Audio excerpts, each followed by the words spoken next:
4 in the morning. Patrick was still hunched over his computer, grinding out daily updates for his new series, when suddenly he slumped face first onto the keyboard and vanished into darkness. At that moment, a voice with a faint metallic tone echoed from somewhere unseen. "Hello, welcome to the B-Demon Survival System. I am the System AI, ID. Patrick, what kind of system?"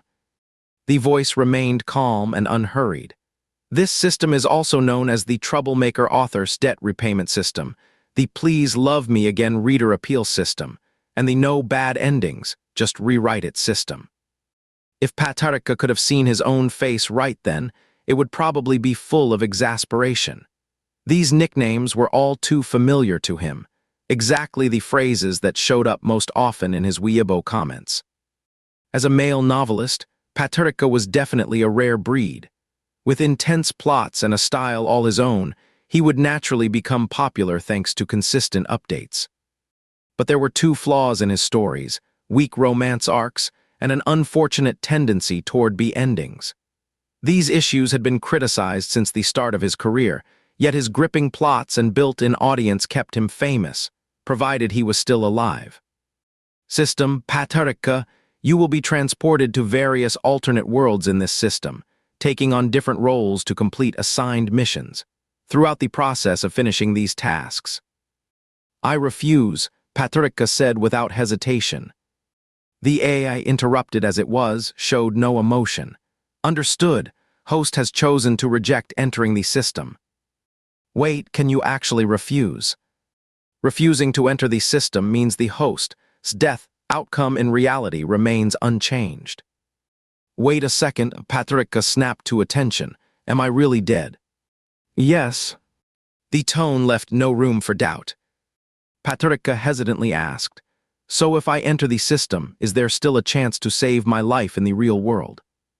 "Yes, if you complete all tasks, your death outcome in reality will be rewritten." This was too wild to believe. Thank goodness he was a writer. Most people would not easily swallow such bizarre concepts. Patrick's parents had passed away when he was young, leaving him with no family ties. But his aunt, who had raised him until high school graduation, had been incredibly kind to him. He still wanted to earn more so she could live comfortably. His new story had only just started, 10 chapters in, and the little angels in that story were counting on him, not to mention. No way, he could not die yet. Patrick took a deep breath, steadying himself. "I choose to enter the system." "All right then, moving on to the first world." The efficiency was kind of unreal. His mind flashed with fragmented images as the dark space around him began to twist. Countless glowing shards swirled toward him, gradually assembling into a body. Patrick looked down and watched his hands slowly taking shape. He curled them slightly. Every sensation felt shockingly real. When he opened his eyes, all he saw was the ceiling, and a group of unfamiliar yet strangely familiar faces. "Ulakas is awake."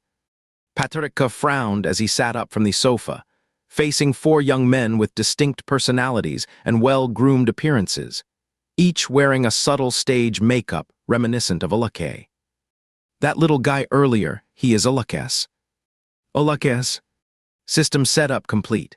Patrick, your role in this world is the frontman of the nation's top idol group Soalimati, Ulakas." "What?" Patrick ignored the concerned greetings from others, standing up and walking toward the vanity mirror. The reflection showed a face of exquisite detail, identical to Ulakas' makeup look, even more delicate than that of a young woman. Patrick instinctively reached out to touch his new face and whispered into the quiet of his mind, "Why did I end up inside my own story?" The System A replied, "All the worlds within this system are based on the novels you, Mr. Patrick, have created. The characters set by the system for you are all protagonists from your stories." Patrick studied his reflection in the mirror closely, then glanced at the people around him. He really had entered his own novel. This novel was a celebrity world story he started serializing 6 years ago, titled The Ultimate Battle Between Beauty and Acting Skill. In truth, his initial motivation was not very pure. He would just written it because celebrity-themed novels were extremely popular back then, so he decided to jump on the trend. His current identity was one of the male leads in the story, a top idol from a super popular boy group. Patrica fully understood the era when looks ruled, so he created Lucas, a ridiculously perfect pretty face with no substance, just stunning beauty that earned him the title, a masterpiece of the age. Though his acting skills were terrible. He kept landing roles based on fame alone, and every movie he starred in turned out to be a flop. The other male lead was exactly the opposite, Dominic, the youngest ever film emperor born to act. The two met while company starring in a movie with a gay theme. Dominic deeply disliked Lucas, who only relied on his looks, and the two could not stand each other. But after the movie hit theaters, it broke box office records overnight. Their fan couple instantly became national favorites, and they were constantly paired together on variety shows and trending online. But Patrica suddenly remembered, this novel ended in a bad way. The truth was, Patrica lost interest in this story toward the end and just wanted to wrap it up quickly so he could start a new one. That is why he ended Lucas's life in the plot. Now that he thought about it, it kind of was irresponsible. After going over the entire plot in his mind, Patrica suddenly felt oddly confident. "I have a question," Patrica said. The term system sounded weird as a name, so he decided to use the number the AI had mentioned earlier instead. "I am the author. Everything in this story was made up by me. What is the point of an overpowered player playing with inside Knauletta?" Explained, Patrica. First, this system evolved from your original novel, but is not exactly the same.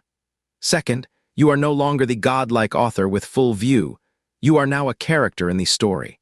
Every choice you make will lead to unpredictable changes in how the plot unfold. Patrica felt a headache coming on.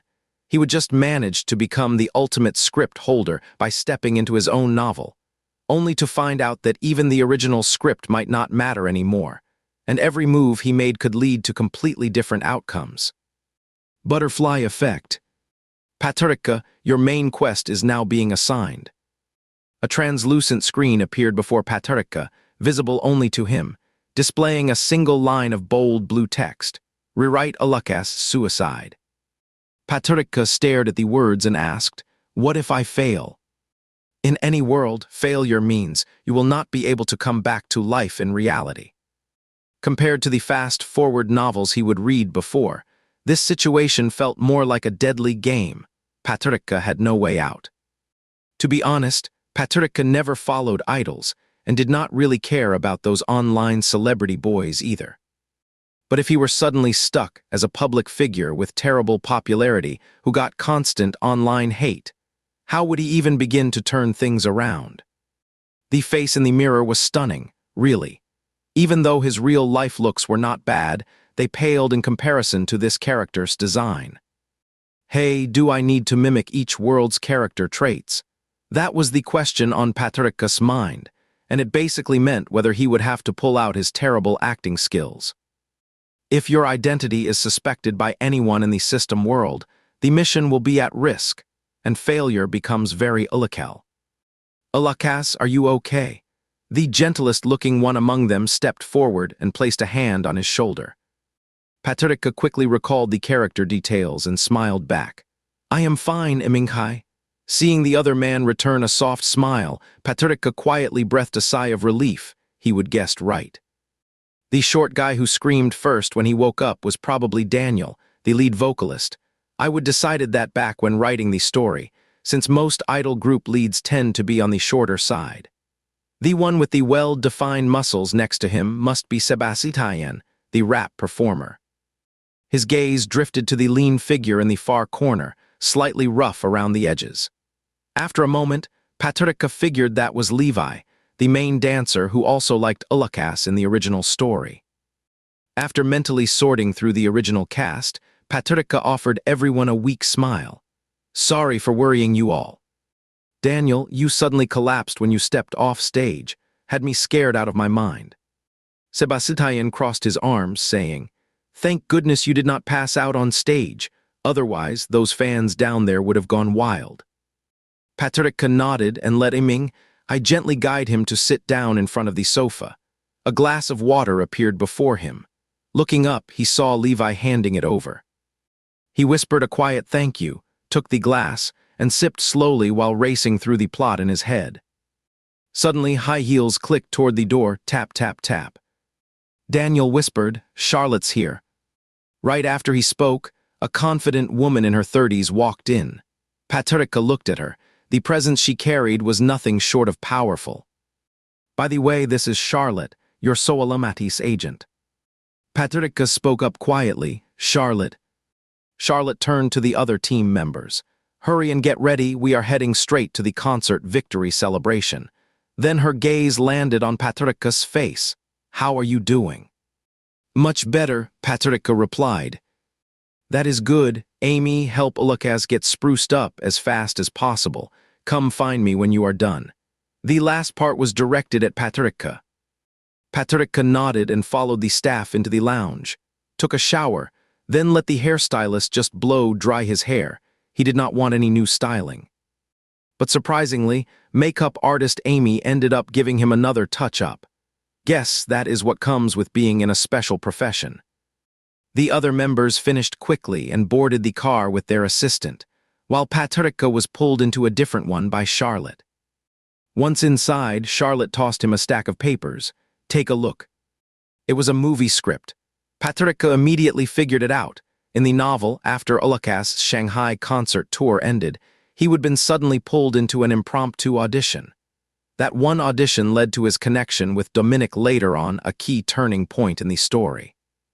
Jumping straight into the main plot, this pace is intense. By the way, Patricia, the system voice chimed in again. In addition to your main quest, you will also need to complete a side mission that runs through all system worlds. If you succeed, you will receive extra points and items from the system. These will help you with your main objective. But if you fail, even if you are revived back in the real world, your brain nerves could be damaged, possibly affecting your everyday life. Seriously, going that far? So, what exactly is the side quest? The side quest is simple. You must develop every romantic relationship in each world, making them as rich and sweet as possible. The more fulfilling they are, the higher your rewards will be. Patricia was starting to suspect this system might have been created by some Hideki fan, who had built a whole revenge fantasy out of years of grudges and frustration. He should have known better. He would thought writing a little fluff or even a sad ending would just be harmless, maybe collect a few tears at worst. But now it is life or death. But here he was, a lifelong single who had never been in love and had zero experience with relationships, trying to figure out how to handle romance between two people, even from an omniscient point of view. Now being asked to actually fall for characters he created himself, that is asking way too much. Patricia flipped open the script. Back when it was first serialized, only snippets of this in story drama had appeared in the original text. Now, seeing those scattered fragments come together into a complete stack of pages, he found it oddly fascinating. This is Owen's new movie. Would not have been possible for us to get an audition if Matteo had not hit that unlucky moment right when he did. Matteo was one of my carefully crafted background characters, a rising star who made his debut in a big director's film, skyrocketed to fame overnight, and kept delivering solid work with strong reviews. He was right in the middle of his upward climb and needed just one high-profile project that could also aim for awards. And now, opportunity strikes, working alongside a well-known Chinese-American director like Owen and an up-and-coming leading man like Dominic. It is practically guaranteed to blow up. But just as things were looking up, Matteo got caught in a scandal involving multiple young internet influencers. Evidence piled up one after another. The clean-cut teen idol image he would carefully built over years crumbled instantly under public backlash, and all that goodwill vanished overnight. Back then, the director was drawn to his image, perfectly matched the role. But now that the truth's out, the wave of negative reviews alone would be enough to make investors drop him without a second thought. Charlotte crossed her arms and looked at Lucas, who was silent with his head down. "You are not going to the after-party, you will come straight with me to the audition. I have already made all the arrangements," she said, glancing at her watch. Owen's clearly aiming for awards with this one. You know it right now. The only films that can compete for international acclaim need both emotional depth and strong buzz, plus a quick way to gain mass attention. That is why stories are the go-to. It might not win awards, but the conversation and public reaction. Guaranteed ROI. Paterka had honestly written it that way back then. He never thought he would end up inside this very novel one day. I have read the script. Benjamin's character is a perfect match for you, physically speaking. Physically, Paterka let out a wry smile, but I do not have any acting talent. Charlotte shot him a sharp look. Just go already. Someone with your popularity, decent opportunities just walk in the door, but you have got to fight for the good ones. You do not get what is worth having without a little struggle. This woman's even more ruthless than I ever imagined. We are almost there, Charlotte said, glancing out the window. The audition hotel's right up ahead, get ready. According to the original story, what happens next is straightforward. Go into the hotel, start the audition, fail it, then get forced onto the cast due to pressure from investors. Paterka asked the system again, can I actively change the story's directayo? You are the original creator and also the system's host. So of course you can just be ready to handle whatever comes after the change. Paterka stared at his reflection in the car window, then paused for a moment before speaking. Wait a sec. What is wrong? Paterka turned to Charlotte and pointed at Jack, her assistant by her side. I want to wear that white t-shirt he has got on. Charlotte paused for a moment. Oh, and Paterka started unbuttoning his clothes. Get all my makeup off. Jack, but I am way bigger than you and this shirt's just a street stall thing. Paterka was already unbuttoning. It is fine, hurry up, just lend it to me for one night. Jack looked at Charlotte, who curled her lips slightly and gave a small nod with her chin. Just do it, John, help Ulakas take off his makeup. Paterka took the white t-shirt from Jack, who handed it over hesitantly, quickly pulled it on, while John nearby yanked out a makeup remover wipe and got to work. Paterka ran his fingers through the neatly falling strands of hair across his forehead, muttering quietly, Good thing I just showered, did not bother with styling. Charlotte studied the boy in front of her with a knowing look, the one who was still impossibly clean and youthful beneath the stage glam, even stripped bare. You are not entirely useless, are you? Paterka thought Charlotte was even sharper than he would written her. He flashed a smile at the woman without saying anything, then spotted a black baseball cap beside his seat and slipped it on. Everything was ready, and Charlotte led Paterka into the hotel. The audition room was in a spacious suite. As they stepped onto the elevator, several staff members in black suits appeared. Charlotte seemed to know one of them well. She instantly flashed a warm, friendly smile. Alexander, it has been ages. You are handling the auditions today. The man called Alexander grinned and pulled Charlotte close by the shoulder. Yeah, this one's always the toughest job. You are bringing someone in to try out too. Ulakas, come on. The name was not unfamiliar to Paterka, but it always felt strange when he tried to place himself in it. He gave a soft uh-huh, then followed Charlotte. Alexander's eyes lit up. Wait, are not you the superstar from your company? Nice to meet you. My sister's a big fan of yours. Paterka smiled and shook his hand, murmuring a few thanks. But Alexander had not expected Charlotte to bring Ulakas along. He lowered his voice and said, We have known each other for ages, so let me give you a heads up. Today's audition's not like the others. Those guys are picky, so be ready for a full-day marathon. How so? Besides William and Sophie, there is one more person sitting inside. Charlotte leaned in quickly. Dominic. Alexander snapped his fingers. That is right. I will cut to the chase. Sophie based her male lead on Dominic. The word prototype hit Paterka just enough to make him both amused and slightly exasperated. He was already set in stone. Of course, Dominic wanting to pick the actor himself makes perfect sense. Charlotte hesitated a bit. She had not interacted much with Dominic herself, but people around her spoke highly of him, said he had no airs, just one thing. He hated flashy idols who only relied on looks. That was a bit tricky. Patricia, meanwhile, just shrugged it off. Charlotte let out a soft sigh. No more chit-chat, I will take you both to fill out the forms. Lucas, once that is done, why do not you hang out in the lounge? It is packed today, everyone's elbowing for space. Patricia nodded and let them lead him around. After a whirlwind of activity, Charlotte dashed off to handle things outside while leaving him alone in the lounge with the script. The film is called Ananke. When Patricia first wrote the script, he struggled with finding the right tone, wanting it to feel artistic without coming across as forced or overly sentimental. It was truly challenging, and after considering several different titles, he ultimately went back to the original version. Ananke is Dominic's character name in the story. The story core of the script is actually quite simple. It starts with a reunion between two young people. Time jumps back and forth, weaving in memories from 5 years ago of the two leads living abroad. It focuses on the teenage confusion, complexity, and sensitivity, as well as their growth and calm acceptance after time has passed, friendship, love, past, and future. The whole movie is packed with long stretches of inner monologue. It really tests your dialogue skills.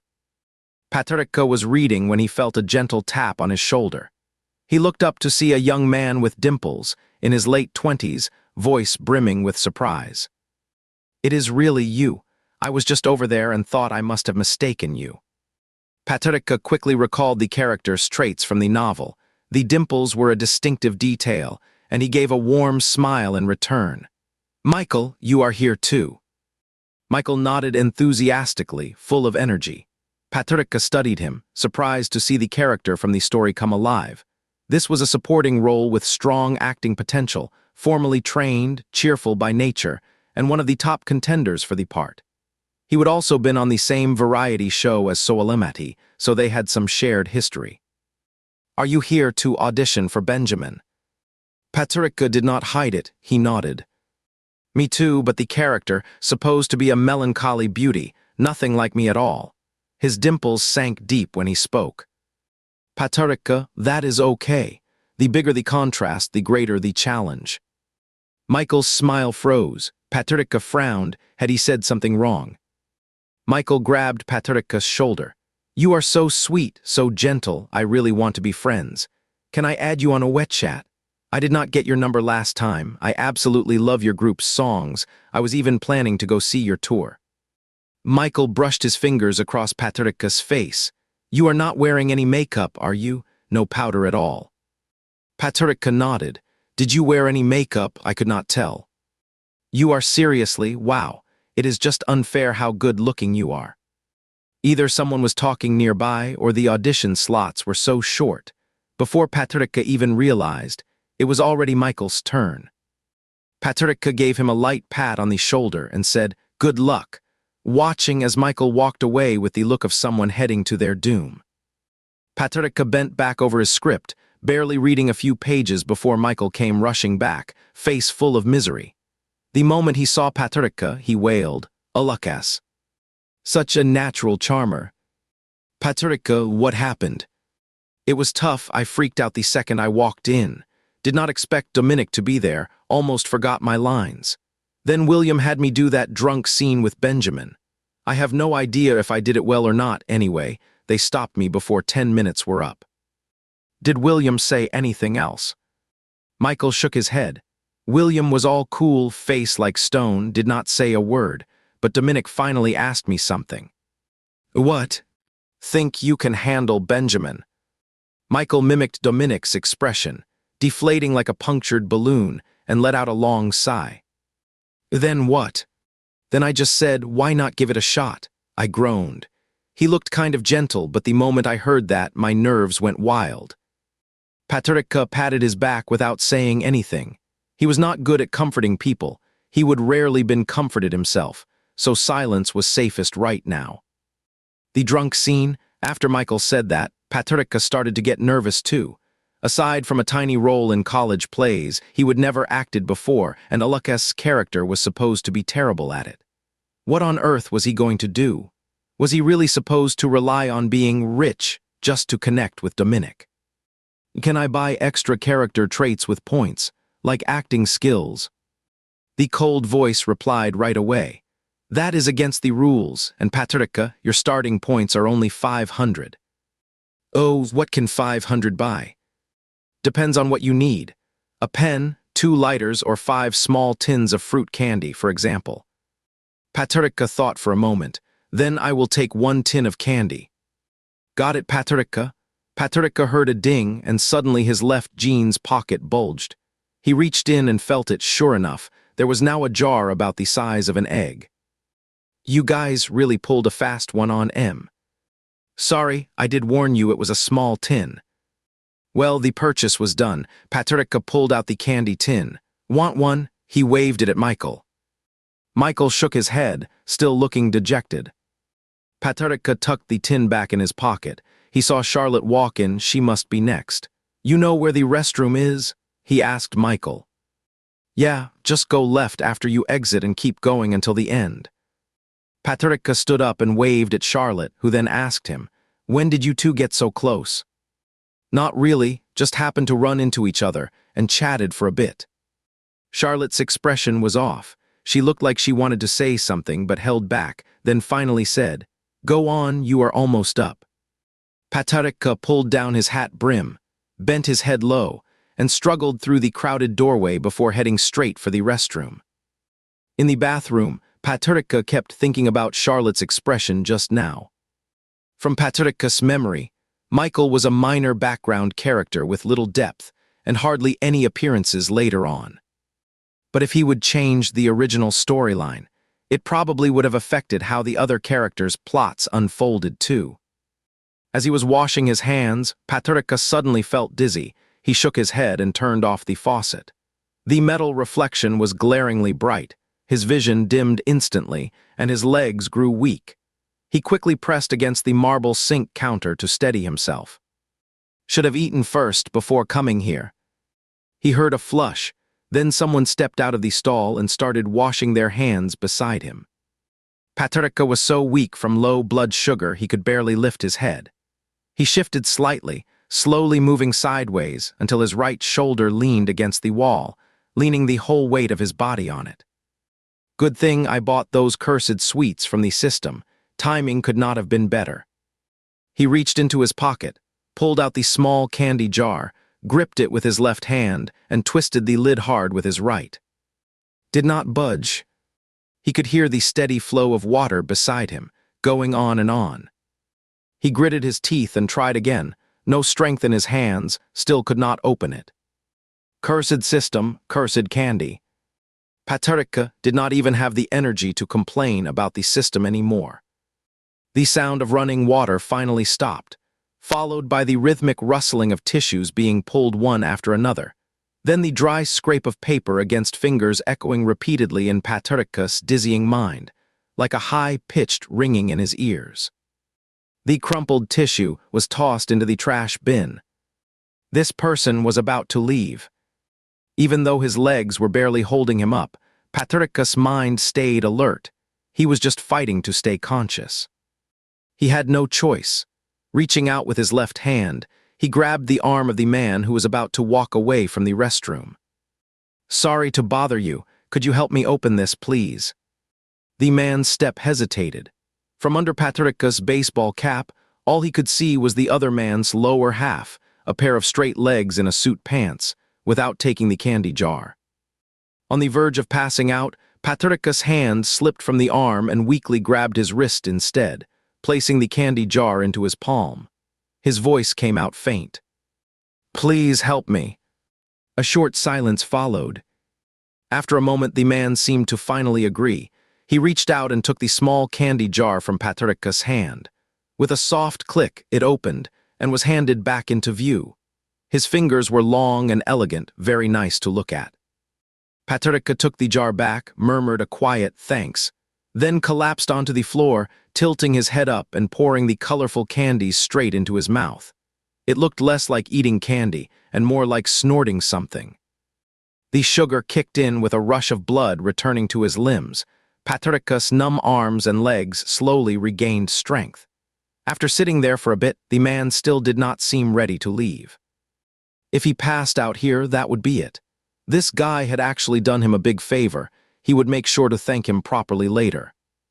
Patrica was just about to push himself up with the wall when suddenly his vision opened wide. His baseball cap was lifted off by the can-opener guy. Sitting on the floor, Patrica looked up and saw a face that could only be described as stunningly handsome. The man tilted his head slightly, gazing at him with an expression somewhere between amusement and mockery. At the moment their eyes met, something clicked. Maybe it was just the instinct of a creator recognizing their own masterpiece. Without hesitation, he knew this man in front of him was Dominic. Awkward first meeting, awkward plea for help, awkward position. The worst part was that his mouth was still full of fruit-hard candies. Mixed flavors, sour and sweet at the same time. Just as Patrica was caught off guard, Charlotte's voice came from outside. Ulakes, are you in there? Yeah, like grabbing a lifeline, Patrica mumbled through the candy, quickly scrambled to his feet, glanced at the man before him, bowed politely, said thanks, and headed out. What were you doing? I was so worried. Several female crew members nearby lit up with delight, whispering Ulakes' name. That is when Patrica realized his hat was still in that man's hands. Patrica instinctively turned around just as Dominic walked out of the restroom. Their eyes met, and Dominic gave a slight lift to the black baseball cap he held, his lips curling up in a quiet smirk. Patrica turned back and asked, "Is Dominic really going to be in the audition room later?" Yeah, Charlotte replied. All the actors who have audited before saw him. Seeing Patrica's nerves, she added reassuringly, "Do not worry, he might be a young star, but he is actually really down to earth and does not have any airs." Patrica was not reassured at all. He would created the character himself. No one knew better than him what kind of person this seemingly gentle young movie idol truly was on the inside. Why on earth had he ever come up with a smiling tiger persona in the first place? Still, the actual look of Dominic, how his character came to life, felt oddly familiar. Charlotte noticed him zoning out and quickly snapped at him. "Stop overthinking. Get ready now, the next one's you. Want me to bring the script in?" Patrica shook his head. No need. Charlotte gave him a doubtful look, seeing how calm he was, only making her more uneasy. "Do not go too chill on me now." Patrica nodded. Got it. Not long after, the person ahead of him came out. Patrica took a deep breath. He would eaten too many candies all at once, and his gums felt numb. Once inside, he realized there were only two people seated, a man in his 40s and a woman in her 30s wearing glasses, likely Owen and Sophia. The third chair remained empty, which somehow made Patrica feel relieved. He gave a slight bow, then walked to the camera position and gave a brief, almost unnecessary introduction. From the moment he stepped in, William and Sophia had been sizing him up glances that were not exactly warm. Patrica noticed it right away. After all, Ulakes was well known as a pretty face with no real substance, just another celebrity fluff piece, so their reaction made sense. William kept a stony expression and said nothing, the atmosphere growing tense. Patrica was not the competitive type, so he rarely felt nervous in situations like this. Owen stared at him, and Patrica just stared right back, unmoved. Sophia spoke up first, her tone neither cold nor warm. "Have you gone through the script?" "Yeah." "Try reading the lines from page 3, Benjamin's part. There is a script over there, feel free to grab it." Patrica nodded, thinking they might be holding back out of fear he would mess up.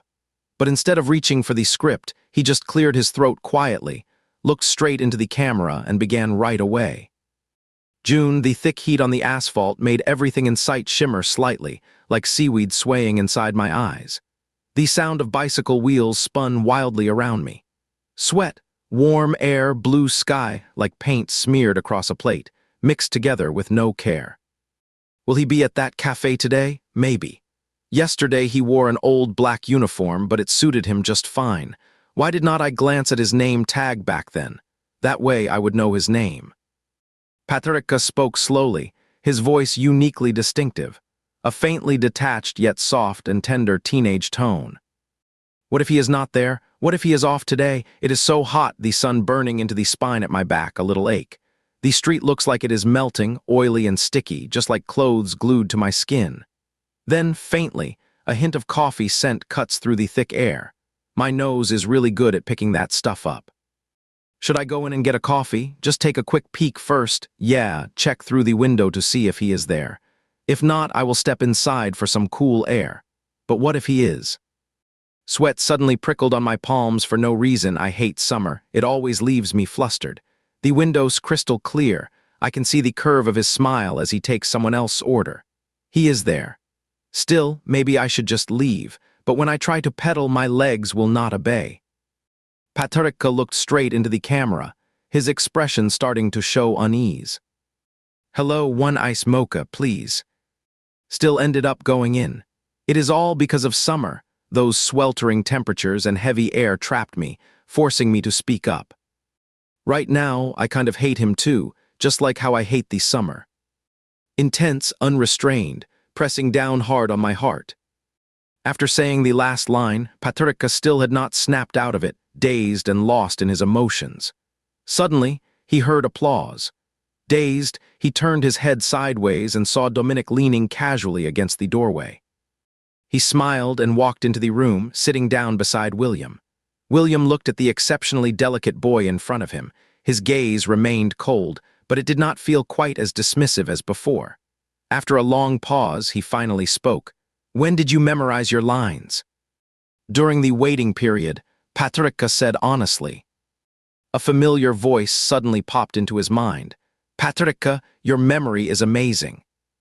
This was the first time had initiated a conversation on their own.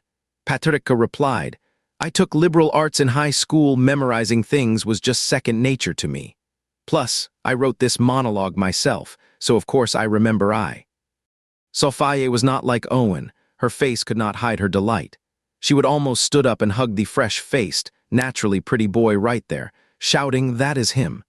But she was just the writer. Even if he fit the role perfectly, it still came down to the director's call. Your voice and appearance are both spot on for Benjamin, Sophia said, pushing her glasses up her nose. The other auditionees all missed something in that monologue. Yours actually gave me a clear picture. To be honest, Alaka's current look, blue jeans, white t-shirt, no makeup at all, was already straight out of the script for Benjamin. But acting was still a major concern. This was a film, not a magazine shoot. Patrica was not good at handling compliments, so he simply lowered his chin slightly. Thanks, but my acting, I really cannot match up to the others yet. William gave a slight nod, seemed okay with the answer. At least it showed self-awareness and no excuses about being an unprofessional. But Alaka's acting reputation was still worrying. Owen stared at Patrica for so long without saying anything that it made him uneasy. Patrica stayed put, but his eyes kept drifting toward Dominic. Does Dominic's physical design have a real-life mode? Patrica, there is no real-life model. He was built based on your Novels.Forced. That answer felt lazy, and Patrica could not help staring at Dominic, only to realize the man had noticed, turning his head slightly to meet his gaze. William, how about I try a scene with Alakas, just to see how it goes? Patrica's mind was firmly against it. William seemed to like the idea. Sure, you can help guide his emotions, we will see how it works. Dominic stood up from his chair and walked over to Patrica's side. He was tall, way taller than expected, even though Patrica had originally set the character at Ekma. Now he regretted it. This guy's presence was seriously overwhelming. You remembered your lines really well just now. Should we keep going with that monologue? Patrica nodded, whatever works. He was not able to improvise on the spot, but luckily the monologue he would just rehearsed had already set up a scene and given him an emotional anchor. So if Dominic picked a more intense passage later, he would not have been ready right away.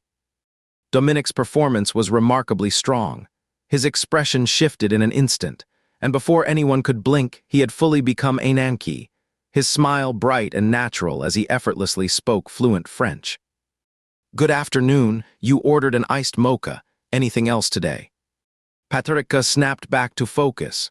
The scene was set in France, and he looked at Dominic, nodding unconsciously before quickly shaking his head. Neither Patricia nor Lucas could speak French, so he just awkwardly skipped the line that should have been there. Got it, total is euro. Dominic's mime performance was flawless. He smiled just right, like a pro barista who would work the counter for years.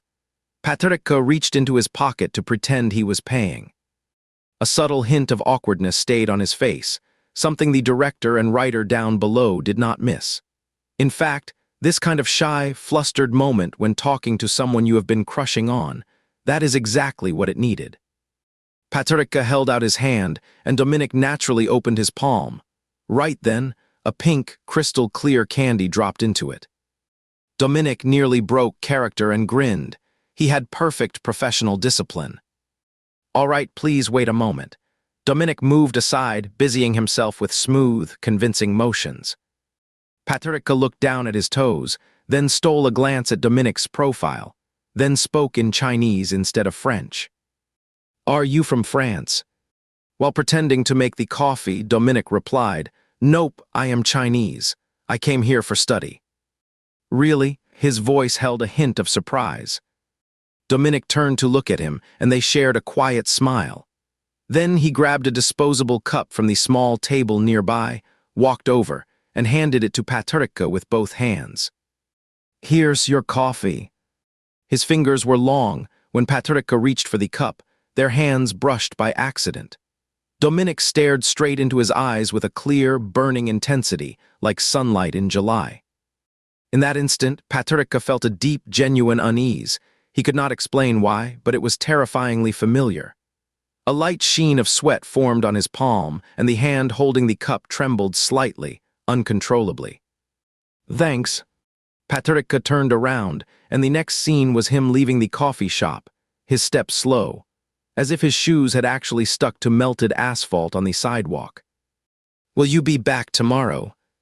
Patricia spun around sharply. Dominic ran a hand through his hair. I mean, there is an event at the cafe tomorrow, summer's here, so buy one cold drink, get one free. The words summer's here came out smooth and sweet, like a whispered love confession. You can bring a friend along too. It is a great deal. Patricia looked at him, sincere. But I do not have any friends. The moment the words left his mouth, Patricia regretted it so much he wanted to bite his own tongue. This was not something from the script. Clearly, he still had no experience. Acting was already blurring the line between reality and performance. Dominic paused for just a second, but only that. Then he stepped around the invisible counter and walked straight toward Patricia, offering his hand. Patricia froze, staring up in silence at Dominic, who towered over him by half a head. There was something boyish yet undeniably masculine about him. His smile was so genuine it nearly made Patricia forget this was just acting. After a hesitation, Patricia reached out his hand, and the other grabbed it fast and firm. Now you do. Come back tomorrow. I will treat you to an iced mocha. That is enough. The instant Owen called cut, Patricia pulled his hand back and murmured a quick thank you. Dominic returned to his usual reserved smile and walked back to his seat.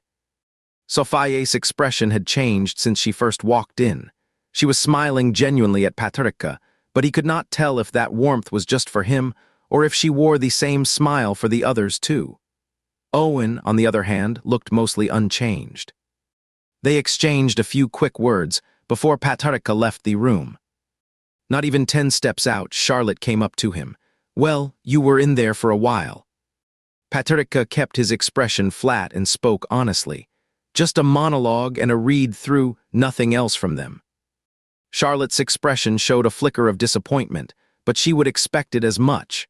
The role was incredibly sought after, and every audizione was someone well known. Lucas's biggest advantage was his good looks and fame, something every production company kept an eye on. But for a film like this, that same quality could easily be enough to get him rejected by the director. Charlotte gave Patricia's shoulder a quick, reassuring pat. Either way, it was worth trying. There will be other chances down the line. Patricia did not hear a word she said. He was already talking too. These characters are all part of the system. Can you read their thought? Replied calmly, theoretically, yes, but it will cost you 5,000 point. 5,000, he only had 400. Patricia gave up on the idea of using the system, AI, to get the inside scoop. Still, Patricia said, I think your acting is pretty usolai. Patricia let out a dry laugh, probably only good enough for scenes like this quiet, unspoken crush. He snapped back to reality, just as Charlotte yanked him out of the hotel. Group idols were different from other artists. They had to stretch their days into 3/4 of 2. It was already p.m., and Patricia still needed to head back to the company for rehearsal with his TM mat. After running through half the dance routine, the 5 of them sat in a circle on the floor of the practice room to rest. Daniel held a pack of throat lozenges, popped one into his mouth. Feeling like my voice is about to burn out. Patricia reached across from the opposite side. I want one too. Daniel broke off another piece and tossed it over. How would your audition go? The lozenge tasted strange, sweet but spicy, but he still liked it. Guess I am out of the running. I patted Patricia on his hunched back. Come on, no need to rush. Acting's not something you can master overnight, trust me, we will build up step by step. Sebastian spoke up right away. It is actually better not to get picked, otherwise we would just end up getting yelled at again, and that would be painful to watch. Levi tossed the damp towel straight onto Sebastian's forehead, laughing as he scolded. First worry about your own reality show. Sebastian had been chosen as a guest for the next season of an outdoor competition reality show, thanks to his athletic talent and great physique. But being from a boy band background meant there were still plenty who doubted him, even with all that masculinity on display. I have got thick skin, go ahead and yell at me. Levi kicked Sebastian in the shin, then leaned over onto Patricia with a smooth move. When writing, he would purposely created dramatic tension and made team-based fan pairings inevitable. He would crafted Levi as this slightly devilish character without thinking twice.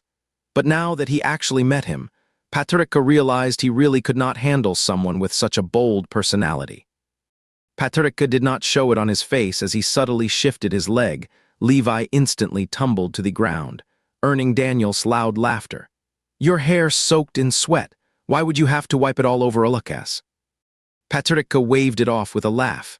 No, I just have cramps in my leg. After getting enough rest, the 5 of them were dragged back to rehearsal by their choreographer. They did not get back to the dorm until late at night, only managing a few hours of sleep before having to shoot a magazine cover in the morning. On the way to the studio, Patricia watched everyone joking and laughing in the car, feeling a strange emotion, something not quite negative, but unusual all the same. He had always been quiet and awkward when talking to people, never able to form close bonds or truly fit in with groups. Over time, he realized he did not really have any friends. Suddenly finding himself part of this special bond as a teammate, new and surprising, yet kind of nice.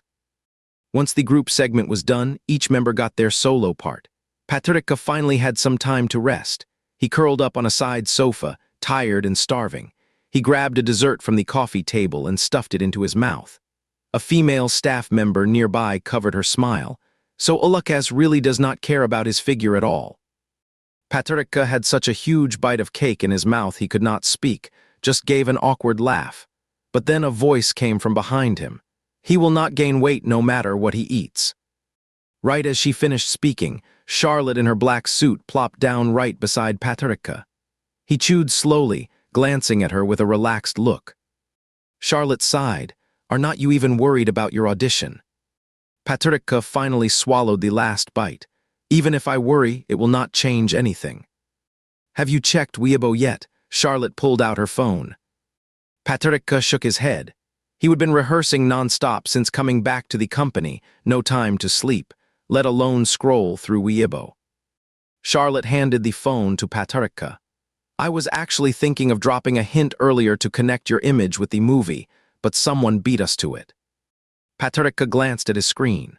Several familiar marketing accounts had all posted around the time of yesterday's audition. Their content pretty much the same. Owen's new project, focusing on themes. Williams' latest film stands with the community. The trio of Owen, Sophia, and Dominic reunites for a shot at the XX Awards, most of them zeroing in on the movie's theme and cast lineup. Patricia tapped into the full post and noticed how certain celebrities were mentioned in vague, almost casual ways. He reached out, opened the comments section, and pointed. "You mean him?" Charlotte was also surprised. When did this kid finally catch on? He figured it out right away. The comment he would pointed to was exactly what Charlotte had been about to say. "Winadai, I am putting this out there, definitely SC. It will be official in a few weeks, or else I will live am eating my own crap." That comment was the top-rated one, with nearly replies beneath it, fans claiming Michael as their own, various sleuths dropping proof, and casual bystanders just here for the idre. Charlotte did not hold back. On the surface, these promotional accounts are just sharing news about Owen's new movie, but there are plenty of people in the comments pushing a narrative and making promises. It is clear Michael's team has been working with fan-based supporters to build hype. I tried to find out more about his audition yesterday, but everyone on Inenki's crew was tight-lipped. No details came through. Patricia remembered Michael's size and those two sweet dimples. Maybe his team thinks it is almost certain, so they are already going public on Weibo. He asked only to keep from giving himself away in front of Charlotte. He had his own calculations. Michael acted completely hopeless yesterday, so if it was fake, why stage it? To pressure Lucas? Or make him lower his guard? But if it is real, Michael could not possibly get in through the audition alone. The only explanation is someone pulling strings behind the scenes.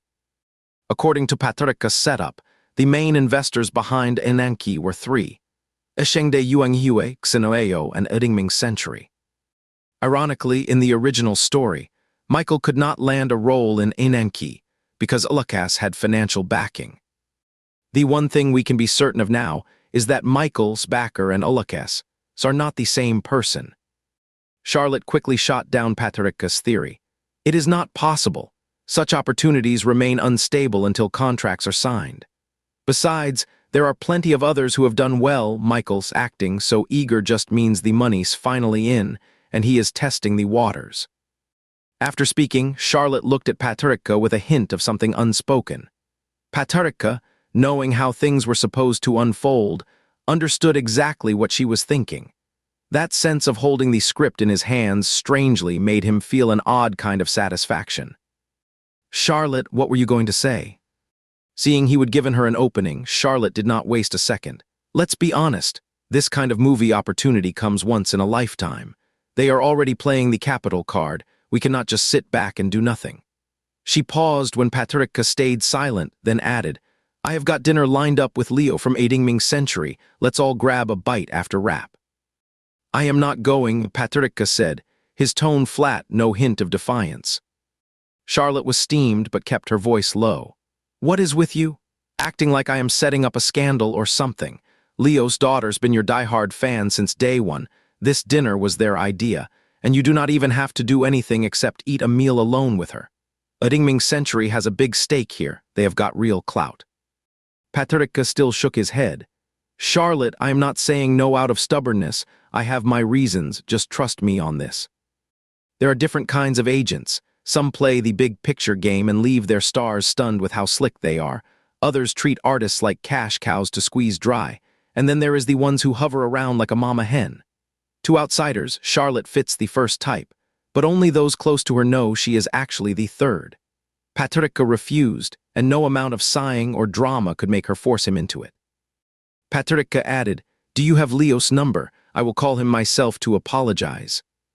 Asher shot him a look full of exasperation, dialed the number, and shoved the phone into Patricia's hand.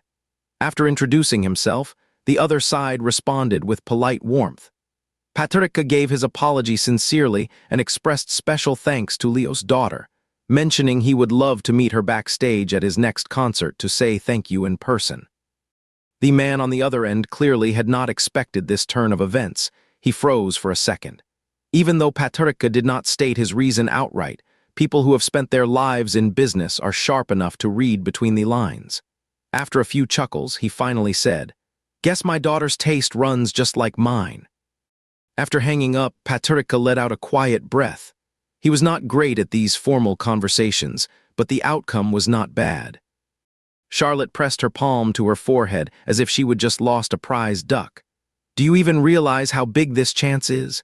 This is Owen's project, working with Dominic, no less. I know, but Charlotte, tell me, if I actually got into the cast through Udingming, what would happen after that?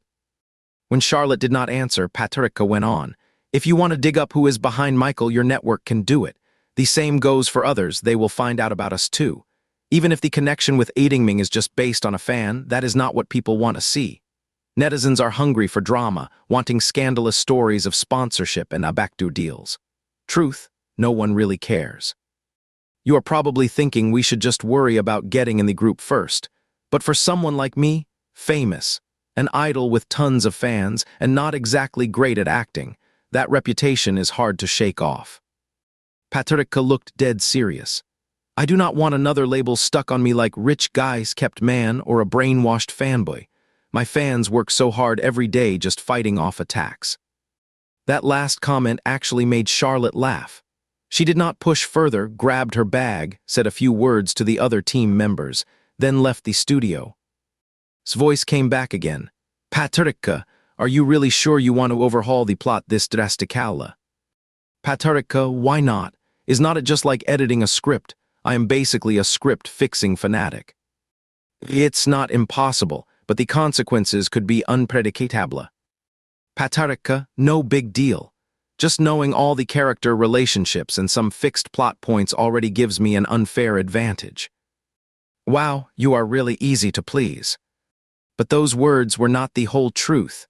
Patrica was actually hiding his real goal behind them. To change Alakas's fate, he had to build a better image from day one. Even though it is tough for an idol to escape negative stereotypes in public, avoiding anything that could become dirt later is the safer move. Besides, in the original story, Dominic was cold and harsh toward Alakas early on, mostly because Alakas came in with money. To finish his side mission, Patrica had to change that storyline. Even if he never ends up sharing a scene with Dominic, it is safer than starting off hated. He just could not be sure whether the Alakas he was playing could actually turn someone who deeply disliked him into someone who genuinely liked him. Patrica, you really have zero confidence when it comes to relationship. Patrica looked surprised. Wait, you can hear my thoughts. Because I am your designated A. Patrica nodded slowly. The comment hit home. He really did lack confidence, which was probably why he would stayed single all this time by pure merit. After finishing the photo shoot, the members quickly left the studio. Outside, a crowd of fans had gathered, rushing forward all at once.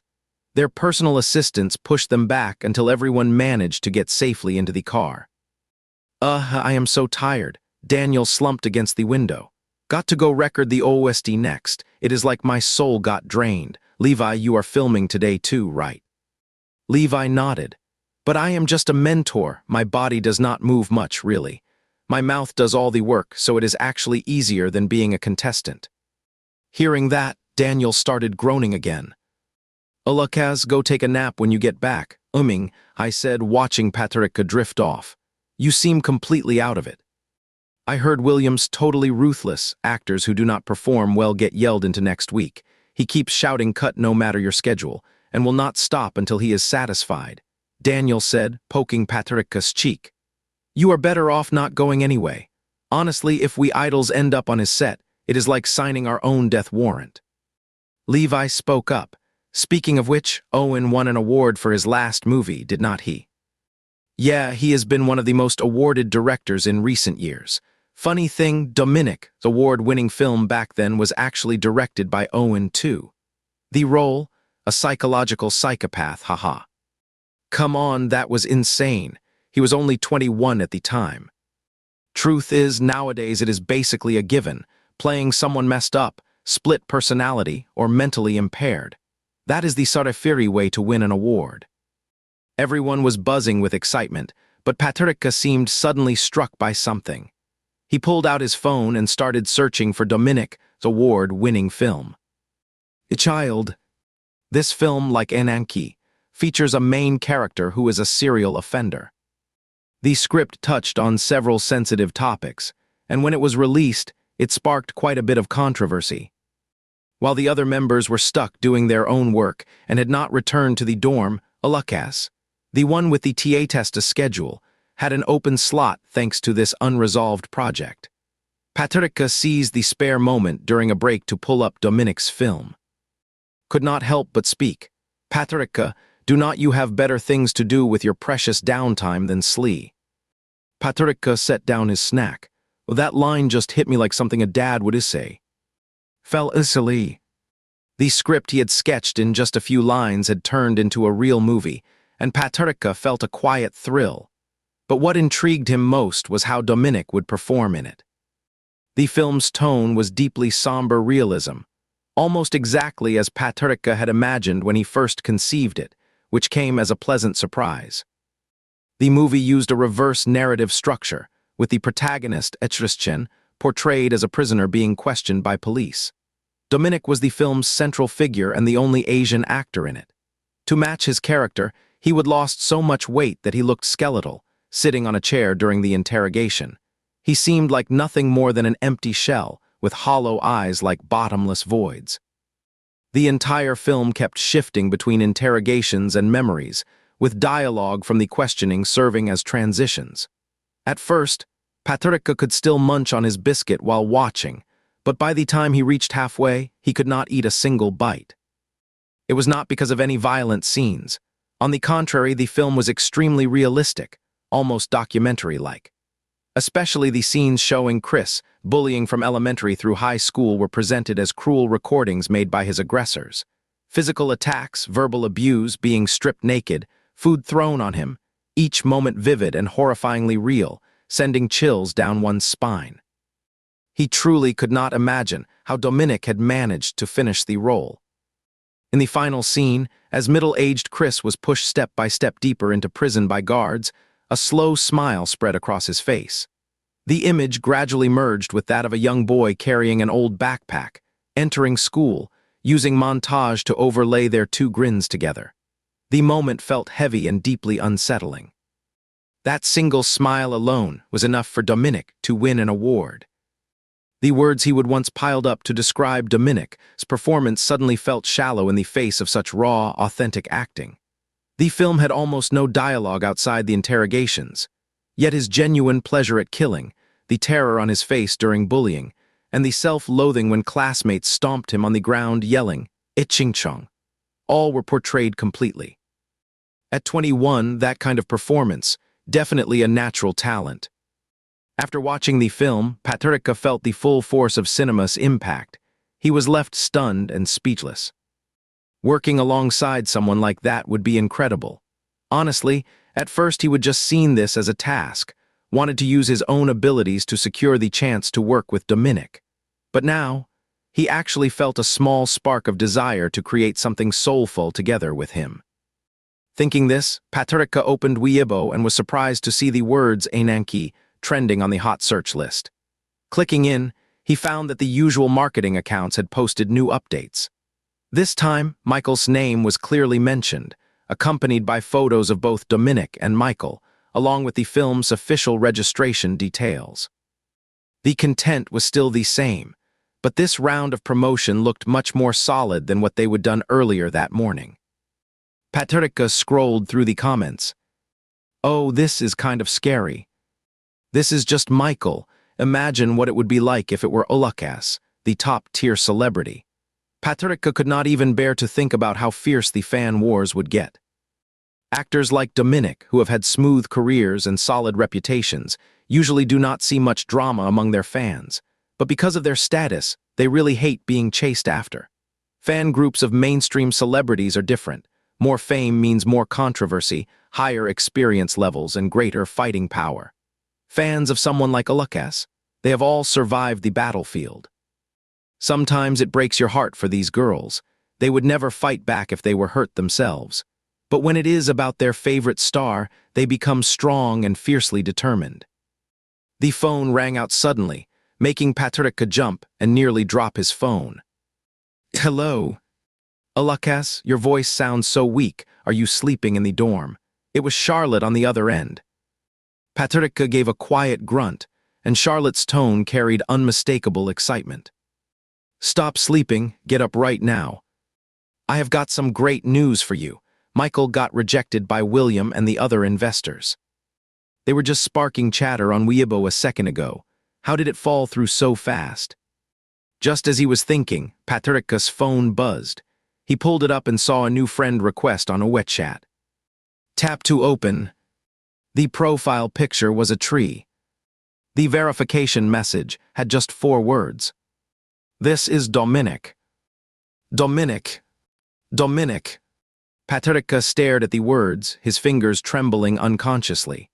Suddenly, a congratulations popped up before him, sparkling with bright blue lights. Congratulations, you have earned an extra point. Extra points? Patricia just stood there, stunned by the message, until he heard Charlotte's voice from the receiver. Only then did he snap back to reality, hastily stashing the points and rushing to lift his phone back to his ear. Hello. Hey, I am here, Charlotte. Signal was terrible just now. Charlotte's tone finally eased. That is why you did not say anything for so long. Charlotte, did you just say Michael was rejected? Yeah, I am still finding out the exact reason. It seems to be because of some issues among the investors. After all, even among backers, there is always a top dog and second in command. Those who put in more money get the final say. None of that matters now. You have got to come have dinner with me. I need to explain things clearly. William and Sophia are both there, so it is not just a finance-only meeting.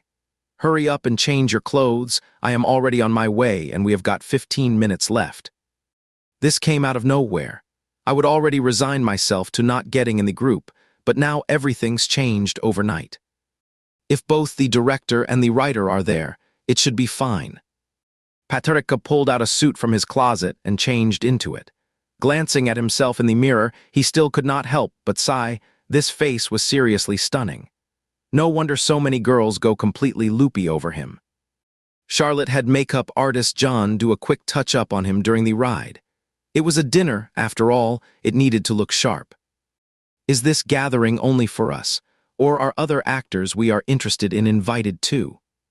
Charlotte replied to her phone message. I do not know, the call came from William's assistant, and since they did not mention anything, I could not ask. There might be others. Either way, you have got to make a good impression. She said it like that, but she knew better. Her own artist was naturally quiet by nature. The only thing she has really got going for her is her face. God blessed her with that.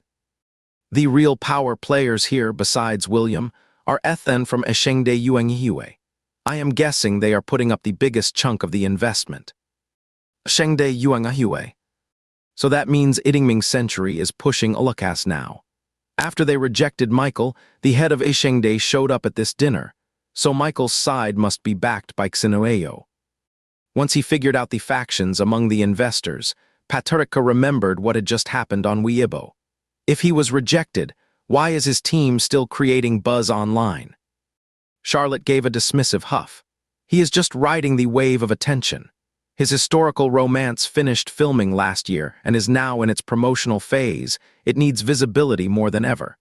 Even if he does not land the role in Ananki, as long as his name stays closely linked to the project, that is already enough for him.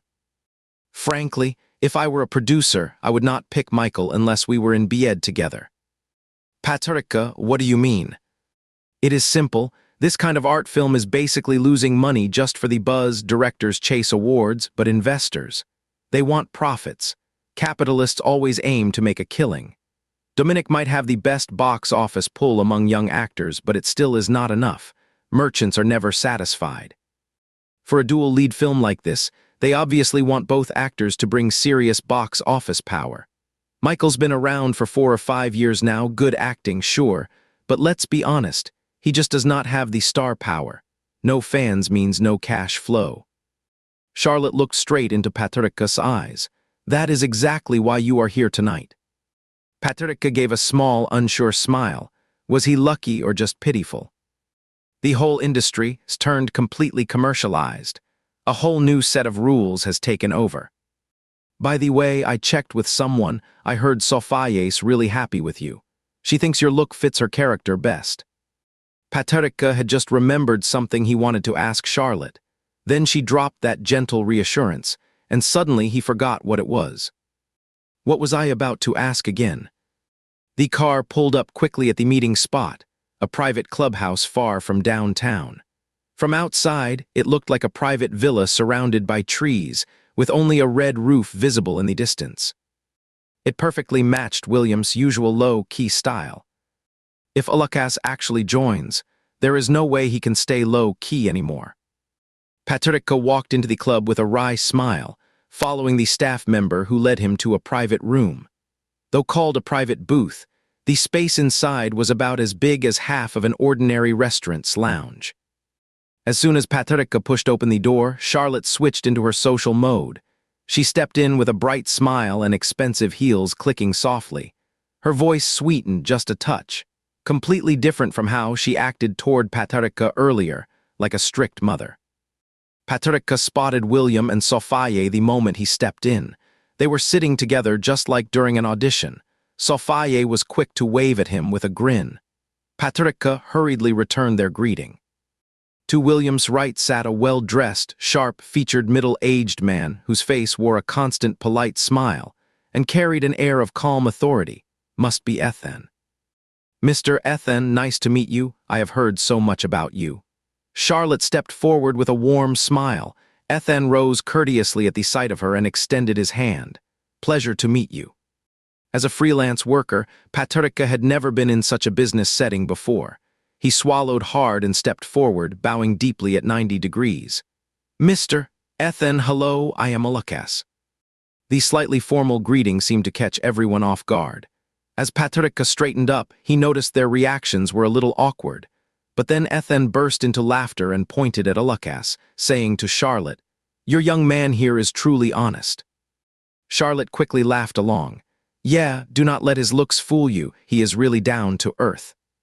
Paterica was not too fond of the word pretty. Ulukas, you can sit here. Ethan pointed to the second seat beside him. Paterica took it and Charlotte sat down right next to him. We are not talking business today.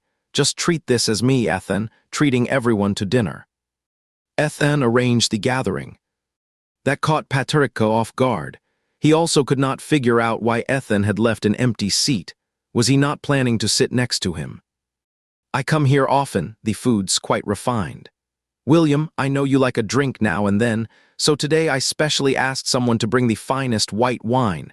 Just make me a favor and enjoy it later. William's usual cold expression finally cracked into a faint smile. Oddly enough, it gave him a surprisingly kind-hearted look. Hey, can Ulukas handle alcohol? Charlotte was about to speak when Paterica casually beat her to it with a not bad. His voice chimed in right away. Paterica, you might have forgotten Ulukas is not designed to drink alcohol. I did not forget, Paterica thought back. He cannot, but I can. My physical traits will not affect the world's core anyway. It is fine. Are you fully ready to take on a drinking etchalang? Paterica, still better than any other option. Do you sell hangover pills? Strong antidote, 300 per bottle, no exception. Paterica, just give me one then. As soon as he finished speaking, his right suit pocket felt heavier. He reached in and pulled out a small bottle about the size of a Asanksin oral liquid. Suddenly, he felt a kick to his leg. Paterica turned around and saw Charlotte glaring at him, so he just grinned sheepishly. You would never guess it, Ulukas looks all quiet and gentle, but he can actually drink. Awesome, I like that. A real man knows how to drink. Someone who cannot is not a real man. People might not know, but Paterica did. Ethan was not supposed to show up at this point in the original story. Still, he was his creation all along.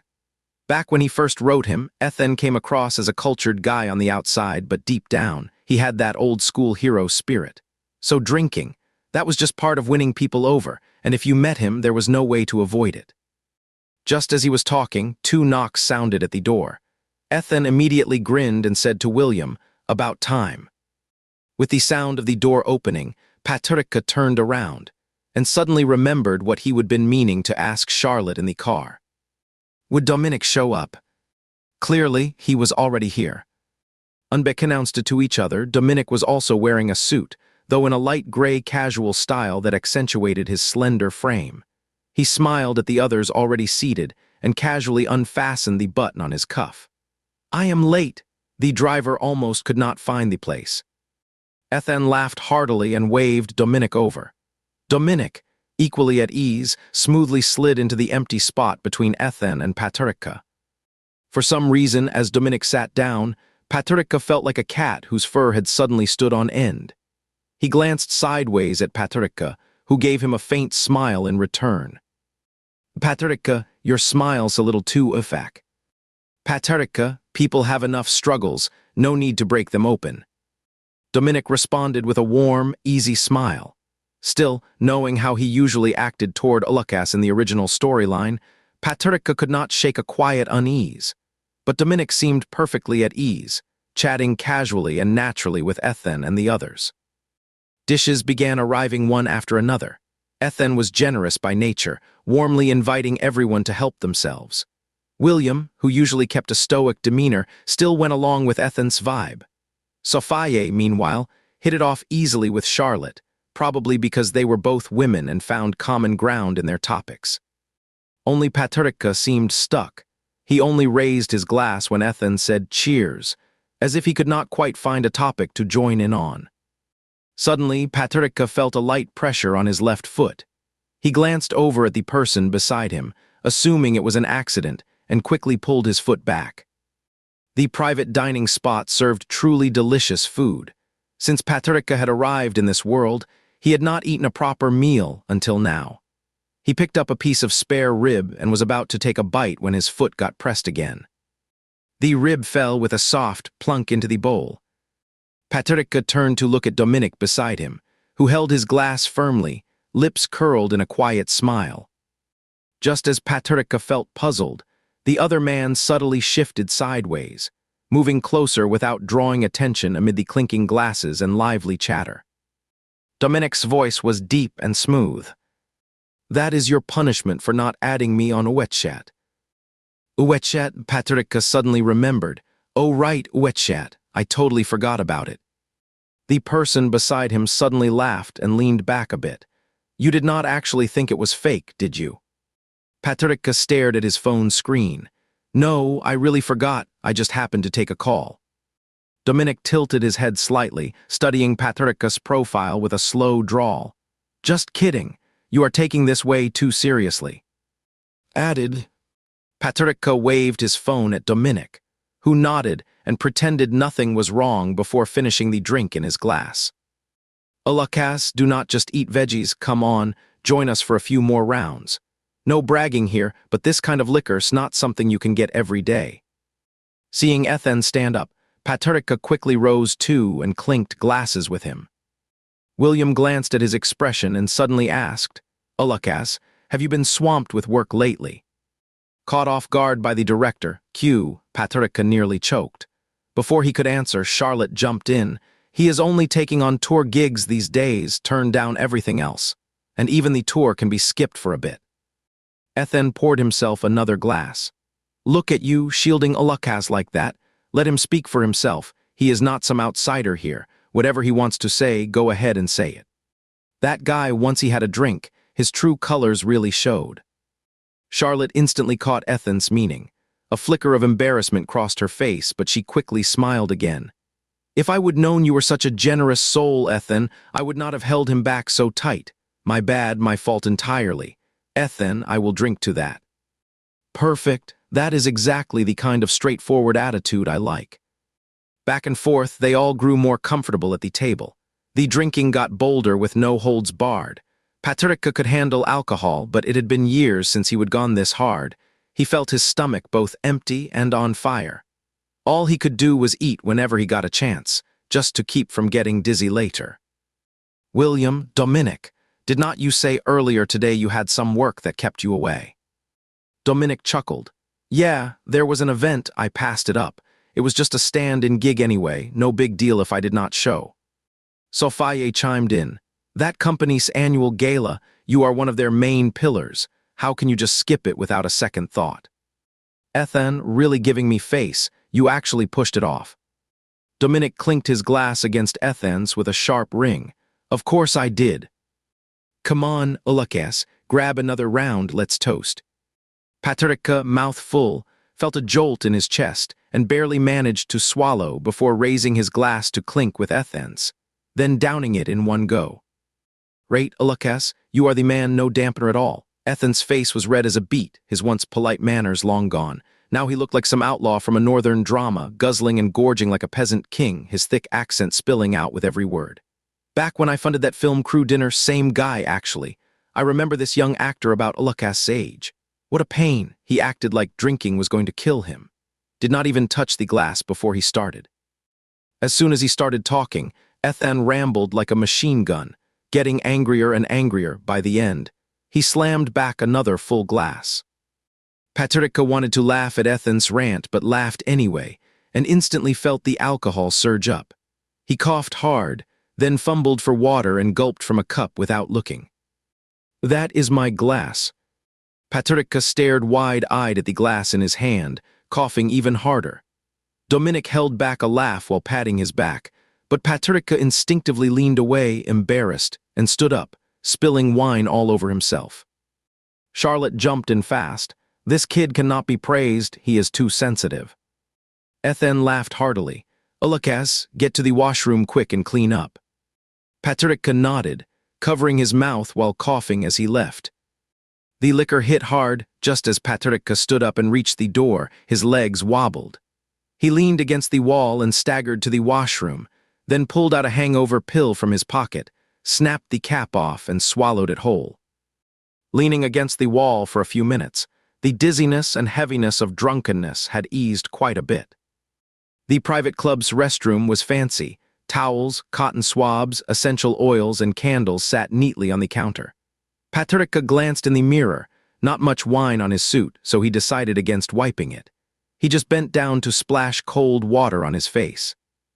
The icy water hit his skin and instantly cleared his head. He looked up at the mirror and nearly jumped. What are you doing here? Dominic smiled and handed Patrica a towel. Is this place only for you? Seeing Patrica just staring, not taking the towel, Dominic gave it a light toss, covering his face with it, then washed his hands. Since the towel was already on his face, Patrica figured he might as well wipe off his face.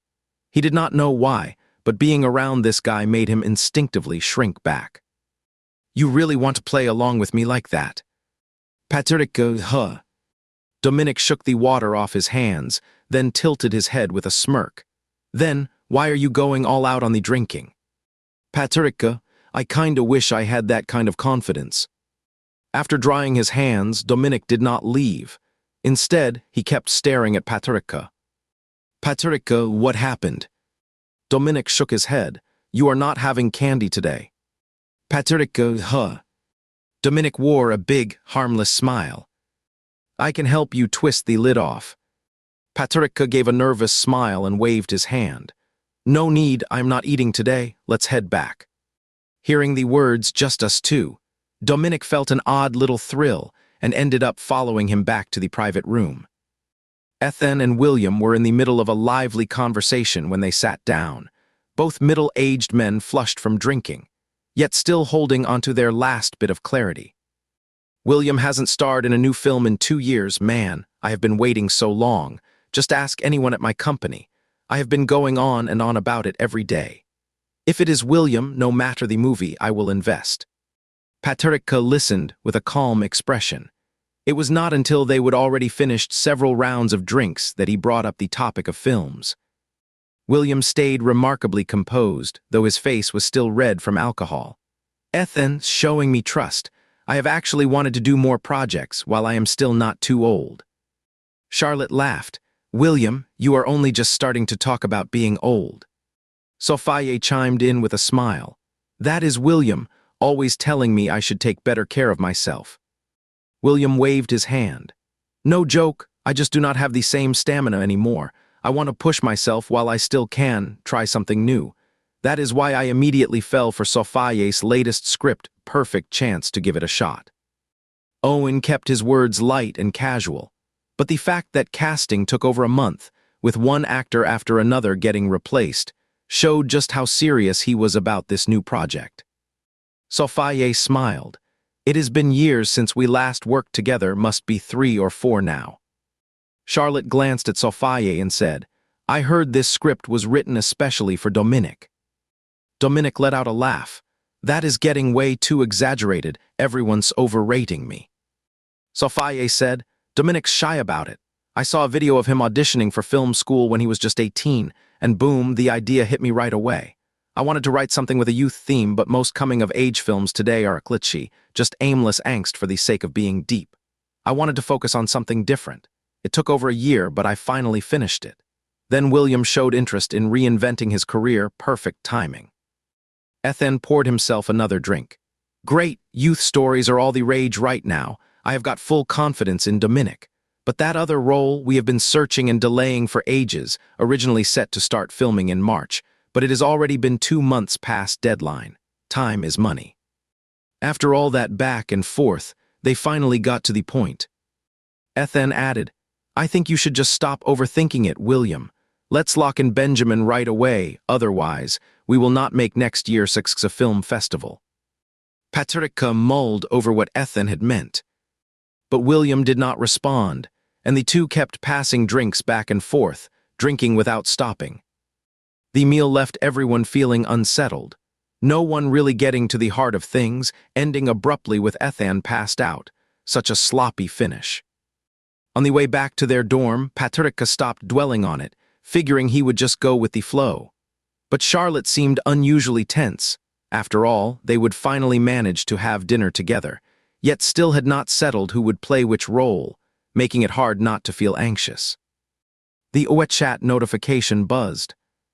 You owe me a thanks. It was Dominic. Patricia did not quite get what he meant and just replied bluntly, Why? After sending it, he went back over it. Was it because of that time I helped him open the sugar jar? He would already said thanks before. Dominic, I was with you today, eating dinner. Patricia, with me. You were not just here to do business. After sending the message, Patricia grew more and more puzzled by Dominic, starting to wonder if this guy was even still one of his own creations. It took a good while before Dominic finally replied. Just wait a few days, you will understand. I am counting on you to thank me. Weird. Patricia closed the WeChat interface and asked, Is it true that interacting with Dominic causes some points to withdraw? Yes, oh Patrick. Patricia, are the points random? No, the amount of points depends on how close you are with Dominic. It is kind of making me feel like I am selling myself. The key is that Dominic has to be willing. Of course, if he is the one taking the initiative, the chances of points dropping are even higher. This is hard. He did take the initiative this time, did not he? It was just a fluke. Back at the company, Patricia was back to his life as an idol group member, dancing, singing, rehearsing, touring. So busy he felt completely overwhelmed, with no time even to scroll through Weibo, and when he did get a spare moment, all he wanted to do was catch up on sleep. A few days passed with no news at all, and Patricia slowly forgot about the movie thing. After thinking it over, he realized his hopes were not that high anyway. Leave it to fate. It was not until the day after the concert that Charlotte burst into the practice room in a rush, grabbing Patricia, who was already passed out from stretching, and dragging him off. Daniel, what just happened? Levi chuckled and yawned, eagle catching chicks. Charlotte glanced at Patricia's dark circles, exasperated. Can you please act like the idol you are supposed to be? A nap will fix it. Charlotte kept her face stern, but when she saw Patricia's mix of gloomy and sweet expression, she nearly cracked. She pulled out a document and slapped it right into his chest. Congratulations, Benjamin. Patricia did not quite register at first, took the paper from Charlotte, flipped it open, and gasped. It was an official contract. Benjamin, is it really set? Why had not I heard anything before? Actually, I was tipped off a few days ago, but back then it was not certain. I did not want you to get disappointed if things fell through, but now that the contract's in hand, there is no harm in telling you. Patricia nodded slowly and asked, what exactly did they say? After that dinner, I added Sophie on a wet chat. She told me in our chats that Ethan set up the gathering just to see you in person. Even though you have got high popularity, he did not actually need someone with big fame. Someone with fewer scandals and better acting skills would be perfect for turning this into a solid, critically acclaimed indie film. It might not have huge commercial value, but it would be steady and never flop. Patricia agreed with Ethan's thinking. If it were not for the mission, he would have preferred handing this role to a young actor as talented as Dominic. But after meeting you, Ethan felt you were nothing like his image of a typical pop idol, quiet and genuine, which really clicked with him. Plus, your market appeal matched perfectly. That said, Ethan is not the type who wants total control over casting. He respects directors and writers deeply, so that dinner was just about whether he would rule you out. Patricia figured it out, so who actually picked me? Charlotte smiled. Sophie said at first they were shocked when they heard you would come in for the audition, thought you were overreaching. But after meeting you face to face, they were stunned again. You were the only one who showed up without makeup. Funny thing is, Sophie looked at you and immediately thought, this guy's literally Benjamin Banning. Your looks and presence just matched perfectly, but she was worried about your acting. Turns out you learned lines so fast, and your timing and tone were spot on. But a writer cannot make the final call on casting, right? Exactly, Charlotte said, giving Patricia a friendly pat on the shoulder. The real breakthrough for you was Dominic. Sure, your lines were solid, but that was not the key. Sophie said William only saw your true potential when he watched you improvise with Dominic, though she could not quite put her finger on what exactly it was. During the scene work, Patricia thought back. He only remembered how nervous he would been. Let's not get into that now, just sign the contract first. Just like that, out of nowhere, he actually got the role. It still felt unreal. It was like a glowing progress bar in his chest, just moved forward a little bit. Patricia felt a small burst of happiness. When you have got something worth celebrating, the natural thing is to share it with someone. But who should he tell first? Patricia, I think you should be thinking of Dominic right now. Patricia frowned slightly, thought for a moment, then opened a WeChat and sent the message to their group chat. Patricia, I am signed. I can finally join the set. Never mind, I take it back. As soon as the message went out, the group chat exploded. Daniel, that is awesome. Can I come visit you on set later? Ming-Chi, I knew our Ulakas could do it. Go get M. Sebastian, now you can finally act alongside Owen. Way to go. Levi, congrats, little Ulakas.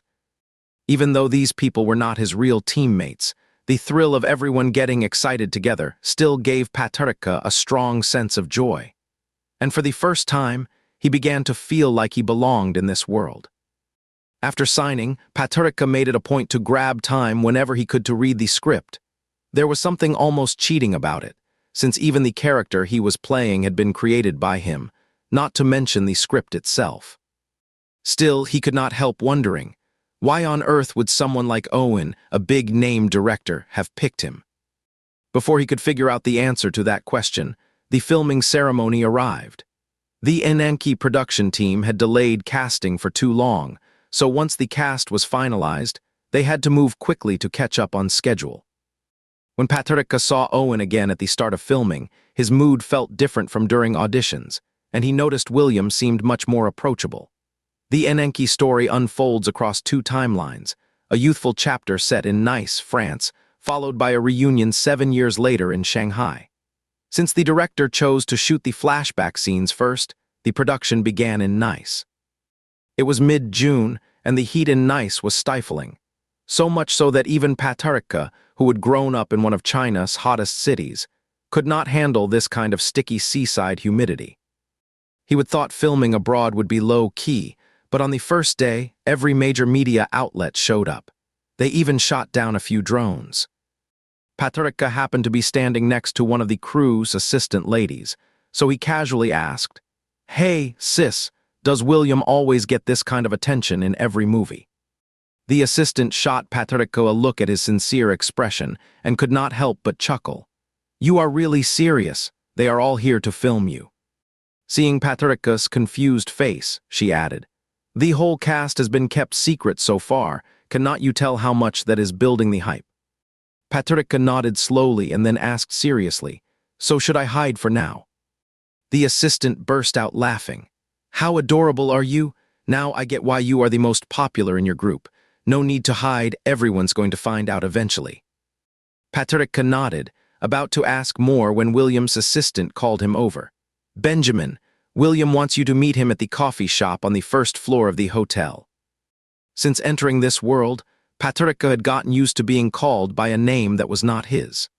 To help the cast get into character quickly, the production team required everyone to use their role names after joining the set. William's assistant led Patrick to the designated spot, where William was already waiting. Patrick felt a bit nervous, but William had spotted him and waved. Patrick sat across from Owen, who did not waste time on small talk and went straight to the point. I will go over the scenes with you first. Patrick nodded. Owen kept staring at him, then asked, how is it going? Have you memorized the script? What do you think of Benjamin as a character? Benjamin, this character. Patrick had his own thoughts, but he was not sure if they matched Owen's perspective. After a brief hesitation, he went ahead and shared what he would originally intended when writing the story. Actually, even though the film is titled Enenki, and Enenki is unquestionably the main character, Benjamin plays more like the backbone of the entire movie. He is the one who changes the most throughout the story, from a sensitive and innocent teenager at first, to someone deeply troubled and emotionally. Owen kept staring, his eyes sharp, almost as if trying to pierce through Patrick's soul. Go on. Patrick, his feelings for Enenki are not just simple passion. They are intense, something he tries to hide but cannot.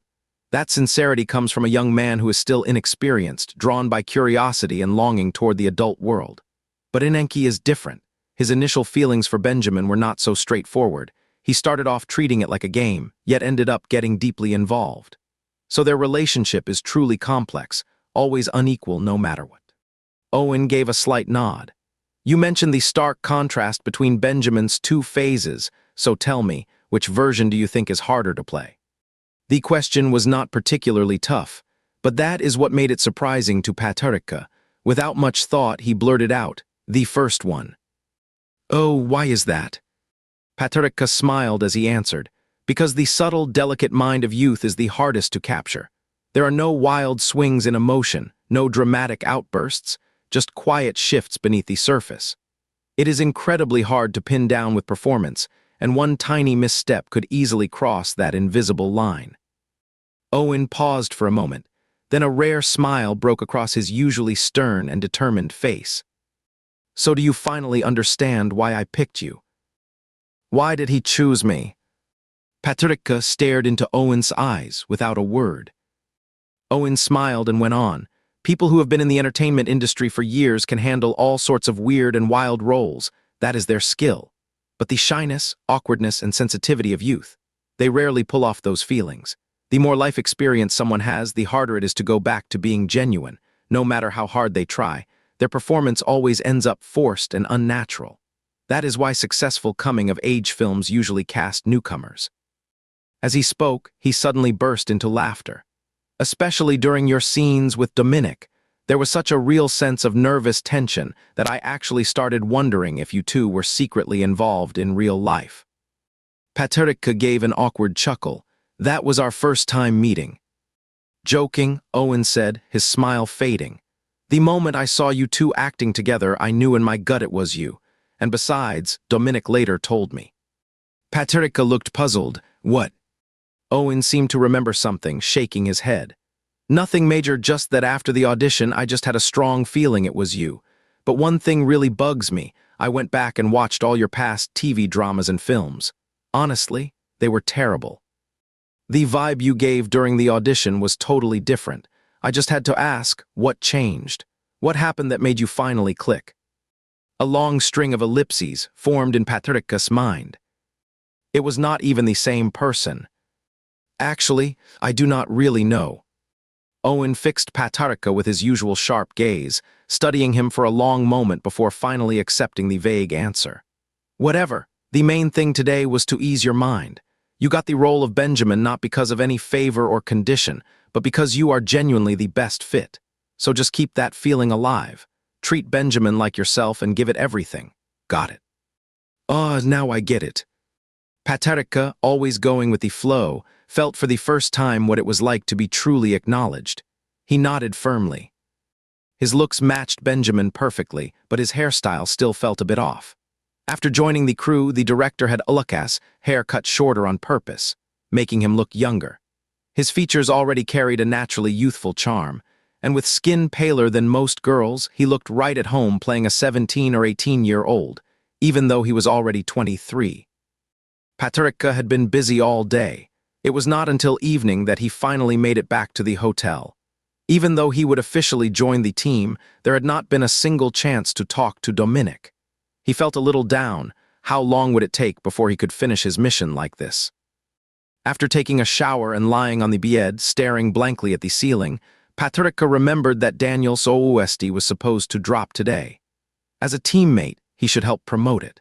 So he opened Weibo, quickly shared Daniel's latest post, and left a little heart emoji in the comments. Within minutes, one of his fans had spotted the comment. Patarika loved reading replies. Yisheng Hui, look what I found, caught a little cutie. Daydreamer, my niche couple finally got some sweetness today. Harper, our sweetie, is still calm and collected even when trending, helping promote white fish ad like a natural born cutie. I am Ulukas' wife. Is the team just doing nothing? Ulukas Square got completely destroyed. What are you all even doing? Ulukas, did he be cute today? Keep it cool, fans. This is not the place for arguments. What is going on here? Patarika realized the comments were taking a strange turn. Trending Square. He closed the tweet and switched to the trending page, only to realize his name was suddenly at number 1 on the hot search list. Not only that, but Ulukas Dominic, Ulukas Inenki, and Benjamin's casting of Ulukas were all ranked within the top 10 on the trending list. Did they officially announce it? Patarika clicked on the first trending topic and found it was not posted by Inanki's official team account, but rather several promotional accounts sharing blurry photos from the filming kickoff, where only a few main cast members were barely visible. Moonlight Beauty, are paparazzi taking pictures while riding a sewing machine? An unfan here, but I am actually noticing Ulukas' face for the first time, blurry as it is. His looks still shine through. Cutie as love, wait, is that Ulukas? Ulukas and Dominic. Seriously, who can wake me up from this dream? Mango Machi Ice. What good is good looks if his acting has the nerve to share screen time with someone like Dominic, a true movie legend? It is basically public execution.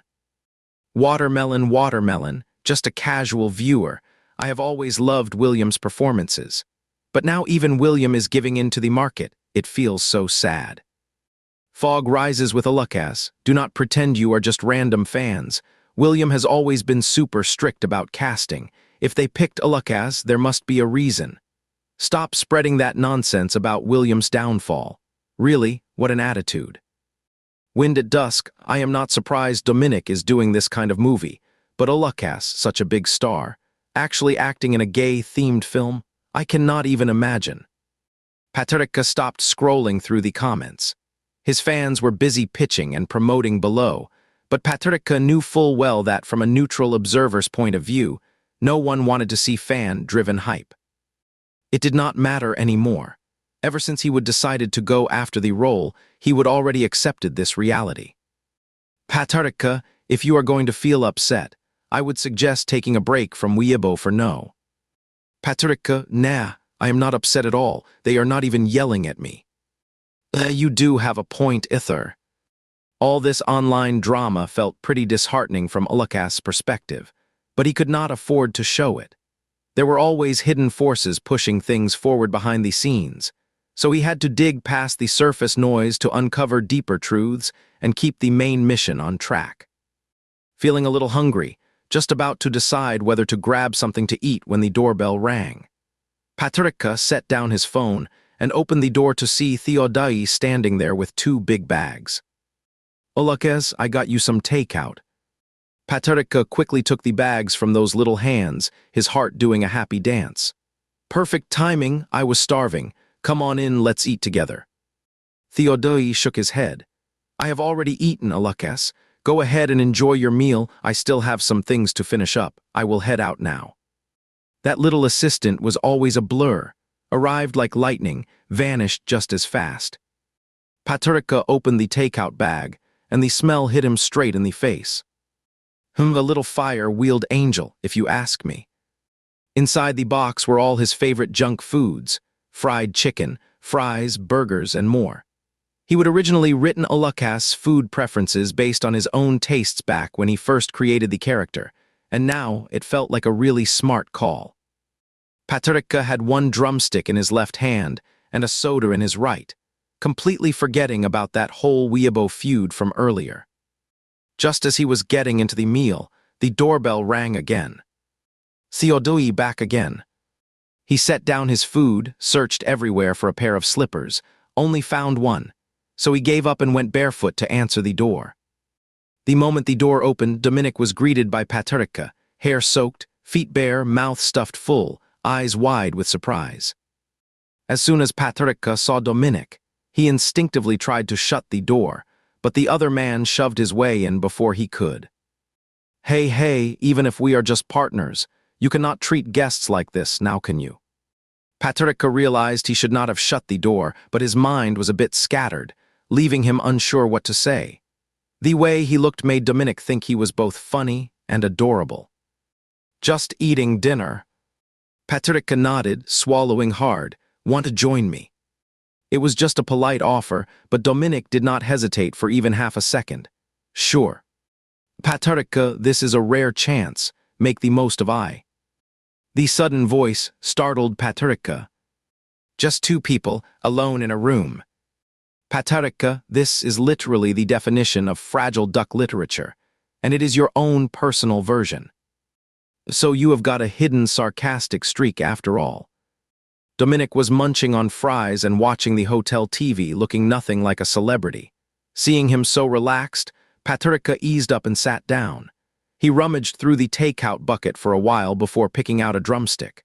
Just as he was about to bite into it, Dominic said, "They just officially announced it." The way he said it, so casually, nearly made Paterika bite his tongue. "Seriously, that fast?" Dominic grinned and turned to look at him. "What, did you not get enough hate already?" The announcement was not a big deal in itself, but it was like a breath of relief for Ulukes' fans, and a solid confirmation for casual onlookers. Plus, the timing suggested the company might be trying to protect the actor. But Paterika did not seem to care much. He took a bite of chicken. "Either way, I will still get roasted after the announcement, get used to it." Dominic looked surprised. "I have always seen your fans saying you are a laid-back idol online. I thought you were just faking that vibe." Paterika let out a wry smile. "Is that even a good thing?" He picked up his soda and took a sip. "Anyway, panicking will not help. The internet crowd will just enjoy the drama for a few days. Once there is a new scandal, this one will be buried in no time." "Not going to happen that easily," Dominic said. He would finished his fries fast and felt a bit parched, but his hands were greasy, so he did not want to grab anything else. His eyes drifted to Paterika's drink, and without hesitation he leaned forward, clamped down on the straw and took a big swig, then sat back up, completely satisfied. Paterika was taken aback by the sudden move, stammering after a long pause. "Tea, that's mine. I already drank from it." Dominic nodded seriously. I know.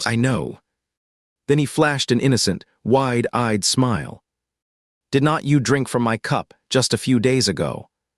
After saying that, he simply took the cup from Paterika's hand, stuck the straw in his mouth, drained the rest of the soda, calmly locked eyes with Paterika, then slowly leaned in. It was almost touching Paterika's nose.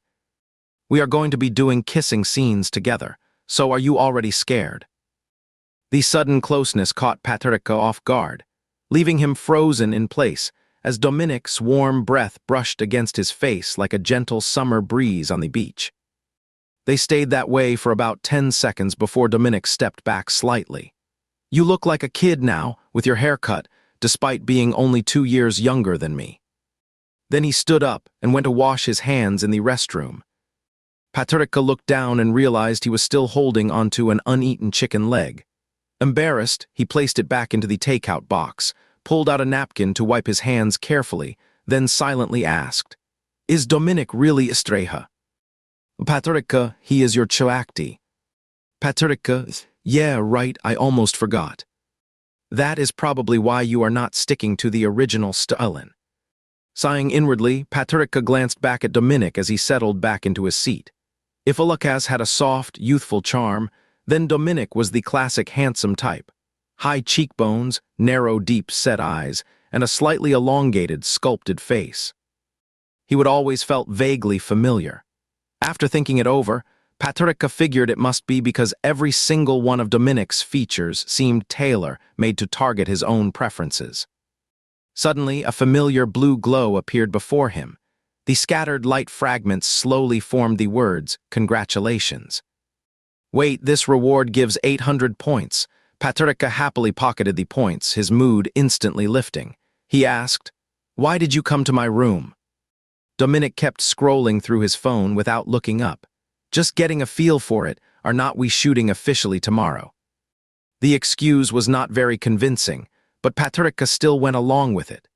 Seeing Dominic hunched over his phone like he was deep in a game, Patricia pulled out his own phone and noticed the Weibo notifications were piling up fast. He scrolled through, only to find suddenly tons of angry comments aimed at him. Different from random fans before, these people's profile pictures all seemed linked to Michael. Weird. Patricia got a bad feeling. He checked the trending page, and sure enough, the top spot had changed from Ulukas to Ulukas Michael. Looking closer, several featured posts were from marketing accounts about Michael's audition, plus what looked like video stills from his tryout. The captions all said nearly the same thing.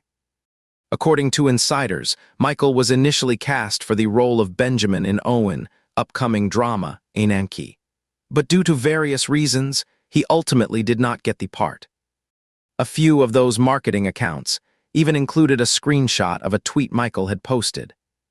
Patricia clicked over to Michael's profile and saw he would actually posted something around noon. "What we keep is worth remembering. What we lose is worth being grateful for. The years are still good, the future is bright." He would also shared a backlit selfie with a big, radiant smile.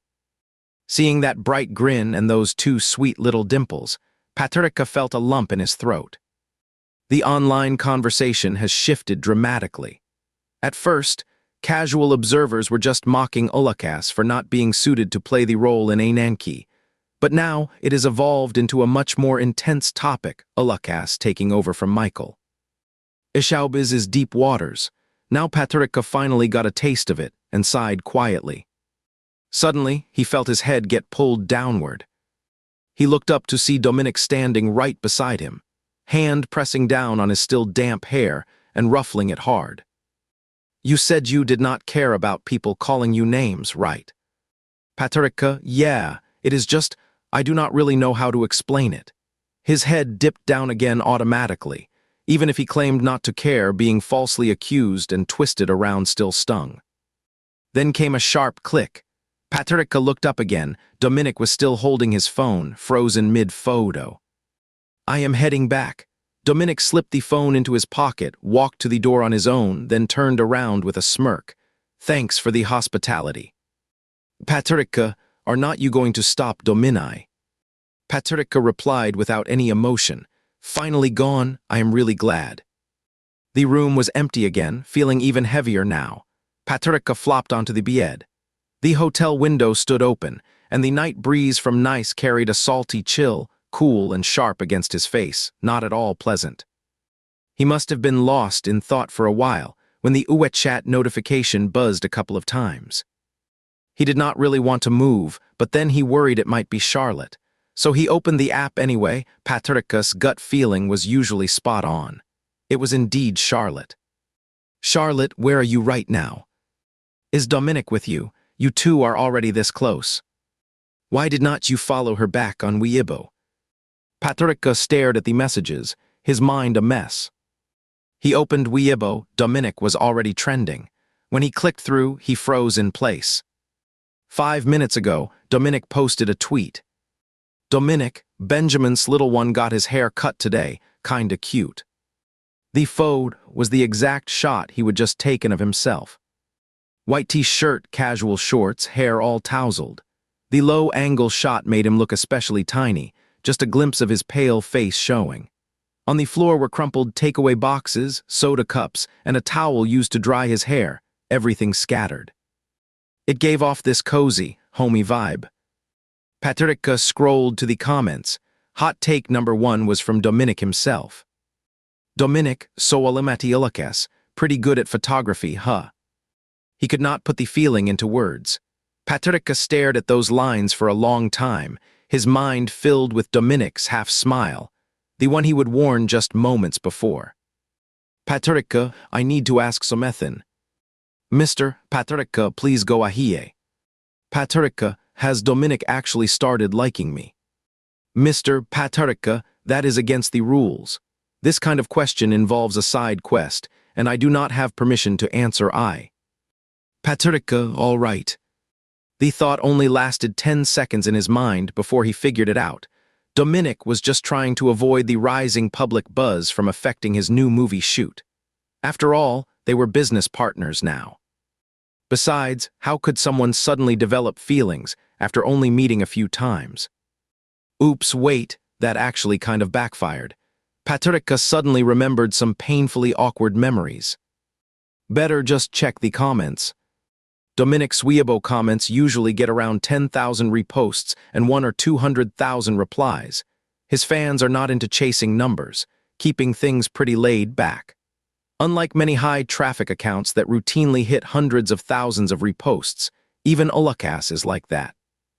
A flood of queer, curious, casual fans poured into the top comment section on Dominic's post. There were still a few off-key voices, but they got drowned out quickly. The speed at which people were commenting was insane.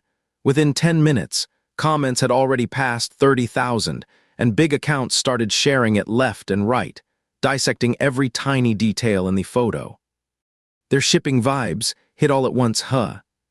Patricia suddenly remembered Charlotte's wet chat message a moment ago and quickly went to follow Dominic. Should I probably reply to hi? Mr. Patricia, Dominic tagged you, so yes, I think it is definitely necessary to reply. True enough, after thinking about it, Patricia decided to just send a laughing, crying emoji. It was always safe. He tapped the button right away. Then his phone rang instantly, startling him so much he nearly hung up by mistake. Charlotte's voice was as strong and clear as ever. Hey, Ulakas, why did not you reply to my message? Patricia mumbled weakly. I saw it, then I went to check Weibo and completely forgot to reply. Is Dominic still in your room right now? Patricia, no, he already went back home. Charlotte's voice suddenly rose. So he was really in your room just now? That photo, was it actually him who took it? Patricia, yeah, we were eating together a little while ago. Charlotte was puzzled. How come her own artist always managed to get along with people so easily? He seemed so shy and quiet by nature. All right, Michael's team stepped in. They want to ride on your movie buzz and drag you into the mess. Do not respond under any circumstances, got it? Yeah, I get it. Leave this to me, just focus on filming. Dominic posting that tweet at such a critical moment actually helped you out. If Michael's side does not pull any other tricks, this whole thing should blow over soon. Patricia nodded quietly, listened to a few more instructions, then the call ended abruptly. Always so rushed, Patricia thought as the phone screen returned to the Weibo interface he would just left. He refreshed the comments and found his reply had been upvoted to the top of Dominic's post. But he definitely sent the laughing, crying face emoji. Why did it turn into a heart? Patricia tapped into the emoji panel, where the heart and laughing, crying faces were right next to each other, probably because he would recently left a heart for Daniel, so it naturally ended up at the top of his frequently used list. He must have just accidentally swiped. It is all Charlotte's fault. The call came in too perfectly, making him miss the best chance to delete that comment. Deleting it now would definitely get me yelled at. Patricia did not dare check the replies under his own comment. He could already sense a tidal wave of pink bubbles rising, overwhelming his little red heart.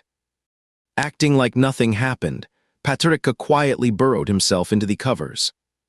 A point reward screen popped up again, and Patricia quietly crawled out from under the covers. Seeing the number 800, he clicked to collect it, then fell asleep with a happy smile. William was all about efficiency, strict on set, but always thorough and dedicated in his coaching. To match the character's background, Owen had specially hired a local French tutor to teach Patricia, making sure every line was spoken with perfect pronunciation and authentic accent. Owen really hated the heavy color grading and over-blurred filters popular these days. Those cheap effects were nothing like the real texture a film should have.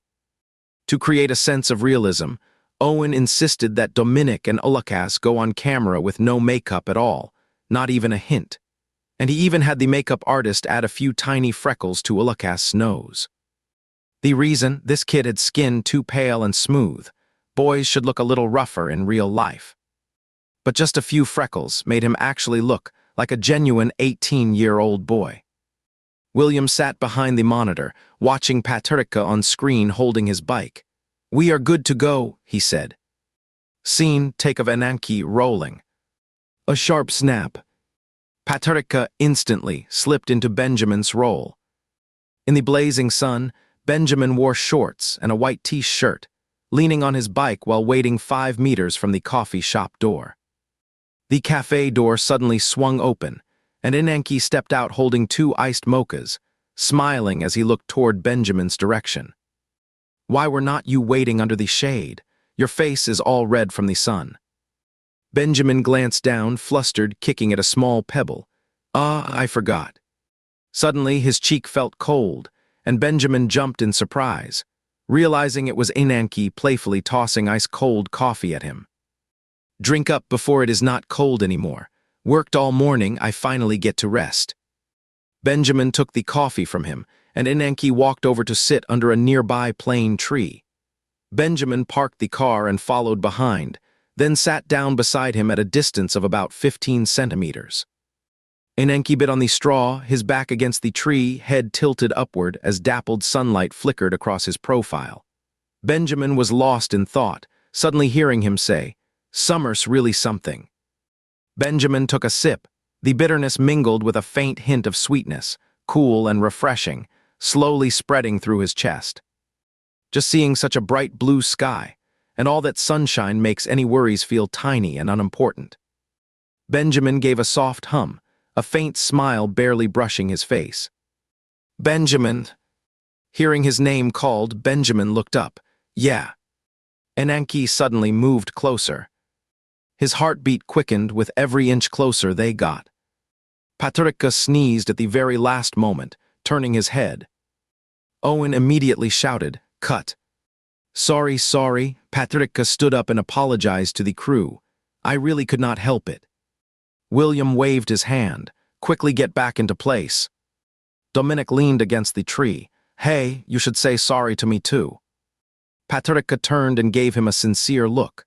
"Sorry, I think those tiny hairs from the plane tree got up my nose. It was really itchy, and I held it in for ages." Dominic could not help but bite back a laugh at the serious expression on Patricia's face. "All right, director, we are ready to go." William nodded. "Get back into that position and distance just like before." Patricia did as told. The two of them pressed close, nose almost touching, waiting for the slate. Scene: take of Ananke action, clap. There was less than a centimeter between them. Benjamin hastily shut his eyes. Got it. The thing he both hoped for and dreaded did not happen. "Why would you close your eyes, feeling sleepy?" Benjamin opened his eyes and saw Ananke pulling his hand back from behind him. A medium-sized beetle held between his slender fingers. "Just catching a bug." Benjamin gave an awkward laugh, a little. Ananke ruffled his hair. Yeah, it is really easy to feel drowsy when it is this hot. My rented apartment is right in this neighborhood. Feel free to rest there if you want a nap. Benjamin shifted uncomfortably and looked away. And no, thanks, I am supposed to go swimming later. Ananke said, I would love to swim too, but I have got work soon. He bumped Benjamin's shoulder lightly. How about we head to Angel Bay together when I get some time off in a few days? Benjamin scratched the back of his head, mumbled an unsure "Mihm," then scrambled up and dashed toward his bike. Heading out, see you tomorrow. Yeah. Then he pedaled away in a hurry. Stop, Owen stood up from the monitor. That takes good, Benjamin, go change clothes. Paterika, who had ridden halfway around the set, pulled his bike to a stop. Got it. There were not many crew members on set, but they were all pretty surprised. At first, when they found out William had cast Lucas, everyone grumbled behind his back, figuring a diva like him, with terrible acting skills and all the baggage of a celebrity idol, would be unbearable. They thought there would be endless takes. But this guy turned out to be surprisingly dedicated, nice as averages degrees Celsius every day, and Lucas spent each scorching afternoon in the sun, arms peeling from the heat, yet never once complained. And he did not need many retakes. He acted naturally. Did not you notice? Lucas' personality off-screen is kinda like Benjamin. Feels more like a real performance than acting. No wonder William picked him. Feels like he is barely acting at all. It is as if he is just being himself. Yeah, he is super nice. When I handed him a glass of water during break, he kept saying thank you, so polite. Totally won me over. Hearing those words while changing clothes, Paterika felt a small surge of pride. He could practically see Lucas's image becoming brighter thanks to his own efforts. The progress was actually faster than he would expected, though the high-efficiency crew definitely played a big role. Still, what really put him at ease was filming with Dominic. The guy can be weird out of character, but when it is time to shoot, he is dead serious. One second he is in the scene, the next he is fully switched, and he goes all out helping Paterika, even explaining lines and guiding his feelings during breaks. After a full day on set, Paterika was drained, overheated from sun exposure, exhausted from the long hours, and stuck with yet another bland Western dinner. He forced himself to eat just a little before heading straight into night filming. Scene take of Ananke cut. Benjamin was pedaling hard down the street, anger and anxiety filling his mind. Night fell and he did not know where to go. He wandered aimlessly through the city, and somehow, when he finally stopped, he realized he would unknowingly ended up at Ananke's apartment building. Benjamin had long known where Ananke lived. He would followed him from a distance more than once after work, watching from across the street without being seen.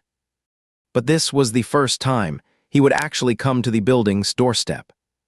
Just after arguing with his adoptive parents, he would wanted to run away, only to realize no one would take him in. Benjamin tossed his bike aside and sat on the apartment steps. It is so late, he probably will not be going out again, right? He murmured that to himself quietly. Not sure how long he would sat there, when suddenly voices floated from outside. Ananke. Too late to hide, the tall figure had already stepped into the building's entrance. Benjamin shot up, searching frantically for somewhere to hide, but suddenly felt dizzy and his vision went black. Paterika figured he would end up falling on the steps, fine if he did not hit anything, but a broken face would ruin everything. His mind raced with those thoughts, but instead of falling as he would expected, he tumbled into a warm embrace. Are you okay? His voice was like the sea breeze in June. Benjamin, what are you doing here? Are you sick? Oh, it is Ananke, not Dominic. His forehead pressed against the other's warm chest. He tried to lift his head but lacked strength, and even speaking came out soft, just feeling a bit weak. This scene's been messed up for so long. Why hasn't William called cut yet? In the dark, his vision blurred and his mind felt hazy. But his ears, now unusually sharp, picked up a faint, barely there laugh from the person holding him. Ananke supported Benjamin, letting him rest against his shoulder. while reaching into his pocket with one hand. A moment later, something pressed against his lips, and the hand firmly pushed it between his teeth, the rich sweetness slowly spreading.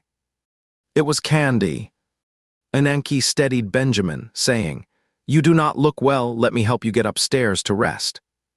Benjamin's legs felt weak, each step like walking on cotton, so he leaned fully into Ananke, resting his weight against the other man's shoulder. These stairs were only 3 floors high, but it felt like they would take a lifetime to climb. At the very moment the apartment door swung open, William finally called cut. "All right, that is a wrap. I just checked the place. The set needs to be redone tomorrow before we can shoot again, so let's call it a day." William clapped his hands. "Good work, everyone." The candy in Patrick's mouth had completely melted, and with his strength back, he broke away from Dominic. Shoulder, the instant cut was called, collapsing against the wall to catch his breath. "Feel okay?" Patrick nodded. "I will help you down." "No need, I can make it myself."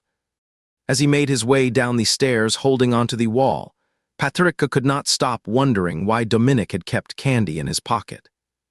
William walked over from the monitor station, and as soon as Patrick saw him, he quickly apologized. "Sorry, William, I was not feeling well a moment ago."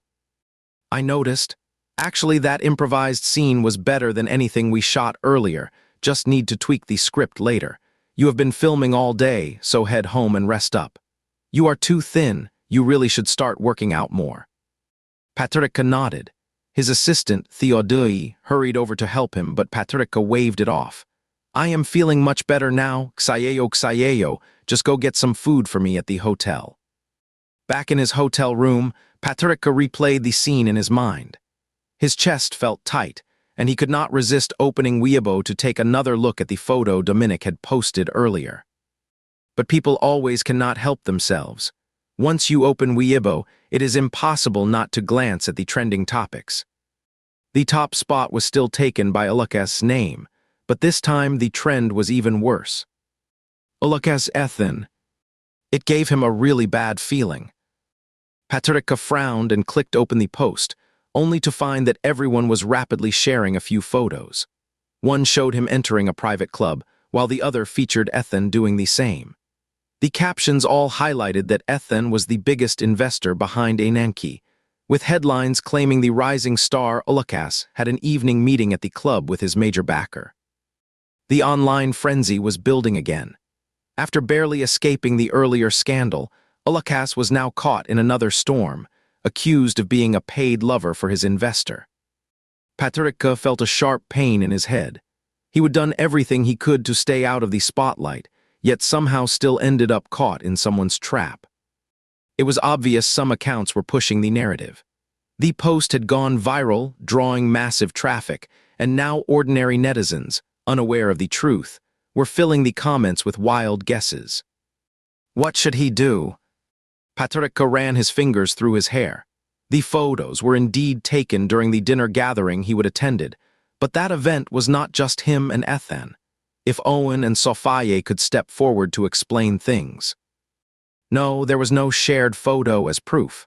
Speaking up without evidence would only make people think the crew was defending him out of loyalty, and the haters would just keep fueling the fire. Most netizens would not believe such an excuse. There must be security cameras at the club, right? Just then, his phone suddenly rang. No need to guess, it had to be Charlotte. Hey, Charlotte. Charlotte, you have seen the Weibo post, haven't you? Patrick, yeah. Charlotte, I knew you would. Do not worry about it. I am pretty sure Michael's team is behind this. And even if they are not the only ones, if he pushes forward, I will dig into his background too. Let's see who has more solid proof. Patrick let out a quiet sigh. I do not think it is the right time yet. Charlotte paused for a moment. I know you are not keen on this, but still, no one messes with me, I will not mess with them. And just now, Ethan called, he said they have already reached out to some influencer accounts. This would only slow things down for a bit, and it might actually spark backlash from online users. We should focus on that dinner gathering. If we can prove his photo was taken out of context, that will be the key. Charlotte, private clubs usually have surveillance footage. I will get in touch and see what I can find. Patrica nodded, but then it hit him. If the club's security records were really easy to access, Ethan would have released them already. The silence from his side suggests he has been turned down flat. Michael's team played a risky move here. If the footage ever surfaced, they would be exposed. Their boldness means the recordings are locked down tight. Patrica immediately thought of Michael's investors behind the scenes. This backer must really be pulling strings, especially since he has already invested in the project, yet still chose to help muddy the waters. Time ticked by and the scandal only grew hotter. Some influencer accounts deleted their earlier posts, but just as Patrico expected, public discussion did not fade. If anything, it got even more intense. It always felt a bit like hiding something by trying to cover it up, and Charlotte had not reached out to him again. Enough thinking, things had gone this far already, worrying would not help. Patrica walked into the bathroom for a shower. By the time he came out, it was already 11:30. He still had to shoot early tomorrow morning, so Patrica dried his hair and got ready for bed. For no reason at all, he suddenly remembered the taste of the candy Dominic had given him during filming. It was strange. Sometimes you just felt like eating something out of nowhere. He rummaged through the snack box by his bed, pulled out a pack of white rabbit milk candies, tore open the wrapper, and popped one into his mouth. It was delicious, but not quite the same as the candy Dominic had given him. It felt like scratching an itch from outside your boot. Just before bedtime, people always end up unlocking their phone screen without thinking, telling themselves they will only check it for 5 minutes. Then it is a natural step to open Weibo. Even Patrica, right in the middle of a social media storm, could not resist. Weird. The trending list had changed again. Lucas Dominic was back on top once more. Could it be that Dominic posted another tweet? Patrica could not resist his curiosity and clicked open the link. Several entertainment accounts had shared a photo showing the same private club surrounded by green trees, but this time the man entering was Dominic. The angle of the shot was different, giving a clearer view of Dominic's face. The post highlighted the following statement. Lucas and Dominic both attended the investor dinner for Ananke one after another. Comments started popping up from netizens questioning the previous scandal about being financially supported. Yet plenty of people still had doubts. What if Dominic was not actually there that day, and someone just used him as a scapegoat? The doubts and debates kept growing louder. What worried Patrica most was the timing of this photo, too perfectly timed, as if the person behind it had known about the whole patron scandal all along. Those pushing the story were dead certain Dominic was just a scapegoat. Naturally, Dominic's fans jumped in to defend him, quickly followed by venting their frustration on Lucas's Weibo. Just as the whole situation was growing more and more confusing, a celebrity marketing account dropped a video that turned out to be a turning point in this public drama. The footage was shot late at night, but it was still crystal clear. Dominic, Lucas, and screenwriter Sophie were walking out of the private club. Behind them came two men being helped along, clearly drunk. Netizens zoomed in on screenshots and could unmistakably make out that they were Ethan and director Owen. Patrica found it odd. The photo and the video were taken from the same angle, clearly shot by someone hiding somewhere nearby. The release of this video essentially confirmed that the private gathering at the club that day was indeed a business dinner between Ananke's production team and the investors. Owen also posted a motivational message at 2 in the morning. Director Owen, life is a journey of cultivation. The hardest part is keeping a quiet and rational heart, looking beyond the flashy illusions to find the true essence. It was clearly a jab at the whole public spectacle, and netizens jumped in to comment all over Williams' post. Not long after, Dominic and Sophie also liked Williams' post, and Sophie went further by directly sharing the video, saying nothing at all.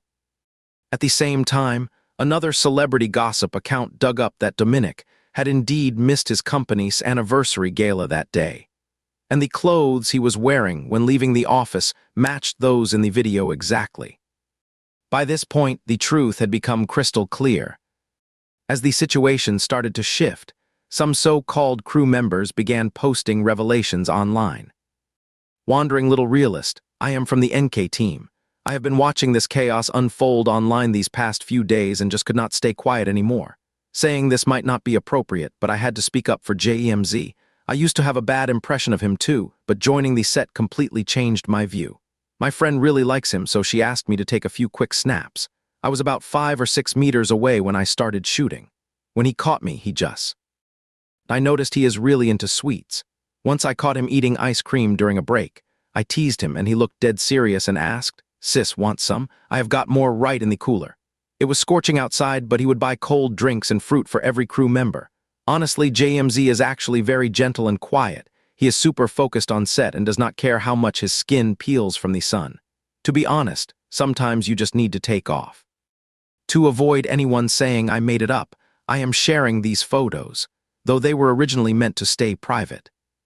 The post came with 4 images. The first was a stolen shot of Patarika standing under blazing sun, leaning on his bike while listening to the director.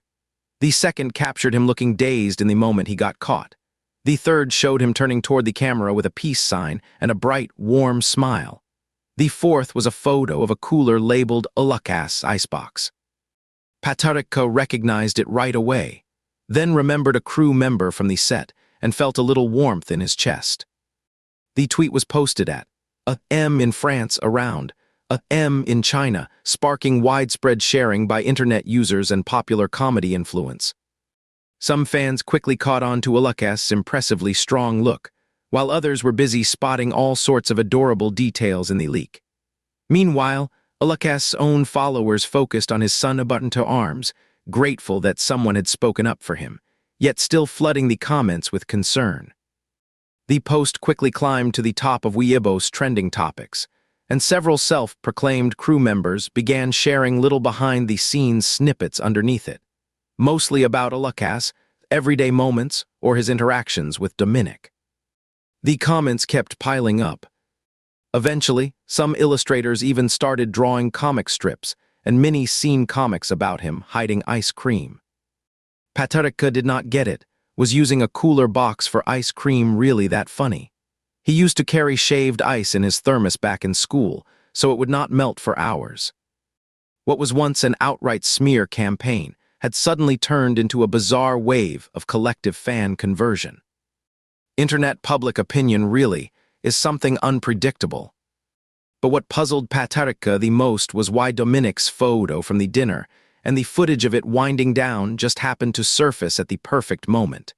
He would assumed Charlotte had done it, so he called her, only for her to deny it outright.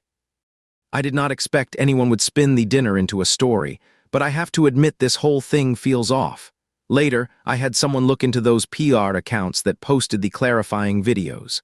Charlotte paused. Guess what I found? What is wrong? Charlotte continued. These marketing accounts are not anything special. Several companies run them. But the first one to post the video, that is a side account used by a paparazzi team.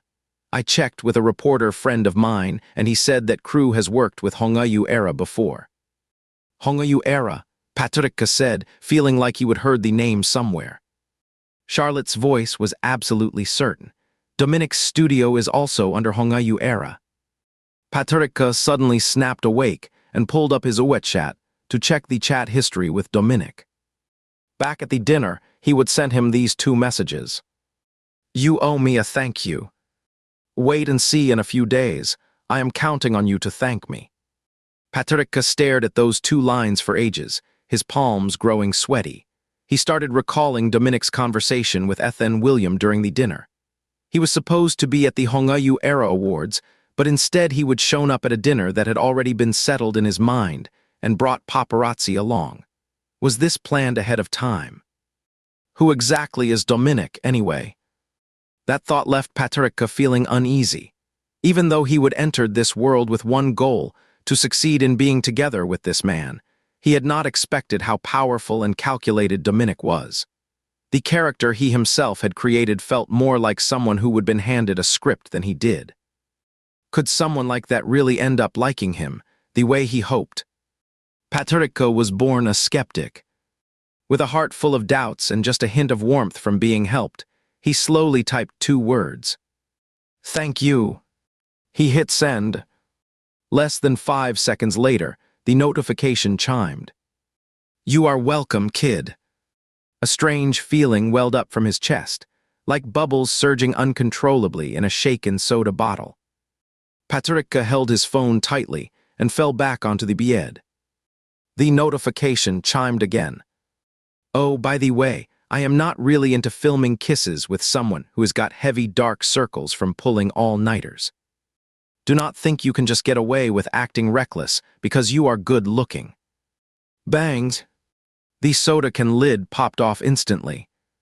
Dominic's way of saying goodnight is really unequal. Patricia, are artificial intelligences really this advanced now? Wait a second, seemed like I missed something important. Patricia stared at the message Dominic had sent him. There is a kissing scene tomorrow. So even laid-back guys can have a meltdown sometimes, Ihu. As expected, Patricia woke up the next day with 2 really noticeable dark circles under his eyes, plus an extra reward a point. William thought the kid must have been upset by last night's online drama and gently patted Patricia's shoulder. Do not worry about what people say, just focus on your acting. Got it. Patricia nodded slowly. He had not slept much the night before, his mind a mess. He was not against kissing men, he was into guys himself, but something about Dominic always made him nervous. Theodore handed over a cold Americano. Lucas, have this to wake yourself up. Patricia took a big sip, grimaced at the bitterness, but still forced himself to finish the whole cup. He could not afford to doze off and slow down filming. Hey, little one, can you call the makeup artist? Ask if she could help cover up these dark circles. A few minutes later, Theodore came back with the makeup artist. She glanced at Patricia and said, Honestly, it is not that bad, just a light touch-up under your eyes will do. Patricia nodded and sat still as the artist worked on covering his dark circles. She followed William's no-makeup rule strictly, only applying coverage where needed. Dominic strolled over with a small fan, took in Patricia's quiet, eyes-closed expression, then casually walked toward the trailer assigned to Lucas, where Theodore was sitting. Brother Dominic, did you need something? Dominic smiled at her. Lucas sent me to grab an ice cream, he said coffee's too bitter. Oh right, I will get it for you. Dominic stopped Theodore. I can handle it myself, you go on ahead. Then he got into the car, spotted the cooler, crouched down and opened it. Inside were ice creams from every brand packed tightly. Which one does he like best? The chocolate hazelnut one on top. It is the last one. Yesterday, Lucas asked me to get more, but I went to so many stores and could not find any. Dominic picked up that box of ice cream and walked out of the car, leaving Theodore still Patricia. All right, take a look. The stylist held up a small mirror for Patricia. Does it show now? Patricia nodded and smiled. Yeah, thanks, sis. He stood up to watch the stylist leave, then turned around. There was Dominic right behind him, munching on an ice cream. A little awkward, Patricia forced a smile. Eating ice cream this early, you will end up with a stomachache. Dominic was bursting with laughter, but pretended to stay calm. This is hard to find, wanna try some? Patricia refused without thinking, but the next second he realized how familiar that ice cream looked. He casually glanced over and saw Dominic barely holding back. He was already laughing so hard his eyes were crinkling. Patricia felt unsure but still could not help asking, did you just eat my ice cream? Dominic was not admitting it, though he was barely holding back his laughter. Who says it is yours? Just because you are the only one allowed to eat ice cream around here. Patricia was getting annoyed. He trusted his gut instinct completely, so he turned on his heel and marched straight toward his trailer. Seeing how low his mood had dropped, Theodore hesitantly spoke up. Lucas, brother, what is wrong? Did Dominic just come by? Yeah, he said you wanted ice cream, so he went to get it for you. Upon hearing that, Patricia stormed back, ready to yell at him. But he would never actually yelled before, did not know how this kind of thing worked, and his voice came out weak the moment he opened his mouth. Why did you steal my ice cream? Inside, Dominic was laughing so hard he felt like rolling on the floor. But he kept a straight face, and just kept eating one spoonful after another. I wanted it too, Dominic said, holding the little spoon between his lips. You did not mind sharing with everyone else earlier, did you? I just ate one, now you are mad. Do you really hate me that much? Paterica was speechless at the reply and finally managed to mutter, but it is my favorite, and there was only one left. Dominic raised an eyebrow. I am eating your very favorite. Immature, Paterica thought to himself. Paterica, your behavior is not exactly mature. Shut up. Paterica usually kept a calm expression and treated people and things with the gentlest attitude. Seeing him like this, Dominic felt an overwhelming sense of achievement. With the ice cream box nearly empty, Dominic stirred the spoon around in it, then walked over to Paterica and shoved a big scoop straight into his mouth. Last bite, here you go. Only kids act this possessive over their food. Paterica sat there, mouth full of ice cream, staring blankly as Dominic finally burst into laughter. Facing the sunlight, Paterica noticed for the first time that Dominic, laughing without a care, had a subtle but sharp canine tooth. Sharp and well hidden. Ananki, Benjamin, let's get started. Got it. It was time to shoot, so Paterica pushed aside the random thoughts in his mind. Suddenly, congratulations flashed before his eyes, bonus points. He grabbed them quick and threw himself completely into the iski. Good thing the kissing scene was shot at night. He still had a whole day ahead to calm down and process everything. Less than half an hour into filming, the production manager suddenly told them that foreign media would be arriving for an interview soon. The press arrived just as they finished a scene, so William had Dominic and Alakas stay on set to field questions. The reporter was a young woman who spoke English with a strong French accent.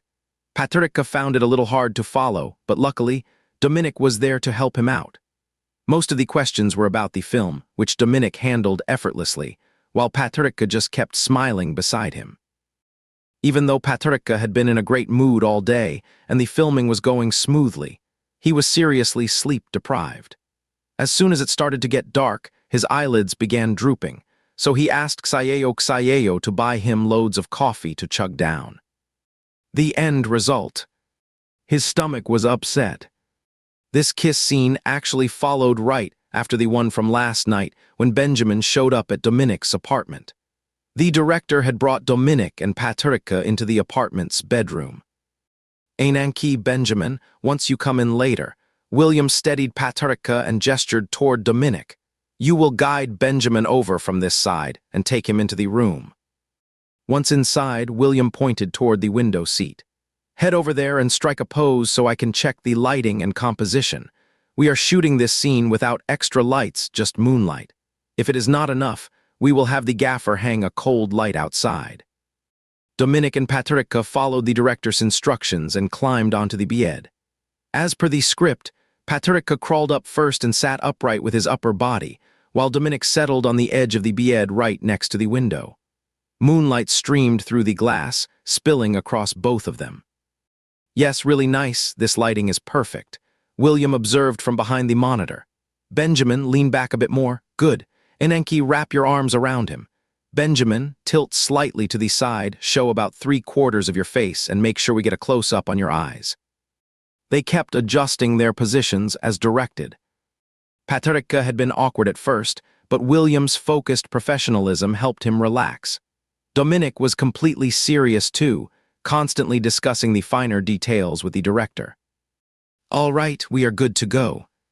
Scene take 1 action, Ukyu. Ananki helped Benjamin into the apartment, using his foot to close the door, then reached for the light switch and pressed it. Nothing happened. He tried a few more times, but the light still would not come on. Looks like there is a power outage. I will get you to bed first. Benjamin let out a quiet groan and slumped heavily against Ananki. Ananki exerted considerable effort to get him to the edge of the bed, where Benjamin collapsed onto it. The mattress was not very soft, but it carried a faint lingering scent, some laundry detergent that still clung to Ananke's presence. Patrica figured he was really unlucky. Yesterday, during the earlier scene, he would felt weak from not eating, which actually ended up giving William exactly the performance he wanted. But today, after forcing himself to eat a huge dinner just in case, he would been worried he would not be able to keep up with the scene. Turns out drinking too much coffee made his stomach hurt again. Patrica, your health is really in bad shape. Patrica, I will work on getting healthier from now on. Sounds like it will not happy. Ananke placed his hand on Benjamin's forehead, but since his palm was naturally warm, he gently lifted Benjamin a little and propped him against the wall. Benjamin's awareness was somewhat scattered, and suddenly feeling Ananke drawing near, he instinctively tensed up. Their foreheads touched. The camera did not catch everything, but Patrica clearly saw the subtle shift in Dominic's expression when he pressed his forehead against his own. There was a faint sheen of sweat on his forehead, something you cannot fake. You are running a fever, Dominic continued, slipping back into Ananke's role as he delivered the line. Benjamin turned his head away and stared out the window. I remember there is still fever medication. I will go find it. Ananke left the room. Benjamin reached out and gently ran his fingers across his forehead, then pressed them against the dark blue bedspread, tracing its patterns. Moonlight washed over his face, a mix of bright and shadowed. Ananke walked in holding a glass of milk, a white pill resting in his palm. Benjamin, leaning against the wall, suddenly spoke. I really love reading Camus.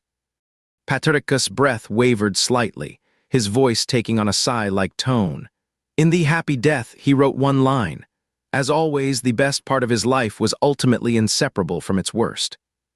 Benjamin looked at Ananke, his expression carrying a subtle ache. I used to never understand it before, but now I do. One day, when you finally meet something so desperately desired, you have no choice but to accept the cruel truth that you cannot truly have it. Ananke placed the milk on the small cabinet beside the bed and said with a smile, Funny enough, I have read Camus too, but I prefer another quote over what you mentioned. Moonlight poured unreservedly into his pupils. Love something you will never see again, love it in the fire and frenzy, then destroy yourself. That is when people truly live. Dominic's smile was so tender it felt like drowning in warmth. Patrica froze in place, his mind going completely blank. Cut, William's voice snapped through the air like a slap to bring him back to reality. Sorry, I was just zoning out for a sec. William let out a soft sigh. Do not put too much pressure on yourself, okay? Empty your mind completely. Right now you are not Lucas, you are Benjamin. Remember, he is the one you have had an instant crush on. When someone like that drops a line with hints like that, you should feel it like a flood breaking through. After all those years of holding back, that moment has to burst open. Got it. Have you ever had a crush on someone? Try to remember how that felt. William's last words brought back a flood of long-buried memories, and an ache crept up, unclear whether it came from his stomach or his chest. Take a moment to prepare. Ananke will repeat the lines shortly. I will not be guiding the kiss scene. The best results come from natural, unrestrained performance. If needed, we can revisit it later. All right. 2 minutes passed. Scene take 2, action, a click. Ananke was right in front of him, wearing a calm and deeply gentle smile. Love something you will never see again, love it in the fire and frenzy, then destroy yourself. That is when people truly live. Patrica's hands were trembling. In this moment, Benjamin, the one who had risked everything for light and warmth, finally merged with the coward he was. Only because he knew it was fake could he push through without hesitation. He threw himself into the arms of the person in front of him and kissed them. Time seemed to freeze until Owen called out stop. Good, that round's passed. Patrica pulled away from Dominic with surprising eagerness, even though he had not fully come down from the kiss. Still, he dragged himself back and leaned gently against the wall. A joke might have broken the tension right away, but neither of them could say a word. He was hurting, both in mind and body. Luckily, William called time at the perfect moment. 1 second later, it would have been truly awkward. Patricia usually never minded much, but right now, an odd sense of competition flared up inside him. He silently asked, "Did Dominic react differently?" Remain deadpan. "Patricia, you can observe for a Warcel." All the staff started moving. Patricia watched Dominic leave the room. "I am willing to pay points just as long as I can afford it." Said, "If you are set on this, please pay 3,000 point." He would been feeling good these past few days, getting points handed out so freely, almost like a serf finally rising to lordship. But the moment of reckoning came sooner than expected. Patricia bit his lip and went ahead with the payment. The number on screen scrolled from 3,500 down to 500. Back to square one overnight. Patricia felt a bit deflated, yet strangely eager for the answer. "Go on." Remained completely straight-faced. "Patricia, Dominic's reaction was slightly stronger than yours. He is in the restroom right now." Patricia froze upon hearing that. A mix of embarrassment and quiet delight. What on earth was going on? Whatever, anyway. He had not lost. After the scene, Owen gave plenty of rest time. He was in a meeting with a few photographers. The crew were all busy again, and the set had returned to its usual buzz. Patricia's stomach ache had not let up. Remembering somewhere he would read that drinking milk might help, he walked over to the nightstand, picked up the glass of milk, and took a sip. "Do not drink it, it is ice cold." Dominic's voice suddenly cut in. For no reason, Patricia felt uneasy, and even turning around was a bit unsteady. The first thing Dominic noticed was Patricia's swollen lips from the kiss, his mind instantly replaying the scene just moments ago. Then he glanced again and caught sight of a white milk ring around Patricia's mouth, like some silly little mustache. He could not help but let out a quiet chuckle, grabbed a tissue from the box on the nightstand, and handed it to him. Patricia did not get what was going on, looking up at Dominic with a confused blink. So Dominic stepped closer, then. "Thanks." As soon as he said it, Dominic tossed a small box of medicine into his arms.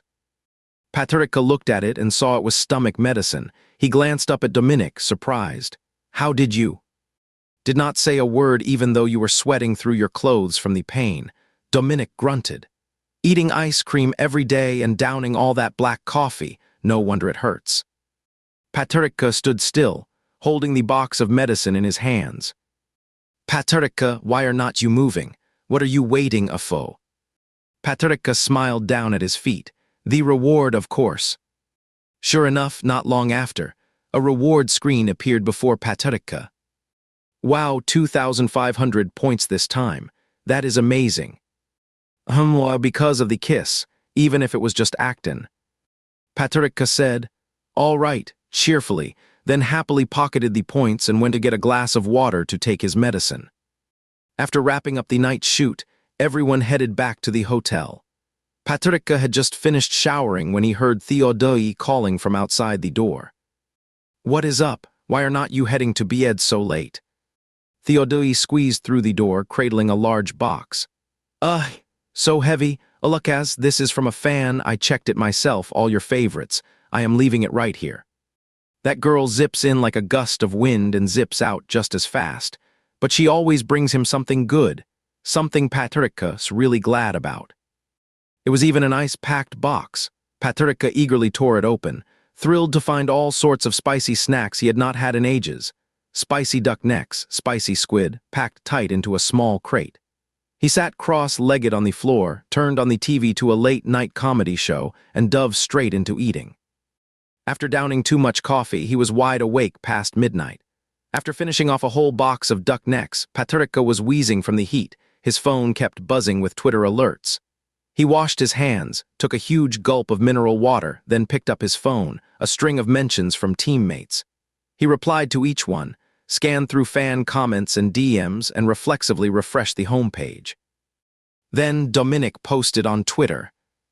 "Dominic recently got hooked on sweets. Candy is power." So Dominic's into candy now. Patricia took another sip of water. "Yeah, he has been carrying sweets around all the time last time. He even handed one to me. And he sneaked an ice cream before too. After going over all the little clues and misdeeds, Patrica was convinced of Dominic's tweet's authenticity. Naturally, fans flooded the comments with replies. Patrica suddenly remembered he would just eaten snacks brought by a fan. Feeling a bit more level-headed now, he rolled around in bed a few times and drifted off to sleep. For the next 2 days, they filmed several scenes by the seaside. Patrica, who lived in an inland city and only had rivers nearby, rarely got a chance to visit the coast, especially not somewhere as stunningly beautiful as Nice Bay. Between takes, he would naturally wander down to the water's edge. He did not do much except dip his feet into the sea and crouch down to watch tiny shells and hermit crabs in the shallow tide pools. "Mr. Ulukas, why do not you use an umbrella? Look at your neck, it is already sunburned." Theodore hurried over to hand him one, and Patrica took it with a smile, saying thanks before setting up the small umbrella and crouching down again. He really has no sense of being an idol at all. Theodore watched his back and felt a little strange. Today he had not eaten any ice cream, snacks, or said much more than usual. He was not exactly chatty to begin with. Theodore let out a soft sigh, then remembered what he needed to say. "By the way, Ulukas, once you are done having fun, come over. Fans have pooled money to organize a crew welcome event, and members from the French fan club even flew in all the way from Paris." Patrica had just reached into the sea to grab a pretty shell when he heard Theodore mention the support team and shot up. "A crew support event. My fans are here." Theodore burst out laughing and quickly nodded. Yeah. Patrica's face lit up. "Then let's go." He held the umbrella but kept it tilted toward Theodore. "You take it, Ulukas," Theodore said, pushing the handle back. "I am fine." "I do not tan," Patrica insisted, shifting the umbrella back. When they reached the set, Patrica handed the umbrella to Theodore. From a distance, he spotted the fan support zone the fans had set up for him, filled with food and gifts they would prepared. He walked from one end to the other, examining each item. They were all his favorites, but he could not eat any of them now. His expression shifted from joy to disappointment. Patrica pressed his lips together and sighed. He asked Theodore to invite the crew members to share the food while he took photos and signed autographs for a few fan representatives who had arrived. After they left, he sat alone on a small stool beside the support zone and started opening gifts. He quietly opened the first box, a brand new gaming console, and his eyes lit up. He looked genuinely thrilled. The second gift box was not big. When he opened it, there was a pair of glasses inside. Patrica's eyes lit up with surprise. He had not worn glasses in ages. He pulled them out and waved them playfully toward the small one before putting them on. Suddenly, he remembered he had just gotten these custom-made glasses online the day before he passed away. He would only worn them for a short while before it happened. What a pity. Theodore watched from the side, puzzled. "Ulukas, brother, are not you going to eat?" Patrica glanced at the fan buffet again, his expression filled with longing. "Could you save some for me and stash it in my hotel fridge? I will come back to eat them in a few days."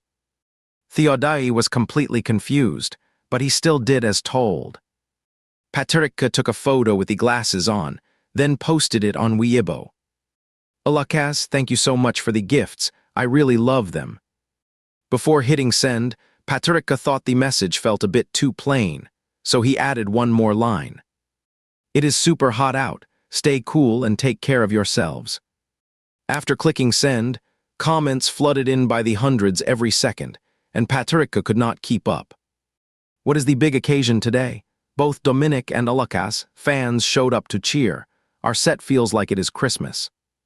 Exactly, so many delicious treats. It is like a food battle between the two fandoms. It is absolutely adorable. Patrica overheard the staff chatting and finally realized Dominic's fans had shown up today. He was curious, remembering Dominic's post from a few days ago, so this fan meetup must have brought tons of sweets and candy. They are basically essentials in life, you know. But I cannot actually eat them, might as well stop thinking about it. Sighing, Patrica bent down, picked up a letter from the gift box, sat on a little stool and squinted while reading. This fan's handwriting is kind of messy. Patrica hunched over, his head nearly touching the paper. Suddenly, a small hard thing smacked him right in the head.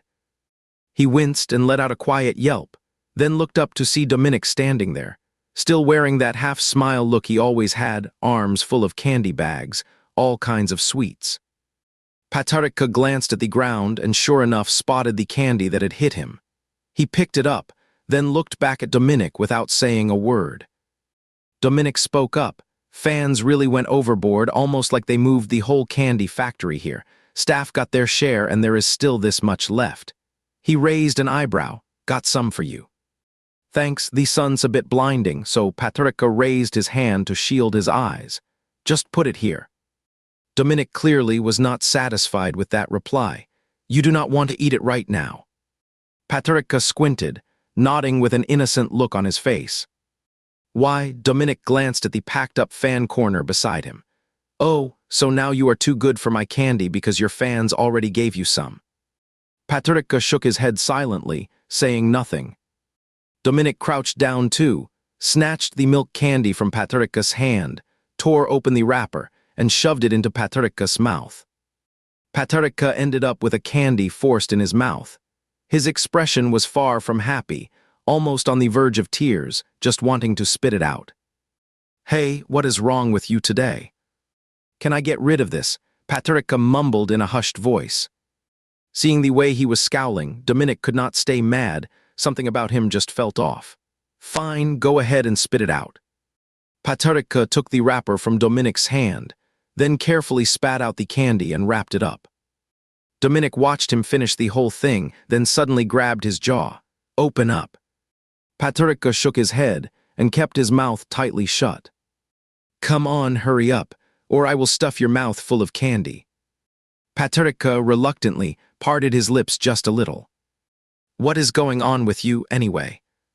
I have got a mouth ulcer. It really hurts when I eat anything sweet, Patrica whispered. Dominic frowned. Let me take a look. Patrica stuck out his tongue, and there was a noticeable sore on the tip, fairly large in size. Are you just complaining about the crew, food, and craving meat now? Dominic shot back with merciless teasing. Seeing Dominic say nothing, Patrica explained seriously. You have got a sharp canine tooth. I was in pain from my stomach at the time. I did not feel my tongue get bitten. Then I ate way too much spicy food when I got back, and it ended up getting inflamed and ulcerated. Patrica pursed his lips. It has been hurting for 2 days now. Dominic sighed, stood up, and walked away. Just like that, he left. Patrica thought to himself, he has got no heart at all. His voice suddenly sounded almost sad. You are not my Patrica anymore. You are even starting to flirt, no. Patrica, no, I did not, I never did, do not make stuff up. Back to being alone again, Patrica picked up the few bags of candy Dominic had left on the floor, stuffed them into the fan mail gift bag, then grabbed a pen and script, sat down on a small stool, and began marking notes while silently memorizing lines.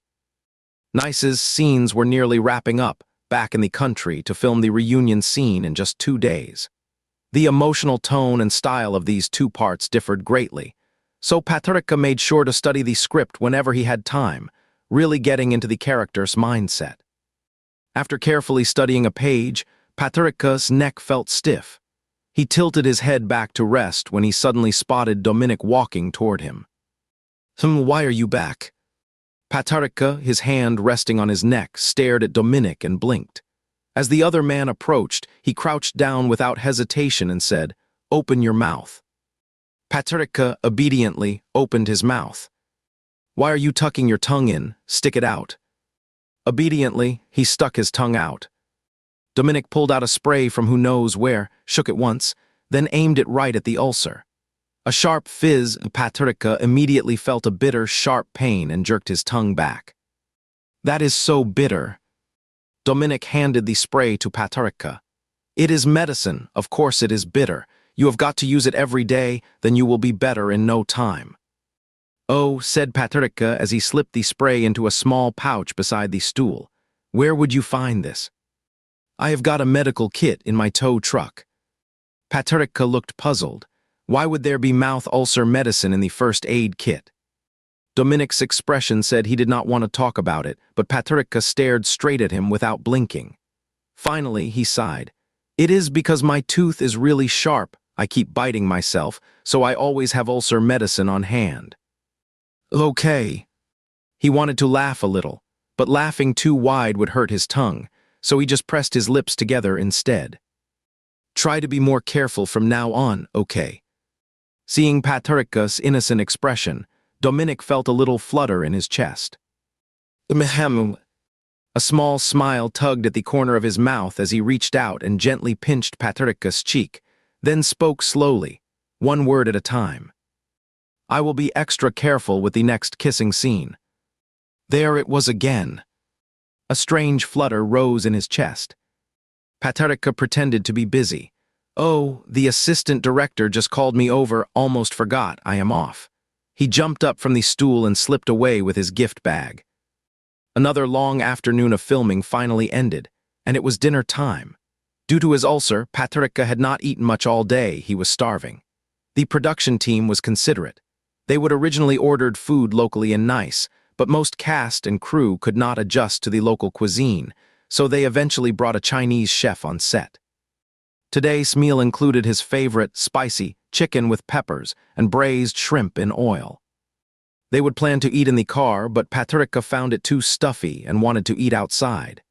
He leaned against a tree, hiding under its shade, about to unwrap his chopsticks when someone suddenly appeared beside him. Give me some space, this spot perfect for sunbathing. Dominic just shoved right in next to him.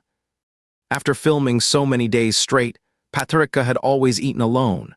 He looked at Dominic with a hint of confusion but said nothing, just bent his head and started unwrapping his chopsticks. Turns out the guy was not just after a seat next to him. There was more going on than that.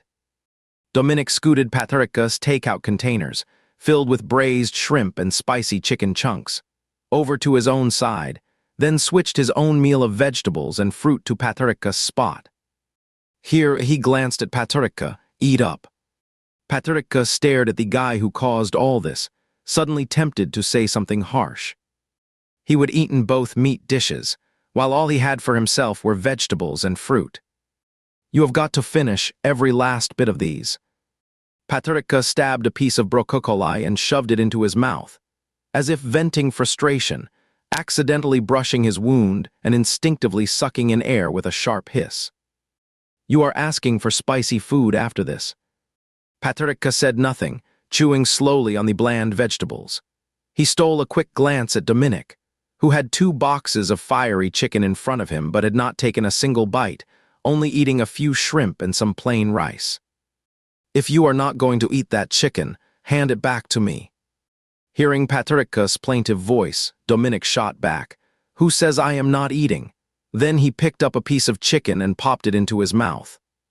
Patricia made a little face, but then heard someone nearby letting out a quiet, sharp hiss. He turned to look at Dominic, who had a thin sheen of sweat on his forehead, glinting under the sun.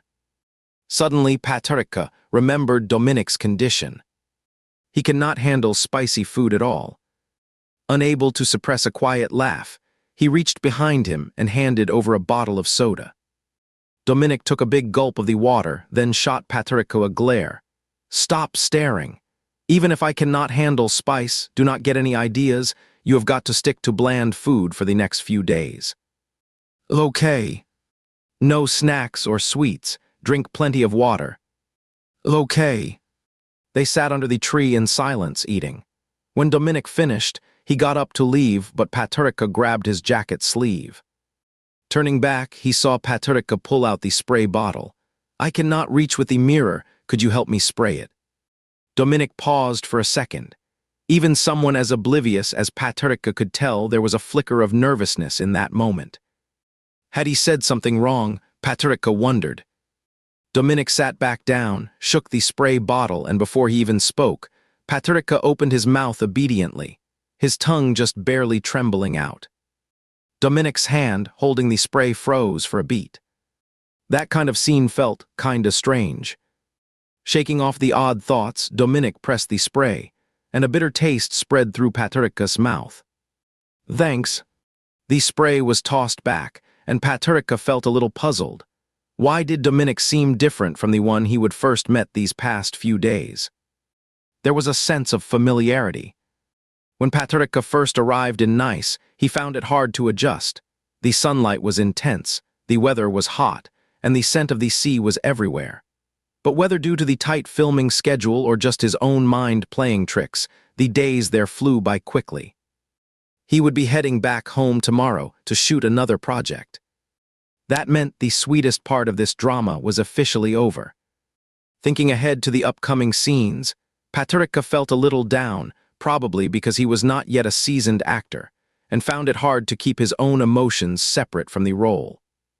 After finishing the night shoot and returning to the hotel, it was already 10 of the clock at night.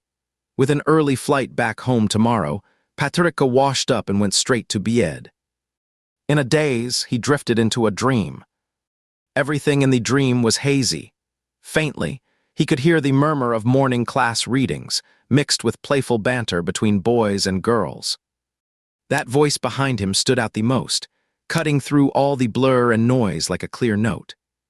He felt someone poking him in the back. He wanted to turn around. Just see who was sitting behind him. The bell rang out suddenly.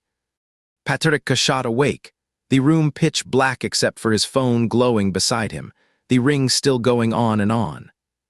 Drowsily grabbing the phone, he squinted at the screen. It was Dominic calling. "Hello."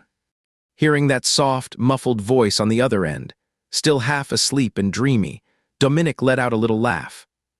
Patricia, already roused from sleep, had no idea what the laugh meant, but being his usual easygoing self, he was not annoyed. He glanced at the time. Then brought the phone back to his ear and asked, "What is up, or did you just dial by mistake?" "I am by the swimming pool, downstairs at the hotel." Patricia made a soft "oh," then asked, "And then?" "Come down and find me."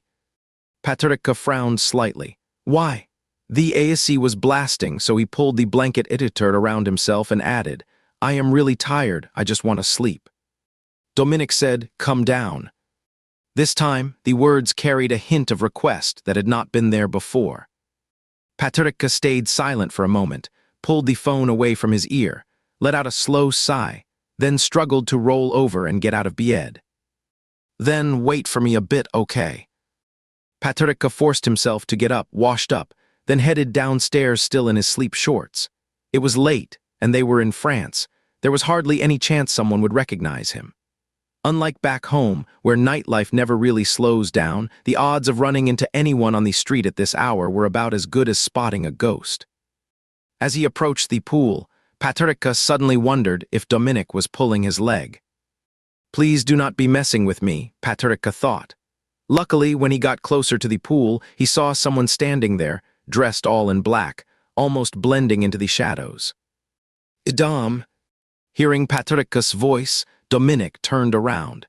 He was still wearing the baseball cap that Patricia had worn during his audition. Seeing Patricia's half-closed eyes, like a tiny hamster yanked awake by force, the wind tousling his hair into a messy mop, and the thin frame of his shoulders barely visible under his loose t-shirt, Dominic suddenly felt an unexpected wave of calm. "Are not you tired at all?" Patricia's voice carried a faint nasal tone. Dominic smiled. "It is our last night in Nice." "So what?" Patricia sniffed. "Missing out on a good time like this? What a waste." He stepped forward and grabbed Patricia's wrist. "Can I borrow your bike for a sec?" Patricia finally noticed his movie prop bike parked in the shadows. Dominic hopped on it with ease, then glanced back and gave a quick nod. "You are riding behind." Patricia's mind was still a little dazed. He just mumbled an okay and climbed onto the back seat. Before he even got settled, Dominic surged forward with full force. The sudden momentum threw him backward, panic rising as he nearly fell off, forcing him to lurch forward and instinctively press close against Dominic's back. He carried a faint trace of perfume, something crisp and woody like cedar, mingling with a hint of earthy root bitterness. It was oddly beautiful, like hugging a winter storm that had buried an entire forest under snow during a summer night. "Do not go too fast." "Got it." After the warning, Paterica gripped the edge of Dominic's seat with both hands. His legs had nowhere to go but up, lifted high, awkward, and a little uncomfortable. But the feel of the night wind on his skin was too pleasant. This was the first time since arriving in this world that Paterica had let himself truly relax and just be present with everything around him. Dominic rode ahead, neither of them saying a word. The night along the coastal road was quiet and beautiful. They passed our convenience store, where Dominic stopped his bike and went inside. A moment later, he came out with 2 ice cream boxes. "Here," he said, handing the bag of ice cream to Paterica, then climbed back on and carried him to a quiet cove. The shoreline was lined with odd-looking rocks. Dominic parked the bike near the sand, and Paterica followed right behind. He could not explain why he was following him, just like he could not explain why he would agreed to meet at 3 in the morning. Seeing Dominic sit down on the sand, Paterica sat beside him, keeping about 30 centimeters between them. Dominic turned to look at him, took off his hat, and then put it back on backwards. "Why keep such a distance? Are you scared of me?" Paterica had no choice but to shift closer, having the space between them. "Give me one." Paterica bent his head to examine the flavors of the 2 ice cream boxes in his hands. But before he could make out anything, Dominic had already moved close and snatched one away. He leaned in really close, his arm brushing against Paterica's casually, warm, unlike the cool sea breeze. Paterica bent down to open the ice cream box, grabbed the small spoon, but no matter how he tried, he could not tear open the plastic wrapper. Dominic took it from him, placed one corner of the plastic wrap between his lips, and gave a light tug, easily opening it. Then he pulled out the spoon and stuck it into Paterica's ice cream. Paterica thought, his fangs really are sharp. Just as Paterica was scooping a bite to put in his mouth, Dominic asked, "Is your sore healed up?" Paterica nodded, before finally bringing the spoon to his lips.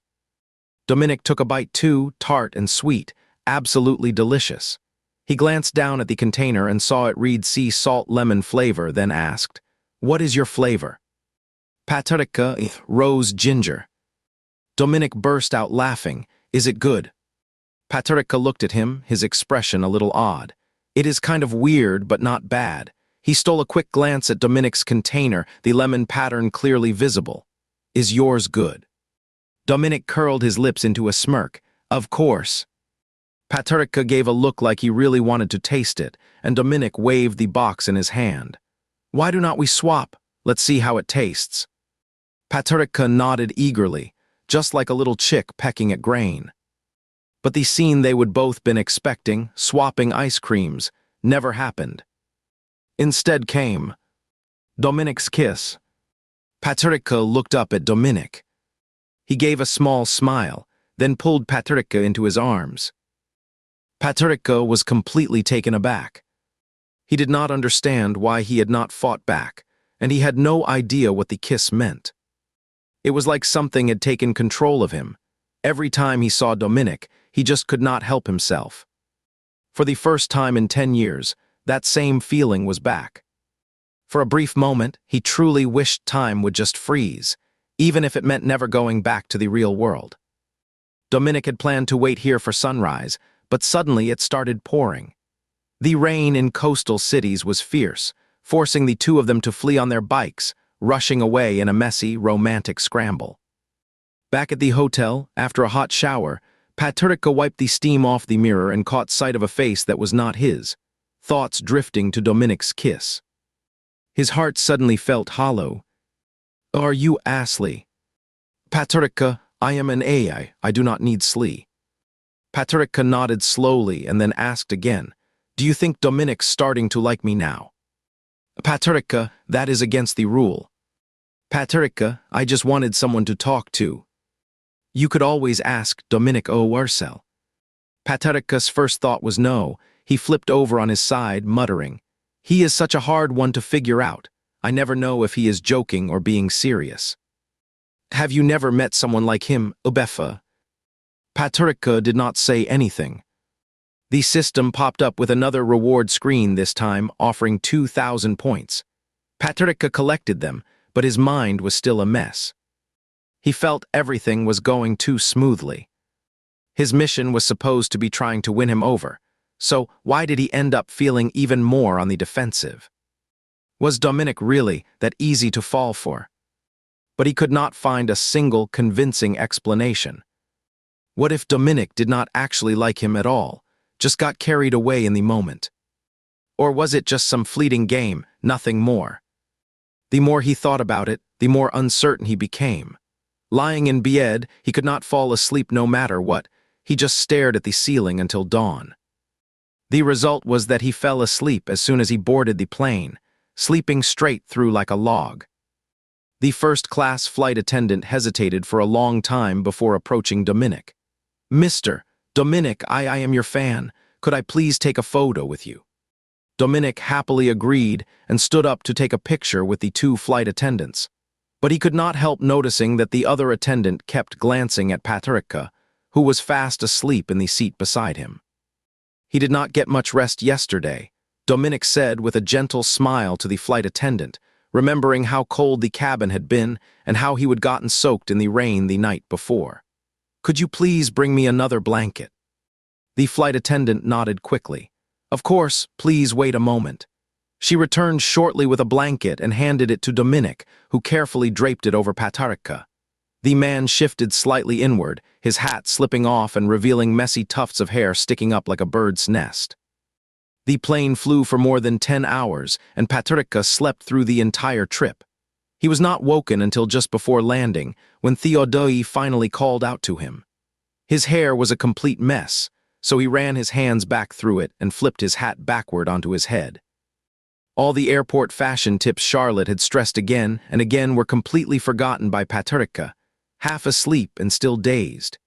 He had left his sunglasses behind and showed up with no makeup, unlike Dominic in front of him, who looked perfectly put together, always wearing a polished smile. The fans waiting at the airport were way more than Patricia had imagined, surrounding him Dominic and a few staff members in layers so tight it felt like being trapped. He could swear everyone was calling his name, with people shoving things into his arms whenever there was space. He was overwhelmed. His mind felt even messier than the scene around him. A fan shouted, "Brother Olukas, were you sleeping on the plane?" Patricia turned around. The girl was filming him with her phone and he shyly tilted his head. "How would you know?" "You have got a sleep mark on the right side of your face." Laughter erupted all around. Patricia let out an "oh," rubbed his cheek, then laughed along. When he looked ahead, Dominic was nowhere in sight, somehow lost in the crowd as he craned his neck and scanned every direction. "Brother, what are you looking for?" "Patricia, where's Dominic?" The girls around suddenly shrieked, making Patricia jump in surprise. Did he say something wrong? Over here, brother Dominic's over there." "Oh thanks, got it." Patricia quickly pushed his way through the crowd toward where Dominic was. By the time they arrived at the hotel arranged for the Shanghai filming location, Patricia was completely worn out. How could a bunch of girls have so much strength? The temperature in Shanghai was not much lower than in Nice, and if anything, it felt even more humid. Even though they would change locations, the crew's high efficiency remained unchanged. Everyone quickly got into their roles. Scene take one of Ananki rolling, a clay. The office was bustling and packed. Ananki finished writing the final paragraph of the interview piece, then leaned back in his swivel chair. "So tired." "Ananki." Less than half a minute of break had passed when Ananki heard the boss calling his name. He straightened up in his seat and answered, "What is it?" The boss was sweating profusely, pushing through a crowd of coworkers arguing over scripts to reach Ananki's desk. "Ina's been rushed to the with appendicitis. Take over her interview right away." Ananki looked hesitant. "But I have got an appointment soon. It is about to start." The editor waved his hand dismissively. "It does not matter. I can have Xiao Ichen take your place." He placed a stack of documents on Ananki's desk. "This interview has been scheduled for nearly 3 months before they finally agreed. It is his first one in China." Ananki glanced at the documents. "Anathan, a Frenchman." Exactly, a rising star in literature over the past few years. Just you and Ine can handle French conversations fluently. Now that she is down, you are our only choice. Do not worry, I will make sure everything's taken care of. Go straight to it. Ananki, the backbone of the magazine, was not new to being shoved into situations like this. Do we need to bring a camera? No, do not bring one. The guy said he does not want any publicity, just a written interview.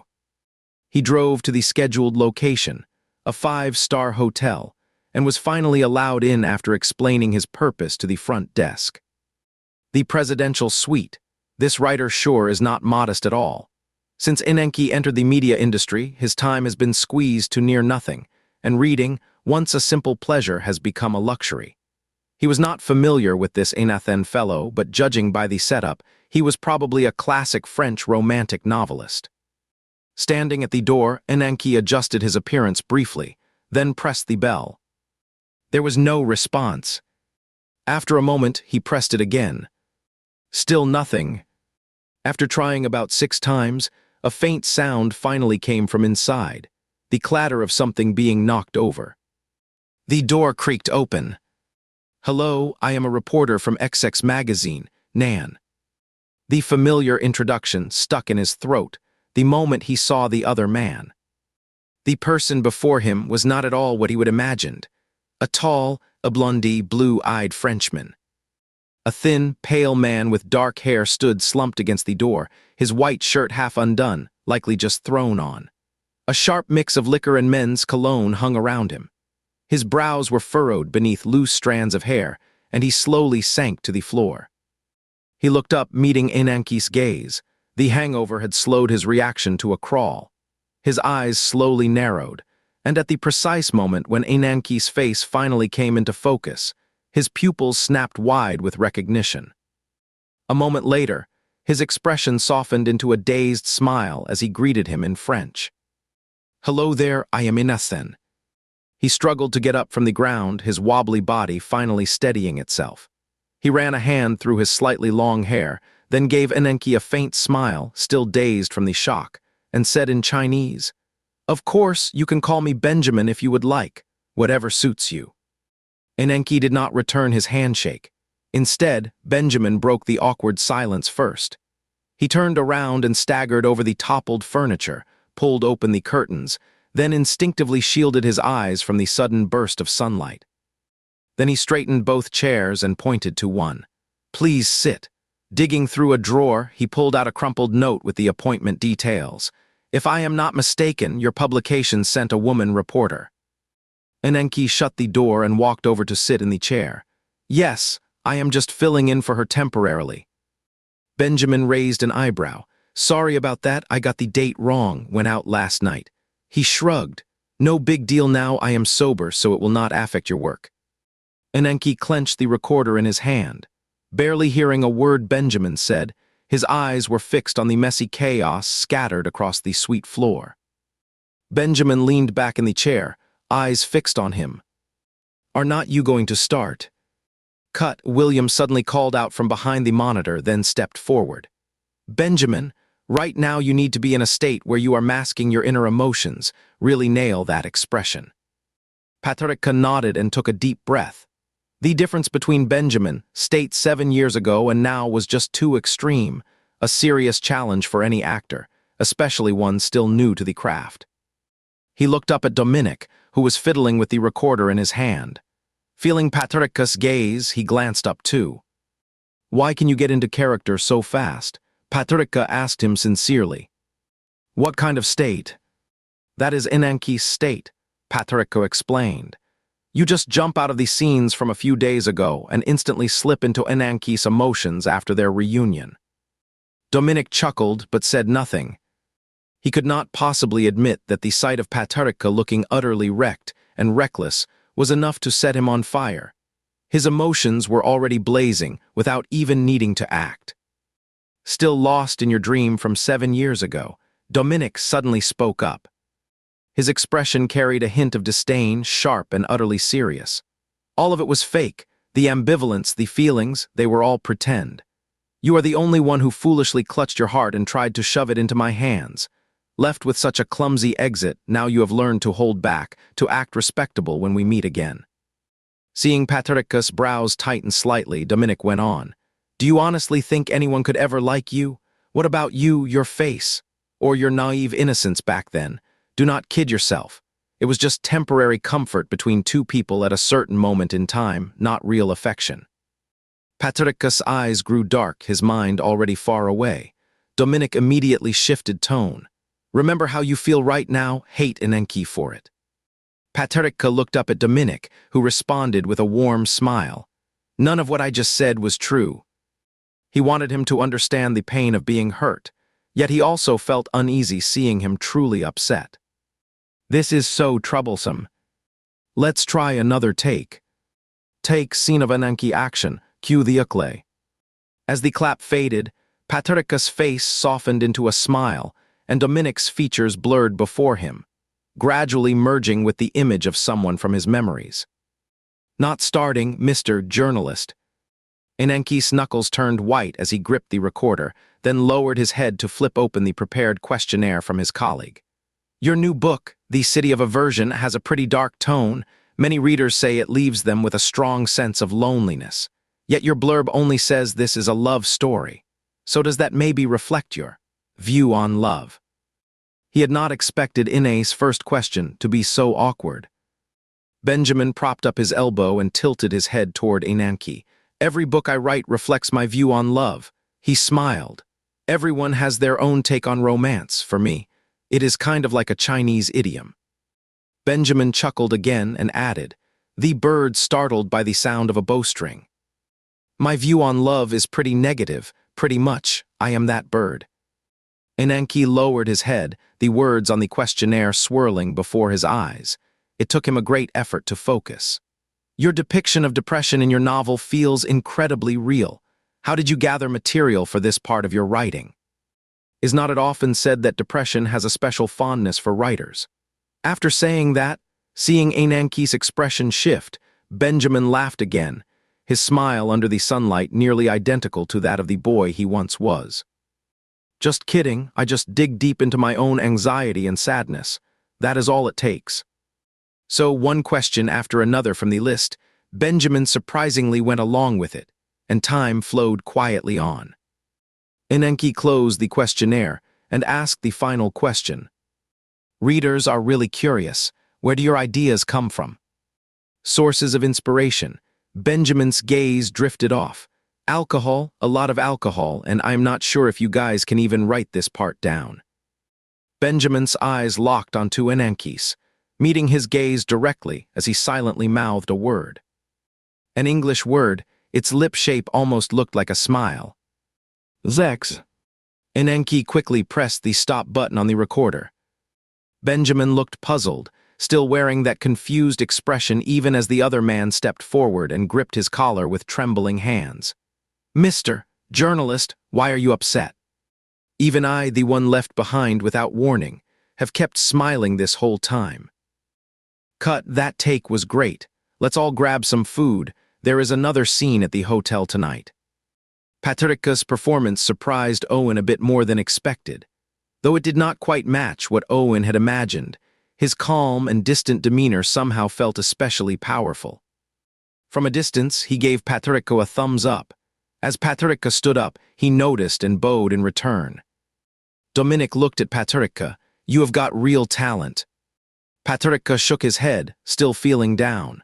To get into character quickly, he would dug deep into some buried negative emotions, like opening Pandora's box, and now he could not figure out how to close it again. Dominic was about to say something when a sudden voice cut in. Hola, guess. Patricia turned toward the sound and saw several familiar figures, his teammates. Daniel kept waving at him, then pointed outside. Guess they really came to visit. Patricia chuckled. I am going to step out for a sec. Dominic suddenly grabbed his arm. Wait. Then he pointed at Patricia's half-opened shirt. Oh right, Patricia flustered. I totally forgot. He quickly buttoned up before stepping out, only to find Daniel and Levi waiting outside. Where is the captain and Sebastian? He asked. Captain's guesting on Sebastian's reality show today. Levi leaned against the wall. What, just the two of us is not enough for you? Patrica shook his head. No way, I am really happy you are here. Daniel tugged at his arm. Forget about them for now, guess what we bought for you today. Before Patrica even had a chance to guess, Levi blurted out the answer. Crawfish. Levi, you are really annoying. Did not I just say it was a surprise? Why did you spill it so fast? Patrica grinned at Daniel. I can pretend I did not hear that. Daniel shot Levi a glare, then dashed over to pull out the crayfish hidden behind the set props. Surprise! How about unexpected? Patrica could not help laughing, only to notice Levi's eyes fixed on his collar. He glanced down, and before he could react, Levi reached out and pushed the collar aside. Oh, that hickey. Patrica, oh, that is not real, my makeup artist drew it. Levi nodded. Wow, it is so realistic. He leaned in closer, his face full of curiosity as he moved toward Patrica's neck, fingers almost brushing the thin skin over his collarbone. So, you can just wipe it off, right? Patrica did not have time to reply when he felt another arm settle on his shoulder, the hand falling just in time to block Levi's reaching one. He turned his head and saw Dominic's smiling face. Hey there, guys. Patrica looked a bit confused.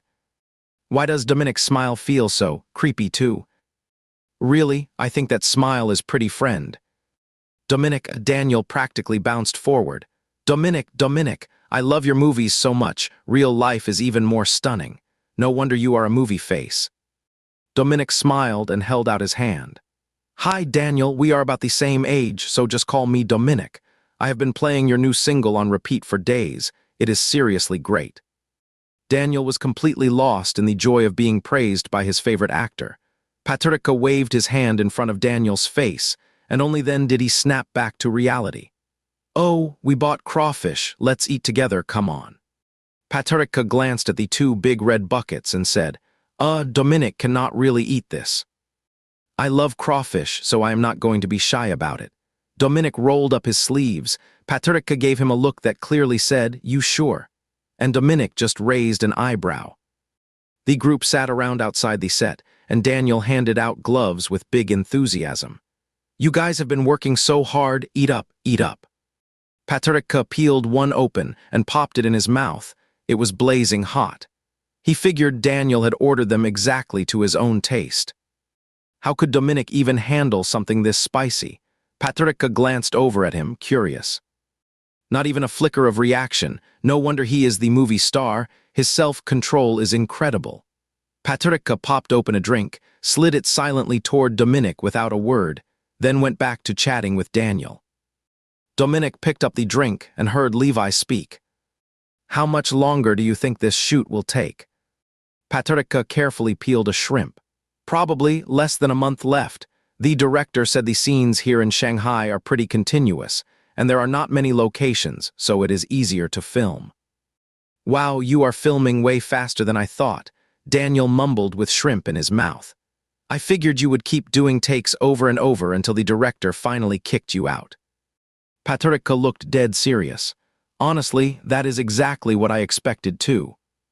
Levi burst out laughing. Little Ulukes, you are just too cute. Dominic suddenly spoke up. He is really talented. Though Benjamin's character is quiet and gentle at first, just like him, the contrast in the later stages is huge, really challenging.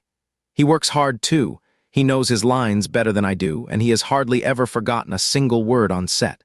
A real pro to work with. Caught off guard by Dominic's praise, Patrica did not know what to say. Instead, Daniel chimed in. Who would have thought?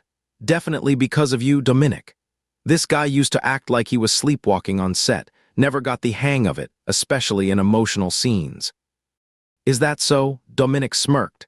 Funny enough, I actually think our romantic scenes were the smoothest to shoot. Patrica did not look at Dominic. He just grabbed the drink he would been handed earlier and took a sip. Levi watched Patrica's casual, almost instinctive move, then steered the conversation back. Another month or so, Ulukes should be back on team.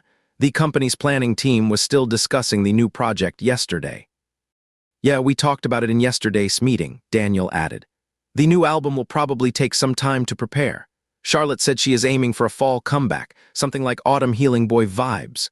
Once Alakas finishes filming, you will definitely need a new hair color. I already told Cody's sister I wanted red, but she insisted your look should match Levi's, would not budge on that one, made me go gold instead. I am so mad. With that, Daniel bit off an entire shrimp tail in one angry bite. Patricia frowned. Why do my hair color and Levi's have to match like that? Levi smiled sweetly. Because we are the official pair, duh.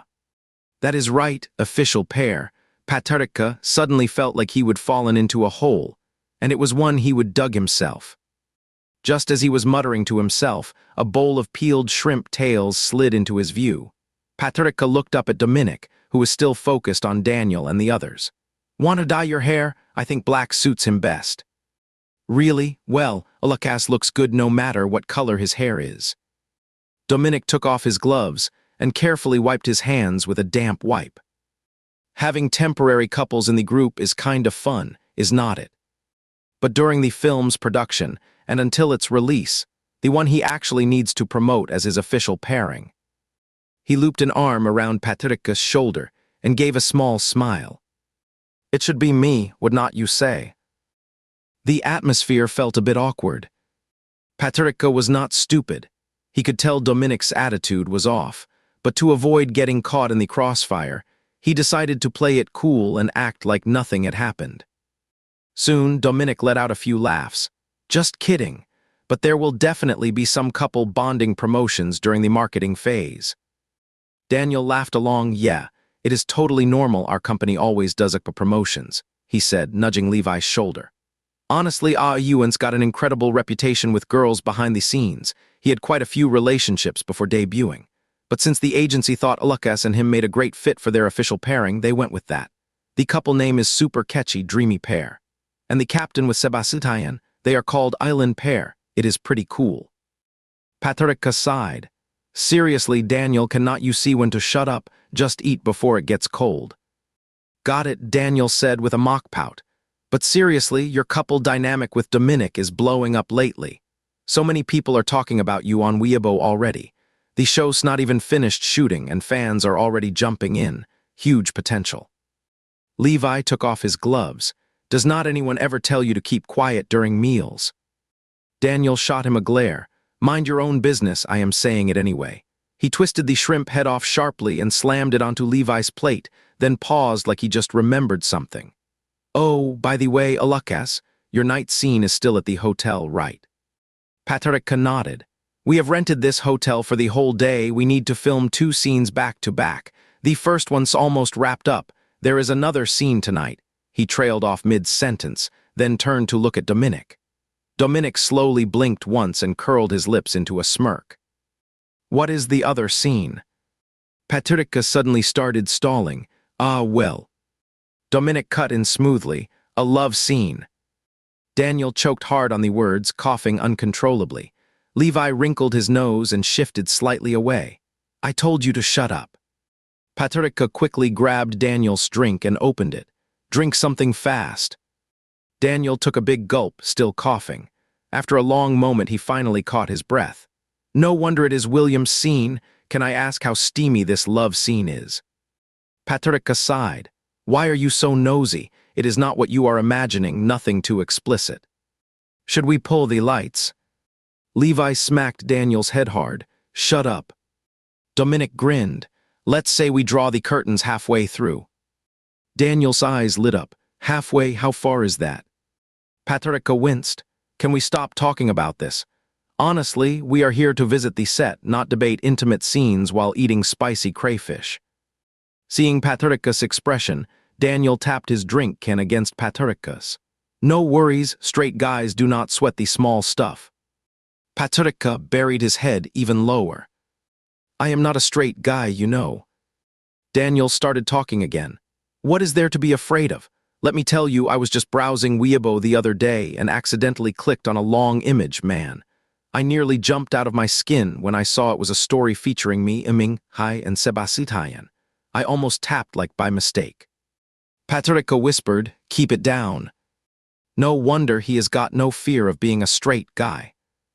Truth be told, the fanfic was actually pretty good, solid writing, solid plot. But I am not happy with it. I should have been the top one, and if I am, I would want to be with Alakas. Please do not even go there, Patricia frowned. Alakas is just too handsome, Daniel chuckled. Anyway, this is Alakas's first time doing a love scene. All his previous roles were just idle dramas. Finally, our Alakas gets to do something like this. Patricia stared at Daniel, who wore that overly sentimental look like a proud father shedding tears, and could not find a single word to say.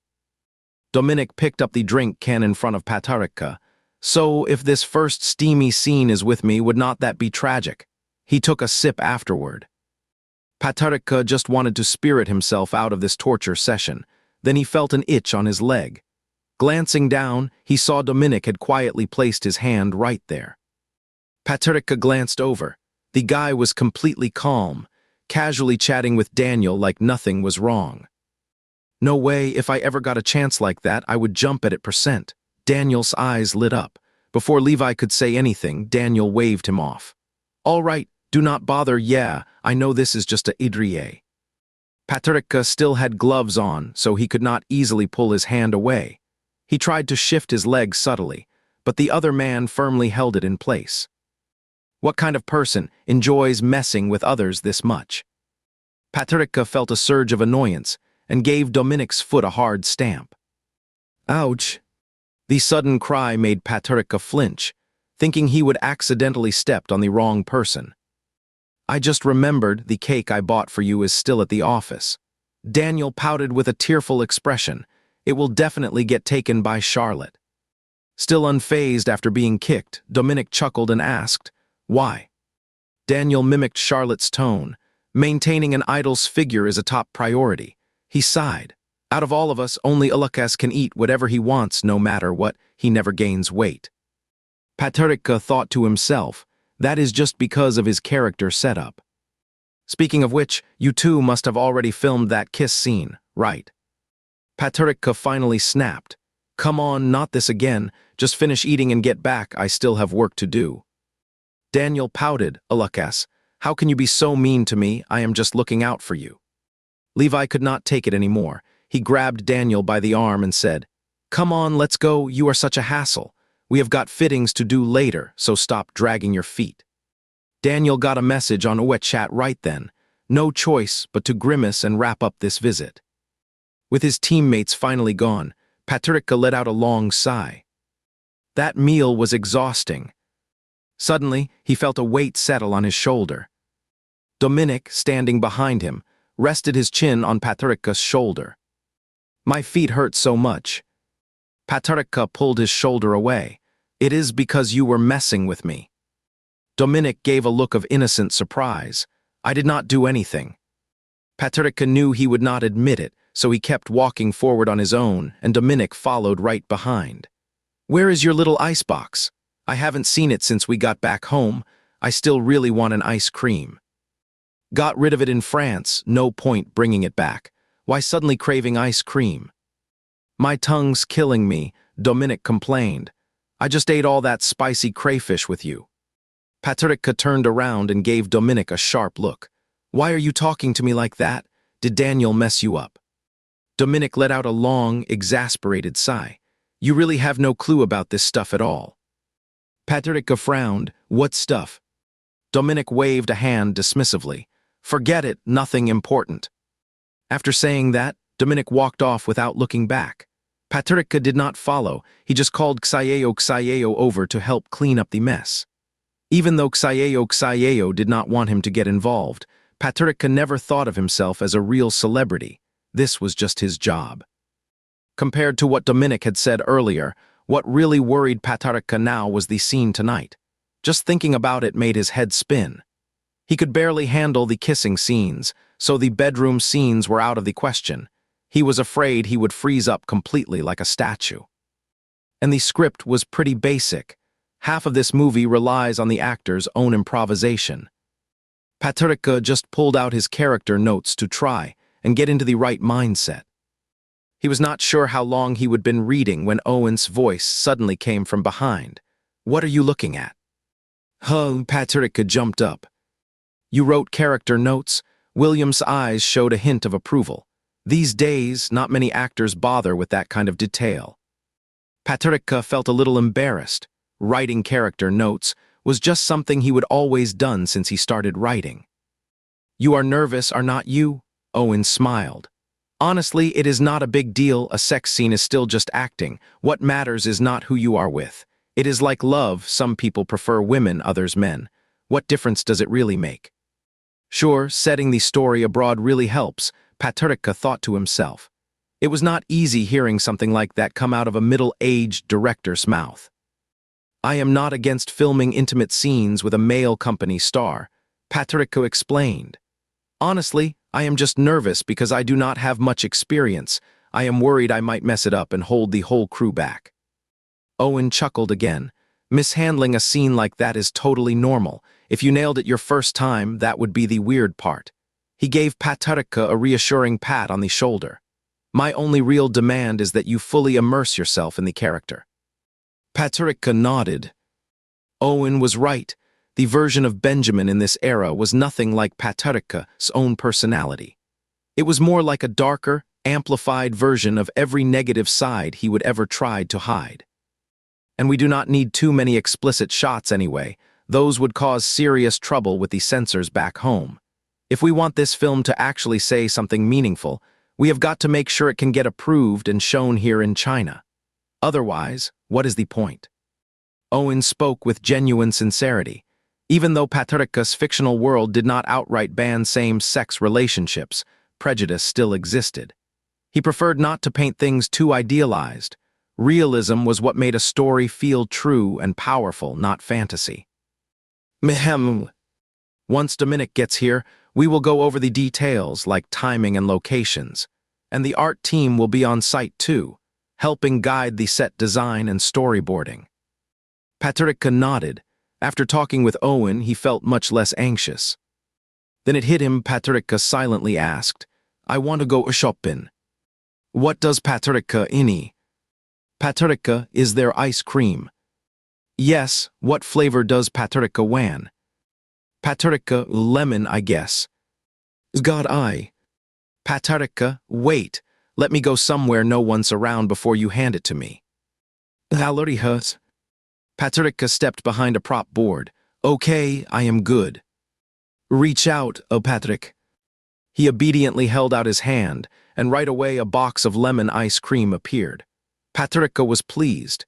He did not mind seeing points deducted from his account at a. He glanced around and spotted Dominic sitting in a corner, deeply absorbed in his script. After a brief hesitation, Patrick quietly walked over, placed the ice cream beside him, then casually strolled away as if nothing had happened. Stop right there. Sure enough, Dominic called out to him, Do you think I am blind? Patrick turned around. No, I just did not want to bother you. Dominic glanced at the ice cream and his face lit up with a childlike smile. You actually bought me ice cream? He happily tore open the wrapper. When did you get the chance? Oh, Patrick felt guilty. I had Xayeo pick it up for me. Seeing Dominic light up, Patrick finally relaxed. Well, I will be going now. Wait a second, Dominic stood up. I need to explain. What exactly do you need to explain? Earlier, when you asked me why I did those things, I said you were completely blank in one area. Patrick nodded silently. Dominic's expression suddenly turned serious. First, I was not dragged away by Daniel just now. I was just being playful. Second, I was not teasing you at all. He took a big step forward and leaned in close, speaking softly. I am just jealous.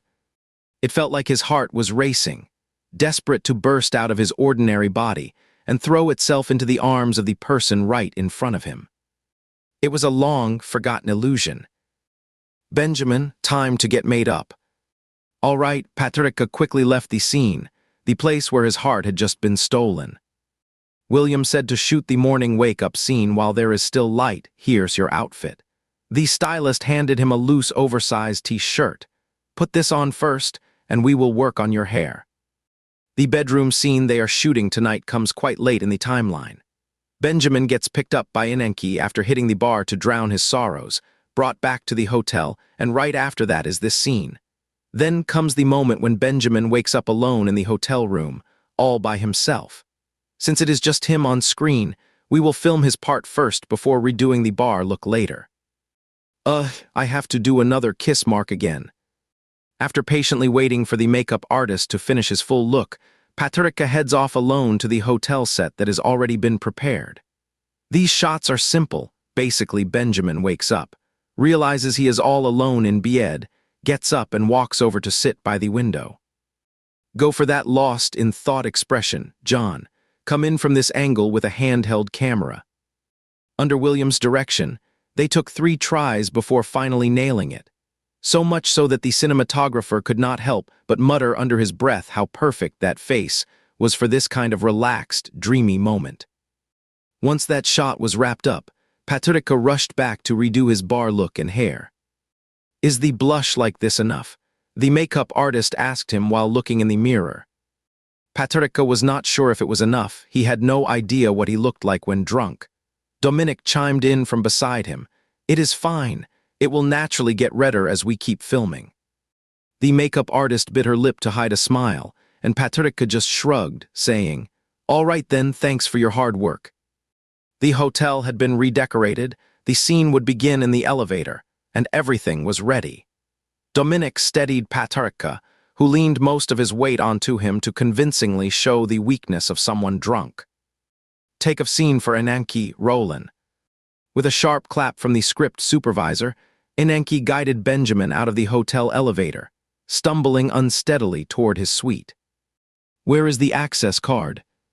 Benjamin slumped drowsily against Inenki's shoulder, mumbling, room key. In my wallet. Cut. Owen called out, Benjamin, your drunk act feels stiff, way too forced. It is not convincing. Work on it some more. Patricia pulled away from Dominic's shoulder. Got it. Sorry about that.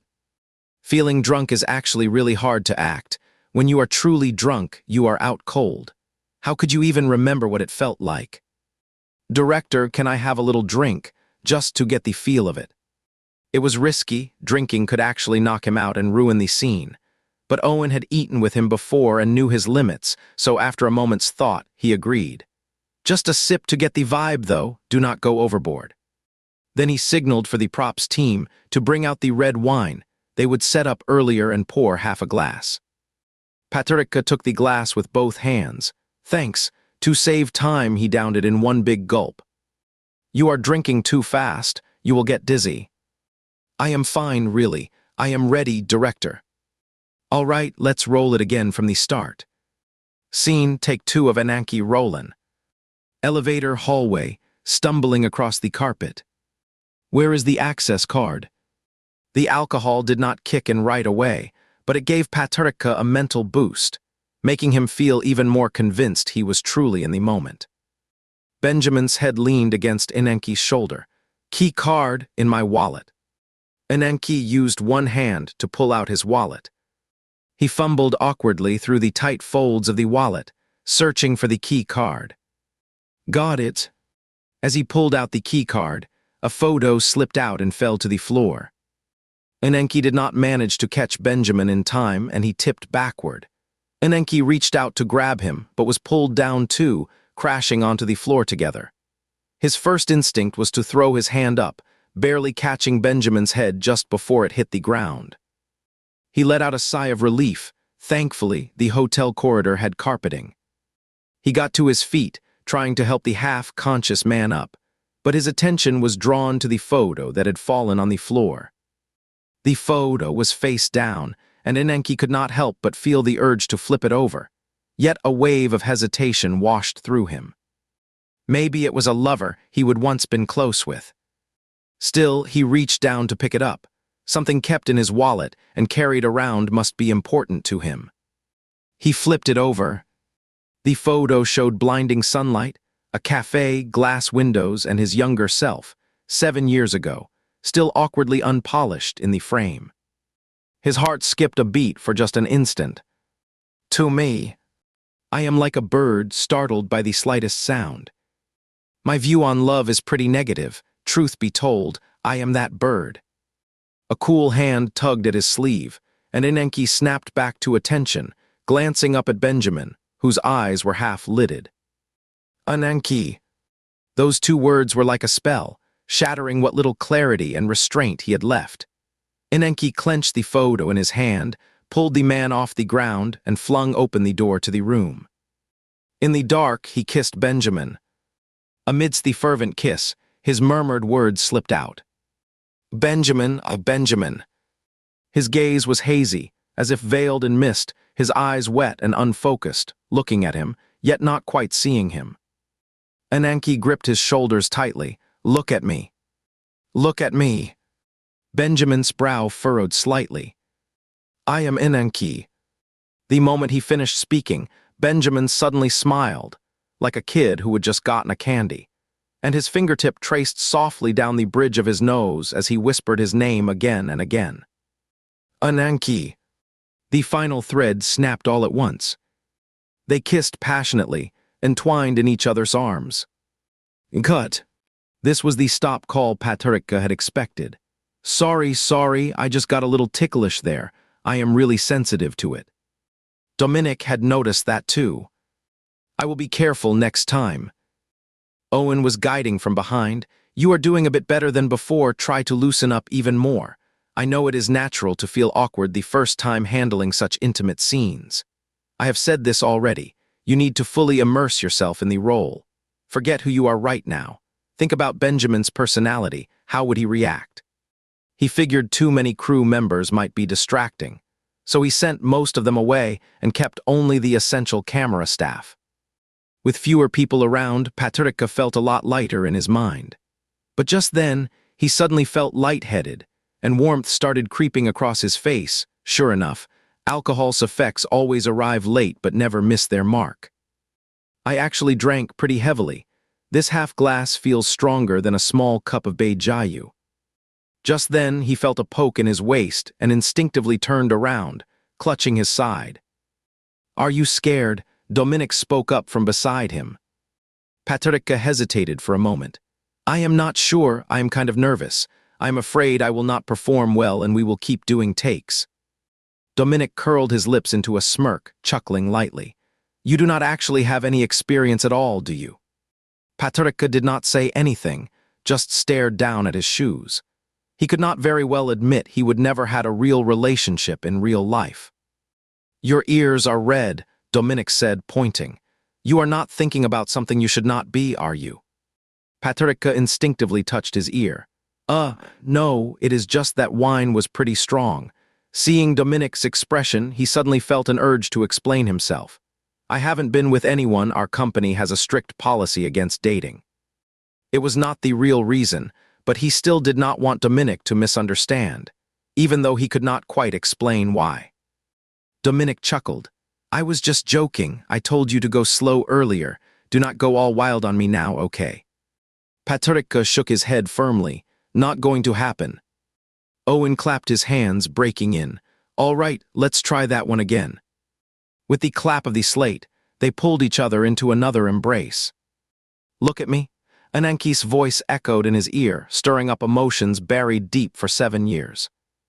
It felt like a heartfelt plea, swirling around his ear and flooding in, making it impossible to say no. The frightened bird you spoke of is the bow that shoots down the flying bird, me. Benjamin, answer me. Patricia did not want to respond.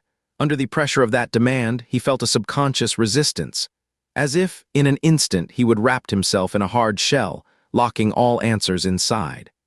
Avoidance and hiding were his go-to tools in every interaction, the only way he ever felt truly, completely safe.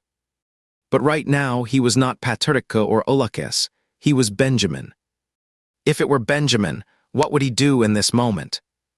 Only by becoming Benjamin could his inner turmoil truly be released, and Patricia felt a quiet frustration at that. If he just imagined himself as him, maybe he would find the courage to do so many things. There was a hint of Benjamin's melancholy and nervousness on his face as he leaned forward, answering the question Dominic had just asked before kissing him. Yes. Do not go. Do not leave me. Patricia murmured, not even sure who he was really speaking to. He knew deep down they were only working together on a play. This connection might just be wishful thinking, but Dominic could no longer convince himself otherwise.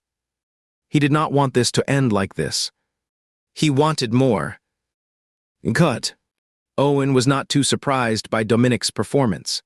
After all, this kid had tackled every tough role imaginable, and with his professionalism, even scenes with same-sex partners were not a problem. But Alakas really surprised him. This scene was originally meant to be led by Ananki, yet he took control in the second half, playing seductive without crossing the line. The level of performance was something no idle actor should have been capable of, and it even pulled Dominic along with his act. That scene was supposed to be intensely seductive and passionate, but he turned it into something deeply haunting and bittersweet. Must have been his natural vibe. Owen could not help but feel like he would stumbled into luck. After the cue was called, Dominic propped himself up, fighting to calm the rush within him and steady his breathing. The person beside him still had not moved. Dominic reached out to nudge him, then paused and pulled back, whispering softly, "Hey."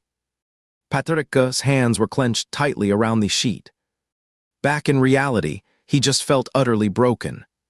He struggled to push himself up. The set suddenly buzzed back to life with noise. Dominic watched silently as he grabbed his shirt, pulled it on, got off the bed, and walked toward the monitor. He did not even glance at him. Not even a single glance. The fire was blazing hot, then suddenly doused with a bucket of cold water, completely extinguished. Just the feeling of being close, but still out of reach, had been painful enough, and now this guy could snap back to his usual self in an instant. He was more professional than even this actor. Professional to the point of being cruel. Patrick always kept a distant, quiet presence toward everyone. He never refused, resisted, or reached out. He started to doubt, yet still could not accept it. Dominic pulled on his clothes and left the bed still faintly carrying his lingering scent. All the hotel scenes were wrapped up, and everyone headed off smoothly. On the way back, Theodui noticed Patrick staring out the window in silence, so he asked, "Young Master Olakas, are you feeling tired?" Patrick turned around. "No, I just had a drink earlier. I am a bit lightheaded. Just overheard the crew praising you outside. They said you did an amazing job." Theodui grinned. "Olakas, brother, you have really improved in this movie. I can tell you put so much effort into it." Patrick rested his head against the window pane. "Was not I ever serious before?" "Not at all. Your past work was already great, but this time you are just so immersed it is like the character is you. Honestly, I can barely tell if you are still acting or not." Patrick did not answer. This silence was exactly where his guilt showed. He knew this was Ulakas's best chance to make a comeback, and he had to deliver. So even if it meant pouring all his private emotions into the role, he would do it, anything to nail the performance, reshape how everyone saw Ulakas, and complete the main mission. But now he realized he would oversimplify that original intention. While writing the novel, he had unconsciously poured some of his own emotions into Benjamin. Everything he could do, and everything he could not found expression through this character. Compared to the actual protagonist, Ulakas, Benjamin felt much more like himself. But when he used alcohol to step into Benjamin's shoes and play out his emotions, he finally saw just how brave Benjamin was, and how cowardly he truly was. Benjamin tore up all those buried feelings from deep within him, feelings he would kept locked away for years. The more he acted, the more downcast he became. He was starting to regret it. Why had he poured his personal emotions into the story? Why had he projected the person he liked onto a character like Benjamin? The kiss by the seaside flashed back into his mind again. Even though he would never been in a relationship, that was not his first kiss, or his first on-screen kiss either. What a kiss really meant, Patrick had never understood. Back then, years ago, he would been kissed without warning, but it was just a joke. But what about Dominic? His thoughts tangled together, dragging Patrick into deep self-doubt, just like how he always ended up breaking down whenever he wrote love scenes. In the end, It all came down to one thing. He had no real idea what a normal relationship was supposed to feel like. Suddenly, the system reward screen popped up before him, this time with 2,500 points. He clicked to claim it, and with that, his thoughts finally stopped. Still, Patricia knew how to shake off negative feelings quickly. He never stayed down for long. The next day at work, he was back in full focus, diving into his tasks with the same seriousness as before. Overall, Inenki had more screen time than Benjamin in this movie, so Patricia often found himself sitting on set watching Dominic act, learning as he went. But unlike usual, Dominic did not come looking for him during his breaks.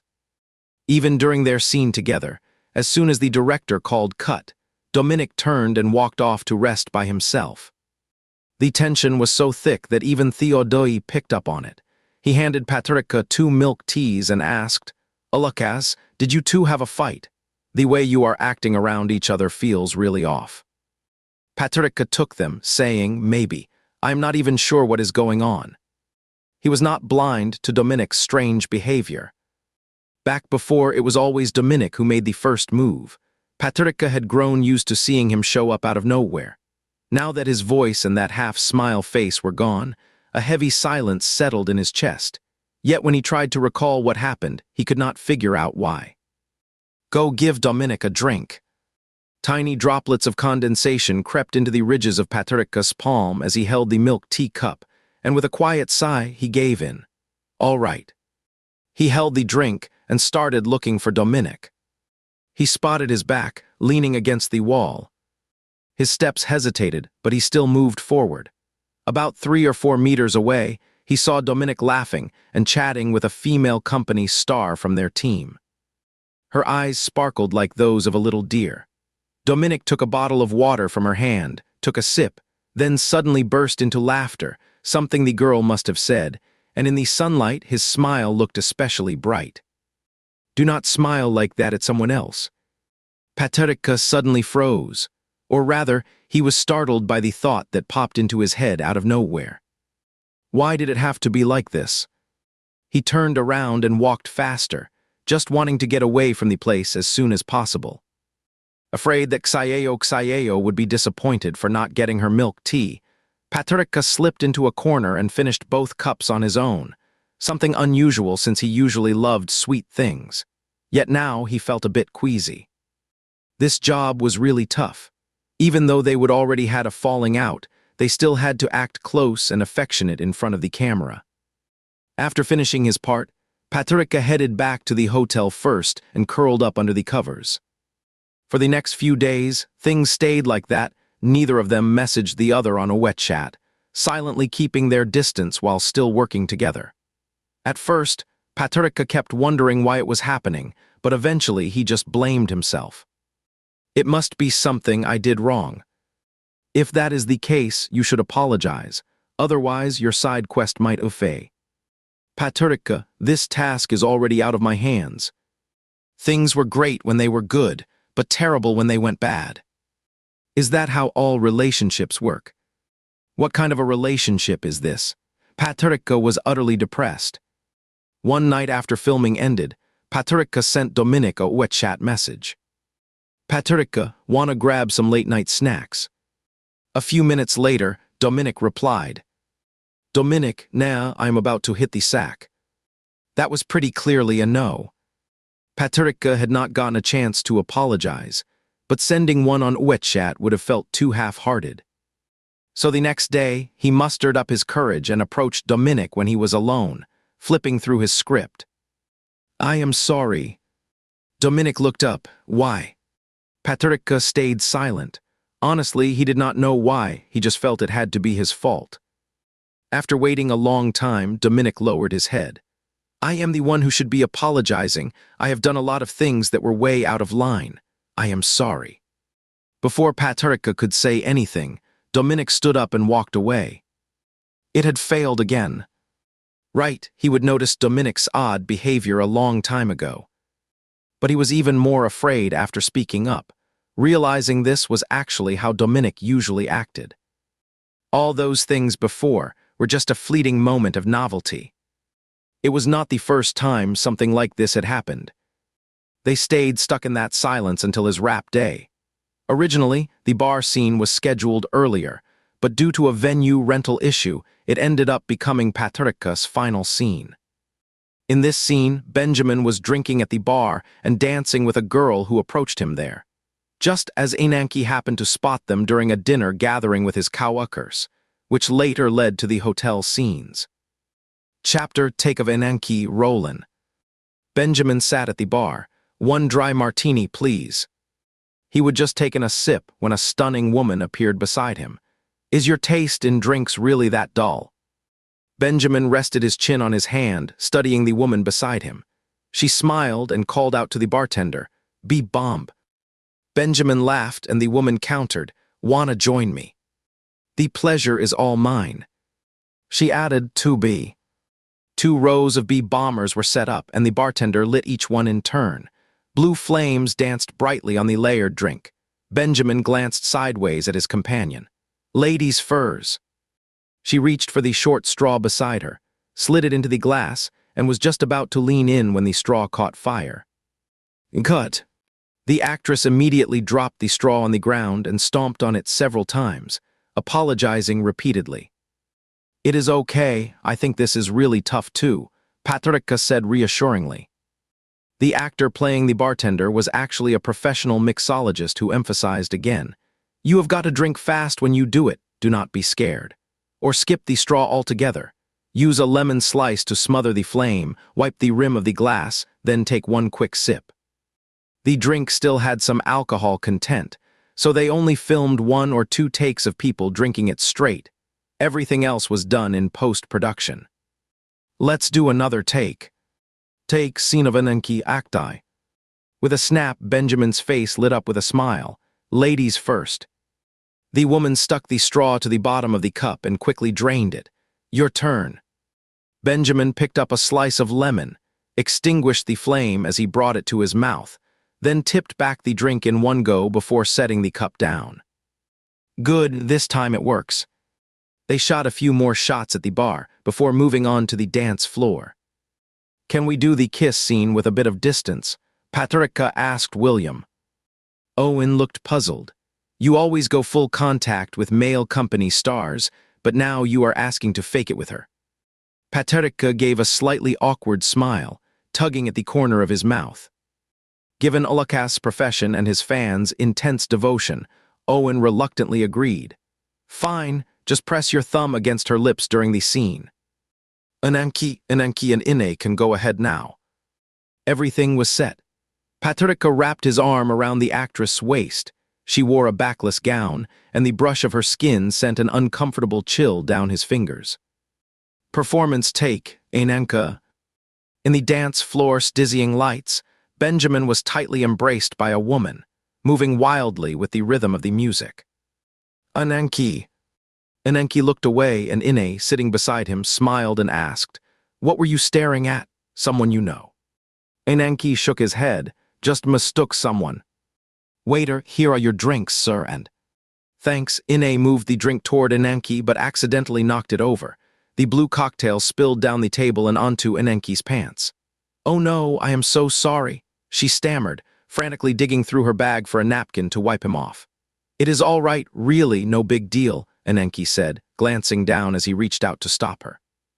In the dim light and strange angle, the gesture took on an unmistakably intimate shape. Benjamin saw it all, his arm tightening around the woman's waist as they pressed close. He gently brushed her cheek with his fingers, then leaned in to kiss her, his eyes drifting toward a shadowy corner nearby until they met Ananke's gaze, lifted in quiet confrontation. A look both tempting and fiercely bold, as if he were both hunter and hunted. A look both tempting and dangerously bold. It was as if the role he played was that of both hunter. And yet he was also the prey himself. Seeing Ananke still frozen in place, eyes locked on him without moving, Benjamin finally broke the long kiss and playfully dragged his partner's hand back to the bar. "Cut that once ago," the photographer said to Owen. "Benjamin's look just now, absolutely perfect." Owen nodded and gave a soft hum in response. Patricia let go of the actress, who looked slightly flustered, and politely stepped back a little. Just seeing Dominic, intertwined silhouette with the actress playing Ine, flashed that afternoon in his mind. Dominic laughing and chatting with another girl, and countless other moments when Dominic had completely ignored him. And countless images of Dominic ignoring him flashed through his mind. A sudden, unexplained anger surged in his chest, like he was not even himself anymore. He would thought that little moment of zoning out would definitely get him flagged, but it passed, oddly enough. Called by the makeup artist to fix his drunk look, Patricia finally snapped back from his thoughts. The club was too loud, the deep bass of the music made his heart thump, and the drink he would had earlier now started to kick in. Patricia gave a wry smile. For someone like him, not a pro, alcohol had become the catalyst for performance. Or rather, the catalyst for emotion. Act of the performance of Enenki, Zobai. They kept drinking and chatting, the space between them growing more intimate, until they both ended up passed out in each other's arms. Landing in the actress, arms was something Patricia had added on the spot. Enenki's grip on his glass tightened with each passing second, and finally he spoke to Ine. "Sorry, I have got something else to take care of, let's call it a day. You head home early, I will get the bill." Ignoring Ine's obvious disappointment, Enenki stood up and walked away from the awkward spot straight toward the bar, yanking the drunk man out of the woman's arms. "Sorry, I am taking him with me now." Benjamin wobbled unsteadily as he was yanked up, a look of confusion crossing his face. But the woman was not letting go right away. "Who are you, and what is your deal with him?" "None of your business," Enenki said, his expression darkening. The woman muttered something under her breath and walked off with her bag. Benjamin leaned against Enenki's shoulder, squinting hard for a long moment before finally calling out his name. "Enenki." Enenki tried to lift him up, but Benjamin shoved him off. "Let me go." Benjamin gripped the bar for support. "You ruined my fun." Enenki's anger flared even more as he grabbed his wrist. "Your little plan? Is that really all you do every day, sleep with strangers?" Dominic's strength was far greater than Patricia had expected, and he winced in pain as he tried to pull away, only for Dominic to grab both of his arms at once. "What are you doing?"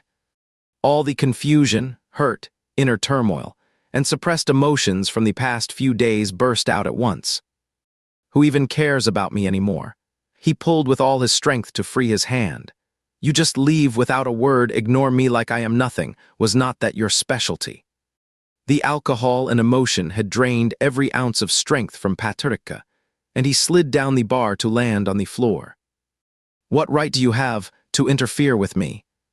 The lines were not the ones he would rehearsed, but Dominic just stared down at him, his voice low and trembling as tears welled up and tightened his fist. Patricia used one hand to brace himself on the floor while fumbling for the nearby chair, clumsily pulling himself up onto it. He realized he would messed up, but since the director had not called cut, he had no choice but to push through and keep going with the original line. "You kicked my date for tonight right out of here." He tilted his head sideways onto the bar, gesturing toward the dance floor with a grin that was almost childlike in its innocence. "Go on, find me someone to replace you, someone prettier, someone gentler than you." After saying that, he buried his head in his arms like a kid muttering drunken nonsense in French. Dominic stood there for a moment, then stepped forward to help him up. He seemed completely out of it, limp and lifeless as he leaned heavily on the man's arms, barely able to stand. So Dominic dropped into a half-crouch, wrapping one arm around his neck, lifting him onto his back and slowly walked him out of the noisy bar. The long take finally came to an end. "Cut, that is a wrap." Patricia slid off Dominic's back, his legs wobbling a bit and nearly losing balance, but he managed to stay upright. Dominic glanced back once, then quickly turned his head again. The crew rushed over, and Patricia spotted Charlotte's figure. She was holding a bouquet of flowers. "Congrats, Ulukes, on wrapping up the shoot." Was it really over? There was no real sense of it hitting him. Charlotte stepped forward and handed the flowers to him. "You must be exhausted." Patricia wiped away the tears from acting, took the bouquet, whispered a quiet thanks, then bowed one by one to the crew. Thanks to everyone, you have all worked so hard. I really appreciate your care these past few days. When he reached Owen, the other man opened his arms first. Patricia hesitated for a moment, then stepped in for a hug. Thank you, William. You have really helped me so much, and taught me more than I can say. Owen patted his back. This role did not miss out on you. It is lucky to have had you. Surrounded by staff, Patricia thought Dominic had already left. But there he was, still standing a few meters away, watching him. After a brief struggle with himself, Patricia walked over. Thanks for putting up with me these past 2 months. You kept pushing me forward even when I was dragging you down. I do not know if I would have wrapped so soon without you. His voice trailed off. Then suddenly, Dominic pulled him into a brief but safe embrace. You are welcome. He let go right after, leaving Patricia standing there holding a bouquet. It felt like his left heart chamber had turned into an empty space. His long, burning pulse finally broke free from his body and flew off to wherever it was meant to go. It hurt so much. Patricia could not remember how he would gotten through the rap party, what he would said or done up on stage. His mind was stuck only on Dominic's polite and distant, "You are welcome." Did he say something wrong? Or did he do something inappropriate? He asked silently in his mind, does Dominic like M? Patricia, I have already told you, this is against the rule. Does Dominic like me? Patricia, I do not have the authority to tell you. Does he like me? Patricia, you are only allowed to. Does Dominic like me? Does he really like me? Patricia, as an AA, I do not understand human emotions. I cannot comfort you from a place of personal feeling. But fundamentally, all things develop in a spiral pattern. There will inevitably be twists and turns along the way. Patricia let out a dry laugh, muttering, who would have thought AA would start studying philosophy? Brushed off his comment. So, Patricia, I believe you are standing right at the threshold of a major transformatio. Was that code for not giving up? After wrapping up the film, he left the set but was not completely out of Benjamin and Ananke's lives. For the next week, he still had to go back into the studio to record Benjamin's lines for the movie. Once it was over, he would truly be back on Alak's career track. Life as an idol was even tougher than being on set, working around the clock to rehearse dance routines and songs for his new album, flying across the globe to shoot music videos, do magazine shoots, and record variety shows, barely sleeping 3 or 4 hours a day. Only after living it did he realize that being an idol, something everyone had been criticizing, was not as easy as people thought. Even so, whenever his name popped up on Weibo, the wave of insults never let up. Daniel nudged Ming Chi's arm. Captain, do not you think Alakas has changed completely since he finished filming? The captain nodded. He is working himself to death. He is practically turned into a robot. Every day, he was mechanically exposed to all kinds of cameras and lights. Surrounded by endless fans, Patricia's mind and body grew more numb with each passing moment. Before anyone could blink, half the autumn had already passed. After the new album dropped, things got even busier, hitting all sorts of variety shows for promotions, doing fan signings across different cities, and flying back and forth nonstop. Even though it was just part of the main mission, he still had to treat his work with full seriousness. Strangely enough, this kind of life made Patricia feel at ease, like an ostrich burying its head in endless exhaustion, too worn out to slow down and think about anything else. In early November, Charlotte told him that Ananke was about to enter its promotion phase. Patricia, that fast? He could not even remember how the past few months had slipped by. Charlotte handed him a schedule. Post-production for romantic art films usually does not take long. Originally, filming was delayed because of casting issues, but the producers want to release it around Christmas, so if we wait too long, promotion will be tough. Patricia nodded, but as soon as he saw Ananke's name on the schedule, a heavy weight settled in his chest. He would thought that after all this time, the feeling would have nearly faded away by now. It was just another self-deceiving illusion. The official team will probably drop the first promotional posters first. They are all from the production side, so we do not need to get too involved. The main thing is that we will be teaming up with Dominic for some variety shows at the end of the month, airing right before the film's release to build hype.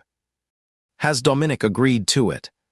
Charlotte blinked, surprised by Patrick's question. Why would not he agree? He is the lead actor in this movie. There is no reason not to promote his own film. Still, she picked up on something. You two were close during filming, were not you? Why haven't I seen you guys interacting on Weibo lately? Patrick said, I have just been swamped, barely post anything online. True enough, right after wrapping the shoot came the album release. That kind of intense schedule even had Sebastian, who is always tough as nails, finally admitting he was worn out. But Patrick never complained once, he just quietly got every task done.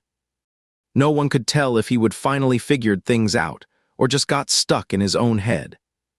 Anyway, we need to push harder during the promo period. Let's use this movie to rebuild both our reputation and public appeal. Charlotte gave Patrick a reassuring pat on the shoulder. I believe in you. Patrick gave a quiet hum in reply. Sure enough, on November 8th, the official Weibo account for Inanki began releasing the first movie post. The post featured just one poster. The poster was created using a double exposure technique, with Inanki's profile as the main focus. At the head position, another image is layered in azure coastlines of Nice, along with two boys' backs, one following the other. Patrick stared at the poster for a while, then started to share it. He was not sure what to say, but Charlotte handed him a ready-made caption. He thought it was too overly sentimental, so he just tapped the heart emoji and shared it. Did not mean much, but at least it did not look like he was trying too hard. Patrick was scrolling through the comments when his finger accidentally brushed against the share section, just in time to catch the latest share. It was Dominic. He would send a little heart emoji. There they were, two tiny red hearts, sitting in the top two spots of the most shared list, mirroring each other perfectly as if they would planned it all along. Patrick stared at Dominic's heart emoji, his mind swirling with mixed feelings. It is just part of the job, he kept telling himself, though he was not sure who he was trying to convince. A week later, the official Weibo account of Inanki dropped the second poster, coldly inscribing 4 characters, Dream of Years. The poster's design closely resembles the first one, featuring Inanki's profile reflected against Shanghai's dazzling and surreal night skyline, along with the silhouette of Inanki carrying Benjamin down a quiet city street at night. The release of both promotional posters sparked intense online discussions about the movie's plot, and suddenly, the name Inanki was popping up all over Weibo's trending topics. Though everyone at the company was thrilled with how well the campaign was going, Patrick could not shake a quiet unease. After all, Ulukas's presence alone was enough to threaten many stars, and rivals were not likely to sit back quietly while his new movie hit theaters. It turned out Patrick's gut feeling was always right. Just when the month was coming to an end, a few entertainment bloggers suddenly started posting compilations of awkward scenes from Ulukas's past movies. Entertainment gossip guru, Ulukas's new movie is about to hit theaters. Wonder if his acting has improved at all. Take a look back at his film roles from the last few years and see how long you can watch without cringing. Most of the reposts and comments were people saying they felt awkward or embarrassed, and upon closer inspection, many of the usernames belonged to fans of other rising stars, subtly pushing the narrative. He could not take it anymore. Patrick, who had been calm until then, started feeling uneasy as he read the last few posts. He took a deep breath and worked hard to steady himself until he regained his composure. He called Owen, who seemed to have expected the call. You have seen the online reactions, right? Owen's voice was calm. Any thoughts on it? Patrick hesitated for a moment before saying, Director, let's not respond to the backlash just yet. I will not say anything either. Owen sounded surprised. He would assume the call was about getting him to help shift public opinion, releasing some behind-the-scenes clips or audition footage to counter the attacks. Jumping in right away with a response and PR could definitely turn things around. Patricia paused, but I am aiming for a total comeback. I already heard from Charlotte there is a chance the movie might be set for a Christmas release. That gives us almost a month. If possible, I would like you to talk to William and suggest pushing the trailer back to mid-December. For the next 2 weeks, let's stay silent and let the storm keep building. You are trying to create a contrast. Yeah, Patricia continued. The lower they push us, the harder we will bounce back. Either do not rise at all, but if you do, make sure it is completely unstoppable. To be honest, this PR strategy is not exactly safe, but Owen has full confidence in his film's quality. Besides, he has already told the people around him more than once that this kid will absolutely blow up in popularity after the movie comes out. Because he is truly amazing. If that is the case, why not make use of these online rumors too? As a result, Patricia got roasted online for 2 whole weeks. By the end, he hardly dared to open Weibo anymore. On the afternoon of December 8th, several members walked down from the company building together, heading to the advertising shoot Lokattai.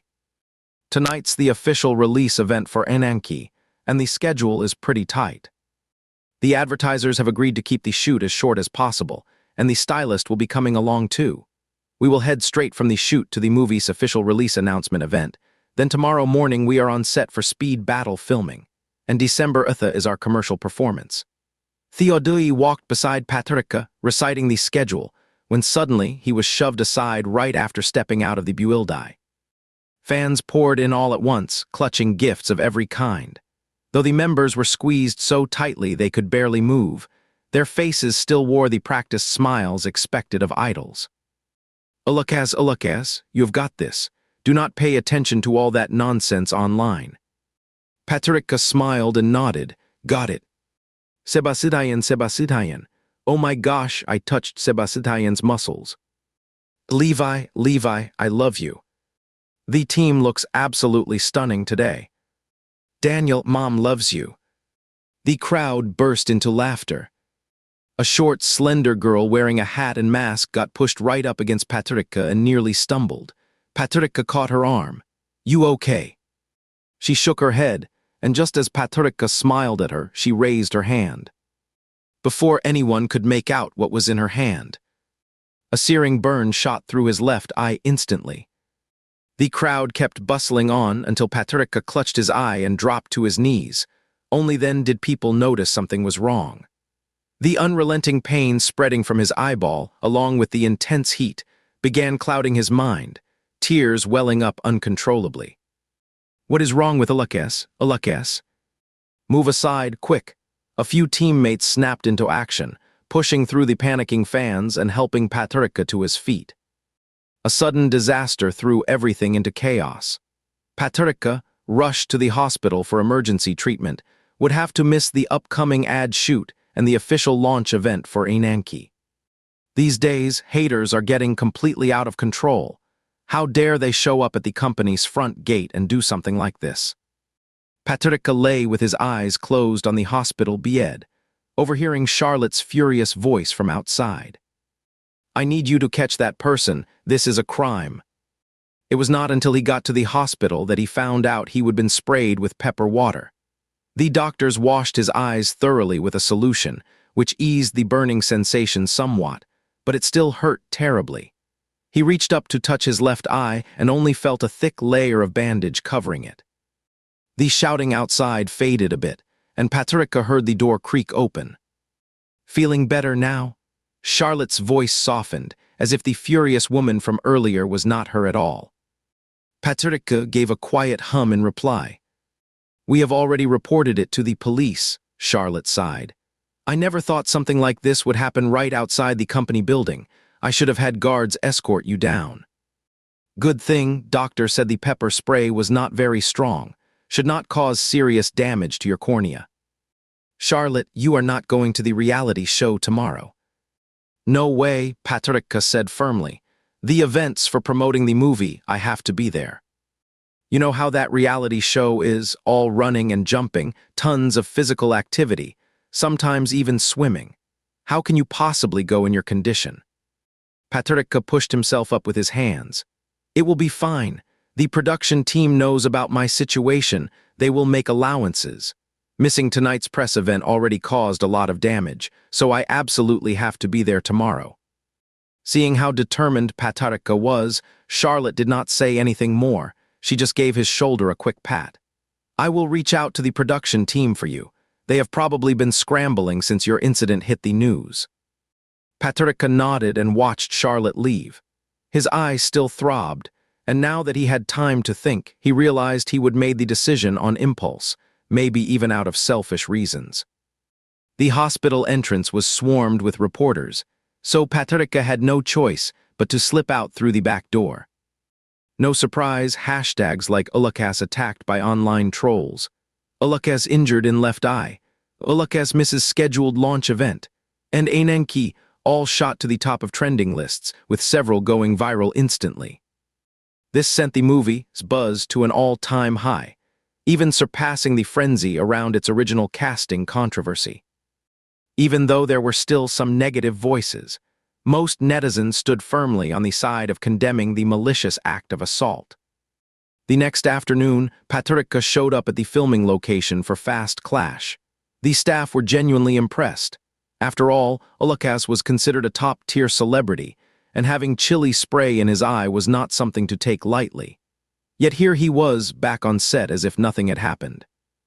Patricia's hair had been dyed back to dark brown for the movie promotion. The stylist gave it a sleek blowout, smooth and neat, and then added a black monocle eye patch over the bandaged eye, secured at the back of his head. This way, it helps block out light and looks better than just a bandage. Thanks. The show has two main hosts, Yang Icheng, a widely recognized television presenter and comedian Ejeo Chi. The other two regular hosts are male actors. With Dominic and Patricia as guest participants, there are 6 people in total. It was a highly rated outdoor reality show where the production team assigned challenges based on each episode's theme. The guests and hosts split into 2 teams to compete in tests of both physical strength and mental strategy. The production team had him enter last, so Patricia waited on the side until the crew signaled that his camera was rolling before he made his way over. Dominic, pretending to chat with a few of the regular MCs, felt his chest tighten instantly the moment Patricia walked in exactly as expected. He wore a gray wool coat over a black turtleneck sweater, a black eye patch covering his left eye, making his skin look unusually pale. As he approached, he kept bowing repeatedly and smiling warmly at everyone present. Dominic noticed that he was looking straight at him. But why did he give such a look? It was as if a stray cat, having endured countless hardships, had finally returned to its long-lost owner. Dominic struggled hard to keep himself from rushing over and pulling him into a tight hug. Patricia watched Dominic's expression shift from a frown to a polished, professional smile, feeling uneasy and unsure what to say. This was his first time filming a reality show, and he could not help but feel nervous, so he unconsciously stepped back into a quiet corner. As soon as he took his position, Ulakas was pulled to the center by the main Mr. Yang Icheng. Ulakas, come over here. First of all, we truly want to thank you. You might have seen it in the news, Ulakas sustained a serious injury to his left eye, but during yesterday's team communication, he made it clear that he would not miss this episode. We are really touched by his dedication. Everyone clapped along, but Patricia felt a bit sheepish and laughed while waving his hands. Really, it is nothing serious now, do not worry about me. Ejeo Chi teased them by pushing Dominic to the center, standing him right next to Patricia, and said with a grin, You two are here, yet still pretending you do not know each other. Everyone burst into laughter. Dominic, who had been on the show before, playfully leaned in and slung an arm around Patricia's shoulder. I am just not going to let them split us up during group assignments. This show's tricks. I have seen it all. As soon as he said that, several MCs burst into laughter. Yang Icheng immediately teased, You really do not want to be separated, do you? Hey, did the production team hear that? Our show's rule is simple, split them up whenever we can, one pair at a time. Not really, said Imka ran on, chuckling lightly. They are just working together in a normal way. The remarks came one after another like rapid-fire questions. Patricia was at a loss for words. His entire awareness seemed focused on the shoulder where Dominic had rested his arm, leaving him oblivious to everything else. All right, first of all, welcome our two guests today, Dominic and Alakas. The director said from behind the camera, reading from the script. Today's theme is virtual currency. As technology advances rapidly, virtual currencies are becoming increasingly common. All your expenses for the day will be paid using the virtual currency set up by the production team. Will we get paid? Winning teams will earn our combat coins through mental and physical challenges. You can use them to buy food, water, and various resources, or trade information with other teams. As Patricia listened carefully to the rules, he suddenly asked, "So we are not just dealing with two teams today?" The director nodded firmly. "Yes, today we will be splitting into 4 teams, 2 pairs total." "Ajikai, no way, 2 people is too tough." "Yang Iching, I am definitely not teaming up with Ajikai." "Ran Un, can we pick our own teammates?" "Ajayang Uziheng, the production team will not let us just choose whoever we want." "Director, this time we are going by the principles of fairness, justice, and transparency." He shook his phone. "We asked fans online to vote on Weibo." "No," Yang Iching covered his head. "This is going too far, directors."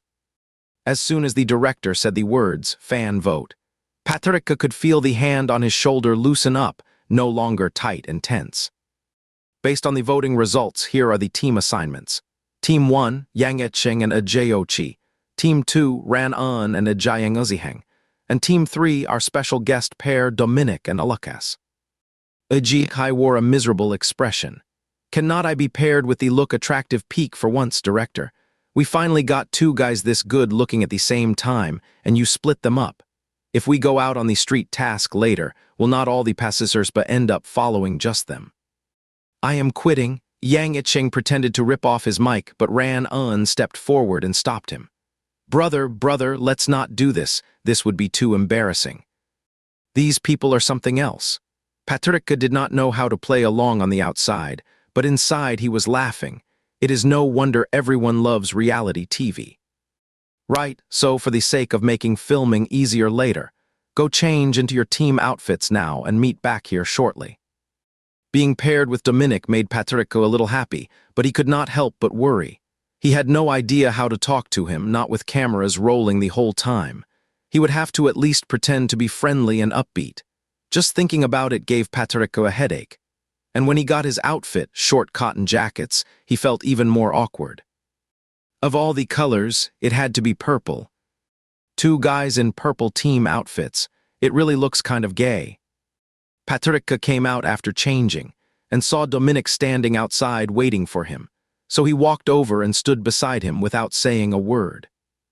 Dominic turned his head slightly to look at him, hesitated for a long moment, then finally spoke. "Your eyes feel better now." It was the first thing Dominic had said to him since the rap party. Patricia stared at Dominic, taken aback for a second. Then he shook his head. "I am fine."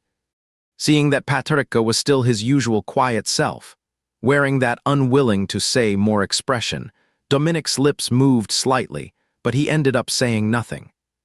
The first challenge after the show started was a puzzle game. Contestants would spin on a rotating chair at high speed, then cross a log bridge and solve a Rubik's Cube. The fastest to finish would win 200 combat credits, while the loser would face the roller coaster penalty. After the production team announced the task, the 3 pairs began discussing who would handle the Rubik's Cube. "You take on the cube," Dominic decided before Patricia could even speak. "Just walk slowly across the log bridge, no rush. If you lose, it is just a loss." Patricia stayed silent. He knew Dominic did not want him on the roller coaster. That sudden weightlessness could put pressure on his eyes. Once everyone had paired up, Patricia climbed onto the spinning ride along with them. The game began. The high-speed spin hit Paturika instantly, making him feel dizzy. The 5 minutes of spinning felt endless to Paturika. As soon as the ride stopped, he barely managed to get up from his seat. Paturika struggled to get up, his head spinning as if his feet were walking on cotton. With only one eye able to see clearly, his sense of balance was severely affected, and he veered off course after just a few steps. He could see Yang Icheng and Ran Un already halfway across the tightrope bridge, carrying out their memory task, and that made him feel anxious.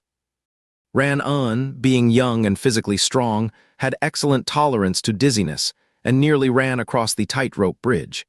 He struck the bell quickly, but then got stuck on the Arabic's cube challenge.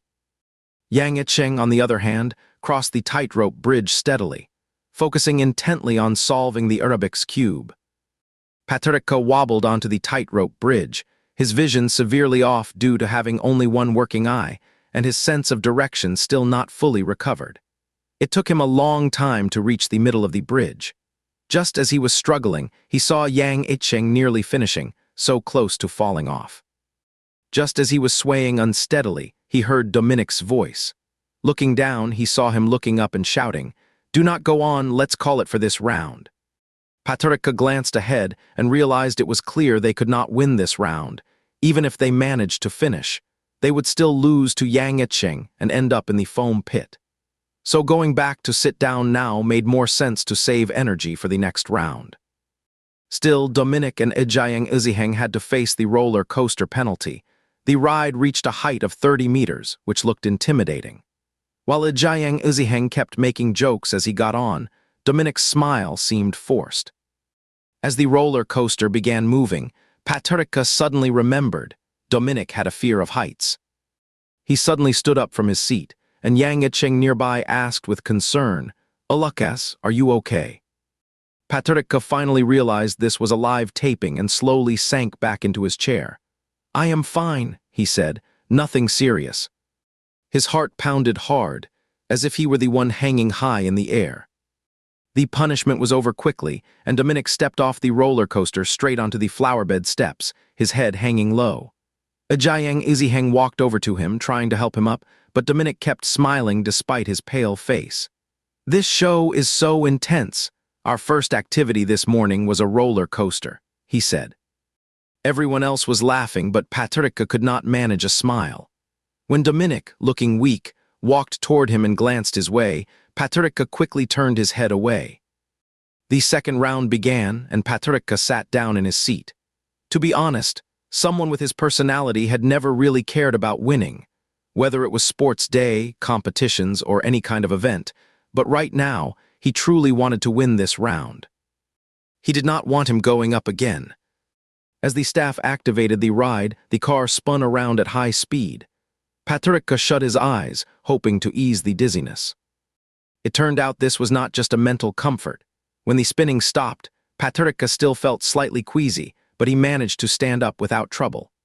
Ran Un was still the first to step onto the balance beam, but his real challenge lay with the puzzle. This time, Paturika was not far behind Yang Icheng. He would grown used to judging distances with one eye and moved forward steadily, keeping his center low and focused.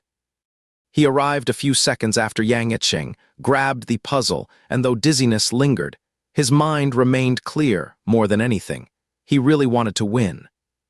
Back in school, he would always been quiet and not very strong physically, so solving the Arabic's cube, a solo game, had helped him pass many lonely hours. He glanced at the two beside him. Both were just forcing the turns. Paturika studied his own cube, and suddenly formulas began forming in his mind. Soon he joined in as well. Midway through, Ran Un gave up. Solving the puzzle requires a lot of patience.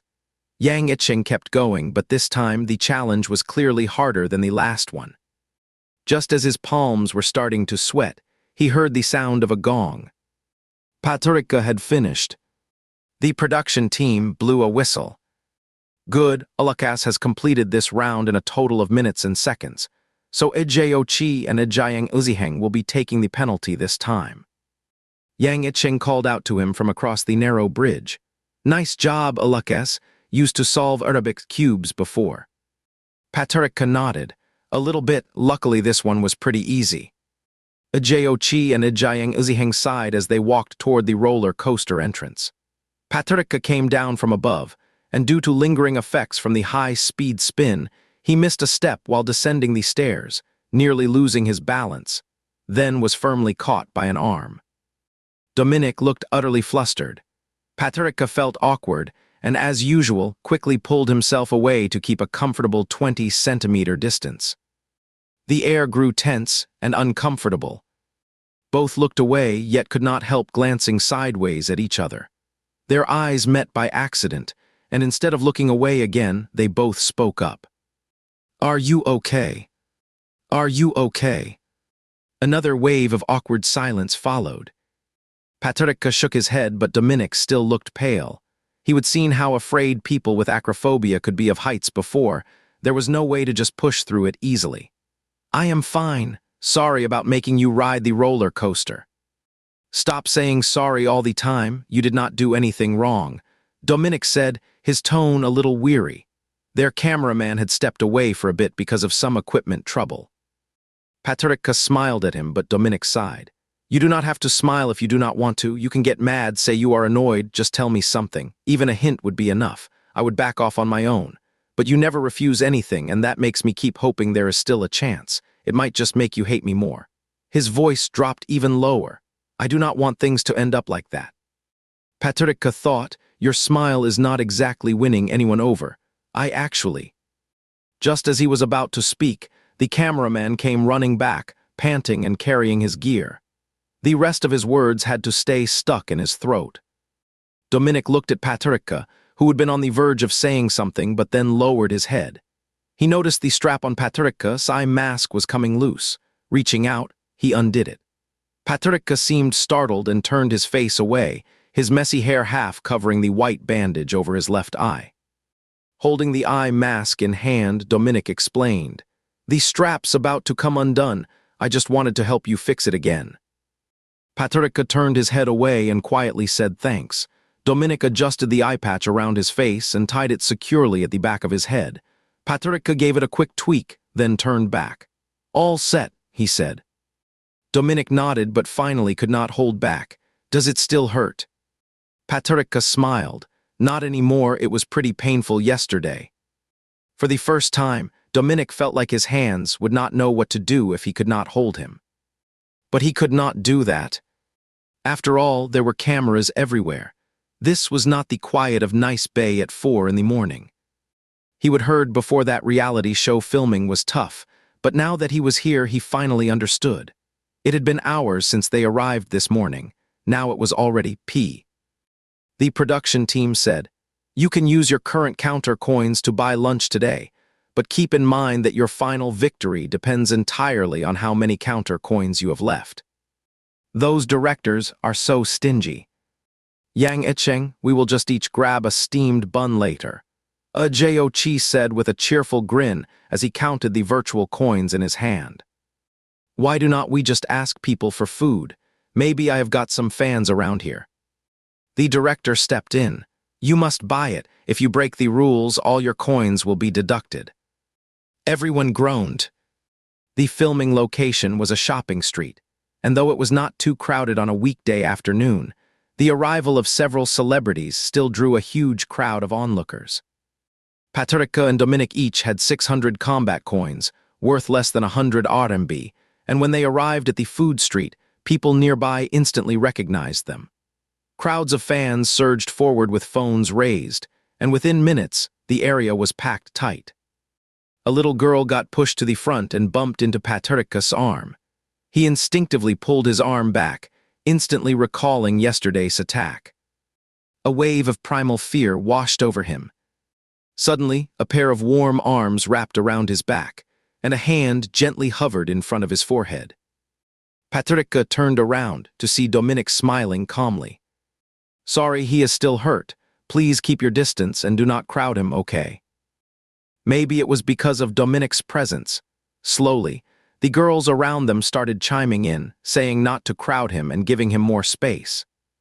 But Dominic did not let go of his hand. "You must be hungry. What do you feel like eating?" Patrica, I am not really hungry. Dominic led him to a local tea restaurant. How about this? It is lighter. The unspoken message was clear.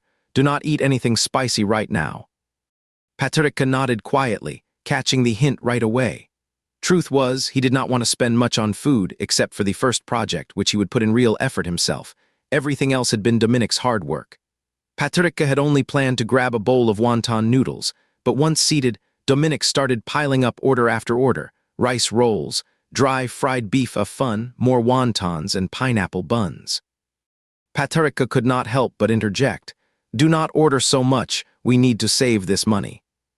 It is not real money anyway, and we will have another chance this afternoon, Dominic said, grabbing a small bowl, scooping a few wontons into it to cool, then pushing the pineapple bun toward Patrica.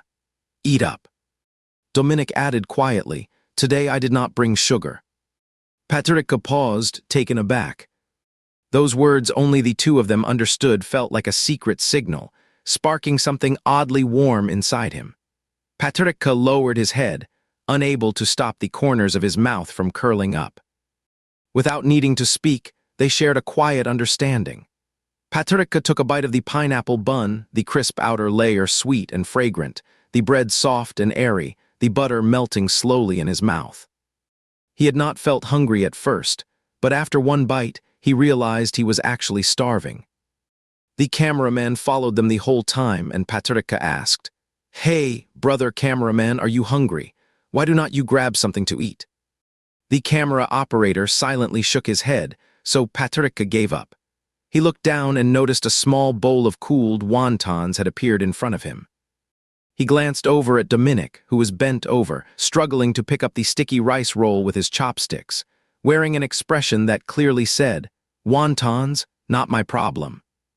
Even with a cameraman glued to their side and fans and passengers gathered around outside, Patrica could not help but feel warm inside. This was the first time he would ever sat across from Dominic at a small roadside diner, eating together like normal people. It felt just like being ordinary folks. Seeing Patrica enjoying his meal so much, Dominic could not resist wanting to laugh, but with the camera right in front of him, he had to hold it back. After paying the bill, they barely had any money left. Even though the shopkeeper kept insisting she would not take their money, Patrica was very serious as he explained. If we do not pay, we are breaking the rules, please take it. When they left the street, there were way more people than before. A whole crowd of girls suddenly appeared out of nowhere and rushed over excitedly to stand right in front of them. Lucas looks absolutely stunning today. Dominic in purple, so totally gorgeous. How is Lucas doing? Feeling better now?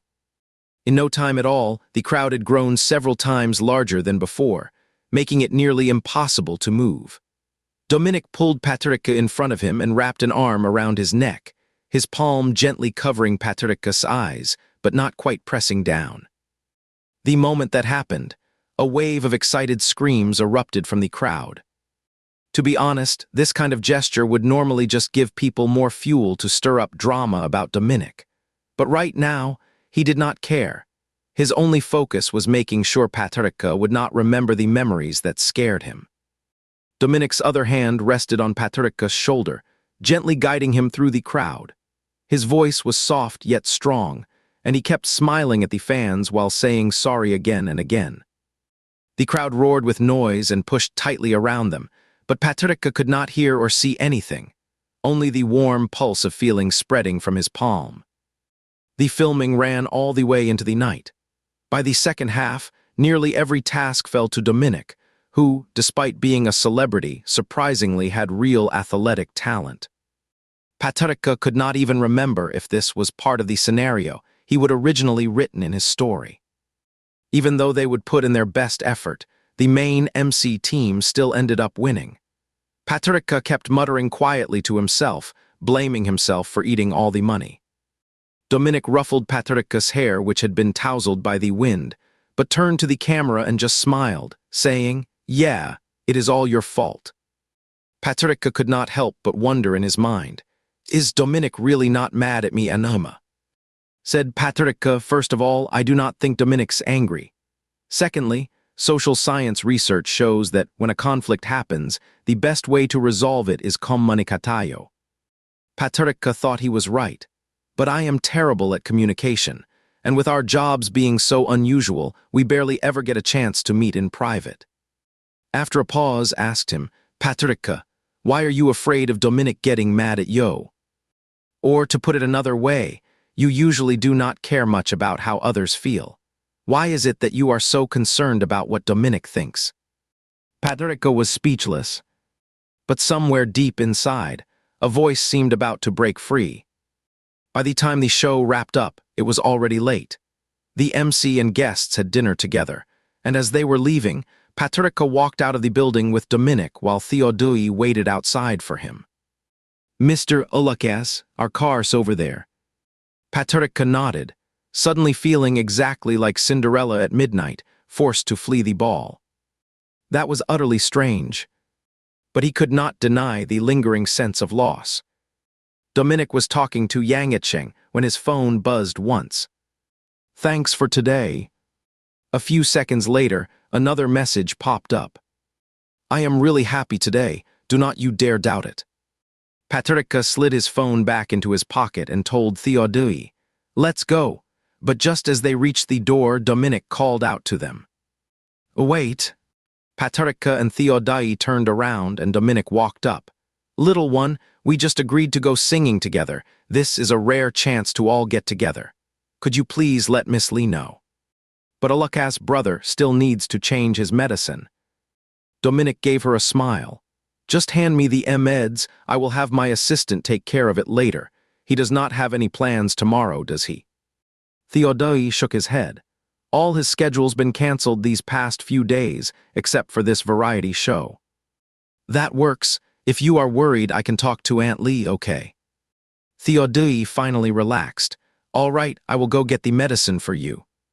Without really knowing why, he ended up getting into the car with Dominic.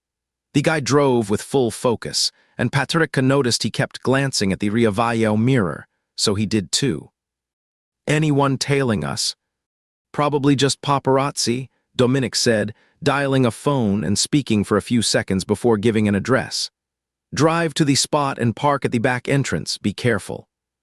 They arrived at the location shortly after, a high-end karaoke lounge.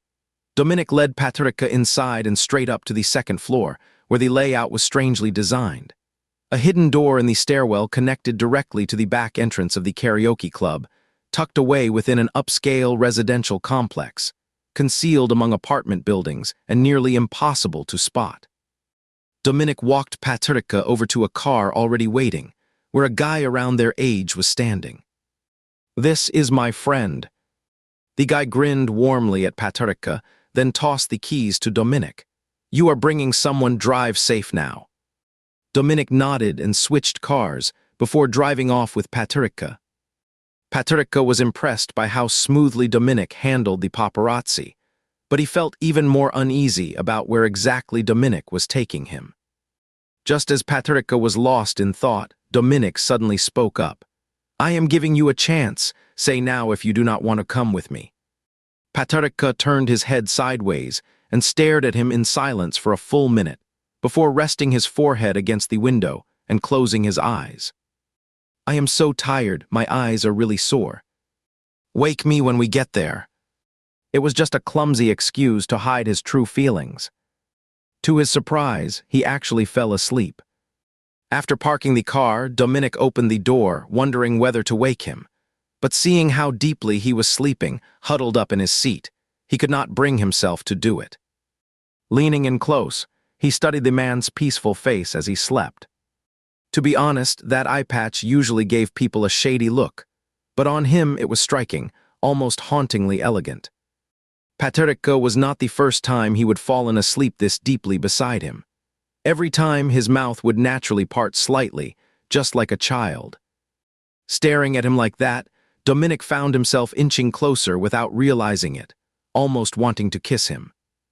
The phone rang out suddenly, and Patricia jolted awake. Dominic quickly straightened up, acting as if nothing had happened, standing by the car door while Patricia groggily fumbled for his phone before answering. "Hey, where are you?" Even from that far away, Charlotte's voice cut through like a storm, truly a terrifying woman. Me, Patricia rubbed his right eye, blinking dazedly at Dominic. Dominic immediately mouthed the word, KTV. "I am out with Dominic singing. I probably will not be going back tonight. It is fine, I will head home tomorrow." Watching Patricia lie made Dominic feel a strange mix of guilt and amusement. Finally, after getting through the call, Patricia exhaled deeply as the line went dead. He was fully awake now, stretched his arms, and realized he seemed to be in a villa's courtyard. He turned to Dominic and asked, "Where exactly is this?" Dominic pulled him out of the car and shut the door. "My place." Wait, Patricia had not expected Dominic to bring him here. His stomach started to twist. This might not be a good idea. "There is nothing wrong with it. This place is just mine," Dominic said, leading him inside and turning to smile. "Or have you already started imagining something weird?" He was teased again, but Patricia actually felt happy, so he shook his head. "No, I am just wondering why you brought me here." Dominic shut the door, because it is safe enough. Patricia wanted to say something, but could not think of a good way to start. He moved his lips slightly, yet ended up saying nothing. It was Dominic, still facing away, who spoke first. "Since I met you, I have really come to hate this job. Everywhere there are cameras, flashes everywhere, and eyes on me all the time. I could not even find a proper moment to say a single word to you. Yesterday, I saw the news and almost ran from the back of the event straight to the hospital. If no one had held me back, I probably would have made headlines myself." He let out a quiet chuckle. "If both lead actors skip the movie premiere, the producer's going to blow a fuse, so I had no choice but to stay there, letting reporters grill me one by one about you, completely clueless, completely in the dark, still having to smile through all the polite nonsense. This imbalance of information has never really gone away between us. Even on set, I am always watching you more than you are watching me. I know it deep down, yet I cannot help myself." He kept talking, as if he did not want to leave any room for someone else to interrupt. "Oh right, actually, I do not like sweets at all. I hate sugar, and I am not a fan of ice cream either. You probably think I am weird, buying stuff I do not even like just to argue with you over it. That is just me, kinda strange, like how I would drag you out at 3 in the morning to watch the sea, or just go ahead and kiss you without asking. Even something tiny can make me upset. I am mad at myself over and over again. I keep wondering what all this looks like in your eyes. You are so calm, never snap at anyone. Do you just keep tolerating me quietly? Do you actually hate me but never say it? I do not know anything about you, not really. Sometimes you seem to need me, other times you only want to be alone. Honestly, I cannot figure you out. Every time I get closer, I regret it 100 times. Sometimes I think this is just me being obsessed. Seeing how clueless you are about me only makes me more frustrated. I know it hurts not to talk to you, but I still keep testing you like this, hurting both of us in the process. It is all because of my own flaws. Honestly, I am really a bad person. And I am with you, I always feel like my heart's a lamp about to break, but no one ever fixes it. Most of the time it is glowing so bright and steady, but sometimes it flickers on and off for a few seconds. I keep thinking one day it will just go out for good. It has been dark now for days since filming wrapped. To be honest, I am scared. I do not know if it will ever shine again. But just now, after the recording ended, I got your message. Felt like it flickered back to. He turned around, his face carrying a hint of regret. My words are terrible. I have said so much nonsense. But what I really wanted to tell you, he sighed, then took a deep breath. He looked into Patricia's eyes. I like you. Will you, he pointed to his chest, help me fix this light? When Patricia heard Dominic ramble on like that, he suddenly felt like crying. He had not cried when his parents left him. He had not cried when he struggled to make friends at school because he was not good with words. The feeling of tears returning. Only 2 people had ever made him feel that way. Dominic was one of them. He took a step forward, his eyes locking onto Dominic's gentle ones. I am sorry. Dominic's expression shifted. It was like a tiny flame in his eyes had suddenly gone out, and his face showed that look. I knew this would happen. He took a soft breath, lips twitching as he tried to smile to ease the awkwardness of a failed confession. Seeing him like that, Patricia was the one who ended up smiling first, his lips barely curving upward. I am a liberal arts guy. No hesitation, he stepped closer again. Not great at fixing things. His forehead pressed gently against Dominic's collarbone. But this time, I really want to try. Dominic pulled him into a tight embrace and let out a soft sigh. Whether it was just his imagination or not, he swore he caught something deep in that breath, like years of longing had finally been fulfilled. It felt strange, impossible to explain. Before Patricia could dwell on it further, he felt a gentle kiss on his ear. He looked up at Dominic, who was grinning from ear to ear, his canines sparkling with joy.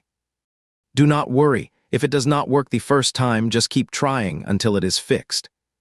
In that moment, Patricia suddenly felt the quiet voice inside him finally break free. He realized all this sadness and tension over the past few days had come from not even understanding his own heart. Why was he so focused on Dominic's reaction?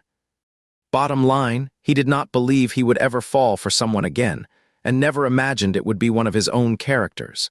Giving real feelings with just a task in mind was something he could not even picture himself doing, so he genuinely did not think he was truly in love with Dominic. So what did he actually feel for Dominic the character, or some shadow of someone else reflected behind him? Patricia did not want to dig any deeper into that. Even if it is just a made-up world, this moment is enough. Dominic grabbed his hand and pulled him over to the living room sofa, then wrapped both arms around the back of Patricia's head and untied his blindfold. I will take care of your wounds, he said, pulling out the medical kit from the car. He glanced at the contents, eye drops and ointment. Should I start with the eye drops or just apply the ointment straight away? Eye drops first, then the ointment later. Patricia leaned back, his head resting against the sofa, feeling a bit shy. I can do it myself if you want. Do not move, Dominic said, gently pushing him back down. Then he bent over carefully and peeled off the gauze and tape from Patricia's left eye. Does it hurt? Not at all. The left eye underneath the gauze was still slightly swollen, and after being covered all day, it felt strange to be exposed to light. Patricia could not open his eyes properly. Dominic looked at him with concern, grabbed the eye drops, leaned in closer, and used his body to block out the overhead light. Take your time opening them. Patricia gave a soft hum and slowly opened his left eye. The eyeball was covered in red veins. He saw Dominic's brows drawn tight, so he grinned. Scary? Looks awful, right? Dominic gently kissed the corner of Patricia's left eye. You look beautiful. He unscrewed the cap of the eye drops and tilted Patricia's chin up. Do not blink. His hand trembled a little, so Dominic used his other hand to steady it. He managed to drop a few drops smoothly. Patricia blinked quickly, and some of the excess liquid ran down his cheek. Dominic wiped it away with his thumb, then squeezed a bit of ointment onto his fingertip and gently smoothed it over Patricia's closed left eye. Who did this to you? Patricia could tell Dominic's tone had changed. He shrugged it off lightly. Just a girl. Charlotte said the police were already informed and there was footage from fans on site. She will be caught eventually. Madness, how could someone do something like that? I nearly lost it yesterday. The reporters in the interview asked questions so annoying, I could not keep my cool. I was stone-faced the whole time and even got several rival teams' press releases out because of it. He finished cutting a new piece of gauze and carefully applied it to Patricia's eye. Stop being mad, it will not happen again, Patricia said, opening his eyes and flashing a wide white smile. And you should talk. Now the only people who hate me more than my haters are your fans.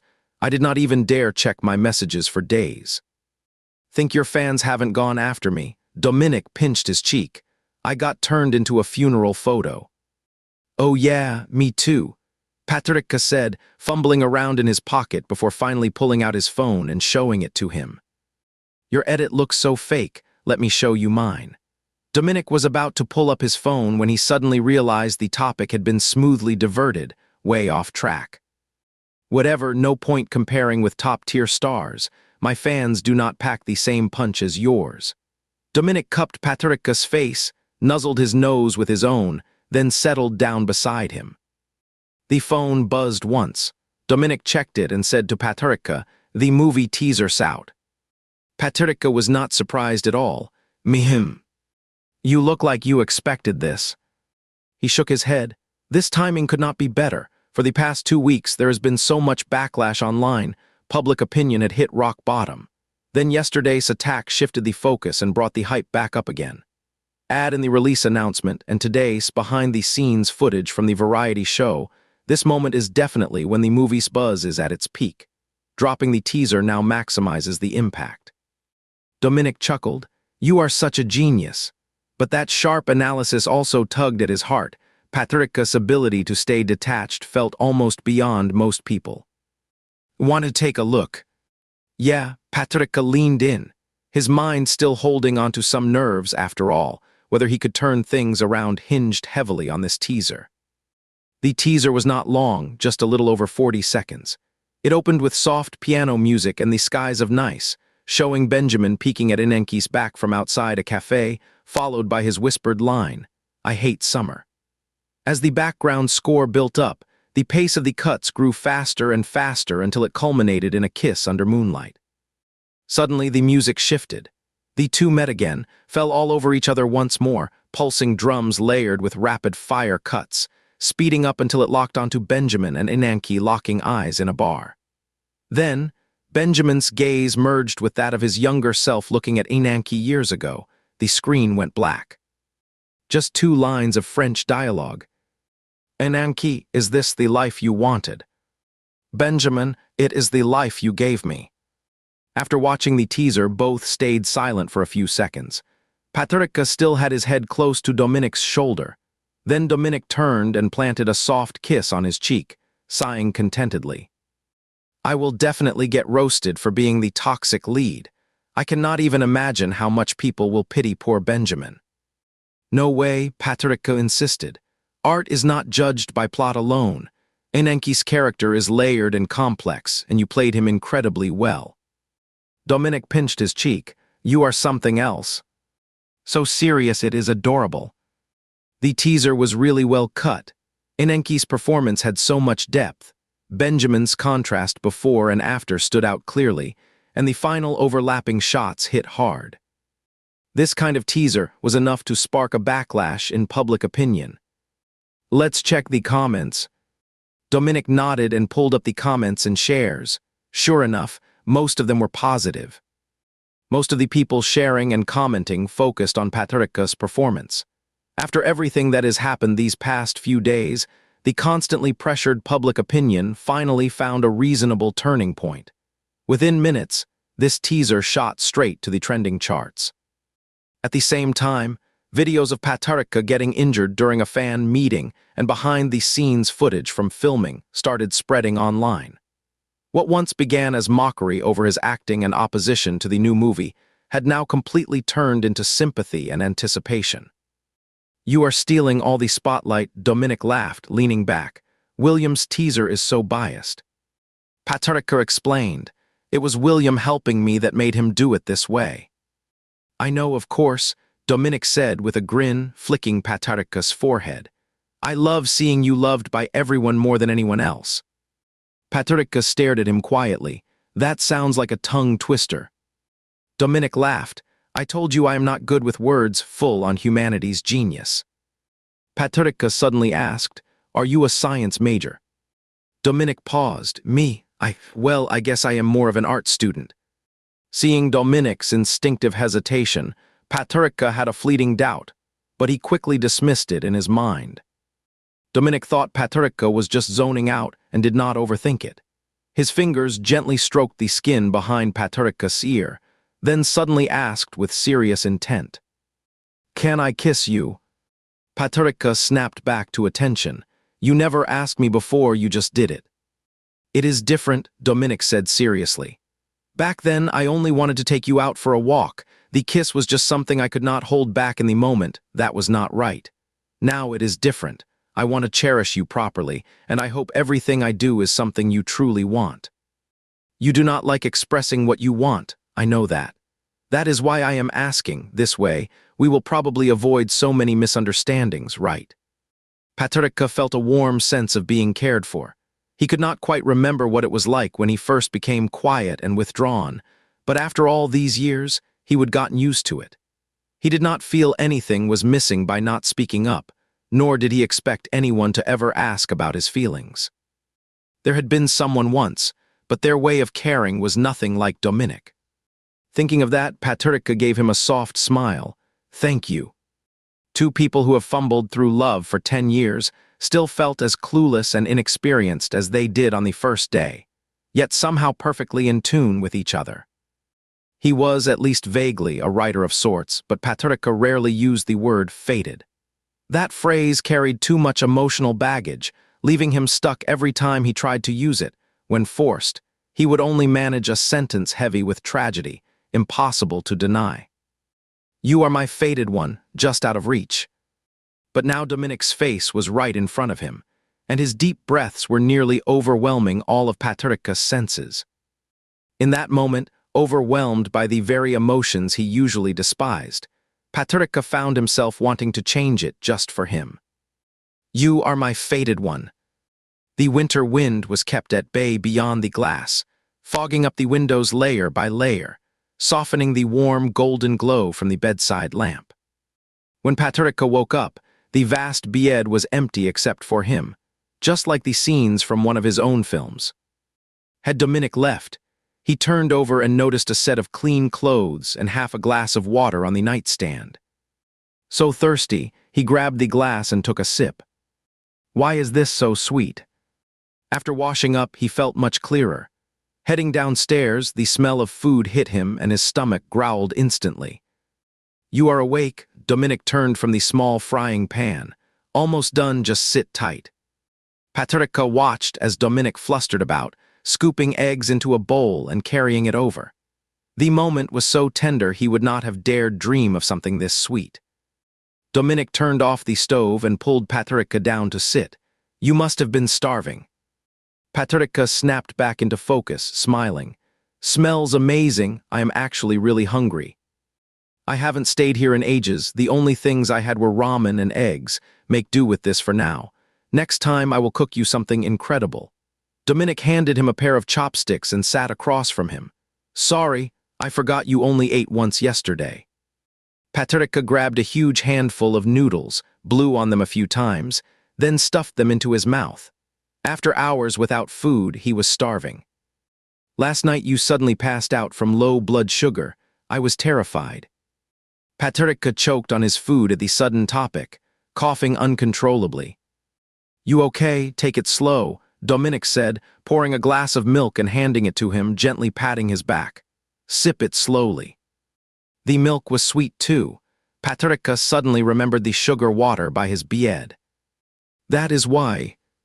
He only just noticed there was a soft cushion on his chair. Patricia paused, stood up, and glanced at Dominic's seat. What is wrong? No cushion there. Patricia sat back down, nothing. After breakfast, Dominic changed Patricia's bandages.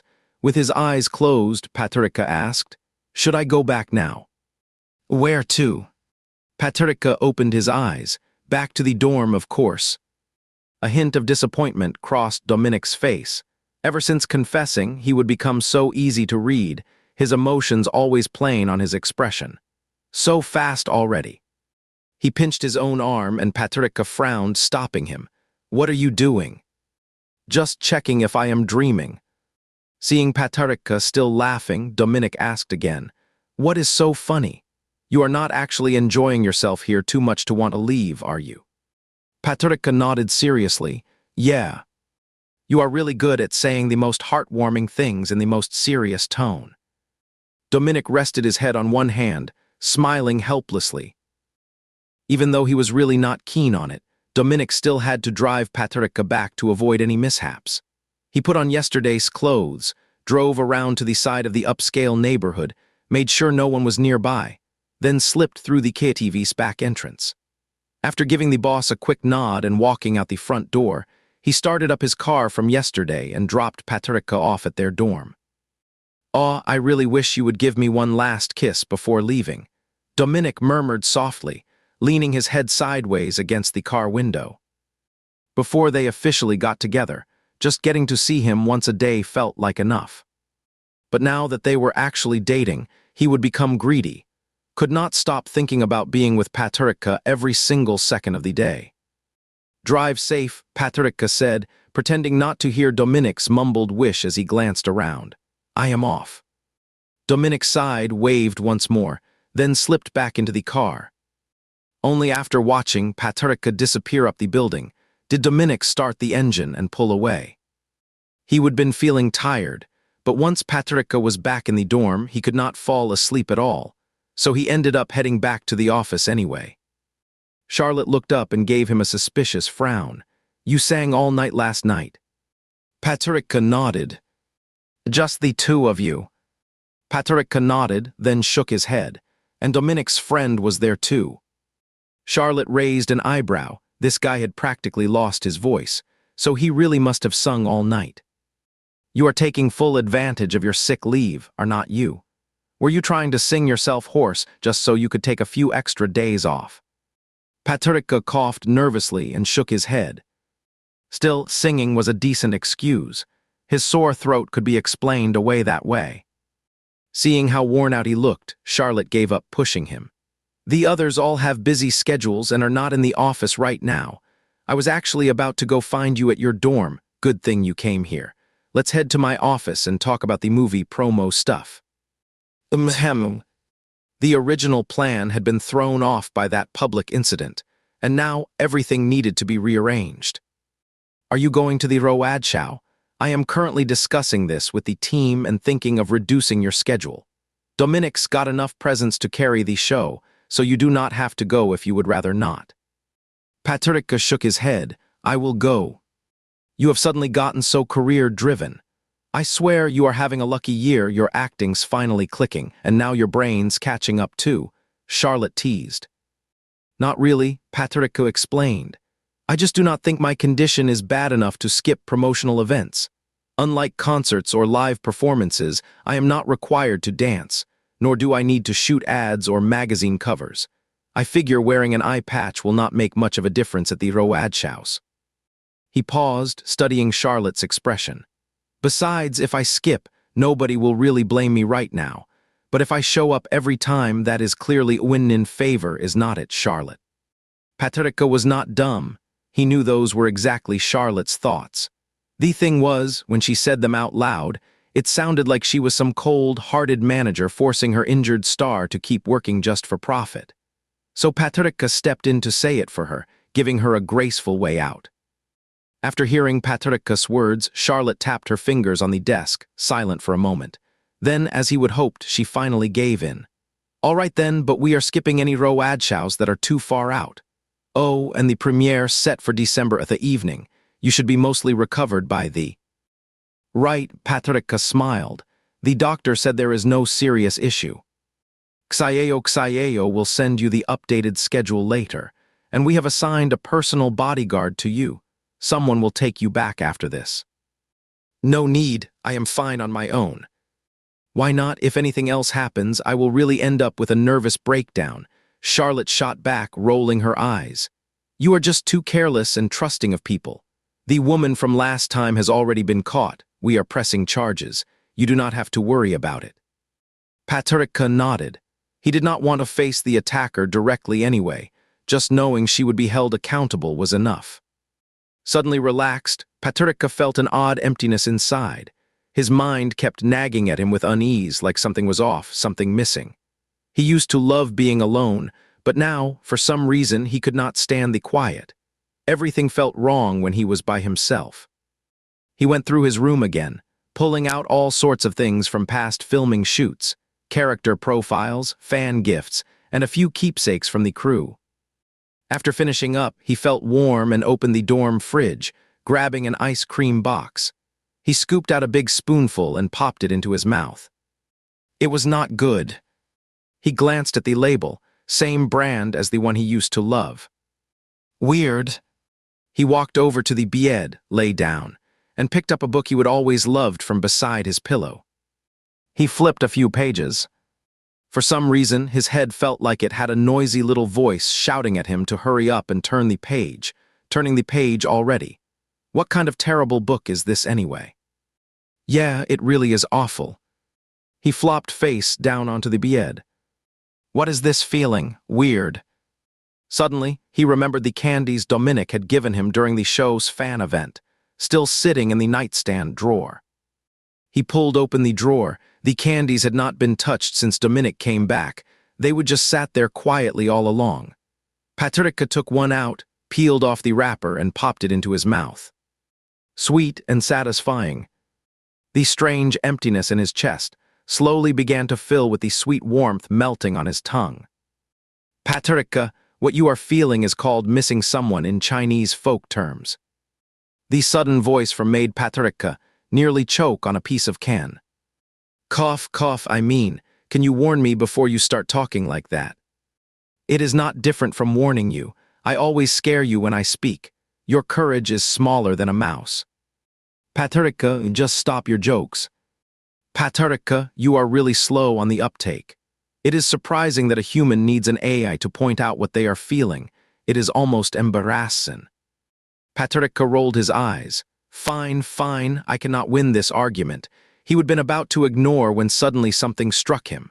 Wait, does that mean you have seen everything I have done in this owl? Theoretically, yes, but from a.m. yesterday until a.m. I was blocked by the system administrator. His voice remained flat, like a Chinese teacher with no passion for teaching reciting a hastily stitched, together lesson plan pulled from the intern. But to Patricia, those words felt like public humiliation. What the heck? This AI is unbelievable.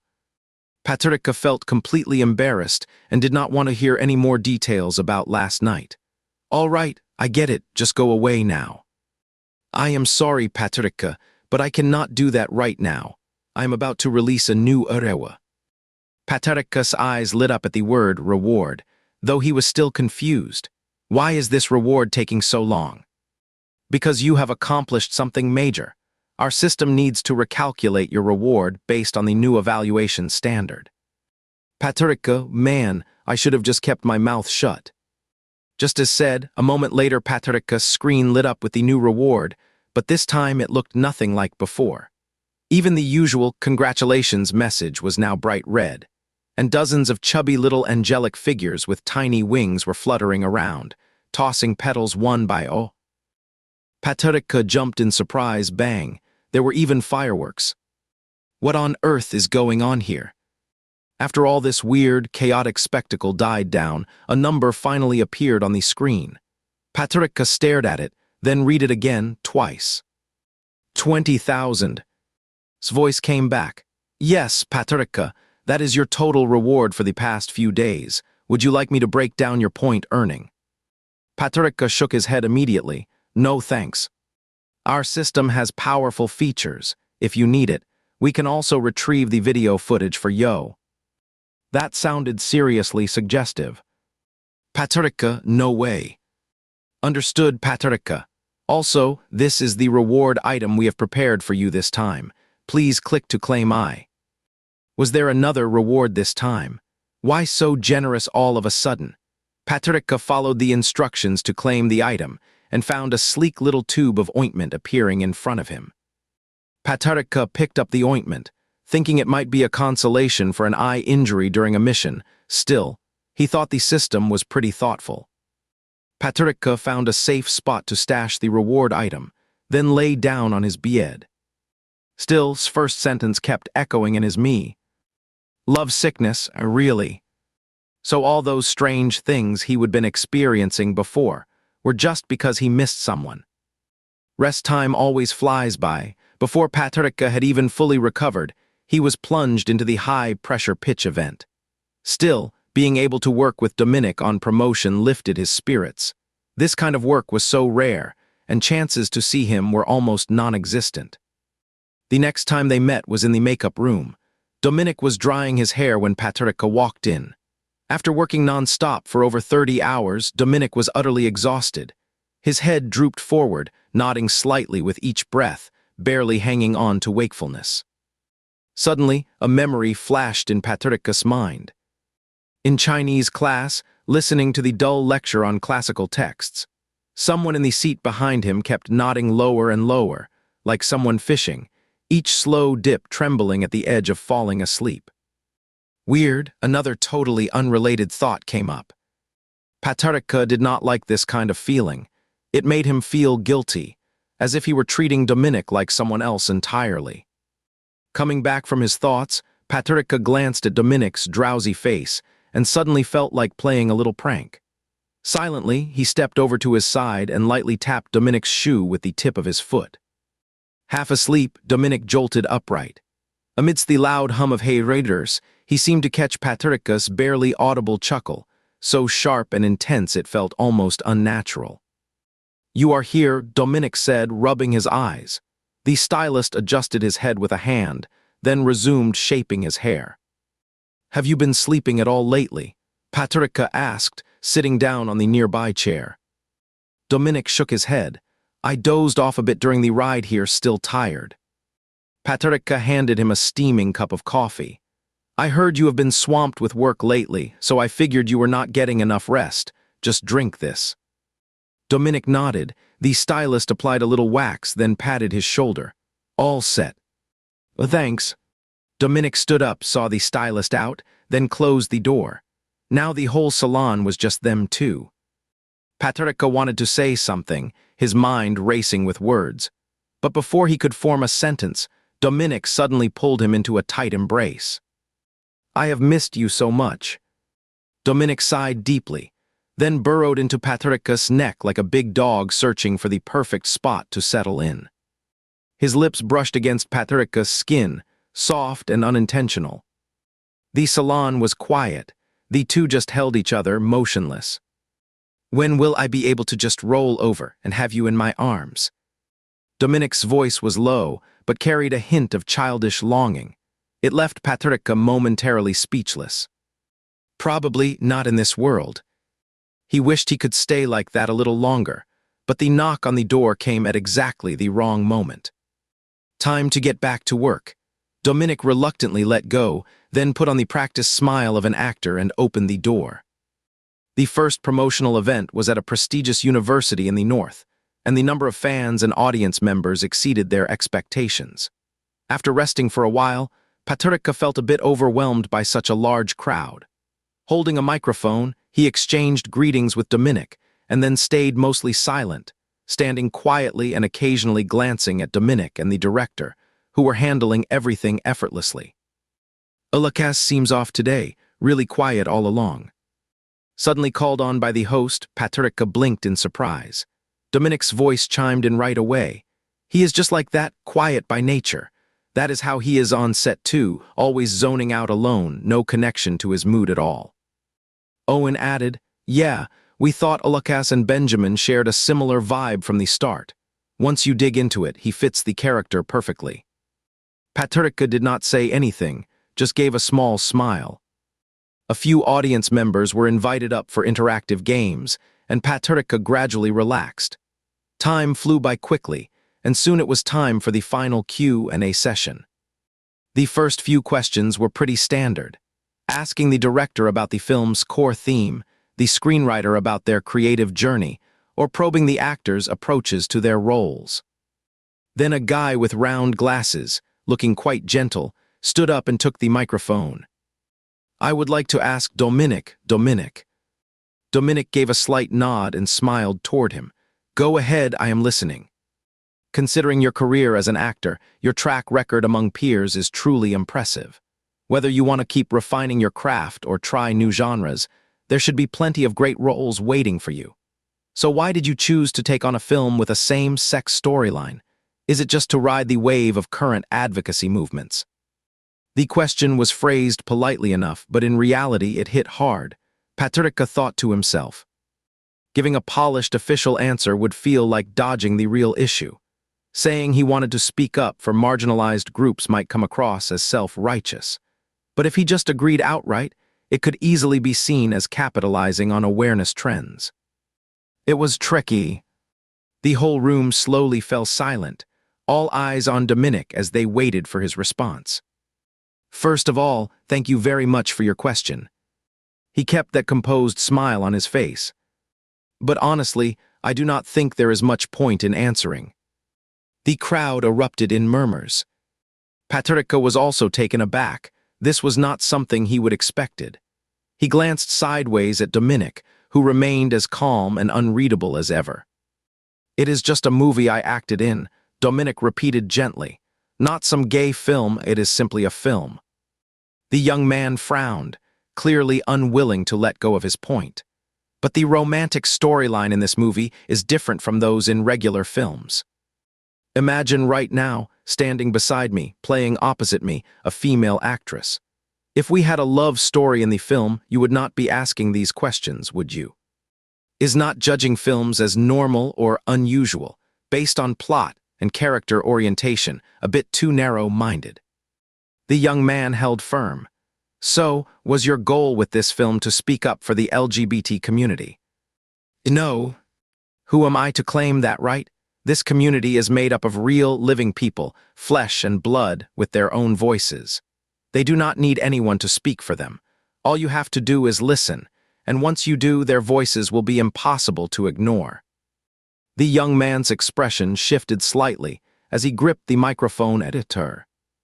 "Your question was really good. It reflects what so many people are thinking." Dominic's voice was soft and measured. "But as time goes on, over the next decade, maybe even several decades, there will come a day when people watching this video look back and wonder, why did that guy even ask this question? Because by then, love and films too will not be divided into normal or unusual anymore." Dominic paused. His voice carried an unexpected strength. "So I hope that in the future, when people talk about Enanki, they will say it like this." His smile was no longer forced, genuine and bright, full of warmth like sunlight. "It is a love story starring Dominic and Alakas. Really good." Dominic was truly someone incredibly charming. Patrica knew deep down that Dominic's charm had long since surpassed everything he would originally written into the character. Lively, rich, and real. He even began to wonder if changing the story from the very beginning had truly caused a ripple effect powerful enough to completely reshape someone's identity. Even if Dominic had not made a move himself, just being near him long enough would probably have made you fall for him anyway, no matter how many times it happened. No matter how many times.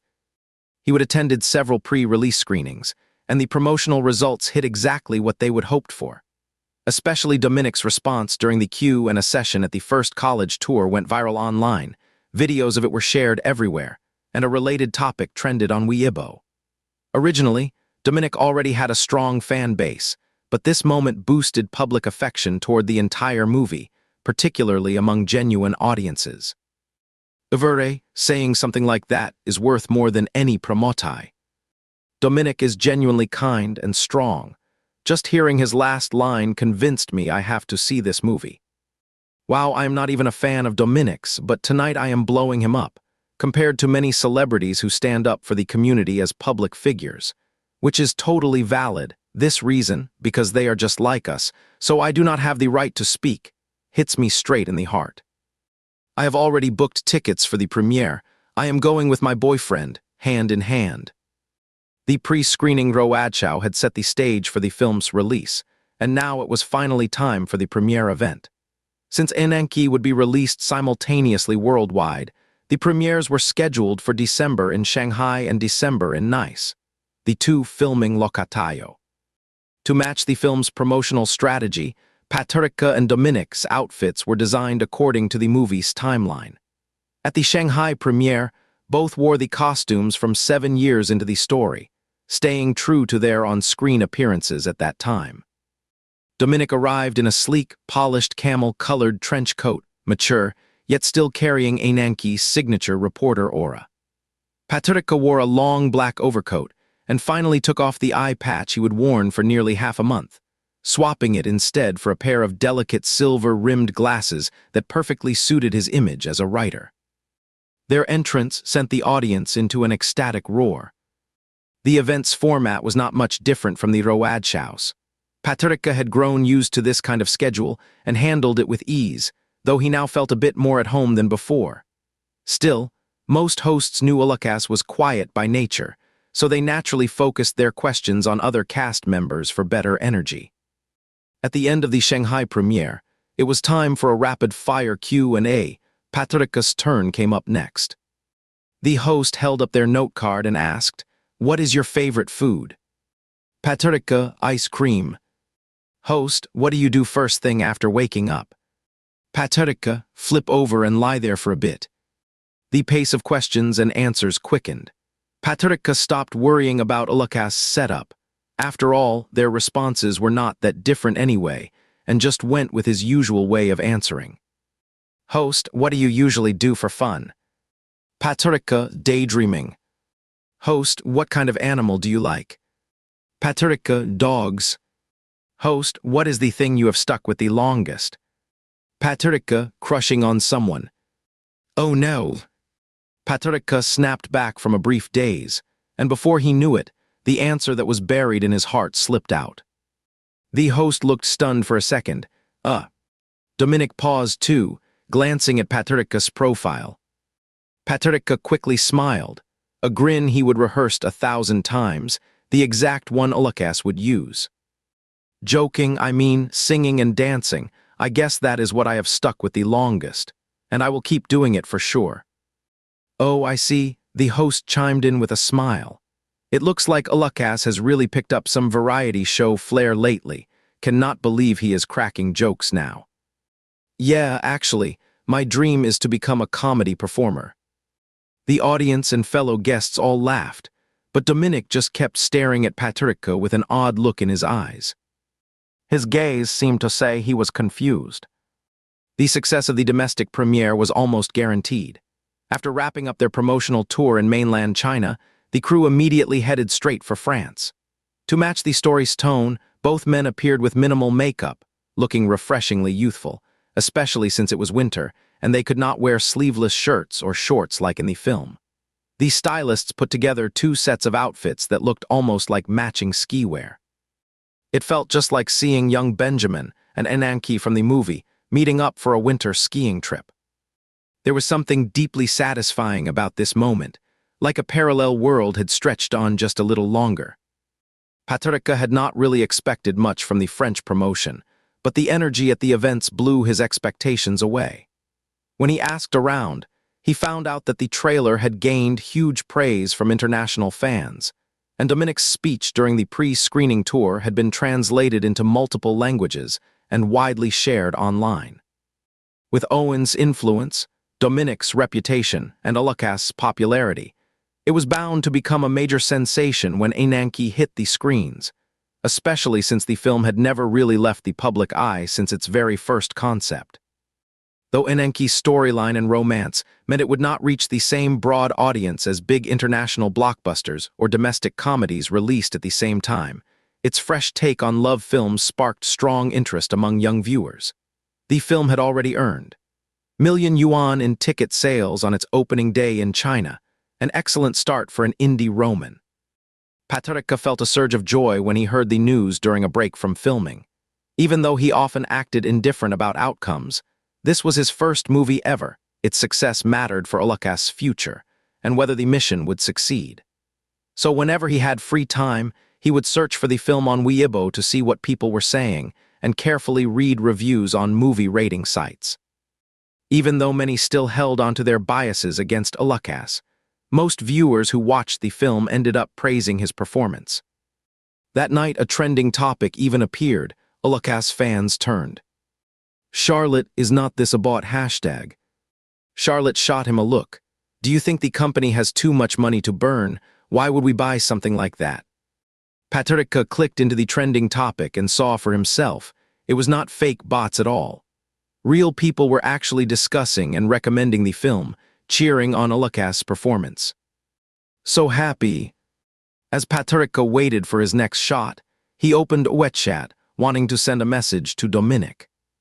Since the premiere party, they had not even managed a single phone call.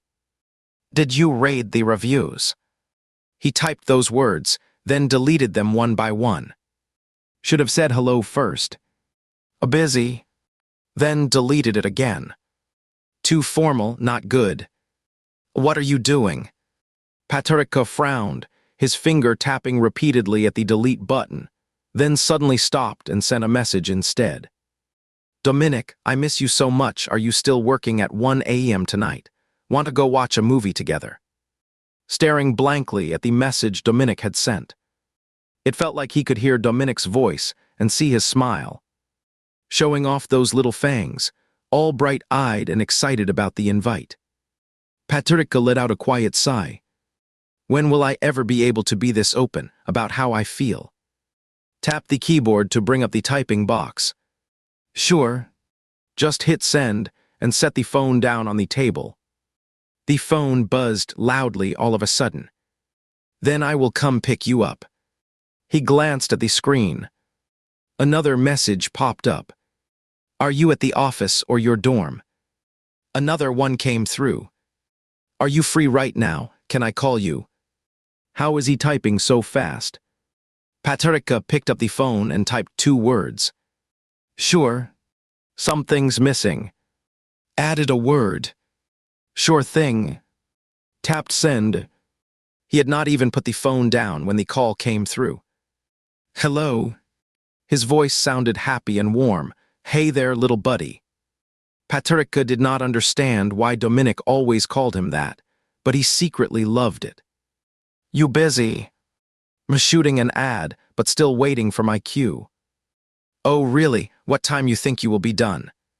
Not sure. After this, I have got to record a promo ivkra for a music show, should wrap up before midnight. Should I come pick you up?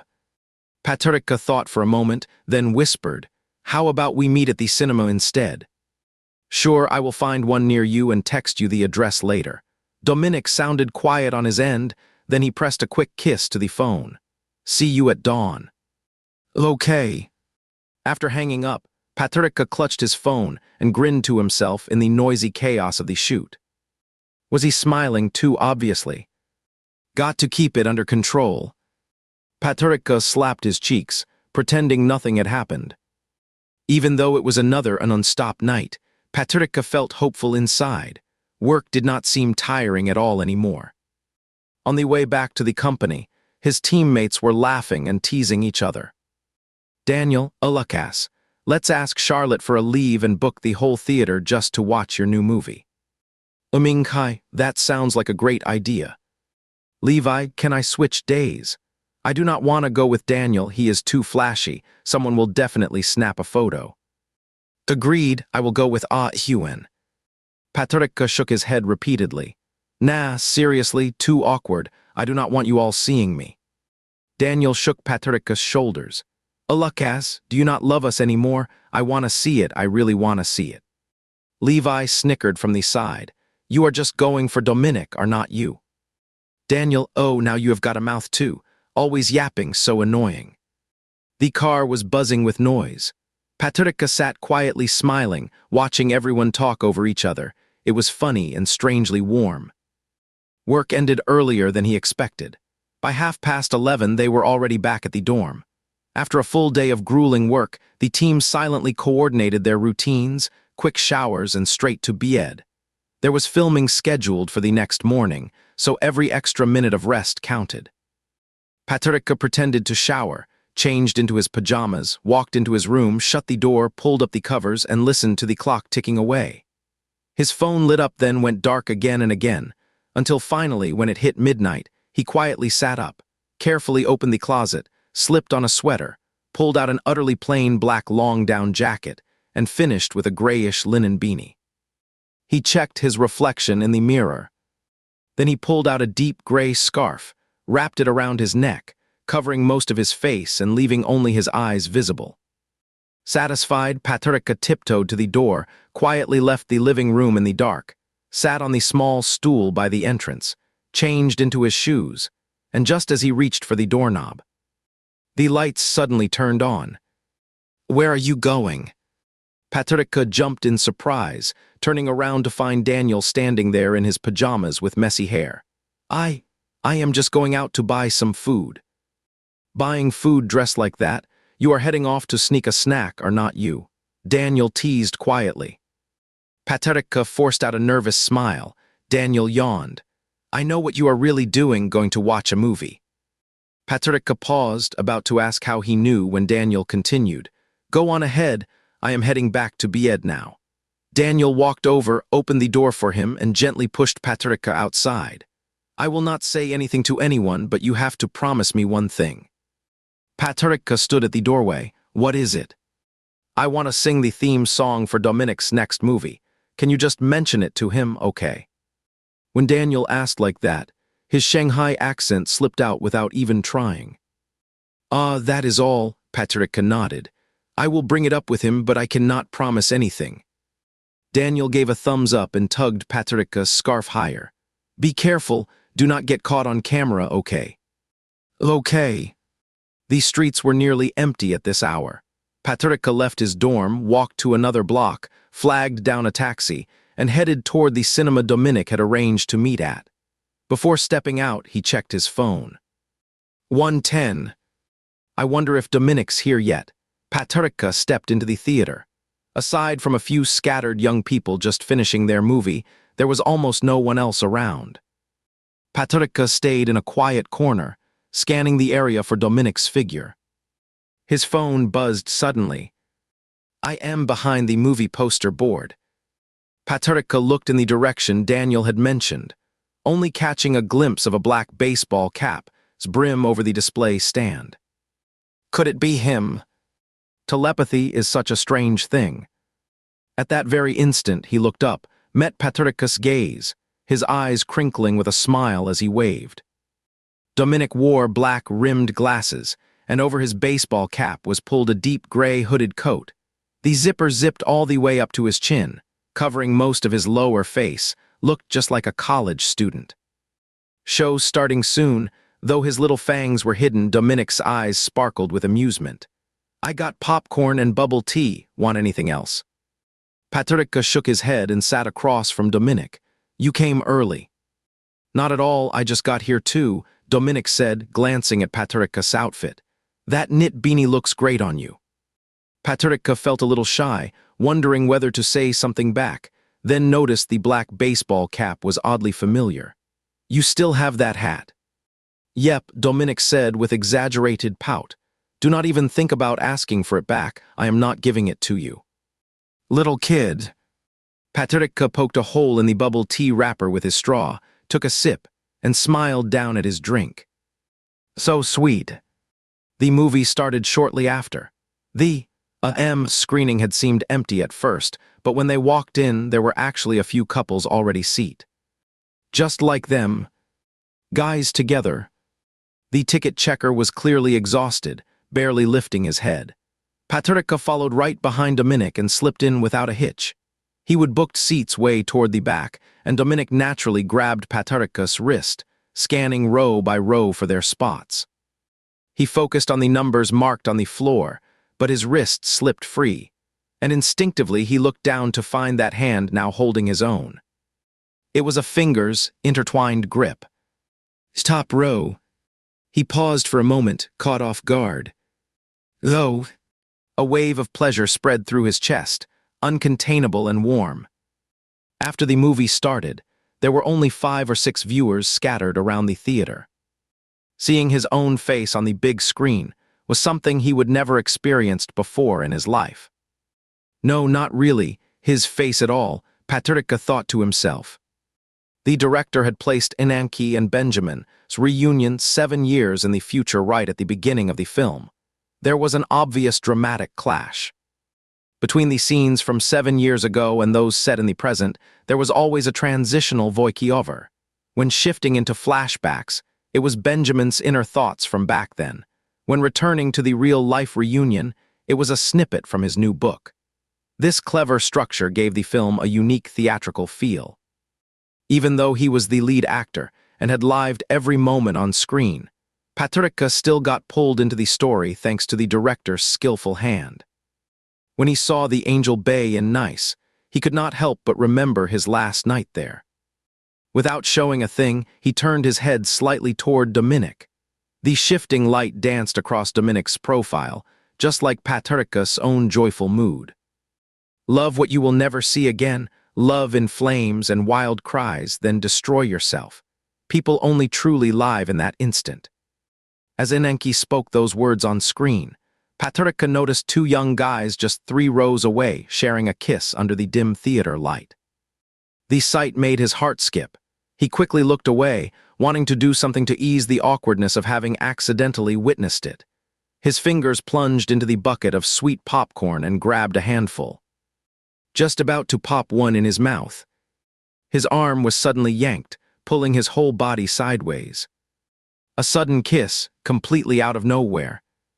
For a fleeting moment, soft meeting soft, his heart seemed to stop. Then it was over, quickly released. His heartbeat started slowly, then picked up pace, growing faster and faster. Dominic pretended nothing had happened and turned his head back to the screen. Patricia was still dazed, clutching the popcorn in his hand tightly. The hand that had been gripping his arm just moments ago took one piece of popcorn from his palm. Patricia looked at Dominic. His vision was a blur of dim shadows, except for Dominic, eyes beneath the black brim of his hat, glinting like stars in the dark. He held onto the stolen popcorn, waving it tauntingly in front of Patricia's face before jerking his chin toward the screen. Here. Prompted by that gesture, Patricia turned his gaze to the screen too. There they were, Ananke and Benjamin, kissing under moonlight. They are not done yet. A sudden wave of heat surged from his chest all the way up to his cheeks. Patricia ducked his head, pulling his scarf over the lower half of his face and shrinking into himself.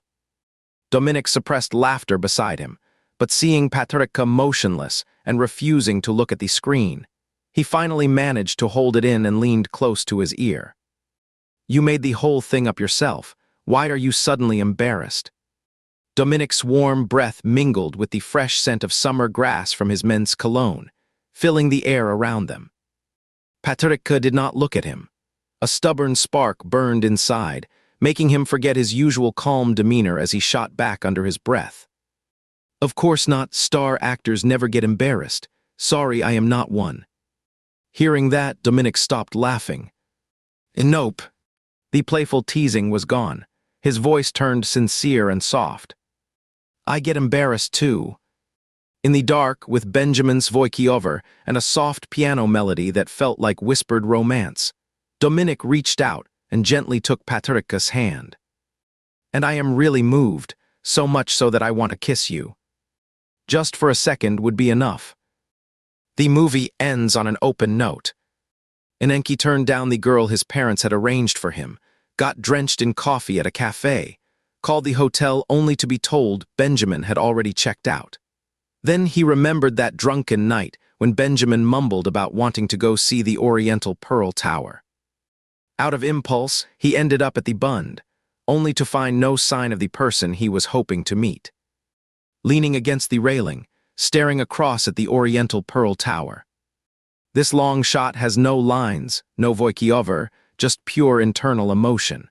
It is incredibly difficult to pull off, yet Inenki's every tiny facial expression is perfectly in tune.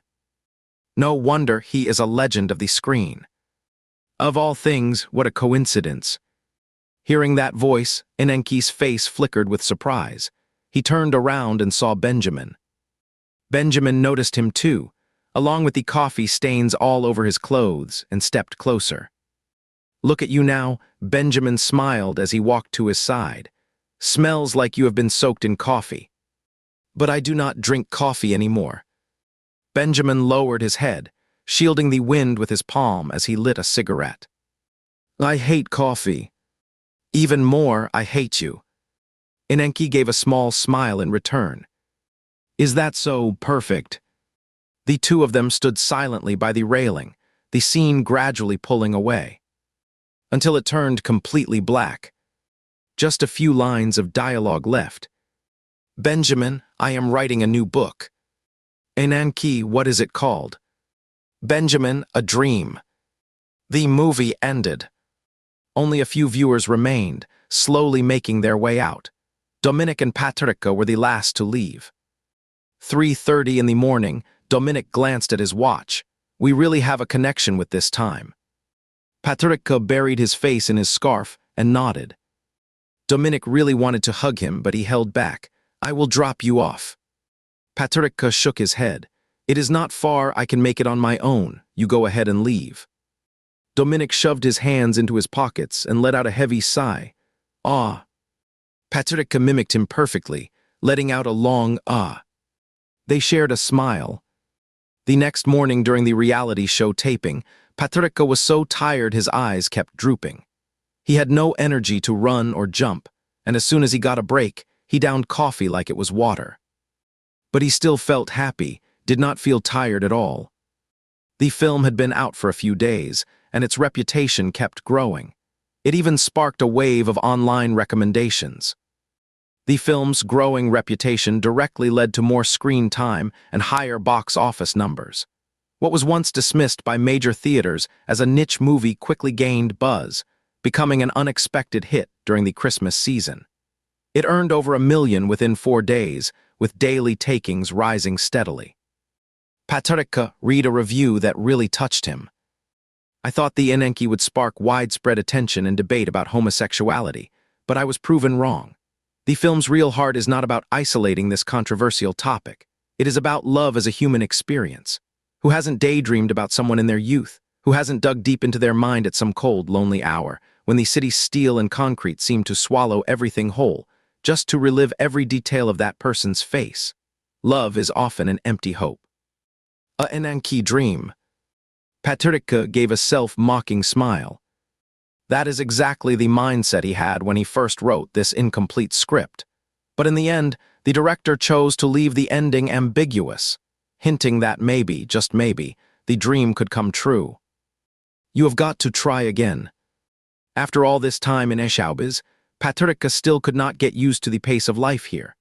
Every single day felt like a battle, something that was an enormous strain on someone with his slow, burning temperament. Time in this world moves faster than you can catch it. Before he could even blink, the movie was pulled from theaters. The domestic box office topped 1 million, marking a new high for a niche genre. Ulukas's name was no longer tied to bad movies.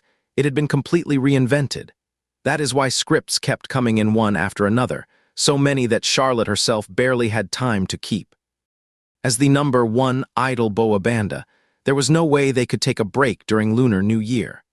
So Patricia ended up turning down Dominic's invitation to come over for hot pot at his place. How do people in this industry even manage to balance love and career? Before Patricia could make sense of that question, the highly anticipated film festival arrived. With Owen's star power behind it, Enenki surprisingly made it into the main competition section of the festival. Patricia suddenly regretted not finishing that novel properly back then. Now he would finally know, had they won an award, and if so, what kind. So frustrating. Since it was an European film festival, Asian films were not typically in the running for top prizes. Still, Owen ended up winning Best Director, and Patricia thought that was completely deserved. He really was a talented filmmaker with real artistic flair. The focus then shifted to domestic film awards, with the most anticipated being the Golden Ding Award, which Dominic had won at just 16 years old. Enenki landed 6 nominations this year, and once again, Dominic was up for Best Actor, making him the center of attention across every media outlet. Thanks to Patricia's efforts, Ulukas's name finally made it onto the list too, earning a spot in Best Supporting Actor. On the day of the awards ceremony, Patricia and Dominic both dressed in formal wear and walked down the red carpet together. Patricia felt a strange sense of fulfillment. Of course, if the crowd's screams were just a little quieter, he might have let his imagination run even wilder. Dominic remained perfectly composed, offering a charming yet restrained smile under the flashing lights. Patricia stood nearby watching and could not help but feel like at any moment, an identical version of himself might suddenly pop up behind him, giggling like a kid. Thinking that, he could not suppress a laugh. Since Dominic and Patricia were seated next to each other, the host could not resist making a playful jab at them during the transitions. Female host, I think our Golden Ding Awards should really add another category. Male host, what kind of award?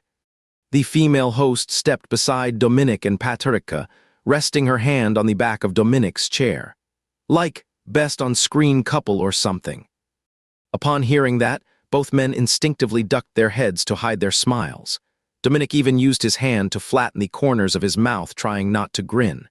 The host then passed the microphone over. I really want to interview you too. What is it like when 2 million girls' dream guys are acting out a romance together? She emphasized the words romance scene, with extra flair. Patrica felt lightheaded just seeing the microphone. He glanced sideways at Dominic, silently urging him to take over. Dominic teased, "You do it every time it is me who talks." The crowd burst into laughter, and Patrica had no choice but to step up and grab the mic. Feeling pretty good. Stammering, dazed, just that awkward, sweet confusion made everyone laugh again. The female host was clearly enjoying herself. Nice, so what exactly makes it feel good? Patrica replied slowly, everything's pretty good. The female host teased him like she was talking to a kid. Alakas, are you saying Dominic's perfect in every way? Patrica could not handle the questioning at all. His heart felt like it was about to burst. Seeing Patrica on the verge of breaking down, Dominic gave up trying to hold back his laughter and grabbed the mic with a grin. Hey, sis, I am still here. You are making me uncomfortable with these questions. Host, all right, here's your turn, go ahead. Dominic grinned playfully. I think it is all great. William raised his hand beside Patrica, and Dominic noticed right away. Look, even William cannot sit still anymore. He handed the mic over to him. Owen took the mic. Now that you have asked, I actually remember something. A rare smile crept onto his usually serious face. Patrica found it oddly familiar, like that look Sophie had when she saw Dominic and him walk into the private room together at dinner. That tough, serious guy smiling like that, it was strangely adorable. Owen went on, back during casting auditions, Dominic was always around. When Alakas was rehearsing, Dominic would help him with the scenes, and then, as soon as Dominic heard that opening line, he instantly made a stop gesture and gave Owen a pleading look, but Owen pretended not to see. That night, we watched all the audition tapes, and I asked Dominic, who do you think would work best? Patrica listened in confusion. Why was Dominic's head now buried almost completely into the siatibacca in front of him? Dominic told me, William, I do not know who you think fits, but if it were really up to me, I would only want to do romantic scenes with Alakas. The moment those words came out, the whole room erupted. Only Dominic, still too embarrassed to look up, and Patrica, completely stunned, remained silent. The atmosphere shifted instantly, filled with pink bubbles. Under everyone's teasing, Dominic finally gave in. No, seriously, anyone would pick Alakas. He is good-looking, easygoing, and just great to act with. The answer was too vague, and everyone kept teasing him. But with time running short, the host had no choice but to let it go and move on with the next part of the program. Patrica had assumed the director was just joking around, making up a random bit for fun. But then he noticed Dominic's ears were completely red. He suddenly remembered what the director had said during their private talk back in Nice, when filming first began. I already knew who I wanted once I saw you two rehearsing, and besides, Dominic himself later came to me and said, so that was it. What are you staring at? Dominic shot him a fake glare. Stop looking at me. Patrica just smiled and leaned back. Oh. Awards were announced one after another. When it came to Best Supporting Actor, Patrica, being one of the nominees, was not particularly nervous. He had a habit. No matter what he was doing, he would always start by doubting himself and expect the worst possible outcome. That way, he would never be disappointed. Honestly, Alakas had never broken into the mainstream film world before. Just being nominated was already a huge deal, and with this movie's unusual subject matter, Patrica had already prepared himself to come in second. So when the announcer called out Alakas' name, Patrica did not even register it at first.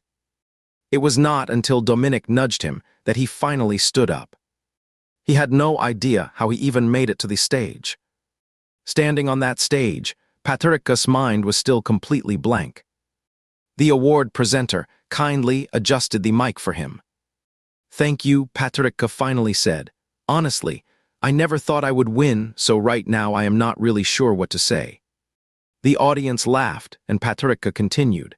"I used to think winning speeches had to thank this person and that person, but standing here now, I realize I do not even know what else to say besides thanks." Patrick looked toward Owen's direction. "First, thank you, Director Owen. Lucas is a name that could scare off audiences when listed in the cast, something I am fully aware of, but William gave me a chance and taught me how to act. Without him, I would still be box office poison today. Second, I want to thank my fans. They have had it tough. Honestly, I haven't always made them proud. I am not the easiest idol to follow, but they kept supporting me anyway. I am deeply touched and a little ashamed. Now you can hold your heads high and tell those who looked down on us before our idol is not just a pretty face." Lastly, Patrick glanced at Dominic. "I want to thank my partner." So many words wanted to come out, but they all got stuck in his throat while he tried to find the right ones. In the end, everything melted into the look Dominic gave him.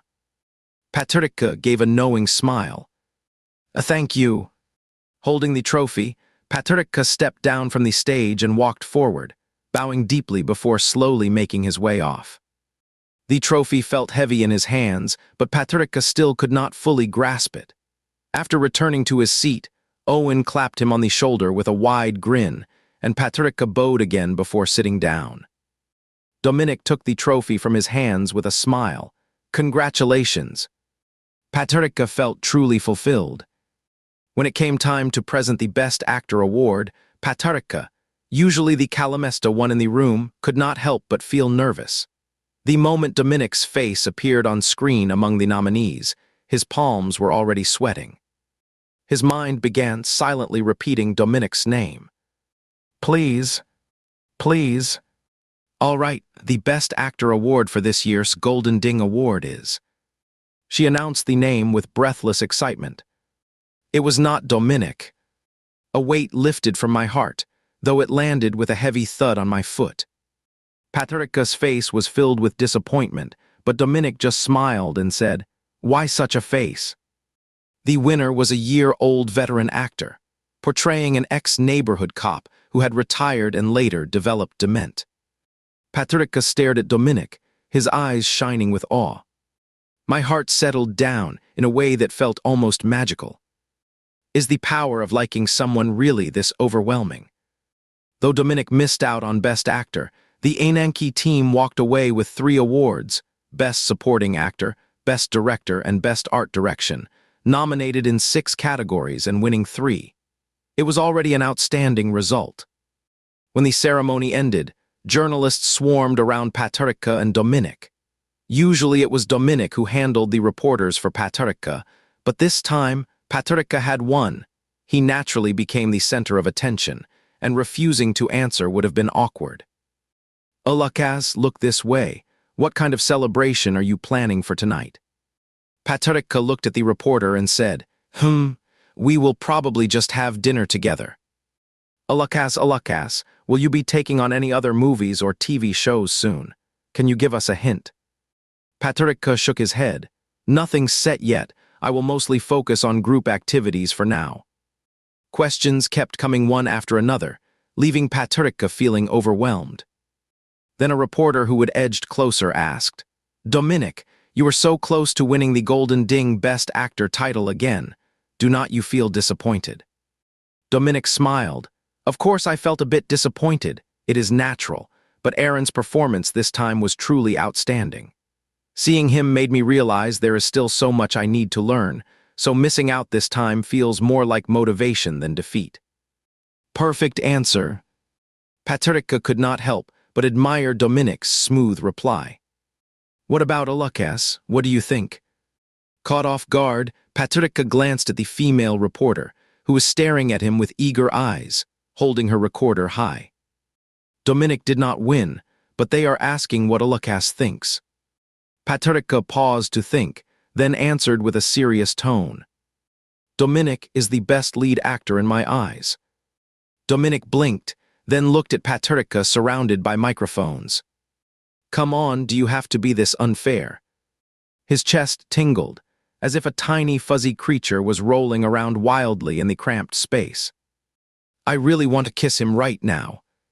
With both critical acclaim and box office success, Owen took the main crew of Ananke, including the writers, and headed straight to a hotel after the awards ceremony for a victory party. Paterka had deep feelings for this team, especially William and Sophie. He remembered their last dinner together was back during casting, how time had flown since then.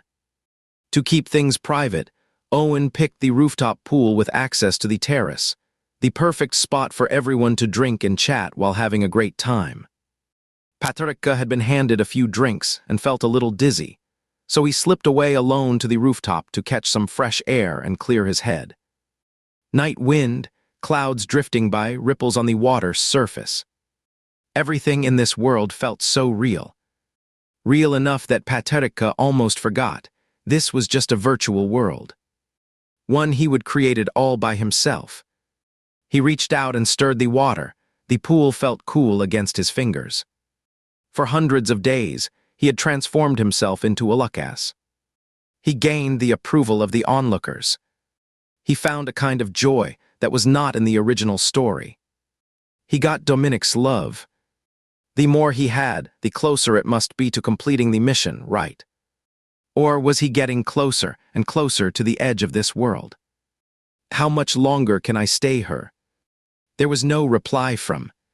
Some quiet instinct told Paterka clearly that this overly clever AI was not deaf. It just chose to stay silent. What are you even doing all the way out here? Come to stargaze.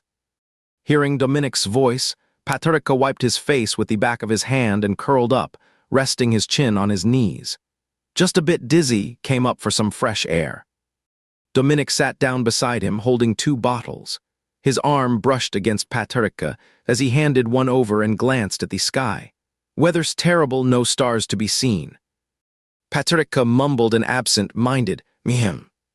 The closer Dominic got, the sharper the dull ache in his chest became. The heart is the most sensitive detector of all.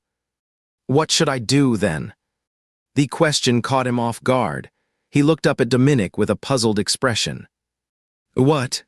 Dominic took a long swig and then lowered his head with a soft smile. I have always thought I was hopeless when it comes to wanting things, this lifelong habit I cannot shake. When I was little, I really wanted a toy car. Every time I passed by the shop, I would stare at it, saving up pocket money bit by bit until I finally had enough to buy it. When I first got it, I was so excited I could not sleep. I kept it on my desk, tucked it by my pillow, touching it 100 times a day still did not feel like enough. His voice was soft and slow, the emotion in it like mist scattered by night winds, faint, drifting. One day I started to worry. I feared it might break, disappear, or be snatched away without warning. My heart was all over the place. I just could not settle down. After that, I never bought my favorite toy again. He turned to Paterka. What do I do? Right now, it feels like that little car is about to drive away. When he said the last line, Paterka had no words. It was as if his voice had been stolen. He could not speak. But Dominic laughed, a tiny bit of his tooth peeking out. Anyway. He held his bottle, tapping it gently against the one in Paterka's hand. No matter what, thanks for liking me like this. If I had a different face, a different life, would you still love me? The messy, flawed version of me. A sudden wave of sorrow filled Paterka's chest. He could not bear to look at Dominic's face. He just stared silently at the ripples dancing across the pond. He tilted his head back and took a sip. The sharp liquid slid down his throat, seeping deep into his chest. One gulp after another, until the colorful night scene before him blurred, until his mind started to drift. In his ears, a low voice whispered softly, like an old cassette tape playing music, barely audible. Since we have been together, I have thought about forever, just like most people. I want to be loved by you forever, stay with you forever. But forever is not a unit of time. You cannot measure it or calculate it with any algorithm. This vague and imprecise way of expressing things just does not make sense to me. Then one day, I suddenly realized, since everyone treats forever as approaching infinity, maybe I could instead treat it as approaching zero. If I think of it as infinitesimally small, then forever becomes a single instant, so. The last flicker of consciousness faded into the night breeze. Patricia's body went limp and slumped into Dominic's arms. In this very instant, I have you. That is just the same as forever. And in the next instant, please fall for me too. His body felt like it was falling into a vast, endless black void, with no anchor at all. Where am I? In the silence, faint sounds began to emerge, like the static crackle of an old radio. Gradually, it turned into voices, growing louder and closer. Hey, wake up already. His arm was being shoved. Come on, wake up, Mediterranean's coming. What? Bam, a loud bang. Patricia snapped his head up. There was a table in front of him, and a hand resting on it. You were really deep in it, were not you? Look at the whole lecture hall, just you, sleeping right out in the open like that. What kind of behavior is this? It felt just like a groundhog getting tapped on the head over and over. He glanced around. It really was a lecture hall. You have got nerve even looking at me. Patricia looked up, staring intently at the figure scolding him. Was that a teacher? His scalp was completely bald, with just a few scattered strands of hair around the edges. He looked in his late 50s, thin as a stick, and his sunken eyes held two bright, piercing glints. Still staring, come to my office after class.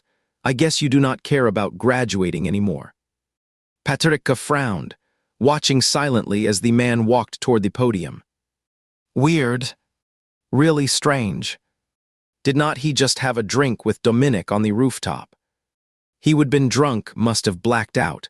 How did he end up here all of a sudden? Patricia looked around carefully. His fuzzy mind suddenly cleared up. Is this a whole new world? Hey Noah, nice going, actually sleeping in a Mediterranean history class. That is impressive, seriously. Noah. That name sounds so familiar. Patricia, you are probably still half asleep. Noah is the main character from your novel How to Train Your Doaboa, and he is also the role you will be stepping into for your second owl. The voice of suddenly popped up from right behind Patricia's head. He instinctively turned around, startling the girl in the back row who was scrolling through a drama on her phone. Patricia muttered a quiet apology and slowly turned his head back, then asked in his mind, Has the first world's mission ended? Yes, it is complete. Your main quest and side missions were both a success. Is that so? After hesitating for a moment, Patricia asked again, So, what about me from that world? No, I mean Alakas and Dominic. What happens to them? Patricia, are you still attached to the previous world?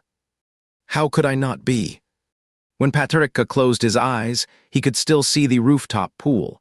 It felt like Dominic was right beside him. He vaguely remembered hearing something from him, but no matter how hard he tried, he could not recall what it actually was. Once again's voice spoke up. Patricia, I never properly explained how this system works. I think it is time I die. Patricia shot back. Is not it some kind of god-like entity? That is how stories usually go. No, Patricia. This system is a technological creation, not magic or mysticism. For the first time, Patricia detected a faint hint of pride in its otherwise flat tone. The voice continued. You are not actually the real-world version of yourself right now. That should be obvious by now. What is speaking to me is your consciousness entity. Consciousness entity. You were completing tasks in the first world. You used this consciousness entity.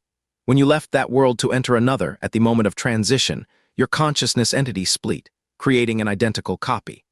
This copy can only exist within the original world, but otherwise is exactly like the original and holds every memory the original has from that world.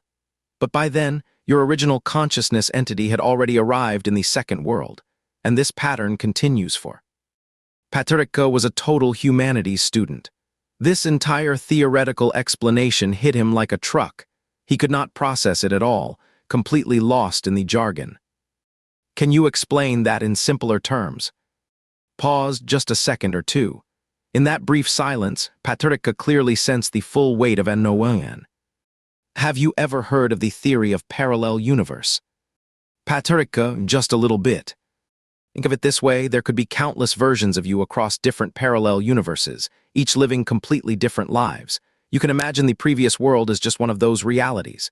In that universe, your name was Ulakas, and you were in a relationship with Dominic. The moment on the rooftop marked the end for you as the conscious self, but not for the copy that was split off. He stayed behind and continued living there with Dominic. That version is Patricia from another. Patricia understood. It was like a split. Another conscious version of himself had been created, left behind in that world to keep being with Dominic. Suddenly, he felt a strange loneliness. It was as if something truly his had been taken away. Then, being the original consciousness, after going through all these worlds, is there no single one where I could actually choose to stay and live out my life? Answered solemnly, Patricia, you are the original consciousness. You must return to reality. The real life Patricia is the one whose life you are meant to live. Patricia fell silent. Went on, of course, if you find this hard to accept, you can wipe the memory data from that previous world. That way, it will not interfere with your mission in the new on. Patricia quickly refused. As someone who was practically made of moderation, this was the first time he would said no so fast. I want to keep my memories, every single one from every world. After all, the version of me in that world gets to stay with Dominic forever. He must be happy. The end of class bell broke his thoughts. He bent down and gathered all his books off the desk, stood up, just as he was called out by the guy with a microphone who had the look of a Mediterranean man. Noah, get over here. The kids around him burst out laughing. Good luck, brother. Patricia sighed, slung his bag over his shoulder, and walked to the front of the class. What are you standing there for? Go grab all these assignments and take them to the office. Patricia silently did as told, trailing behind the guy with the receding hairline, dragging his feet step by step, glancing around at the scenery now and then. This was a fantasy novel he had been working on. He originally wanted to write a college campus story, but those kind of stories tend to be pretty dull. He really needed to add something fresh and original to make it stand out. Just thinking about the concept made Patricia shiver. No way he would done it again. He would dug himself a hole. The voice of chimed in at the worst possible moment. That is exactly what you had in mind, Patrick. Patricia sank into despair once more. In this story, he would introduce a fantasy element involving monsters, another species entirely different from humans. These beings originated as plants or animals and could disguise themselves as humans to live among us. In this story, the dominant character is a demon whose true form is a German shepherd, while the submissive one, the role Patricia will be playing for the next few days, is Noah, a human who is terrified of dogs. Oh no! Patricia, do you remember why this world ended in a bad ending? Patricia thought for a moment. Right, because in his original setup, monsters were supposed to be eradicated as heretical outsiders. That meant the main male lead was in serious danger. You need to make sure he stays safe. Rewrite his death scene. This is your mission this time around. This was going to be tough. Terrified of dogs to the point of tears, and now I have to fall for one. Dating a dog was bad enough, now I also have to protect him. Who is even the one in charge here? Having gone through another world already, Patricia knew just how powerful this system was at recreating character traits. Thinking about it, he would already been implanted with a physical fear of dogs. Just the idea of one had him on edge before even seeing a real one. To be honest, Patricia was not afraid of dogs at all back then, even had a soft spot for them, though he never really showed it. He could not help but think about that one dog someone kept at home. Every day on his way to school, standing at the bus stop, He could see that big golden retriever racing down from across the street just to greet him, waiting patiently to get its head rubbed and back scratched before finally letting him go. Standing across the street, sipping on a carton of plain milk slowly, he would always feel a little envious. He could not even tell if he was jealous of the dog or just jealous of him. "Noah, what are you zoning out for? Come on in." Patricia snapped back to attention. "Oh yes, okay." Noah, 22 years old, a fourth-year student at the School of Computer Science at Eximing University, has average grades and a generally good personality, quite cheerful by nature. Thinking back over these details, Patricia started to worry.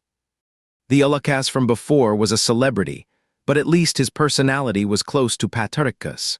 Now, in this world, he would have to act out Noah's cheerful nature. That was going to be one tough act. As he walked toward the office, Patricia's mind kept spinning with memories of the original plot and his own assigned role. "Put your assignment here, come over to me." This wiry, sunburned man is Anathona, the head of the computer science department, always treating students like they are nothing. Getting caught by him right after arriving in this world, that was just plain bad luck. You tell me you are about to graduate, yet you are still sleeping through classes all day. Have you picked a thesis topic, written your proposal? Patricia shook his head. So what is the point of sleeping then? You actually want to delay graduation, do not you? Patricia shook his head again. You really need to take some time to reflect, all of you students. What is going on in your heads all day, I will never know.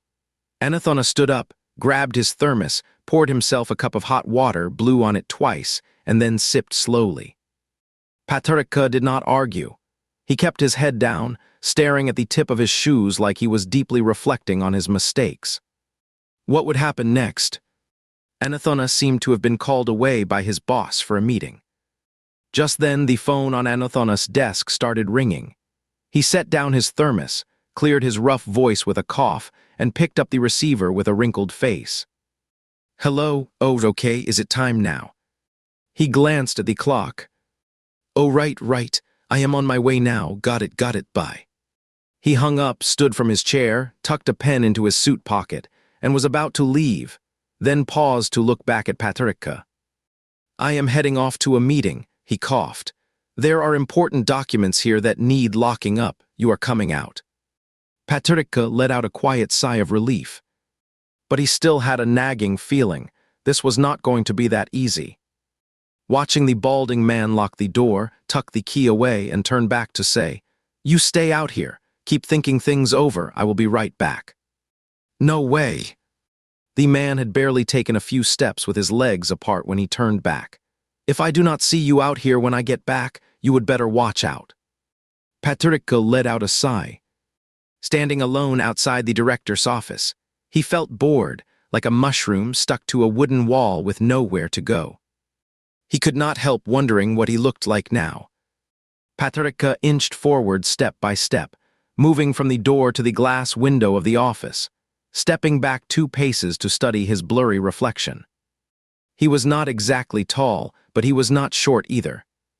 After all, he was not some dazzling idol with perfect looks. His face just could not compare to Ulukas' standards. But Patricia tilted his head, staring at the hazy outline on the glass. Actually, he looked pretty good. Wearing a red short-sleeve shirt made his skin look pale and smooth, with delicate features and soft, downcast eyes that gave off a friendly vibe. Patricia turned around and leaned back against the wall. "You are right, Noah might not be top of the class, but he is definitely one of the more popular guys in the computer science department. Always got a decent crowd around him." But even with this fresh new body, it did not lift his mood. When he was alone, he still could not help thinking about the last life he would lived. There was just this lingering sense of unfinished business. I told you over and over, get more people. How come you cannot even handle something this simple?" "What a racket." Patricia looked up and saw a plump, middle-aged woman with short hair holding her phone at the doorway of another office, talking loudly on the call.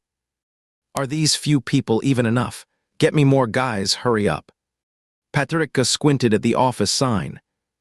Admissions office. Hey, you there, come over here. Patricia turned to look, but the hallway was empty. What are you staring at? It is you, get over here now. The woman waved him over. He gave a soft "oh," then followed her. The woman led him into the admissions office, where 3 other boys were already standing. You 4 are heading to the South Plaza in a bit. These display boards need to be moved over there. Someone will tell you how to set them up. Got it. The boys nodded, looking dejected. Patricia nodded too, then hesitated before speaking up softly. Teacher. The plump woman turned around. What is it? Actually, my advisor told me to wait outside his office. He should be back any minute. No worries, you do not have to worry about it. I will talk to your advisor myself later. University teachers never mean what they say. Patricia replied half-heartedly. When the woman turned back to her phone, he grabbed a sheet of paper from the desk and scribbled a quick note. Advisor, I have been summoned by an admissions staff member to help move stuff. Still felt a bit off. He added another line. I have truly reflected on my mistakes. Thank you for your guidance. When it came time to move things, Patricia took a quick moment to slide the note under the door of the director's office. Hope the Mediterranean will not cause him any more trouble. To get the job done faster, 2 guys carried a display board and had just reached the stairs at the end of the hallway when the guy with sun-kissed skin and a short buzz cut spoke up right away. Noah Sr., you got drafted too, huh? Someone he knows. Patricia had already become pretty chill from being trained in the first world. Yeah, I was called in by the director for a lecture, and then the admissions office staff happened to see me, so. Oh, that is rough, the guy said with a grin. You guys must be swamped lately. Last time I saw you was at the school basketball game. The basketball game. Suddenly, Patricia remembered something. He glanced at the kid, wearing a Lakers jersey and flashy neon sneakers. Oh, you are Aiden, the 3rd year from the basketball club. Now that he would place the guy in context, Patricia felt much more confident. Yeah, been pretty swamped lately. Classes, internships, and my thesis all piled up at once. Time flies, Aiden said, lifting the board. I still remember when I first started back then. It was you who showed me around the dorms as my senior. Patricia smiled inwardly, thinking, yeah, now he is in his 4th year and still getting dragged into odd jobs by admissions staff. Really not fair.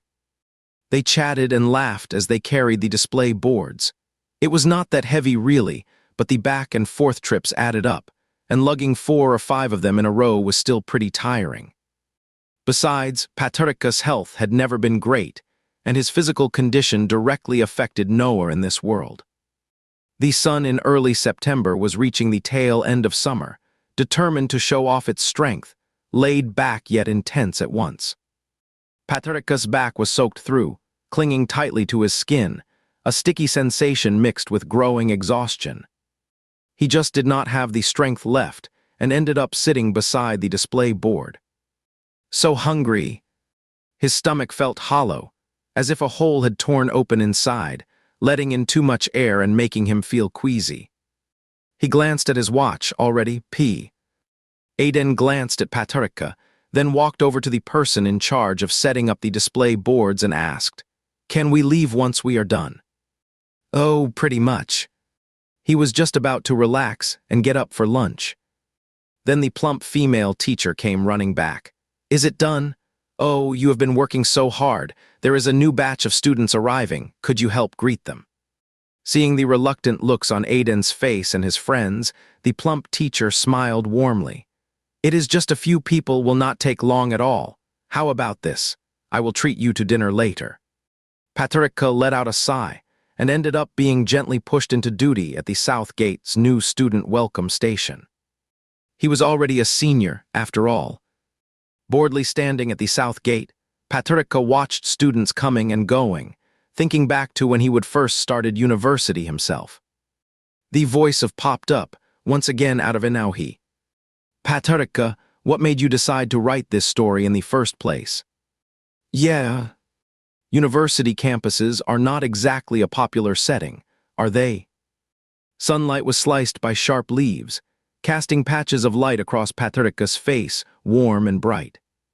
In his memory, he would have been in college back then. It was one of the earliest things he ever wrote. But he was studying Chinese literature. Computer science, that is someone else entirely. No, Patricia looked up and saw Aiden walking over. Teacher Yang said the two of us are in charge of guiding the freshmen to their dorms. One handles boys, one handles girls. Which group do you want? Even though he asked that way, Aiden's face clearly said, "Please let me take the girls, senior. I really want to." Helping others achieve their wishes is a virtue. I will take the boys. Okay. Following the arrangement, Patricia made his way to the computer science department's freshman welcome station at the south gate. As he approached, he heard several senior calls. Not having time to match faces with names, he just kept smiling and said, "You have got a lot on your hands, great job." The female staff member did not have Ulake either, and this batch was indeed small, just 8 people total. After waiting a while, 7 had arrived, leaving only one missing. Stalling like this was not working, so Patricia decided to ask a sophomore to join him and lead the group straight to the dorms. Once that last one's taken care of, we can finally eat. Patricia was 100% sure the previous owner of this body had not eaten breakfast. Right now, he felt like he was hanging on by a thread. The girl beside him noticed his lack of energy and handed him a bottle of water. Patricia smiled and took it. Water did not do much for hunger. It was not going to fill the void. It was getting late, and as the oldest one there, he could not just hand things off to younger students. He had no choice but to let them go eat first while he stayed behind to wait.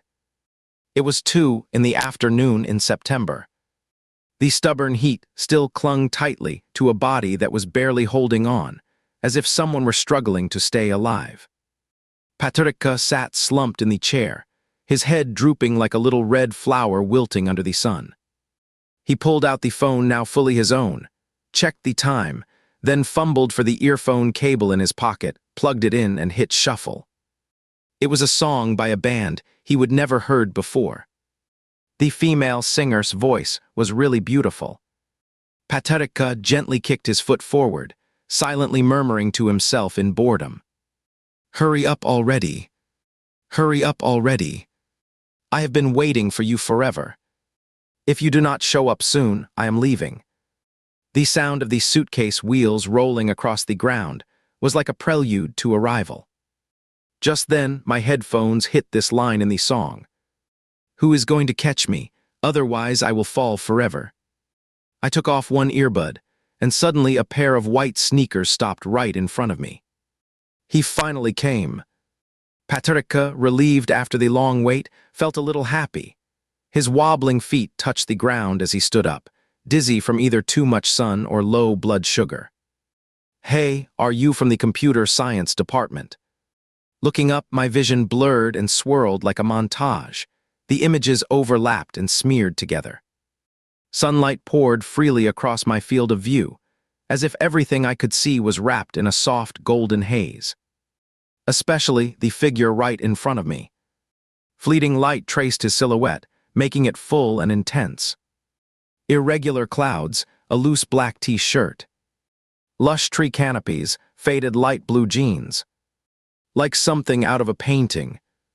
And that face, so unfairly beautiful it felt like cheating. "Senior," he said with a smile. If I had to pick one word, it was not warm, and definitely not sunny. Rebellious, maybe that fits, sort of. "You do not look so well," he said. Patricia took a deep breath and forced out what could barely be called a smile, shaking his head. "I am fine. I will take you to the dorm now." He reached out to help pull the suitcase, but could not summon any strength, feeling a bit awkward. His head felt heavy, and the ground started spinning mockingly. "Oh, this thing's heavier than I thought," Patricia chuckled awkwardly, his chest feeling like it was stuffed with cotton, hard to breathe. "By the way, what is your name? Why are you so late?" His vision flickered in and out, cold sweat breaking across his forehead. The guy stood over him by a good head's height, almost blocking the sunlight completely.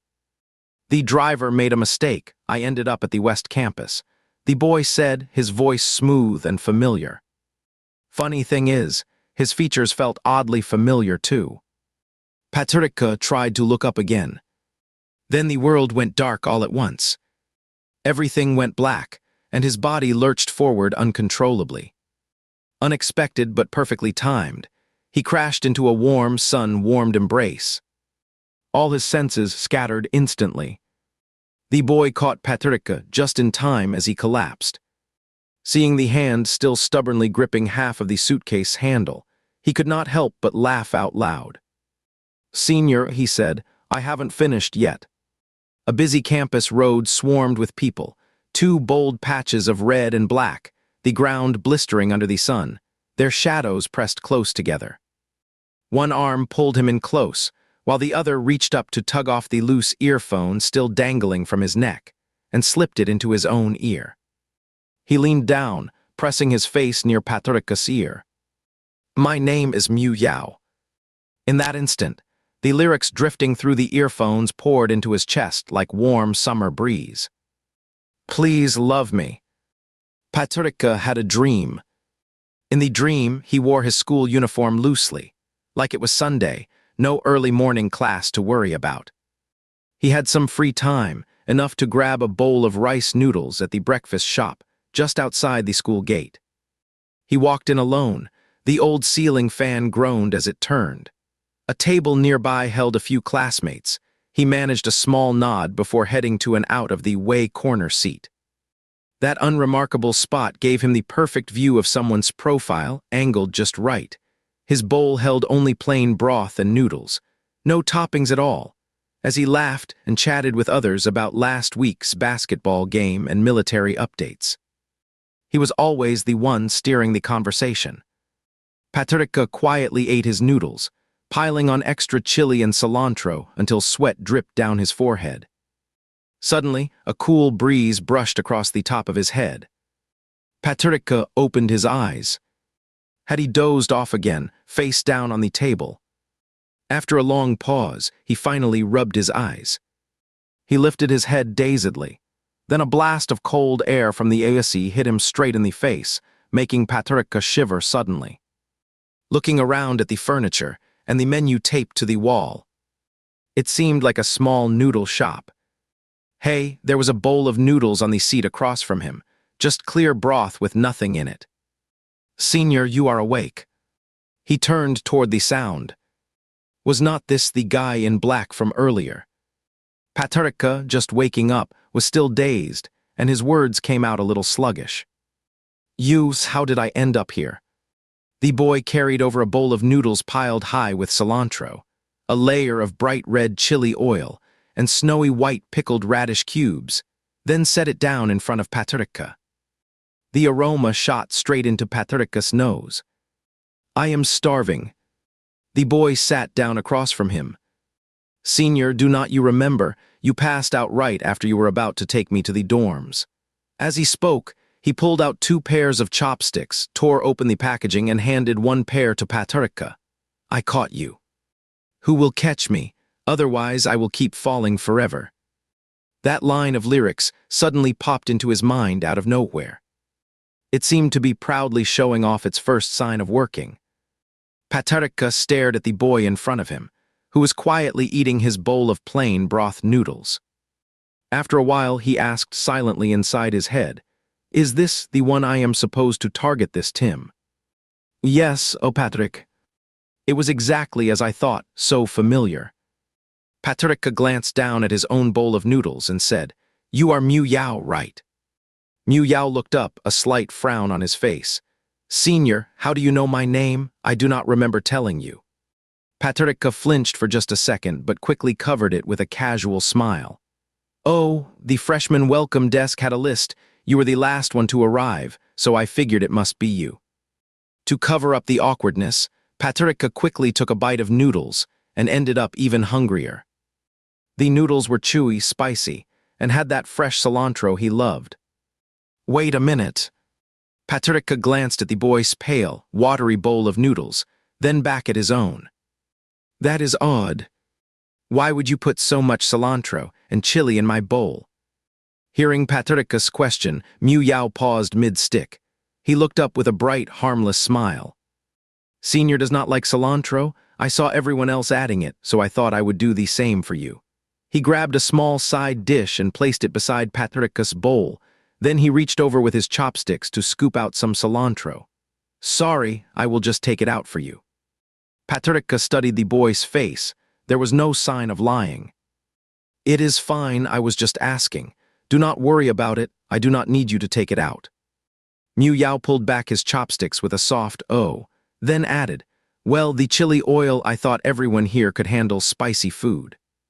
Patricia could not help but laugh, glancing at the boy's bowl, barely more than a sprinkle of green onions.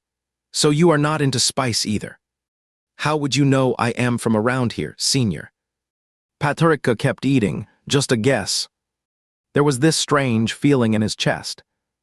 It was like passing someone on the street and feeling a strange sense of familiarity. The moment he turned around, he realized the other person had reacted in exactly the same way. Their gazes accidentally met.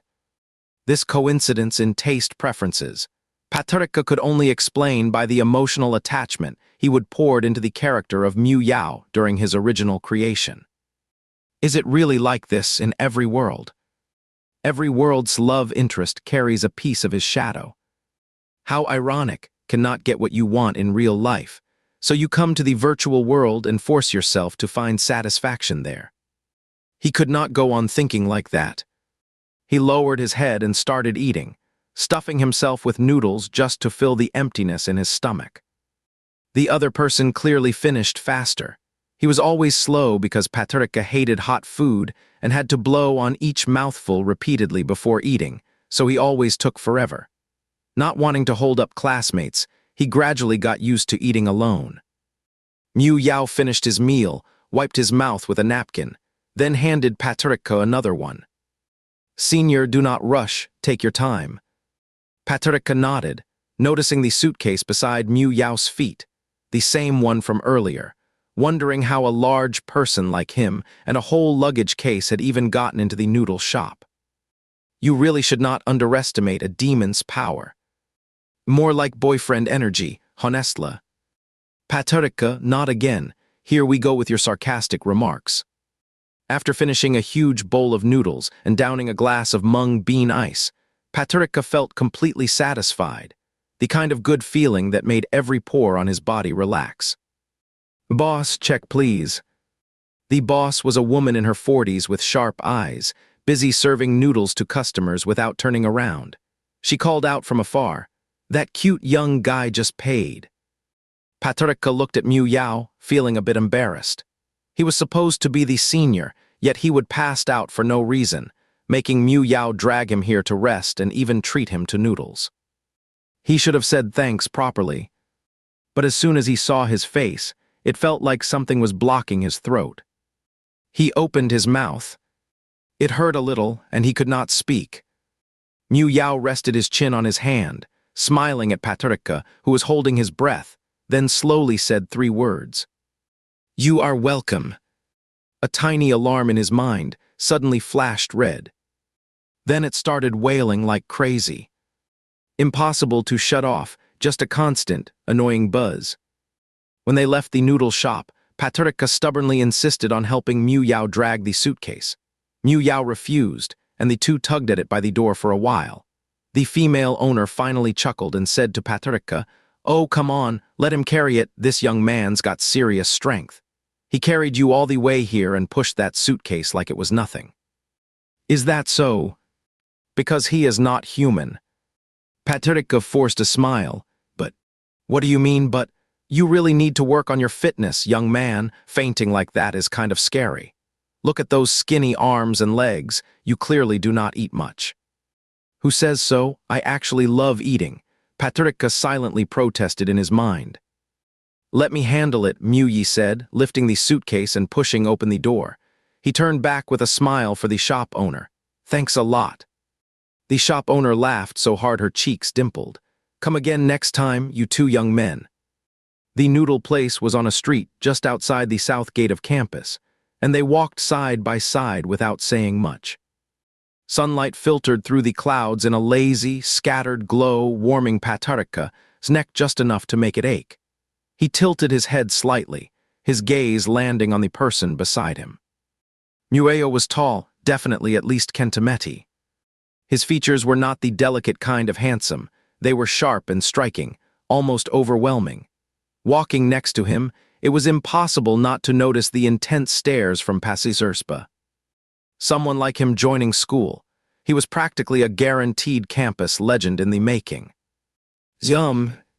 A sweet voice cut through his thoughts. Two girls, arm in arm and dressed to impress, approached. She brushed a strand of hair behind her ear with one finger, then shyly said to Mueo, could I get your wetchat? Mueo smiled down at her. Sorry, I do not use a wetchat. Just as he turned to leave, the girl stepped forward again. Well then, your phone number. I would love to be friends. Do you have a girlfriend? He does not, and he is not into women, Patarika thought to himself. No, Mueo said with a polite smile.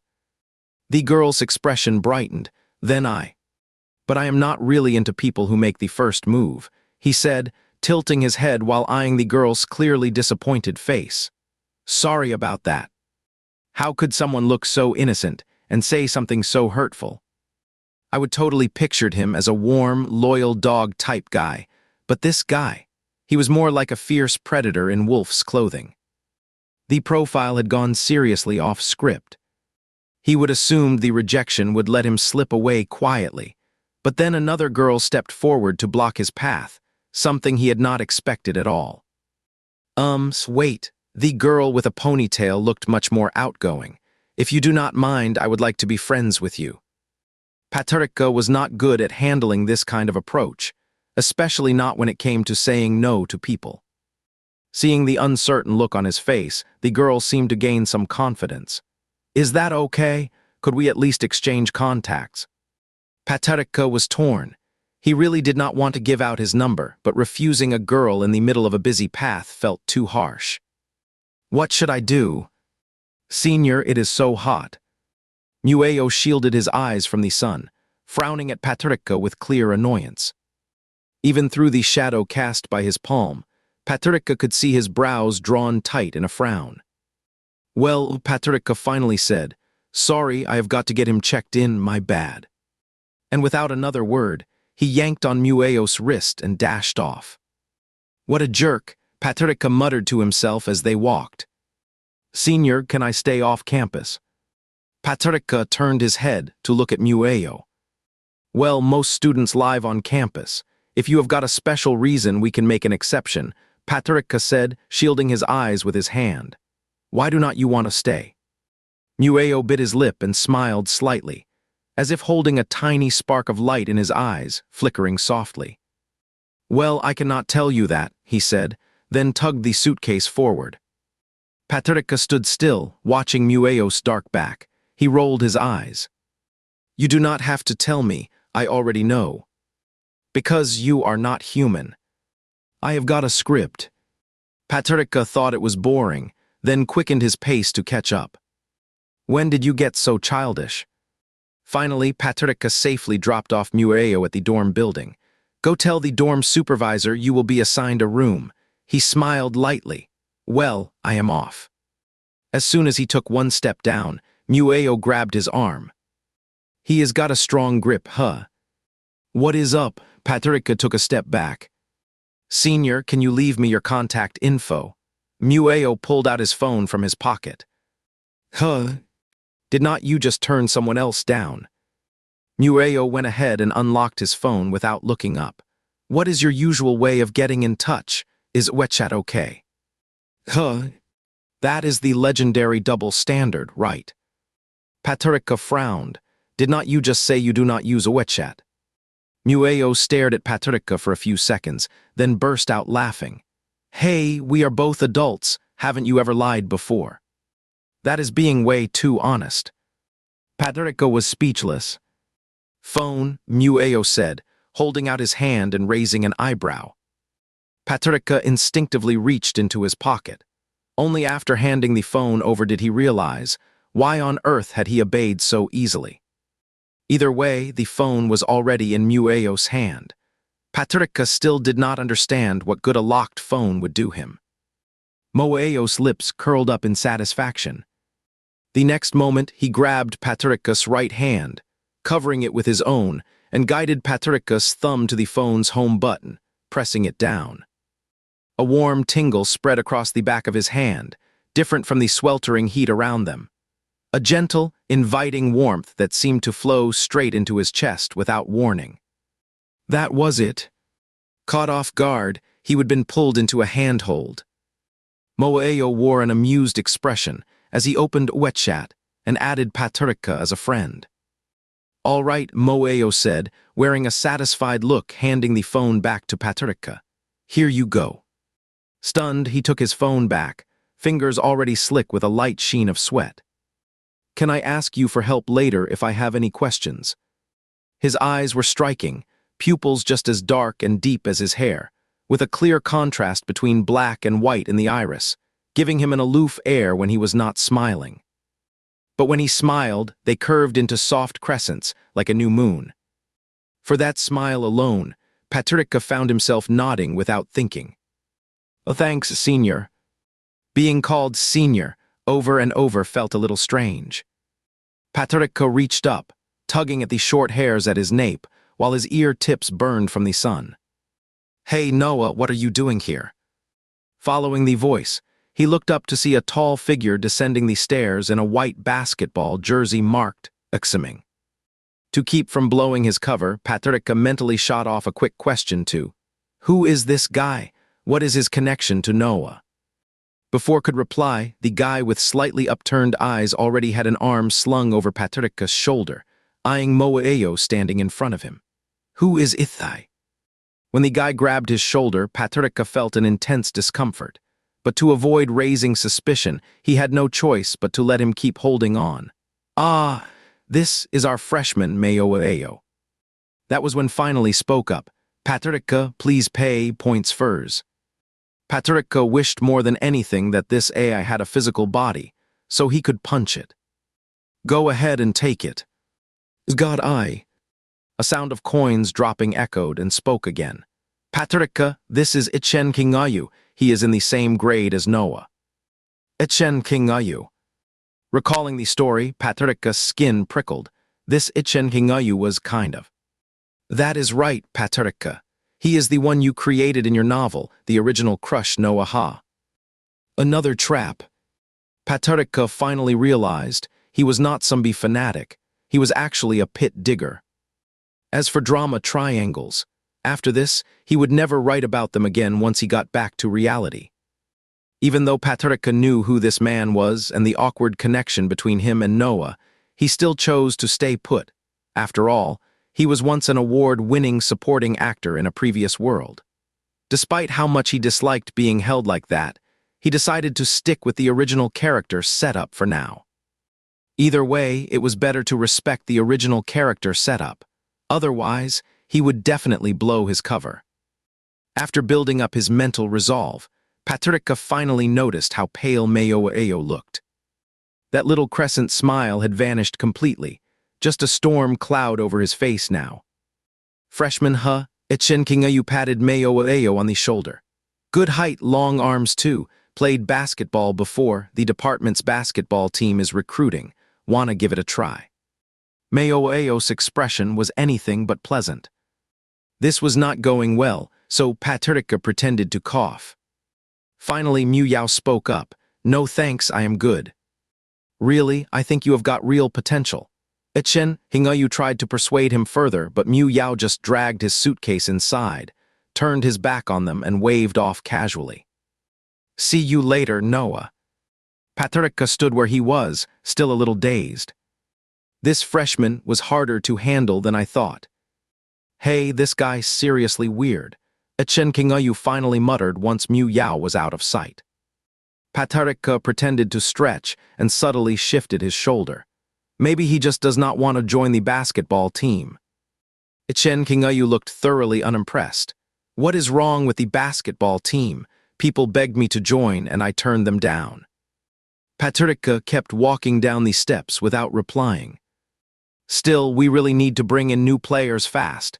The inter-school tournament starts by late September.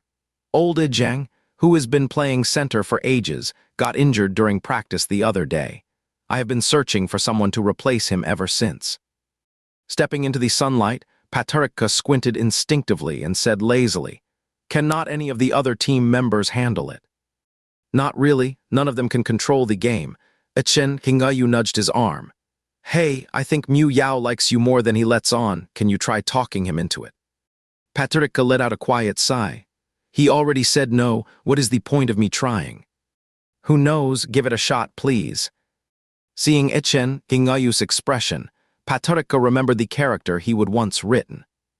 Noah was unmistakably gay, having had feelings for Chen Kingayu, standing right in front of him since his first year at university. He even took up basketball, a sport he never excelled at, just to be closer to him, barely making it onto the team before leaving due to not keeping up with the physical demands. But since Chen Kingayu was clearly straight and Noah knew there was no chance, he never confessed. Instead, he stayed by his side as a loyal friend, doing everything for he. If I refused to help him now, could that raise suspicion? After sorting through his thoughts, Patricia decided it was safest to just agree. "I will give it a shot." There is probably no chance at all, Patricia thought to himself. "Thanks a lot." Chen Kingayu clapped Patricia hard on the shoulder. "Ouch," Patricia winced quietly. Patricia did not realize how hard he would hit. "Oh right, there is training tonight. It would be even better if you could bring him along to try out. Otherwise, once they start their military drill and burn off some energy, it will be harder to see his real skill and stamina." Patricia stared down at the dappled tree, shadows on the ground. "I will try, I guess." The other guy said thanks and bolted toward the gymnasium. Since entering this world, Patricia finally understood his own selfishness. Carrying feelings for someone you like, and writing a character based on that, every single part of them ends up being perfect in your eyes. Even the tiniest detail, down to each strand of hair, feels impossible to resist. If you do not like someone, even if they are written as a character who was once secretly admired by the protagonist, seeing them in person gives you zero interest at all. And yet you still have to pretend you are into that person, way too hard. All kinds of worries poured out all at once, impossible to hold back, like someone had been maliciously shaking a soda can for ages, and then you foolishly twisted the cap open yourself. No matter how fast you snap it shut again, fizz keeps gushing out. Ended up with sticky hands. Walking like a ghost under bright sunlight, the phone suddenly rang. Patricia answered it, voice quiet, almost as if someone was deliberately whispering into the receiver. "Hello?" Patricia pulled the phone away and glanced at the caller id. "Yang Xiaocheng." He is Noah's classmate and also his roommate. "Where have you been?" Yang Xiaocheng sounded tense, whispering low. "I texted you but got no reply. Hurry to room in at Shongwen building. They are calling your name any second no." "What?" Patricia had not even figured it out when the other person hung up quickly. He checked his inbox and sure enough, there was an unread message sent at. The class monitor just announced on the spot, this afternoon at, "All students must gather in room of Ozongwen building for a meeting about graduation project topics. Reply if you have seen Ithai." Damn. Patricia tucked his phone away and was about to dash toward Ozongwen building. But then his steps suddenly froze. Wait, where exactly is Ozongwen building? With the help of a kind classmate, Patricia finally made it to the 12th floor of Ozongwen building. After so long without exercise, he was already out of breath from just running this far. 1208, 1206, 1204. He made it. 1202. Should I sneak in through the back door? Patricia panted, thinking to himself, already able to see the dry face of Mediterranean through the window. He tried pushing the back door, but it was locked. He had no choice but to creep forward toward the front door, though he was a bit nervous, so he stayed pressed against the wall. Talk about timing. Just as I am eavesdropping, I hear the Mediterranean calling out Noah's name inside.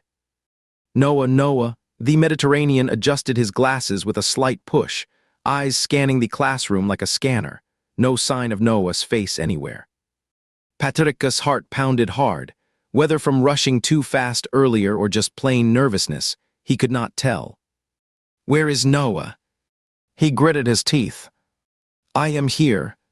He softly reached out a hand toward the front door, then slowly leaned forward, revealing half his body, and forced a face that was not quite crying nor smiling. Anathona. Another barrage of scolding. Patrick let out a silent sigh in his mind.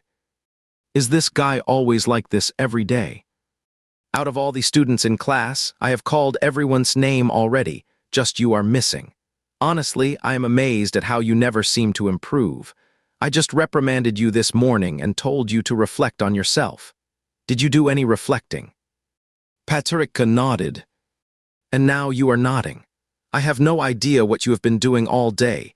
Did your brain get eaten by a dog or something? Well, not exactly, but I did hang out with a dog recently. Anathona slammed the topic survey onto the podium. You actually dare to pick a neural network project. You failed probability. You failed discrete math. How on earth do you have the nerve to tackle machine learning algorithms? It was not me who picked it. If you are set on this topic, I cannot stop you, said the guy with the receding hairline, pulling off his glasses and tucking them into his pocket. You have got few courses left in your 4th year, so you will be retaking probability theory along with first years. Wait, what? What with your current foundation? How can you even start studying algorithms? You are going to go back and study this properly. Oh no. A literature major so severely unbalanced in subjects that he would ended up in the body of a struggling 4th-year engineering student. Himself, a complete academic failure with 0 technical skills. Now having to handle graduation thesis work and retake probability theory alongside first years. What kind of karma did I mess up to end up like this?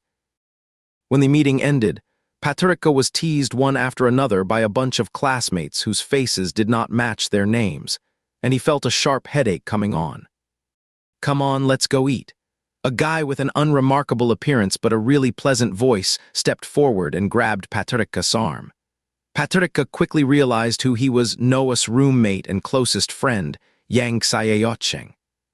While waiting for the elevator, Yang Xie teased, "You been having bad luck lately, huh? Feels like everything's going wrong.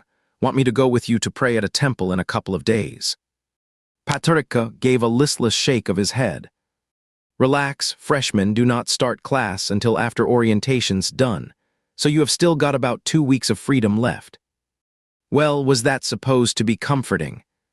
Following Yang Xie, they headed to the cafeteria nearest Chongyue building. It was lunchtime, and the place was packed. Patrick had eaten so late for lunch that he was not hungry at all. After wandering around a bit, he just got a serving of salted fried chicken and sat across from Yang Xie, eating slowly in small bites. A campus volunteer wearing a blue polo shirt, cheeks flushed from the sun, was bustling back and forth handing out campus maps and new student guides. When he reached their table, Yang Xie did not even look up and said, "No thanks." Patrick, however, quietly took one without a word, slipping it into his backpack when Yang Xie was busy eating. To Patrick, the cafeteria was such a sweet little place. When he was in college, besides his dorm room, this was where he spent the most time. While many classmates preferred studying papers at the library, Patrick liked coming here instead. To him, the cafeteria felt like a warm and huge shelter, full of imaginary warmth from daily life. The noisy chatter around him mixed with the comforting scent of hot food, weaving together into a soft, cozy blanket that wrapped him in, making him feel that no matter how lonely he was, he would never be left behind here. Yang Xie casually talked about hunting for internships while Patrick nodded along. Suddenly, his phone rang. Who is it? Patrick glanced at the caller ID. Chen Kingayu. Aw, Yang Sayeocheng said, spearing a chicken piece with his chopsticks and popping it in his mouth. It is your final year already, still going to keep playing the little caretaker for him. What kind of description is that? Patricia chuckled, answering the call before he even had a chance to speak. Already the other side was talking. Noah, did you handle that thing I asked about? Is the new student coming today? He stuck the bamboo skewer into a golden brown fried chicken piece. Oh right, I forgot. Yeah, I was just about to mention it. The person on the other end did not seem bothered by the excuse, probably because Noah had always been too quick to say yes in the past. Echen, Hingayu simply did not expect to be brushed off. Great, see you at PM in the basketball court on the 3rd floor of the G. He hung up just as quickly. You know, if you were not always hanging around with Echen, Hingayu, and his crew all the time, you would not keep failing classes. You would probably avoid getting targeted by that guy with the receding hairline. Is not he asking you to do something again? Patricia took a bite of fried chicken, his words muffled. Not a big deal, besides, it might not even work out. He then opened up Uwechat. The chat with Moaeo was already at the top. He did not know when he would change the nickname. He briefly thought over what to say and typed a few words. Noah, hi, this is Noah. About the thing I mentioned downstairs at the dorm earlier today, do you want to think about it again? Within just a few seconds, he got a reply. Hi, senior, what is up? Is he pretending not to remember, or did he really forget? Patricia paused, then opened the input box. Noah, it is about joining the college basketball team. My friend is the captain, and he said the intercollegiate tournament is coming up soon, and they are short on a center. He thinks you would be a great fit, long arms and legs, perfect for the position, and wants you to give it a try. They will be practicing at the gym on the 3rd floor of the sports hall tonight at. After sending it, he wondered if something was missing. Had not he made sure to reassure him? Noah, my friend really meant it when they invited you. Really nice guy, I promise. He tapped send, put the phone down.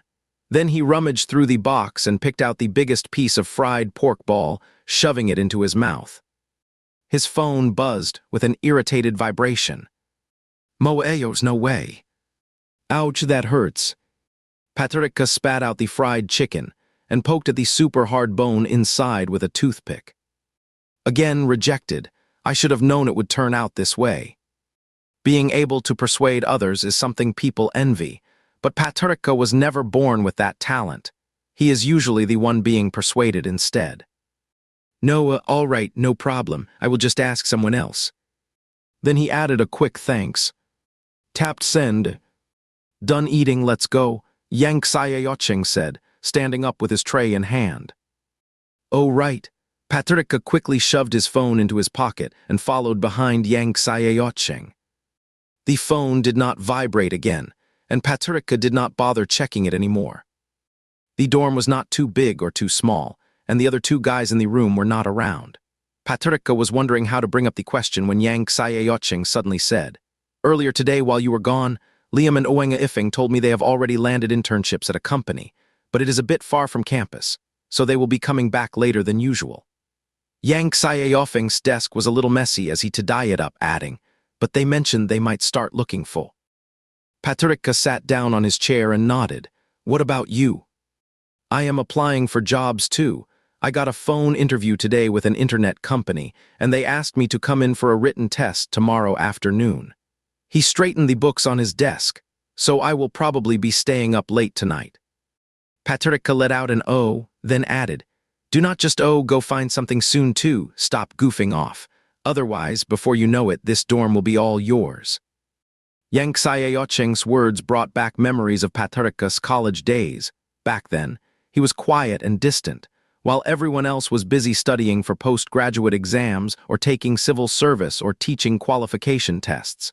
His own routine, just sitting in front of the computer all day, typing away with no expression on his face. A natural loner. It has always been like this. His crush was the kind of person everyone loved, the center of attention wherever he went, someone who could chat easily with anyone. Why could not he be that kind of person? When he was still young and naive, he would even imagined, what if I were just a bit more outgoing, less quiet? Would I have gotten any closer to him then? At least I would be part of the fun when he was joking around with everyone. Noah, what is wrong? Yang Xiaocheng waved his hand in front of Patrika's face. You okay? Did you catch a cold? Patrika shook his head, remembering Noah's usual persona, and forced a somewhat cheerful smile as he leaned forward and rested his face on the desk. I am fine, just wondering if I should finally start sending out my resume. Finally coming to your senses, Yang Xiaocheng patted Patrika's shoulder. Do not worry, though you have failed a few classes, most companies now care more about real-world experience. Just relax. Patrika stayed, bent over and nodded. It is, I am going to take a shower before we talk, Yang Xiaocheng said, turning toward the bathroom. Patrika gasped and instinctively swung his arm, knocking over a glass of white water on the table, soaking half his face. He looked in the mirror. The wet hair clung to his skin unwillingly, messy and awkward. Is it already almost? Patrika had not finished the task Ichen Kingayu gave him. No matter what, as the fake admirer, he had to go in person, especially since he could not bring anyone else, to show sincerity. He wiped the water off his face quickly, not bothering to dry his hair. He just dabbed it a bit and grabbed the black baseball cap hanging by the bied, flipping it over his head. Xiaocheng, I am stepping out for a bit. Pocketing the campus map he would picked up at the cafeteria that day, Patrika left the dorm. The sun drifted lazily along the dark orange horizon, dragging its feet like Patrika himself. He finally found the gym, bigger than he would pictured. As soon as he got near the basketball court, he heard loud shouts and that grating squeak of sneakers on floor. The double doors to the basketball hall were half closed, leaving only a narrow gap. Patrika stood at the crack and peeked inside. Before he could make out what was going on inside, a tall, broad-shouldered boy with an intimidating look spotted him. Yo, Noah's here. Patrika jumped in surprise. Be cheerful, be cheerful. Patrika repeated his new persona to himself, took a deep breath, and flashed a smile that was, at least, reasonably bright before slipping through the gap and waving at everyone inside the gym. Ichen Kingayu, who was dribbling the ball, noticed Noah arriving and passed it to someone else before walking over. You are here, he said, glancing briefly behind Patrika. Though he did not say anything outright, his meaning was clear enough. He did not come, Patrika said bluntly, shattering Ichen Kingayu's hope. Then he added, I told him myself it just would not work out. A look of disappointment crossed Ichen Kingayu's face. He sighed and ran a hand through his hair. All right, I will have the sophomore guys keep an eye out for any promising talent. Thanks for doing this, Patrika. He never knows when to hold back.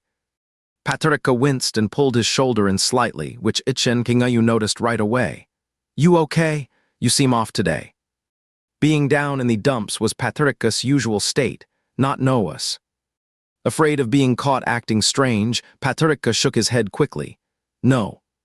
You have just been slacking since you left the team. Look at how thin you are. Come on, give the ball a try. He gave a little whistle toward the guy holding the ball nearby, who caught on immediately and tossed it to the ground. It bounced once before Ichen Kingayu caught it. With one hand still on the ball, he wrapped his other arm around Patrika's shoulder. Why does this guy always push past personal boundaries? Would he still be this close if he knew Noah was gay? A dark little corner of his mind stirred. Patrika had figured that since Noah had played on the basketball team for a while, he should at least have some skill. Even if Patrika was not much good at sports himself, he did not think he would be caught out. But once they actually got into it, he realized Noah was not any better than he was no real talent at all. He took 3 shots from near the basket and missed every time. Look at you after all this time away, your touch is awful, Ichen Kingayu said, his expression clearly annoyed. I told you not to quit back then. With talent like that, why stay and get crushed, Patrika thought. Ichen Kingayu shook his head. Forget it, you are not even holding your hands right. You could not have gotten worse than this, could you? He set the ball down on the floor. Just try shooting with no ball, show me how you do it. Paterka raised both hands into a shooting stance and waved them slightly. He felt a little bad about it, but he had to admit, his attitude was definitely half-hearted. He could not really explain why. He usually took things seriously enough, but whenever he was with Ichen Kingayu, all that seriousness just melted away. All he wanted to do was get through it fast and be done. No, Ichen Kingayu said, adopting a coach-like posture. You need to snap your wrist like this. He stepped behind Paterka, reached out with his right hand and gently squeezed Paterka's wrist. This is the key point, the spot where you apply force. Just relax. Feel the pressure through my hand.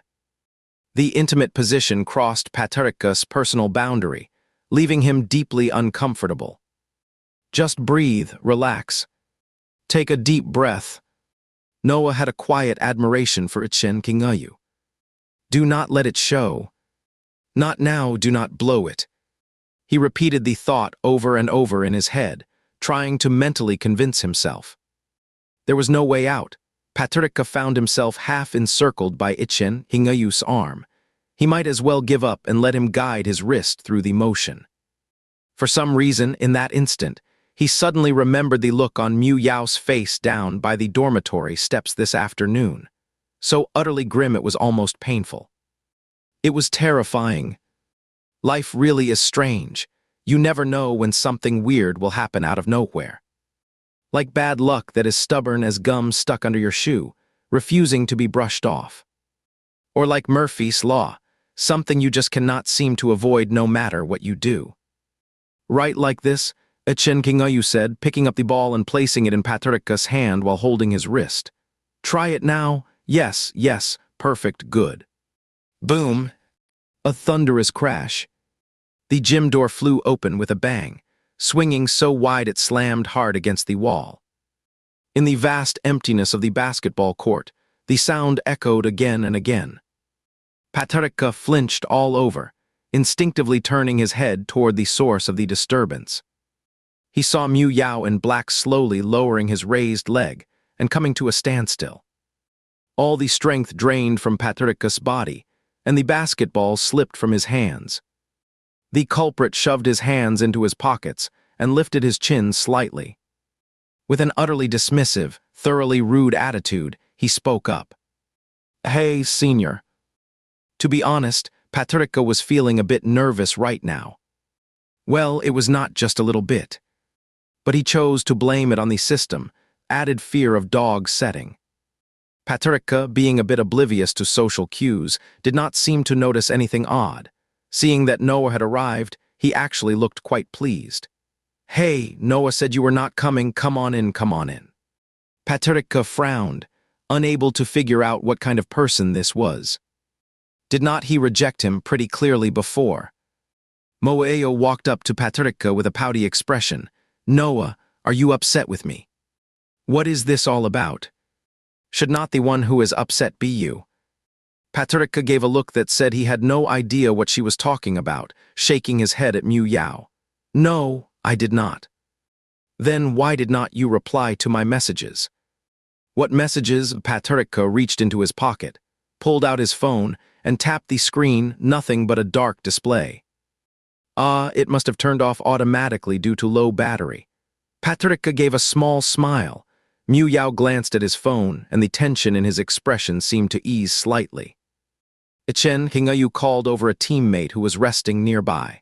This is a freshman from our department. He might join our team later. Before he could finish, Mu Yao spoke coldly. Senior, I haven't agreed yet. The atmosphere instantly grew very awkward. Paterka thought he should probably try to smooth things over, still hesitating. Right then, the dark-skinned guy who had called his name earlier snapped. You are just a newcomer, that kind of attitude. Moeo did not say a word. Ichen Kingayu stepped in with a calm tone. Let it go, affing. What do you mean leave it be? Another guy who was slightly shorter stood up slowly and walked toward the center of the court. He picked up the dropped racket and tapped it lightly, his tone laced with sarcasm. Guess you have only grown tall but haven't learned how to play, came here just to show off. After speaking, he smoothly dribbled forward and was soon at Paterka's side. With a light push-off, he raised the ball with his right hand for a layup. Patrica did not see the easy basket he expected. Instead, he watched in disbelief as a dark figure flashed past him, moving with unbelievable speed and jumping ability, leaping into the air, reaching out, and forcefully knocking the basketball from the smaller player's hand. A decisive block. Everyone turned to look toward the basket. His feet touched the ground, and Mu Yao pulled his outstretched right hand back into his pocket. Do not make assumptions about strangers without knowing them. Glancing at the smaller player, still stunned by the block, Henry curled his lips into a smile that seemed harmless. You will probably end up embarrassed if you do, senior. Patrica's mood could only be described as uneasy. Was this really the same Mu Yao who had treated him to noodles at noon? The innocent basketball bounced a few more times on the floor before finally coming to rest. The entire gym fell into an unusually quiet stillness. He had expected the situation to become awkward after Mu Yao's move, but instead Chen Hingayu was the first to start clapping. Patrica could not believe his eyes. Great job, cannot believe I spotted him right away. Chen Hingayu laughed heartily. Amming is our school's well-known shooting guard, blocking his shot. That is impressive indeed. Honestly, he still just does not get how guys think. What is most amusing is that the guy who got blocked, amming, clapped along too. Well played, little brother, I am impressed. Thank goodness, everyone here seems really nice. Patrica brushed his hand across the sweat on his forehead and finally let out a breath, taking the chance to ask silently, why is Mu Yao acting so intense? I swear I did not write him with such a fierce vibe earlier. Does not know is not issue. Patrica. Giving up on relying on the AI, which had never been much help before, Patrica shifted his focus back to reality. Chen Hingayu was busy asking Mu Yao about his high school basketball experiences, and Mu Yao responded in a loose, indifferent way, seeming like there was not really anything serious going on. I think it works. Why do not you join us? Chen Hingayu gave Mu Yao a friendly pat on the shoulder. Mu Yao turned to Patrica. Noah, were you in the basketball team too? Patrica shook his head. I have already quit. All right then, Mu Yao replied without hesitation. Chen Hingayu immediately sounded worried. Come on, Noah just lost interest and quit. You are our top player. Seeing that Mu Yao did not seem to care, Chen grabbed Patrica by the arm. How about this, Noah? Why do not you be our basketball team manager? And Mu Yao stays too, what do you think? Patrica frowned slightly. Is not the team manager usually a girl? He would never seen a guy take on that role before. Chen Hingayu quickly countered. Who said it has to be a girl, right, Feng? I think Noah would do just fine. Feng crossed his arms and grinned. Makes sense to me, better than having some little girl join the team just to distract everyone with romance. It almost felt like something was piercing his chest. All right, it is settled, Chen Hingayu said, clapping Patrica on the shoulder. Do not worry, you will not be doing any heavy lifting. Just come by occasionally to hang out with the new players during practice. After all, you have always been around the basketball court before. He glanced at Chen Hingayu, who wore an expression that clearly said, I have never been turned down by Noah, then looked at Moaeo, whose face plainly read, If you do not agree now, I am walking out. Patrica could only let out a quiet sigh in his heart. All right, he said, then added with a soft tone, I might be a bit busy later on. I can only come when I have time, should not be a problem, right? Patrica was not really expected to take on the role of basketball manager. What Chen Hingayu wanted was just to keep Mu Yao around, so it did not matter whether he could handle the responsibilities. No problem, he said. Just come by whenever you have time to lend a hand. Patrica nodded, and that was how things oddly began. Sitting cross-legged on one side, leaning his chin on his hands, Patrica watched as Chen Hingayu and several other teammates were talking with Mu Yao. Noah. When he heard Chen Hingayu call his name, Patrica got up and walked over. What is it? Help record some performance data for him, Chen Hingayu said, handing him a form and pointing toward a corner of the basketball court. The measuring equipment is over there. Oh, Patricia took the form. Good luck, basketball manager, Ming said, raising his right fist toward Patrica's. Was he trying to do a high five? Patrica, usually quiet and reserved, was not used to such energetic gestures, but still mimicked the motion by clenching his fist and gently bumping it against Ming's. Moaeo suddenly burst into laughter, and Patrica turned to look at him. That feeling was strangely familiar. The most basic thing was checking Mareo's height and weight, so Patrica led him to the equipment in the corner. "Just step up there," he said. Mareo obediently stepped onto it. Patrica glanced down at the weight reading. Then he looked up at the height column. That is really tall. Let's measure your arm span, Patrica said, taking out a measuring tape, pulling it open, and handing the extended part to Mu Yao. You hold this. Mu Yao nodded quietly, holding it gently. His lips curved into a soft smile as he stretched out both arms obediently. Patrica carefully guided the tape along until it reached the tip of Mu Yao's other hand. Patrica's expression was intensely focused, his eyes slightly narrowed as he double-checked the measurement. Mu Yao glanced sideways at him, watching quietly. It felt like an incomplete embrace, a moment that brought him overwhelming joy. Wow, Patrica said, surprised. Meters. He looked up at Moaeo, his eyes bright. Adding the curve of your fingers on that side, it is probably close to meters really tall. Moaeo raised an eyebrow, a hint of playful pride in his expression. Next came the professional fitness evaluations, which required assistance from others. Patrica led Moaeo to the center of the court, where Ichen Hingayu guided him through standing jump reach tests and high-intensity shooting drills, while Patrica took notes. Moaeo's performance in all physical assessments was outstanding, so impressive that even Ichen Hingayu, who had been playing for years, looked astonished, his expression clearly showing he would just found something rare. Though Patrica was not particularly skilled at basketball, he often watched games quietly on his own, so he understood the basics. Still, deep down, he knew full well that Moaeo had not given his maximum effort during most of the tests. It was not wasted effort at all having gone with the black German Shepherd concept, Patrica thought to himself. Tall and powerful, quick in movement, naturally assertive, highly capable. These were exactly the traits of a German Shepherd. At first, Patrica had simply thought black German Shepherds were the most striking dogs he would ever seen. That is why he chose this design. Now, seeing the real thing, his feelings were hard to put into words. Great, Ichen Hingayu flipped through the sheet, a look of satisfaction on his face. After we train together a few times over the next couple of days, work on our teamwork, making it to the school final is definitely within reach. Mueo nodded silently and glanced briefly at Patrica, who was standing off to the side in a daze. For some reason, when Patrica was distracted, he sensed someone watching him, instinctively turned his head. Their eyes met. Both of them quickly looked away. A sense of familiarity stirred between them.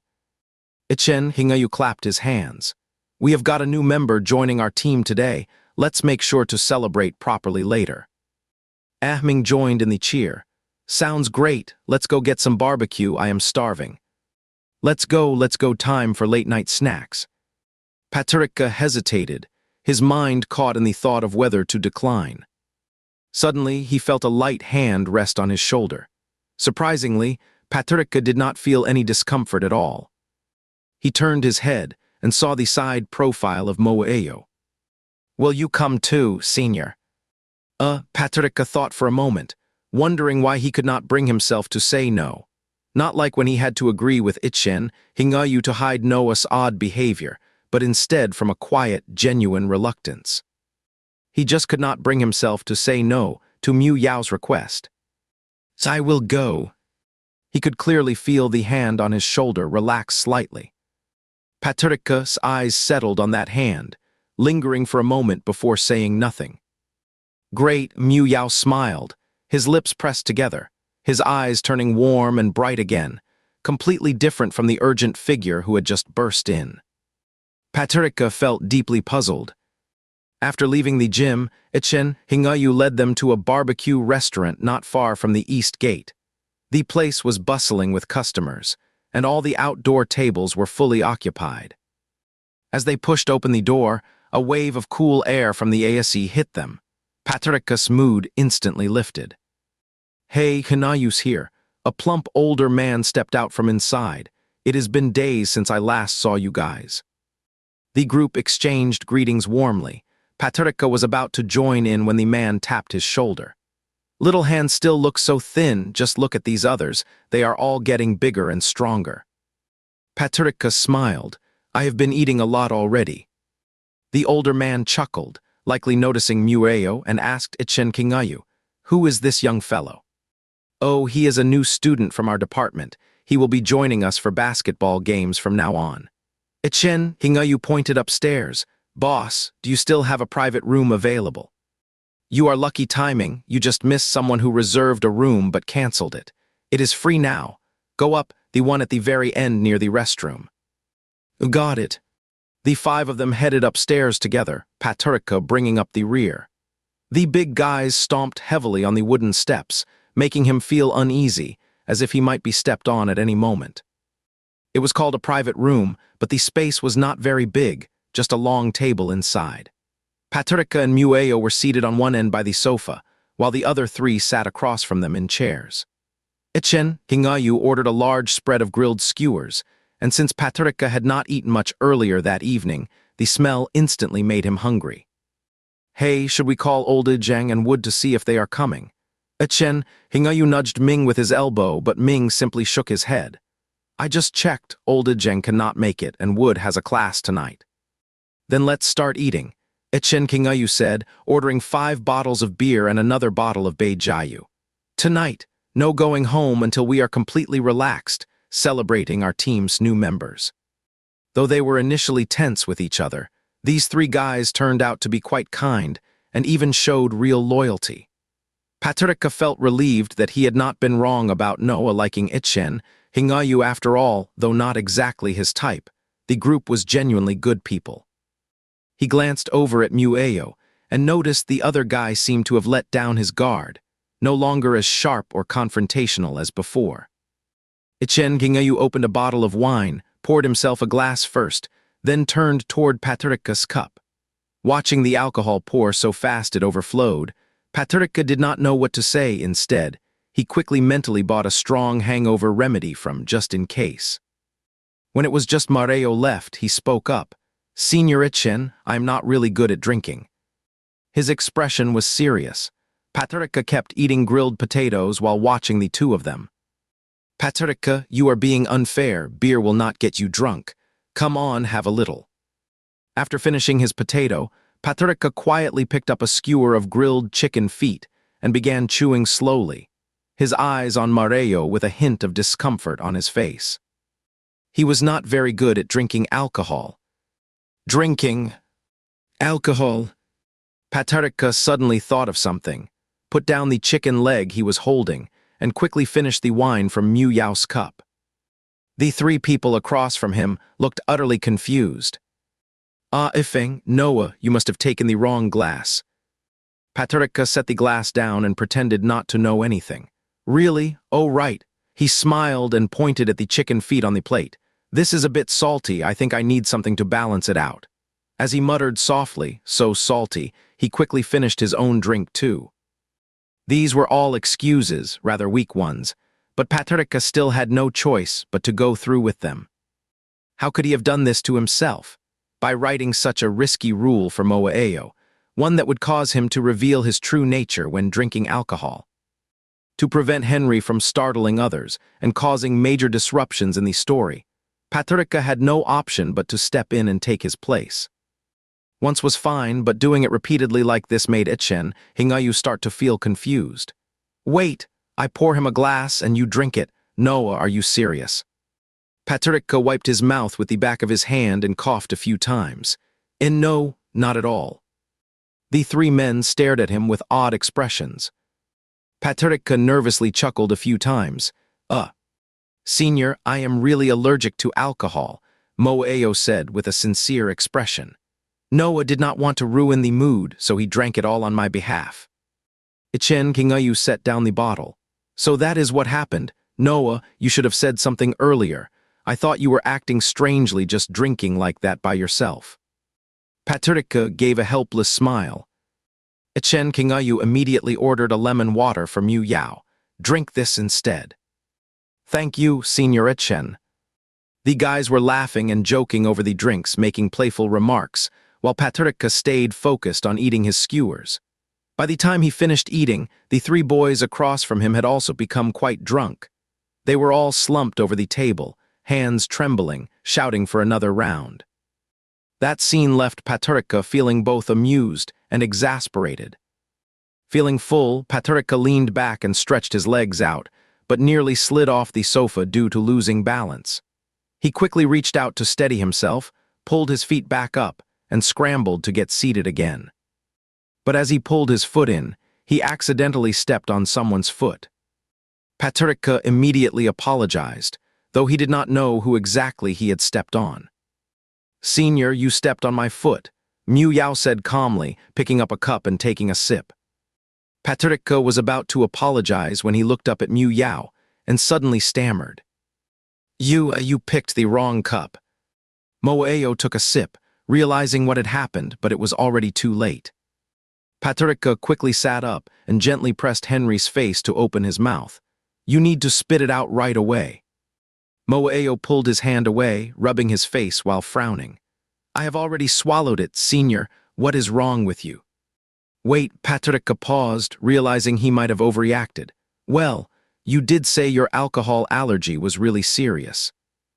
Moeo could not help but laugh at Patricia's flustered expression. How can you still laugh? Really? Patricia could not help but feel a bit puzzled. Why had Mao Yao picked up the wrong cup earlier? Could it be because I stepped on him? It is not like he even stepped on my foot hard. Before he could make sense of the situation, he was startled by what Mingareo did next. The guy actually slumped down and rested his head on Patricia's lap.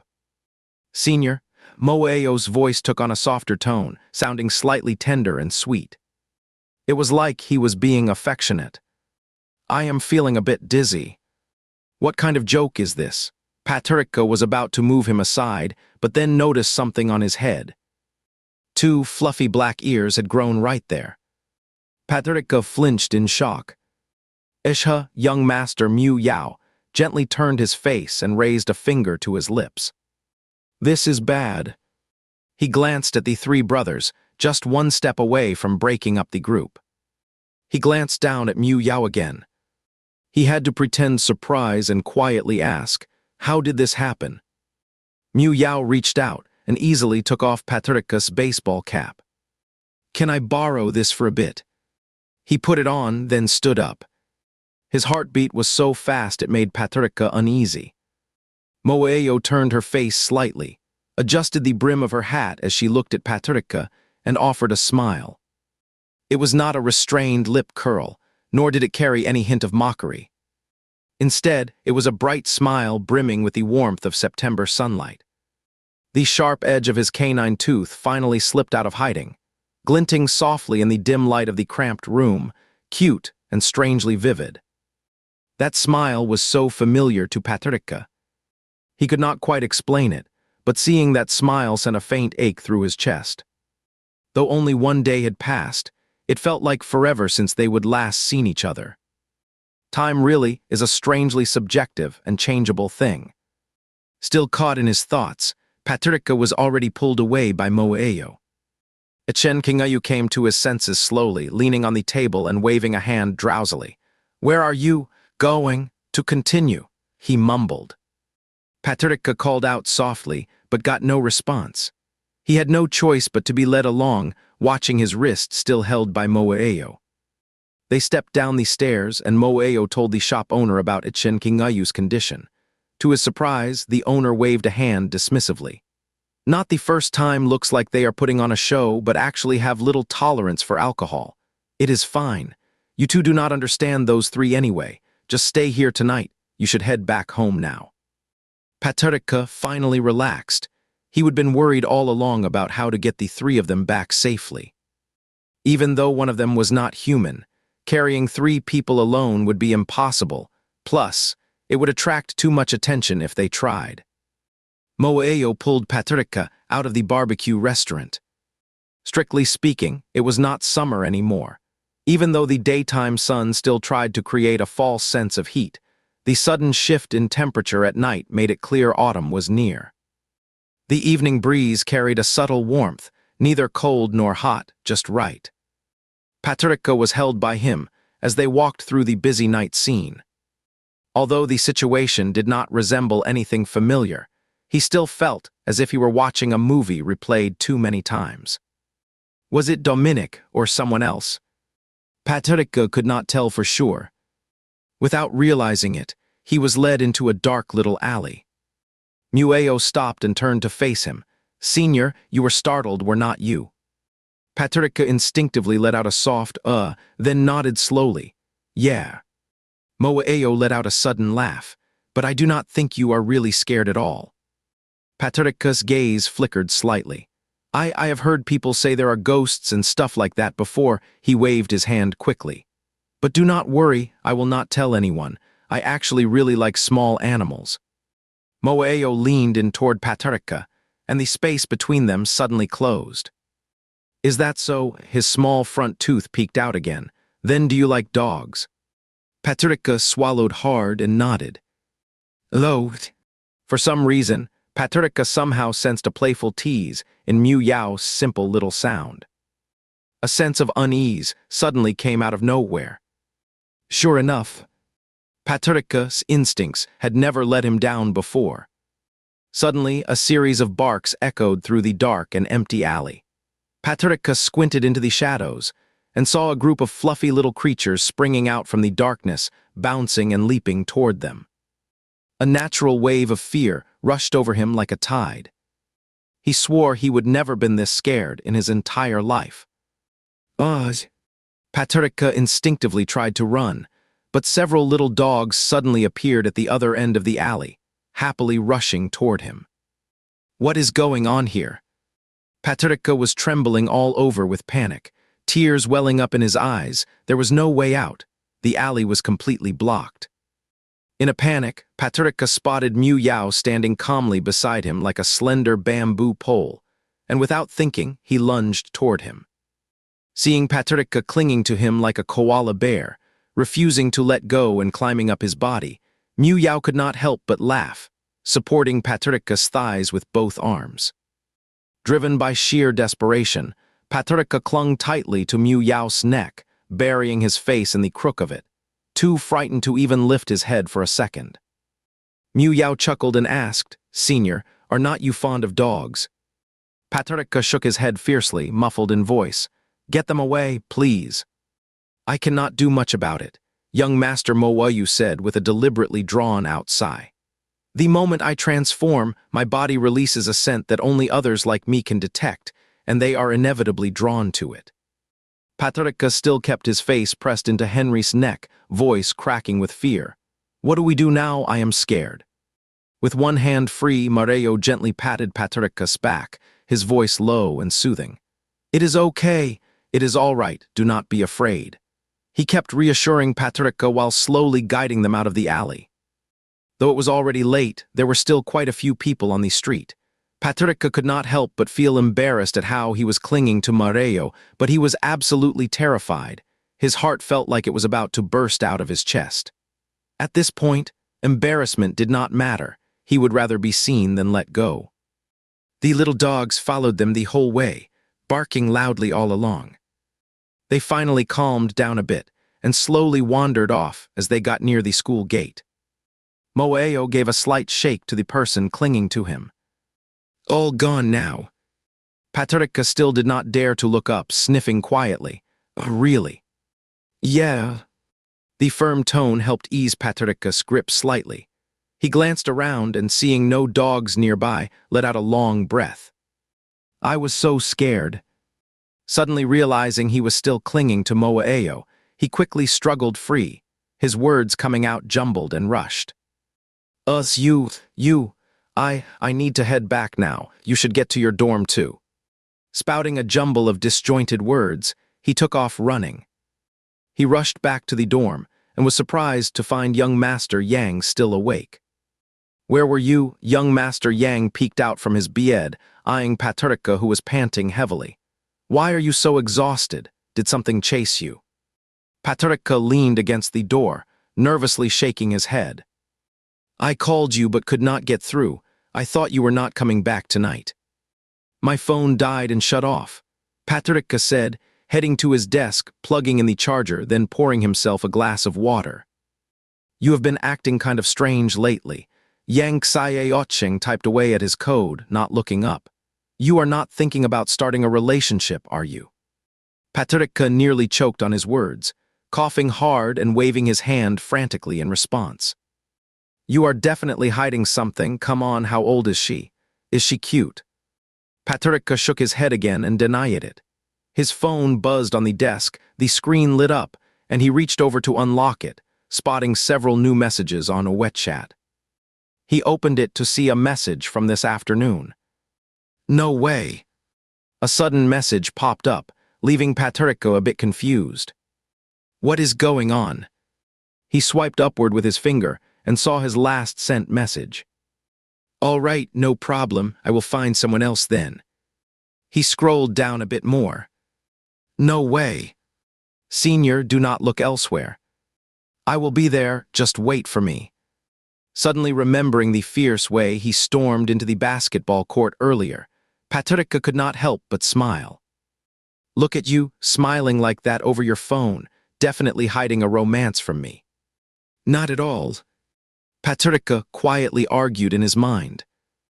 Coming into this new world, Paterka felt both unfamiliar and strangely familiar. Unlike the entertainment industry, a world he had never understood before, college life had actually been part of his real past. 4 years of it still feel like yesterday. Now he is back in that time, as if dreaming. Every day he went to class with his roommates, listening to Yang Xie share the latest happenings around campus. When facing classmates, he quietly checked names in his mind one by one until he had memorized them all. This simple routine made him feel that this new world was not so bad after all. He is not without longing, but Paterka clearly understands. No matter how much he misses it, the previous life is truly over for him. He wished that the unknown consciousness copy, whom he had never met, could live well there in his place. Senior year was not heavy on courses, leaving plenty of free time. Paterka used all of it to catch up on his studies here. Though he had not studied engineering before, he had always been a good student during his university days. This kind of life where teachers kept chasing him for unfinished work was truly new to him. Even though Noah was not naturally gifted academically, the real reason for poor grades was not intelligence but attitude. His fundamentals and coding skills were solid. This gave Paterka a strong foundation. Next time I write a novel, I will definitely create a genius protagonist, Paterka thought to himself. Noah, I left the software testing lab report on your desk. Hearing Yang Xie voice, Paterka stepped out of the restroom, his hair freshly washed but still damp, a dry towel draped over his head. What? Yang Xie was packing up his bag as he replied. The assignment from 2 days ago in software testing. Of course you forgot again. I have already finished it and left it on your desk. Just tweak the data a bit and submit it. Paterka wiped his hair, walked to the desk, picked up the paper, then turned to Yang Xie and said, Oh, this one, I actually already did it. Yang Xie looked up, his expression slightly surprised. Seriously? Are you kidding me? Paterka nodded firmly, handing the report back to Yang Xie with a smile and saying thanks. Those soft, downturned eyes made Paterka smile in this world especially sweet. Yang Xie was still dazed. So, what about your professional English assignment? The translation one. Paterka turned on the Hey-Reader and shouted over its loud hum. I did it. It is on my desk. Yang Xie walked over to Paterka's desk, where everything was neatly arranged. On top of the closed notebook lay a stack of papers. He picked them up and glanced at the first page. There it was, the assigned translation task for professional English essay excerpts. Actually did it?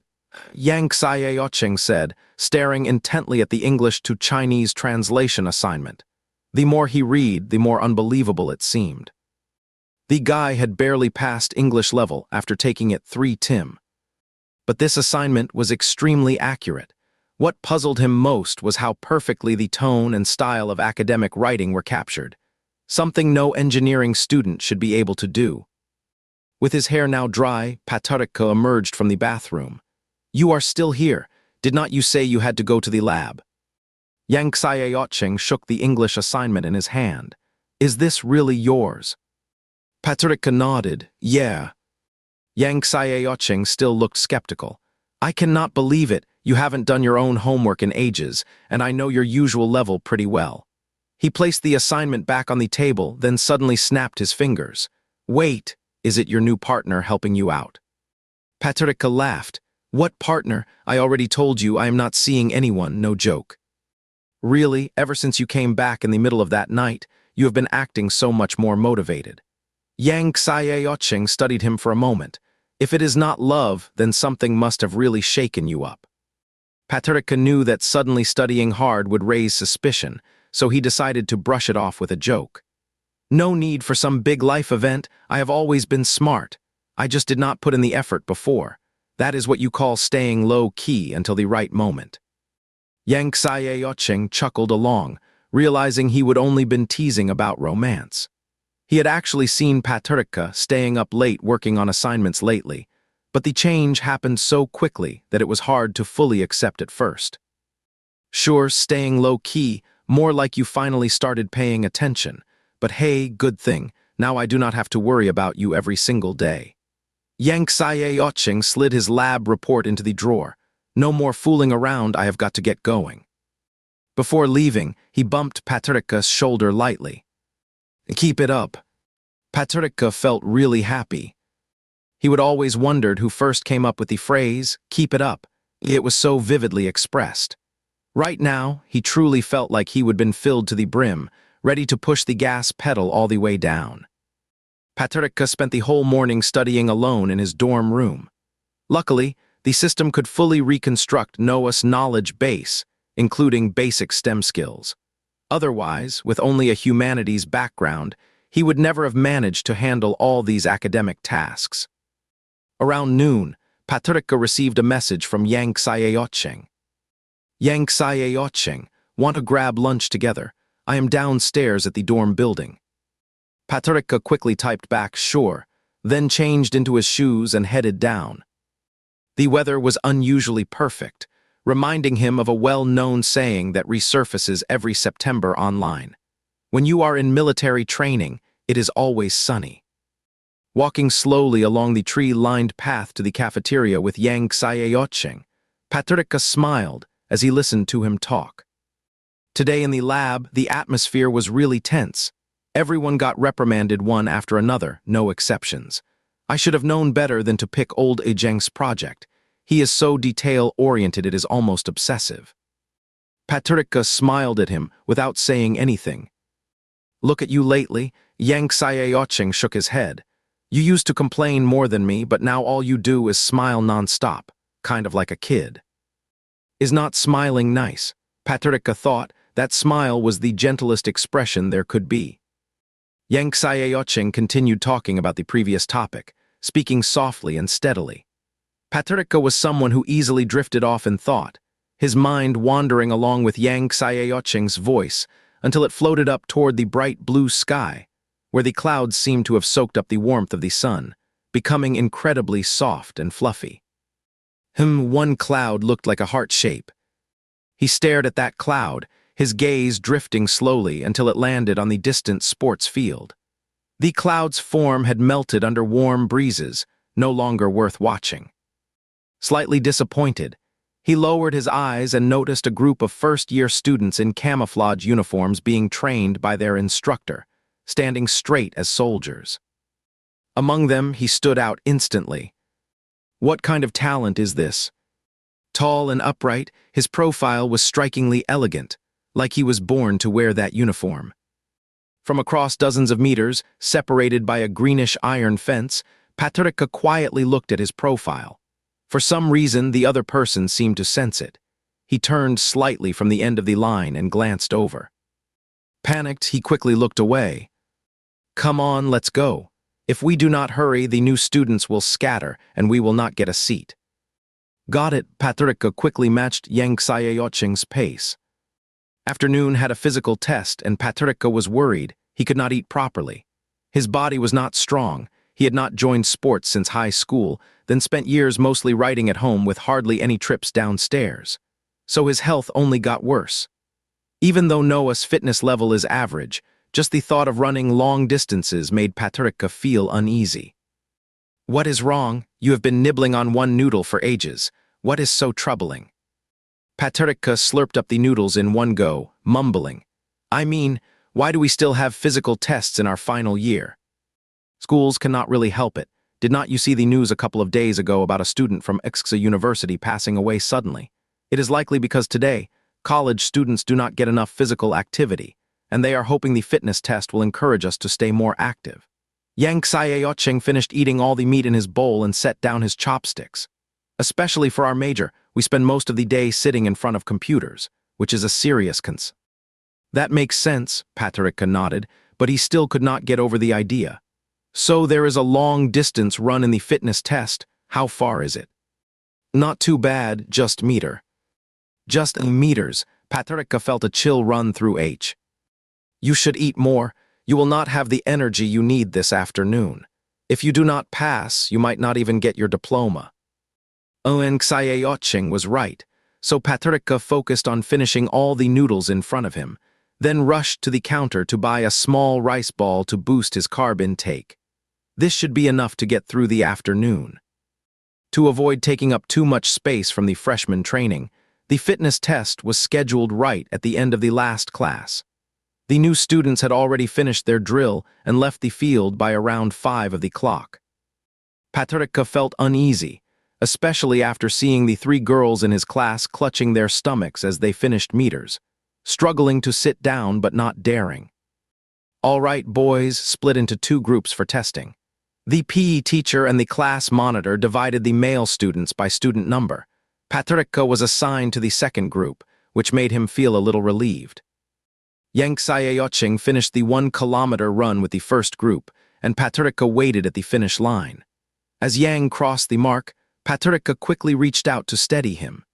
Yang stayed hunched over, breathing heavily, then recovered a little before rushing to ask about his result. "How did you do?" Paterka asked with concern. Yang Xiaoqing fanned the air with his shirt, saying, 4 minutes and 12 seconds, nothing special. You just need to finish under 4.5 minutes to pass, so do not worry." Paterka nodded and stretched his legs to warm up. "Stop stretching already. You have already done it more than 10 times, including in your dorm. Even the toughest muscles are loosened by now." Paterka pulled his legs back and smiled weakly. "I am so nervous." There was no choice. No matter how nervous he felt, Paterka had to push forward. He followed the other boys onto the track, and young Master Yang kept reminding him to stay on the inner lane. Paterka's mind buzzed like a radio with poor signal. "Ready, go." He instinctively started running with the main group. Not even a few meters in, people around him began passing by one after another. Still, Paterka did not dare push too hard. He was afraid something might go wrong suddenly. Conserving energy is key for long-distance runs. Paterka did not look anywhere else. He focused only on the back of a boy ahead, just like how someone might use a repeating image in their field of vision to help calm their mind. He tried to clear his thoughts. The strategy worked reasonably well. He would completed 1 full lap already, but he could clearly feel his breathing growing heavier. His nose felt dry from the intense exchange of air, and his body began to grow increasingly heavy. 1.5 laps left. The sounds around him suddenly became much louder, and the edges of his vision filled with many figures in olive-green uniforms, making Paterka feel lightheaded. Was the training over already? The sunset on the horizon looked like a cherry swelling inside a clear glass jar, its once sharp edges now blurred and soft. Keep going. Keep going. Patrica silently encouraged himself in his mind, with more than half a lap still to go.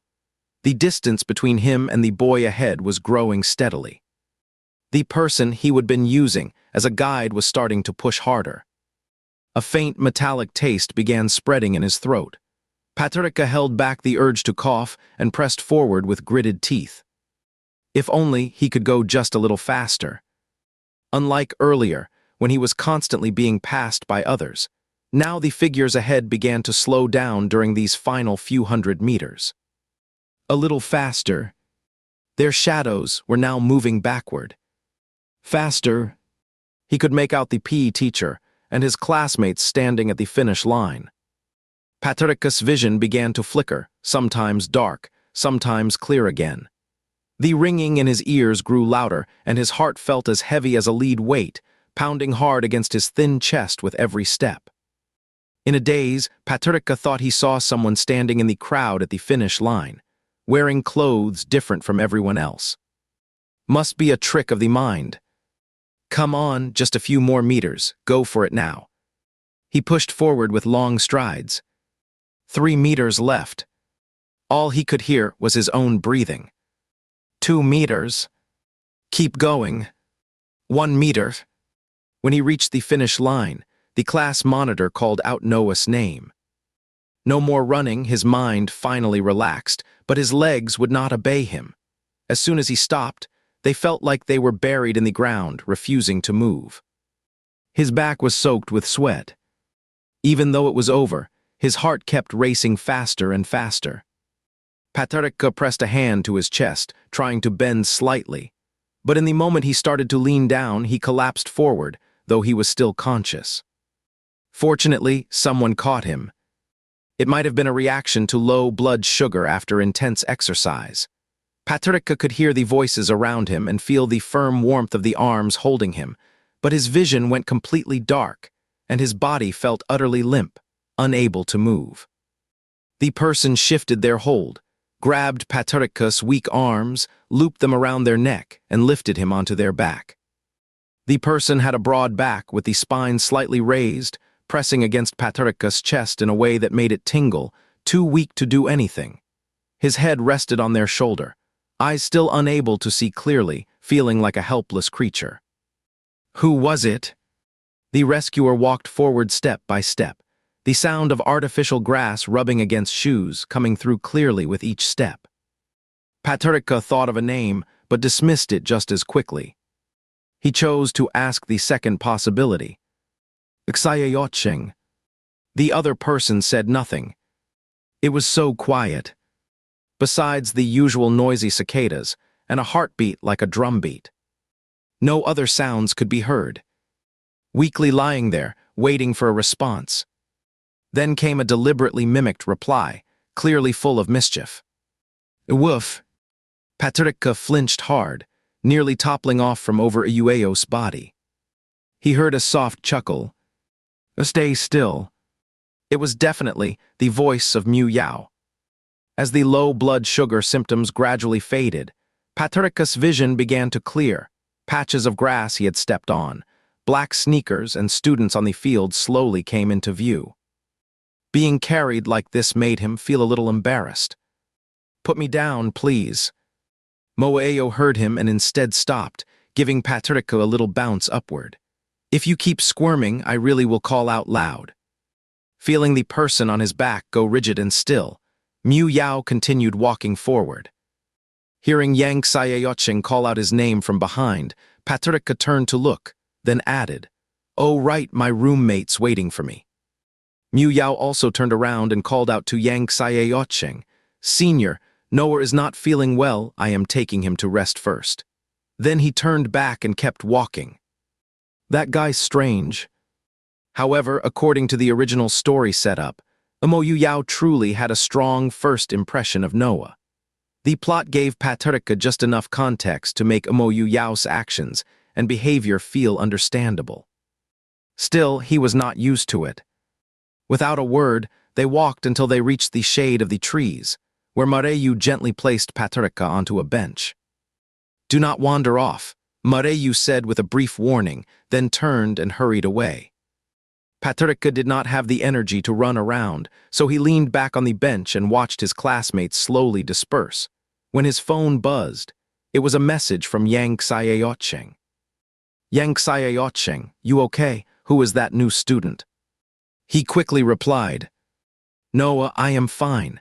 I just had a low blood sugar episode after exercising, so I was weak. This junior is a new player on the basketball team, someone I met recently. Do not worry about it. After sending the message, he saw Mareyo returning, carrying a bag and walking over to sit beside Patricia. Have some water, Mareyo said, pulling out a sports drink from the bag, unscrewing the cap and offering it to him. Take small sips, do not rush. Patricia murmured thanks, took the drink, and obediently sipped slowly.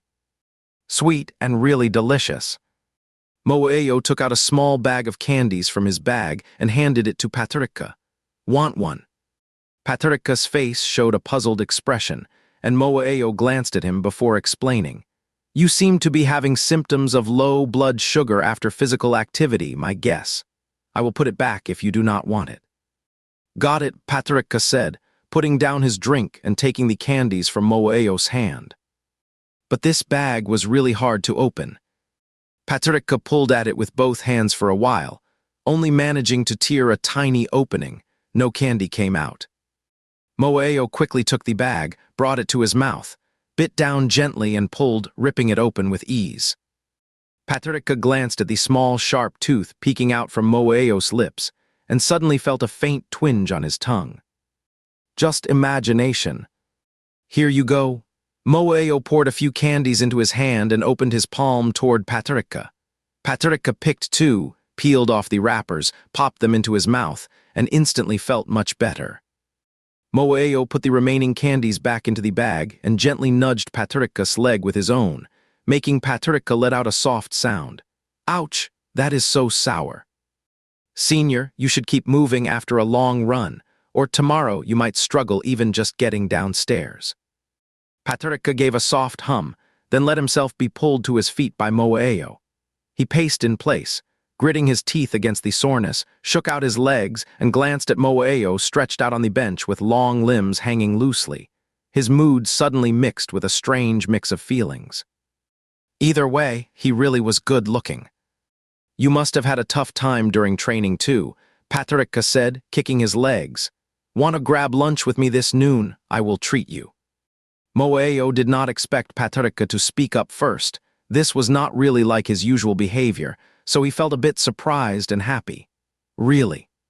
Maybe he was just imagining things from exhaustion, but as Moeo said, really.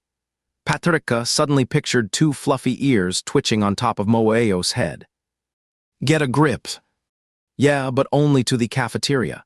You have got military training this afternoon, so you would better finish eating quickly and head back to rest. Got it. As Patricia walked to the cafeteria with Moeo, he could not help but notice several girls glancing their way. No, it was really just Moeo they were looking at. He stood out so much that even the cafeteria staff seemed reluctant to serve him, ending up loading his tray full without a second thought. The Ulakas from last life and the Moeo in this world both made Patricia realize one clear truth. Being good-looking really can pay the bills. During lunch, Patricia's phone kept buzzing. When he checked, there were suddenly dozens of new WeChat messages. Chen Yue, Ahanhan, who was the freshman who carried you today, is he taken? Noah, come on, spill the truth. Who is that young guy? When did you meet such a handsome freshman? Give me his contact info already.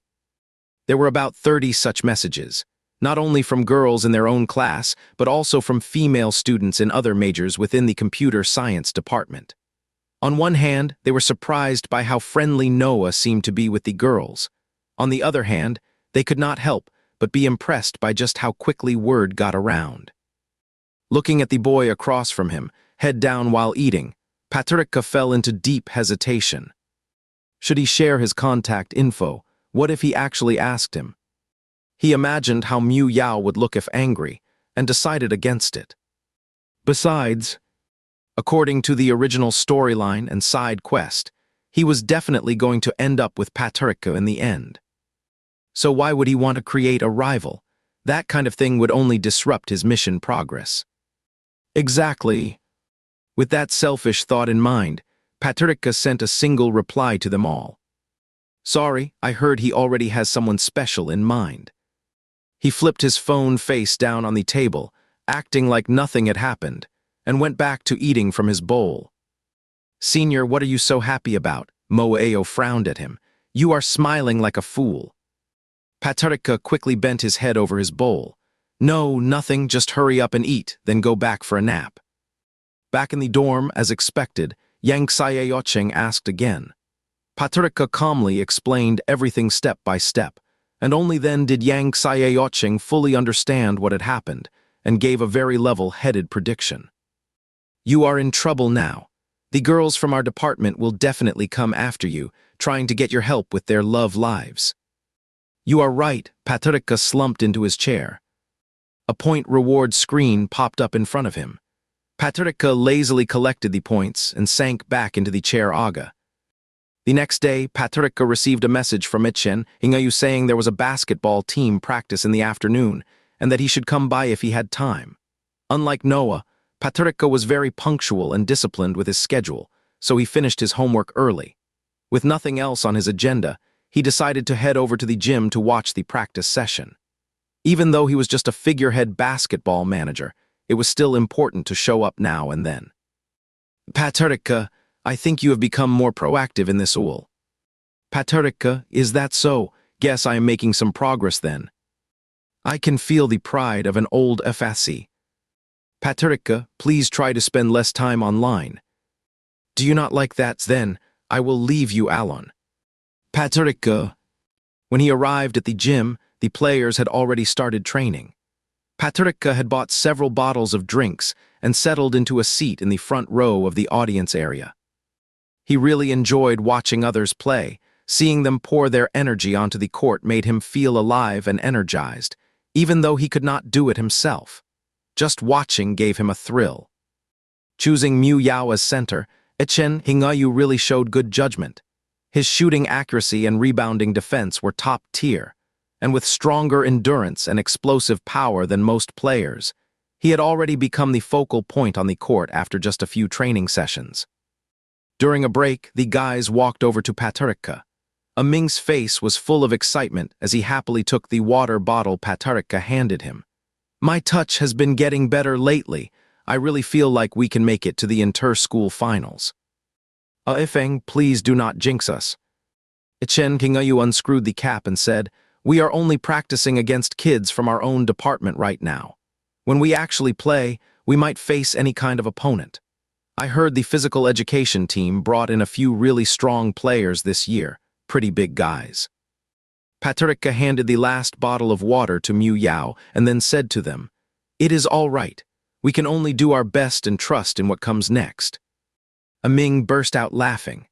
Han's been so adorable lately, looks like he is glowing with peace and calm, almost like a little bodhisattva. Did you go to a temple over summer break and get blessed by an old monk? Everyone laughed along. Paterka found it amusing too, but then he accidentally caught sight of Moeo lifting his jersey to wipe the sweat from his face, revealing well-defined six-pack abs and two deep lines running down his torso. For some reason, it reminded Paterka of a delicious chocolate bar. One piece after another. Suddenly felt hungry. Wow, Yao's physique is so impressive. Ming patted his stomach. Starting tomorrow, I am hitting the school gym every day. You would better not. Your foundation is not strong enough. Haha, exactly. Staring like that was not quite right, so Paterka turned his head away and pretended to look at the scenery. When training was over, everyone left the gym together.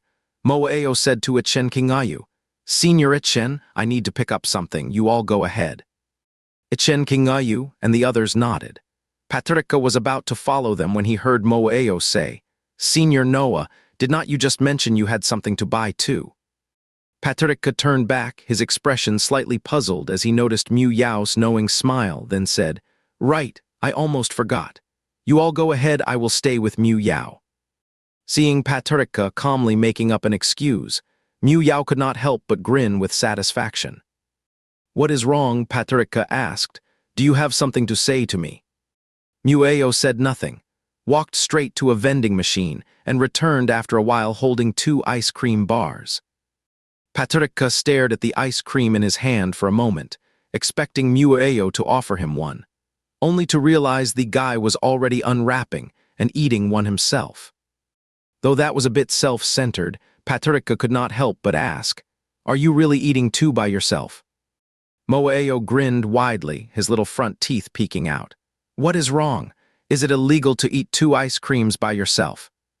Paterika shook his head and rested his chin on his hand, idly watching the group of students just finishing evening classes ahead. "Kidding you?" Mu Yao opened another one, stuck the spoon in it, and handed it to Paterika. It was really strange. Paterika silently thought to himself, but still took the ice cream and took a bite. Chocolate flavor, his favorite. He glanced at the one Henry held, could not make out the wrapper, but the inside was a soft yellow.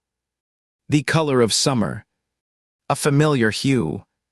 Paterika scooped another big spoonful and just had it in his mouth when the person beside him said, "Senior, since you ate my ice cream, you have to promise me one wish." Paterika seriously considered whether he should spit the ice cream right into Henry's hand. That is a total shady deal. "Will you do it?" Mareo said, pointing his spoon at Paterika's neck. Paterika swallowed. "What kind of wish?" Moeo smiled. "This Friday is our first group match. Could you please give me a lucky charm or something like that?" Paterika thought carefully. "Should we go to a temple and get one?" Moeo froze for a second, then bent over laughing hard. "How come you can always say something so funny while being completely serious?" Paterika took another bite of his ice cream. "You are the one who mentioned lucky charms. Not like some kind of magical charm or anything. Just give me something you can wear so I can share your good luck a little bit." Paterika looked at him seriously. "Let me be clear, I am really bad luck myself." "Is that so?" The 2 little front teeth of Mu Yao made Paterika feel dizzy. "I think you are actually quite lucky. Every time something almost went wrong, I just happened to show up." Who even talks about themselves like that? Just give me something easy, like a wristband or knee pads, anything like that. Paterika could not resist the slightly playful tone in Moeo's voice and reluctantly agreed. "All right." The school broadcast was playing a pleasant English song, and Paterika noticed Moeo's head swaying gently along with the rhythm. Seeing his short black hair looked soft and neat, he reached out instinctively to touch it, startling Moeo. "Why did you touch my head?" Paterika stood up and leaned in close to Mu Yao's head, gently brushing aside his hair with both hands as he studied him carefully.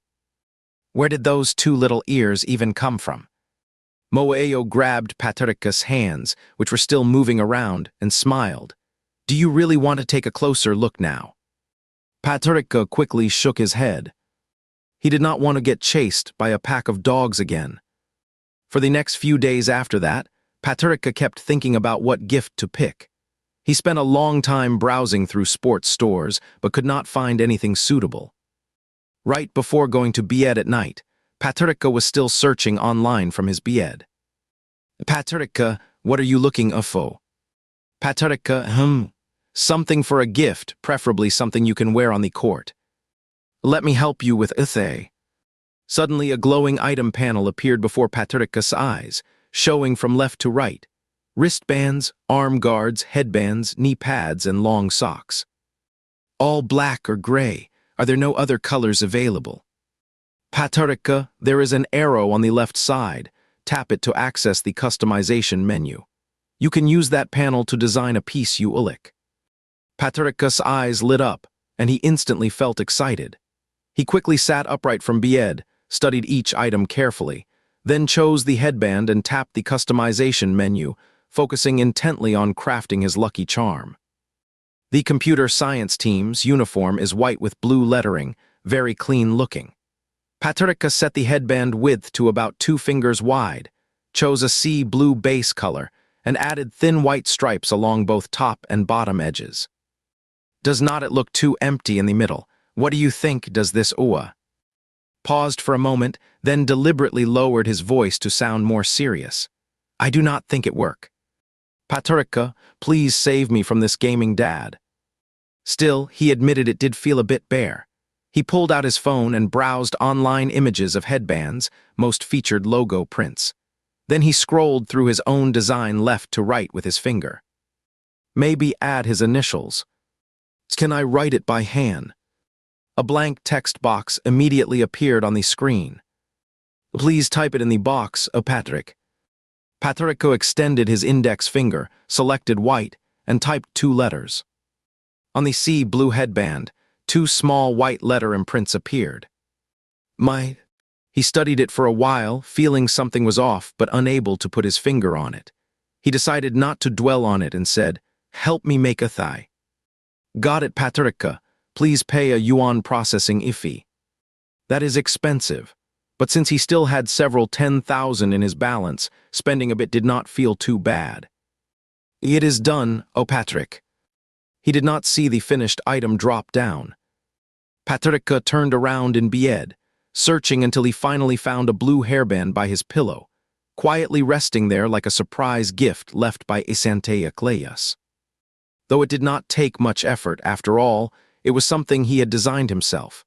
Patrica picked it up and examined it under the ceiling light again and again, unable to stop admiring it. On the day of the preliminary match, Patrica folded the blue hair tie neatly and slipped it into his shirt pocket just as he was about to leave, when Yang Xie called out to him. Where are you going? Oh, Patrica turned back. I am heading over to check out the basketball group match between our department and the electronics department. Then I will come along too. I have been sitting all day. A little stretch would do me good. Patrica placed his hand in his pocket, and the skin of his fingers brushed against the knitted hairband. His fingertips grew warm with nervousness. When Patrica arrived at the basketball court, the game had not started yet. Taking advantage of Yang Xieoqing's moment to go buy water, he slipped onto the court. Chen Hingayu and his group were resting on the sidelines, and Mu Yao was sitting at the far end. After greeting each of them one by one, Patrica walked over and sat down beside Mu Yao. Brother, you are here. Mu Yao smiled at him. Suddenly, Patrica felt awkward about pulling out the item from his pocket, though he could not explain why. After hesitating for a moment, he finally spoke. You, do not worry too much. Moeo smiled, but did not say anything. The coach blew the whistle, signaling they should start warming up. As Moeo stood up, Patrica reached out and gently held onto his jersey. He handed over the hairband he had been holding tightly all along. Here you go. Moeo turned around, and the moment he saw Patrica's right hand, his lips could not help but curve into a smile. His eyes were crinkled with laughter that could not be hidden at all. Thanks, senior. Saying that, he took the headband, walked toward the coach while putting it on, took a few steps, then turned around and pointed to his forehead at Patrica, shaping his lips silently. How does it look? That bright smile left Patrica momentarily lost in thought. Afraid of not responding quickly enough might disappoint this youthful guy. Patrica nodded seriously. Looks good. Yang Xieoqing walked in holding 2 drinks, looking around. Patrica spotted him and quickly waved. Over here. You are here early. Say hello to them. Patrica led him to a seat in the first row of the bleachers, and grab a good spot. By the time the game started, the venue was already full. What surprised Patrica was how many girls had shown up for these 2 engineering teams. Maybe girls just tend to like guys who play basketball well. According to Chen Kingayu, the electronic department did not have any new players this time, just seasoned veterans. Sure enough, right after the game started, they made a 3-pointer, sparking loud cheers from the crowd and instantly boosting their team's morale. Whenever the opposing player brought the ball into the paint, they were almost always stopped by Moeo. Most players on the court stood around Akmatal, making Moeo's height advantage very clear. The other team's forwards kept struggling against him, getting blocked repeatedly until they seemed discouraged, and their inside plays became much harder to execute. Even Yang Xiaoqing looked surprised. Wow, Moeo, his defense is really solid. Patricia knew well that Moeo was actually a strong offensive player. He was just holding back his full abilities so far. By the end of the first half, the main scorers for their team were still Ichen, Hingayu, and A Ming. Perhaps they did not want to start too aggressively, so they deliberately saved the one who had not shown his full strength, Mueo, for a stronger push in the second half. What puzzled Patricia most was that at first, the girls from both teams were cheering for their own team. But by the end of the first half, they were all asking about Mueo's name. Two girls sitting in the back were chatting. Do not really understand the game, but that blue-haired young man is just so handsome. What do you mean, young man? He is actually younger than you, he is a freshman. Good-looking people are all older brothers, no arguments allowed. Patricia. Just listening to the girls' chatter, he saw them head over to the rest area. As Mareo reached the bench, a girl stood up and offered him water. He smiled and shook his head slightly, then took the towel from the seat to wipe off some sweat before turning toward Patricia. Senior, I need a drink. Patricia froze for a moment. He had not brought any water. Seeing Moyueo's nose wrinkle up, so much like a big dog pouting at its owner, Patricia glanced down at the drink he would taken a sip from and held it up. I have already had a taste of this one. Mueo took a step forward, reached out and took the drink from Patricia's hand, then drank it down with eager gulps before flashing a satisfied smile. Thanks, senior. Yang Xiaoqing chuckled. Looks like you two have a good relationship, little brother. Patricia laughed softly too, watching Mueo sit on the bench and tap his thighs and calves while gathering with the other teammates to discuss strategy. In truth, sitting as close as possible to the person he liked during the match, then offering him a bottle of water at halftime. This was something Patricia had always wished he could do but never dared. At that moment, a sudden warmth filled his chest, an overwhelming sense of fulfillment. The whistle blew, and Mu Yao stood up, tossing his drink into Patricia's arms. Hey! Before him, the boy wearing the blue headband, bathed in the bright arena lights and surrounded by roaring cheers, lifted one eyebrow with a playful smirk. A tiny tooth peeked at the corner of his mouth, both bold and endearing. Senior, cheer for me. The bold white letters on the band were written by him personally. Mais Mu Yao.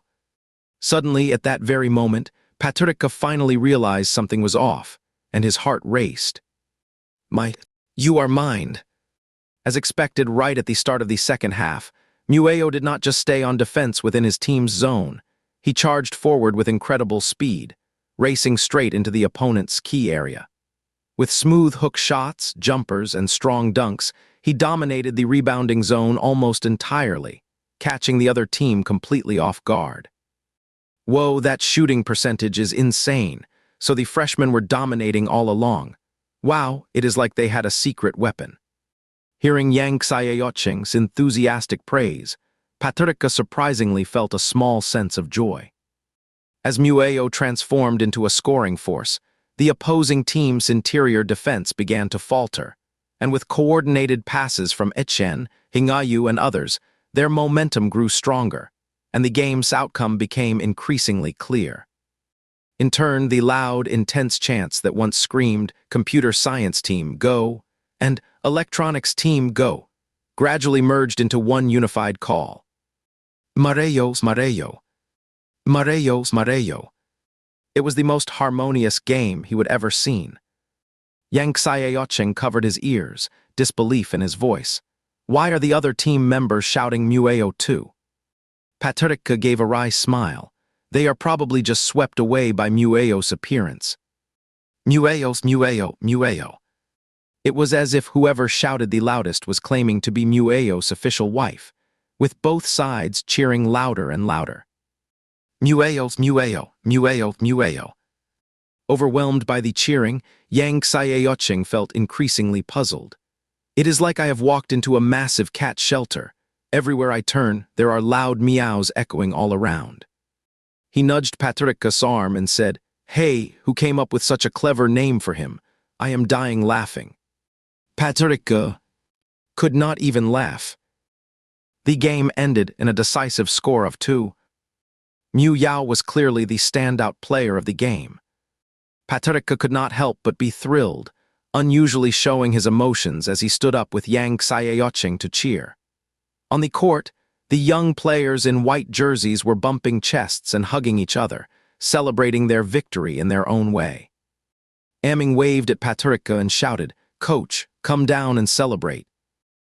Patrick realized he was surrounded by people on all sides, so he climbed over the railing between the stands and the bench to reach them. "You guys were amazing." Before he could finish speaking, Patrick was suddenly pulled into a tight hug by Moeo. His mind went blank for a moment.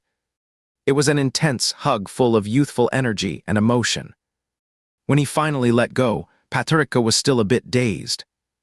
The boy in front of him, wearing a blue headband, had soft, smiling eyes. "Thanks, senior," he tilted his head slightly. "Share your luck with me." Patrick always felt a bit flustered when faced with such warm affection. Mueo's eyes were glistening with sweat, tiny droplets clinging to his eyelashes, making him look incredibly endearing. "Good thing I did not pass my bad luck to you," Patrick said softly, but smiling widely. "If that is the case, all the good luck would be mine. Will not you end up having bad luck instead?" It was just a playful joke, but to his surprise, Patrick actually shook his head seriously and said, "It is fine." His tone was calm, yet sincere. "If it is for you," he said softly, "I am willing to take it." His heartbeat suddenly went off rhythm. In that moment, he could always hit the mark without effort. The coach clapped his hands. "Great start. Go shower first, then we will head to the celebration dinner." "Great idea." "Perfect. I really want some hot pot. Coach treating us." "No problem." Mu Yao pouted slightly, looking annoyed. Patrick whispered, "Go on ahead," and he reluctantly followed the other senior teammates out of the basketball court. Patrick felt someone calling his name and turned around to see Yang Xiaoqing waving excitedly at him, pushing through the crowd. "Noah, I just got a text. My interview was successful. I can go on internship now." "Really?" Patrick's face lit up with surprise. "I knew you would do it." "I cannot stop smiling. This company is exactly the one I have always wanted to work for. I am going to make the most of this internship and aim to become a full-time employee." He clapped Patrick on the shoulder and excitedly said, "Come on, let me treat you to dinner. Today, just too amazing." Patrick nodded happily, but then remembered that the basketball team was also having dinner together. It might seem a bit self-centered, but he still worried that skipping out might make Mao Yao feel left out. Just as he was about to send a message to let him know, a strange feeling suddenly came to mind. It felt like when you leave home and gently stroke your dog's head as it follows you out the door. "Good boy, I will be back soon. Be good while I am gone." "Be good, I will be back after I am done." Patrick shook his head, trying to clear the strange images flooding his mind, then opened WeChat. "Noah, sorry, my roommate just got a job internship notice and is super excited. She really wants to treat me to dinner. I cannot say no. You should go celebrate with the basketball team guys today instead." No reply came for now. Maybe he is taking a shower. Patrick thought, then took the chance to send one more message. "Noah, can I treat you to something delicious tomorrow instead?" After sending the message, he put his phone back in his pocket and left the gym with Yang Xiaoqing. "Did you check the school forum just now?" Yang Xiaoqing suddenly asked while they were walking. Patrick shook his head. "No, why?" Yang Xiaoqing pulled out his phone and showed Patrick a post. "It has gotten insanely popular. Comments are piling up so fast you cannot keep up." Patrick took a look. The title read, "Looking for detailed info on this guy. Military training heartthrob, wow." The main post was from an id called Happy Fangirl. All of them were photos of Mu Yao training on the field in his camouflage military uniform. Each shot was taken secretly. Some side profiles were fairly clear. Patrick scrolled through the replies below. He scanned through briefly, and by the second page, someone had already posted Mu Yao's name, department, class, major, and even their class schedule. He was so popular, it was almost annoying. Fortunately, no one posted Mu Yao's private information or contact details, probably because he never gives others a chance to approach him. Patricia handed the phone back to Yang Xiaoqing. This post was made last week, right? Yang Xiaoqing nodded. The attention has stayed incredibly high. People say his photos are even searchable on Weibo now. He flipped the post to the end. Look, right after the basketball game ended, a whole bunch of girls posted pictures from the match featuring young master Moaeo. Girls today sure are bold, are not they?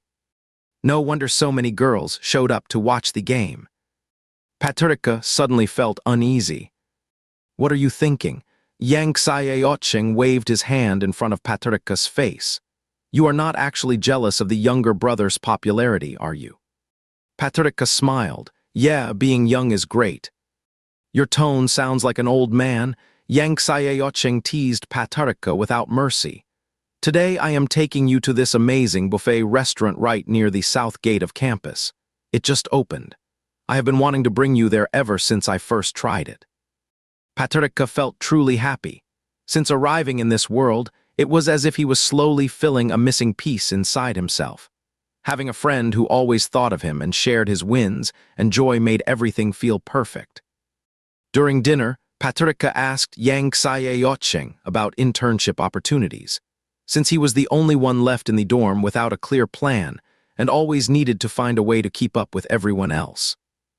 Yang Xiaoqing proved to be a true friend by handing over all his organized resources on internet companies and internship listings directly to Patricia.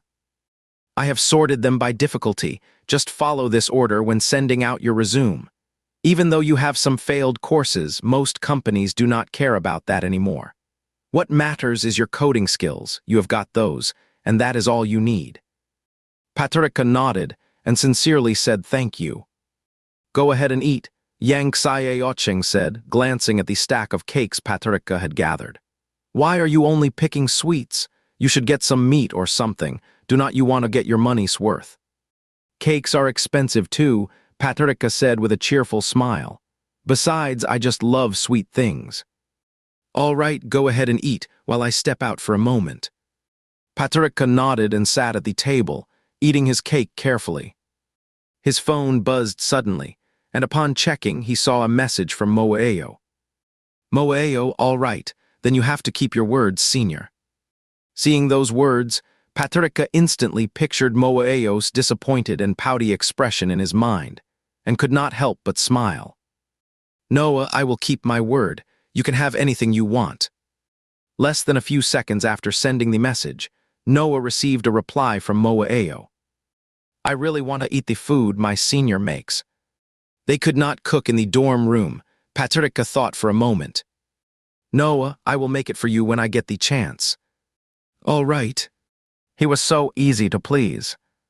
He put his phone away and went back to tackling the mountain of desserts. It was strange that Yang Xiaoqing had not returned yet. Something felt off. Patricia got up, asked a server for directions to the restroom, then went looking for him. As Patricia approached the restroom door, he heard Yang Xiaoqing's voice. Are you asking about this person?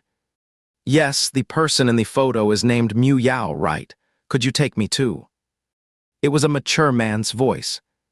Instinctively sensing something was off, Patricia pretended to just walk in, calling out Xiaoqing, and heard a response from inside. He then stepped forward with a smile. You are taking forever, I thought something happened to you. He glanced casually at the man beside Yang Xiaoqing, dressed in a suit, appearing to be in his mid-20s, with a well-proportioned face, except for a faded scar near the corner of his left eye, as if it had been scratched by an animal long ago. Knowing all the details, Patricia felt a sudden jolt inside. In the original story, this man was none other than Ning Ijing, the team leader of the Heretic Population Management Bureau responsible for tracking down and handling supernatural beings. Fortunately, he had given this character a scar. Otherwise, He would not have been able to recognize him at such a crucial moment. Patricia took a quiet breath and gave Yang Xiaoqing a puzzled look, saying, "Who is this?" Ning Ijing extended his hand toward Patricia. "Hello, you are also from West University, right? I am an employee at Exxa Media Company. I heard there is a very popular new student on campus recently, so I came to ask around." Yang Xiaoqing also nodded, quietly telling Patricia, "Looks like he might be a talent scout or something." Patricia kept his expression calm, pretending to suddenly understand. "Oh, I see now, hello." Ning Ijing gave a warm smile and handed Patricia the photo. "Do you know this student? If it is convenient, could you possibly introduce me?" Patricia glanced at the photo, his face full of apology. "Sorry, we are seniors, do not really get close to freshmen. This guy looks familiar, but I have never spoken with him. I am afraid I cannot help you." Patricia had a natural sincerity in his tone, and with Noah's innocent appearance, what he said carried real weight. Then he turned to Yang Xiaoqing and said, "Xiaoqing, do you know this freshman?" Although Yang Xiaoqing did not know why Patricia lied, he was sharp enough to immediately catch the hint in Patricia's glance. "I am not really familiar with him," Yang Xiaoqing said to Ning Ijing. "Sorry, I cannot help you with that." Ning Ijing looked at both of them, his expression relaxing into a light smile as he tucked the photo back into his folder. "No problem, I figured it would not be that easy. Sorry to take your time." After a few polite exchanges, Ning Ijing left.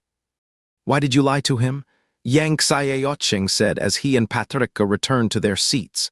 "When you were not here earlier, I almost admitted I knew Moaeo." Patricia's brows furrowed slightly. "How did he start talking to you?" "I accidentally bumped into him when I was leaving the restroom. His folder spilled out all sorts of photos, and I felt bad for him, so I helped pick them up. When I saw they were all pictures of Mu Yao, I was a bit surprised. He asked me if I was a student at West University, and that is how we started talking." Patricia nodded slowly, his voice calm and firm. "He misled you. He is not some talent scout." "How do you know?" Patricia took a bite of cake. "He looks young and dresses normally, but his hands are rough with several old scars, definitely not the kind of hands a regular office worker would have. Especially the tips of his thumb and index finger, they have developed a thick callus. Only someone who has spent years handling a gun would get that." Yang Xiaoqing looked slightly surprised. Patricia had not finished. "Also, when he is relaxed, his index finger is slightly extended. This confirmed it even more. His job definitely involves carrying a firearm. Otherwise, such unconscious habits would not happen." "You are really observant, are not you?" Patricia paused. Though he already knew Ning Ijing's identity, studying strangers was always a personal habit of his as a creator. "Yeah, I just felt something off about him, so I looked closely. Anyway, this guy is not ordinary, and he hid his identity from the start. He must have an agenda." Yang Xiaoqing suddenly understood, his face showing admiration. "You are really observant. I did not think that far ahead. I almost gave away our younger brother." Then he added with concern, "I wonder what this person wants with Moaeo. Should we let him know?" Patricia nodded. Even if Yang Xiaoqing had not said anything, he was going to warn Moaeo anyway. In the original story, demons could take human form, but due to their unique bloodlines, they often had unusually striking appearances, something that became a key clue for the Bureau of Anomalous Population. It had been over 5 or 6 years since the novel was completed, and many plot details were hazy. But Patricia remembered that Ning Ijing had started suspecting Mu Yao's true identity after seeing a post online. He could not stop or change that post, but this Ning Ijing. In his own story, Ning Ijing's mother had died protecting him as a child when she was attacked by a frenzied wolf demon. His father worked for the Bureau of Anomalous Population and later died during a mission. Because of this, Ning Ijing deeply despised demons living among humans, especially those whose true forms were large canines. Why did I ever write such a character? Could not we just have some sweet, simple romance instead? Thinking about that, Patricia suddenly lost his appetite. He had a fork in his mouth, and sighed toward the air. "What is wrong with you? You look so down." "Nothing, I am fine. Just eat up afterward. We will head back to the dorm to send in our resumes." On the way back to campus, Patricia decided to send a message to Moaeo after all. "Noah, where are you? I have something really important to talk to you about." He quickly received a reply from Moaeo. "Moaeo, what is it about, senior? I'm outside right now, is it urgent?" "Noah's, yeah, where are you? I will come find you." The place that Moray went to was incredibly hard to find. By the time Patricia reached the location based on Moray's directions, it was almost midnight. As soon as he reached the front of the bar and saw the purple glowing sign that read, "Hypnotic," he started to regret his decision. Because in his story, this hidden bar deep in a narrow alley was filled with supernatural beings, every employee and guest, without exception. He could not help shivering. With nervous anticipation, Patricia knocked on the closed wooden door. The square window on the door snapped open with a quick click, revealing a pair of slightly upturned deep amber eyes. Patricia stared at the eyes, and the person behind them stared back. After a brief silence, the voice on the other side finally broke through, soft and alluring. "Little brother, did you come to the wrong place?" Patricia shook his head. The figure on the other side seemed to lose patience, and just as the small panel was about to close, Patricia spoke up. "Moaeo sent me." A flicker of doubt appeared in the captivating eyes. After a brief pause, the wooden door creaked open. Patricia glanced at the person standing at the entrance, a woman wearing a short skirt and white fur coat on a hot day, looking quite unusual. Could she be the real white fox? Patricia wondered to himself. "Do you know Mu Yao?" Patricia nodded, "And I know you are not human." The woman's expression flickered slightly. Where on earth did that kid Mu Yao even find such a direct young man? Patricia looked around. He could not help but think it was just an ordinary old-fashioned bar. Dim lighting, soft jazz music, and a bartender calmly polishing a glass behind the counter. It looked normal enough. Then again, Patricia was the author. "I need to go down there." The fox woman blinked in surprise, then gave a small laugh.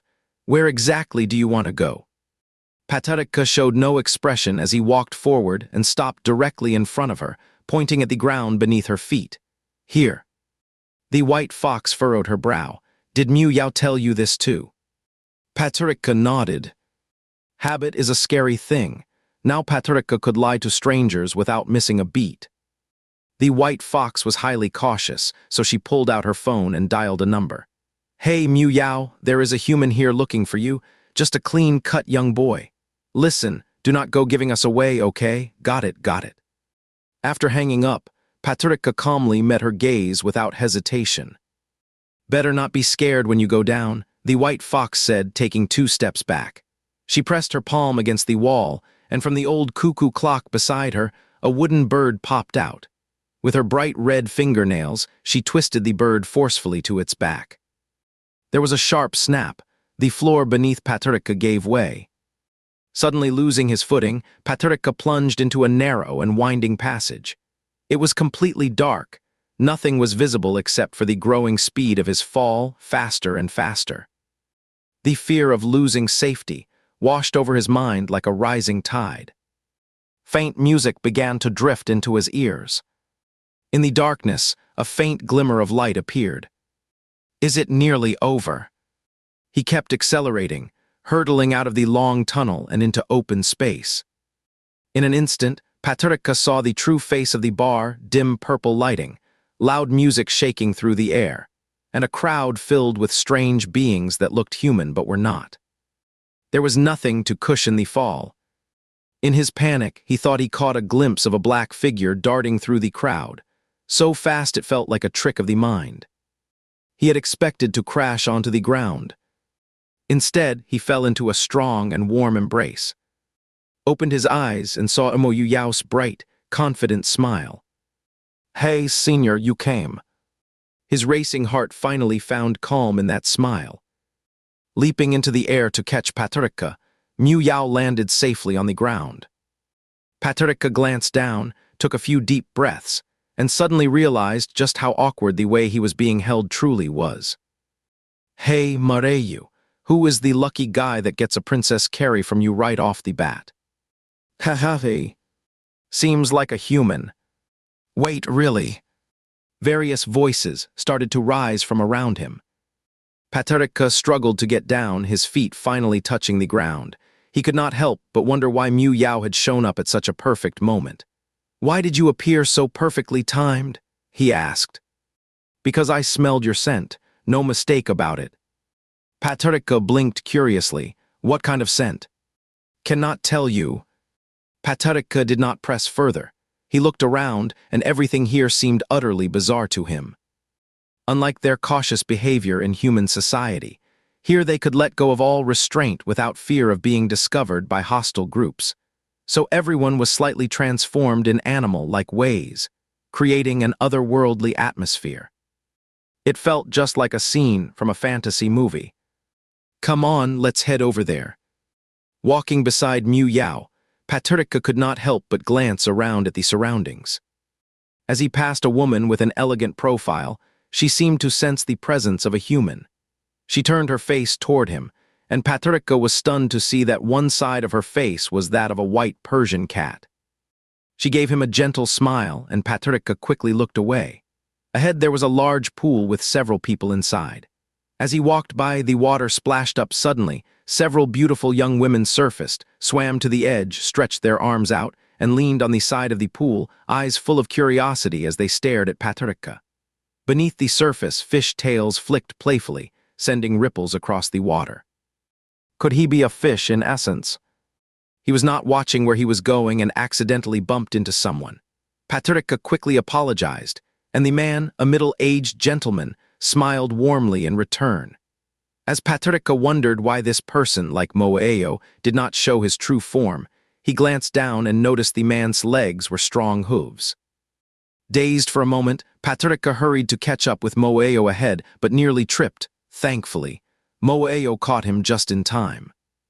Moeo turned his head toward the nearby bar, frowning. Please keep your tail under control. If you leave it out like this again, I might just snap it off.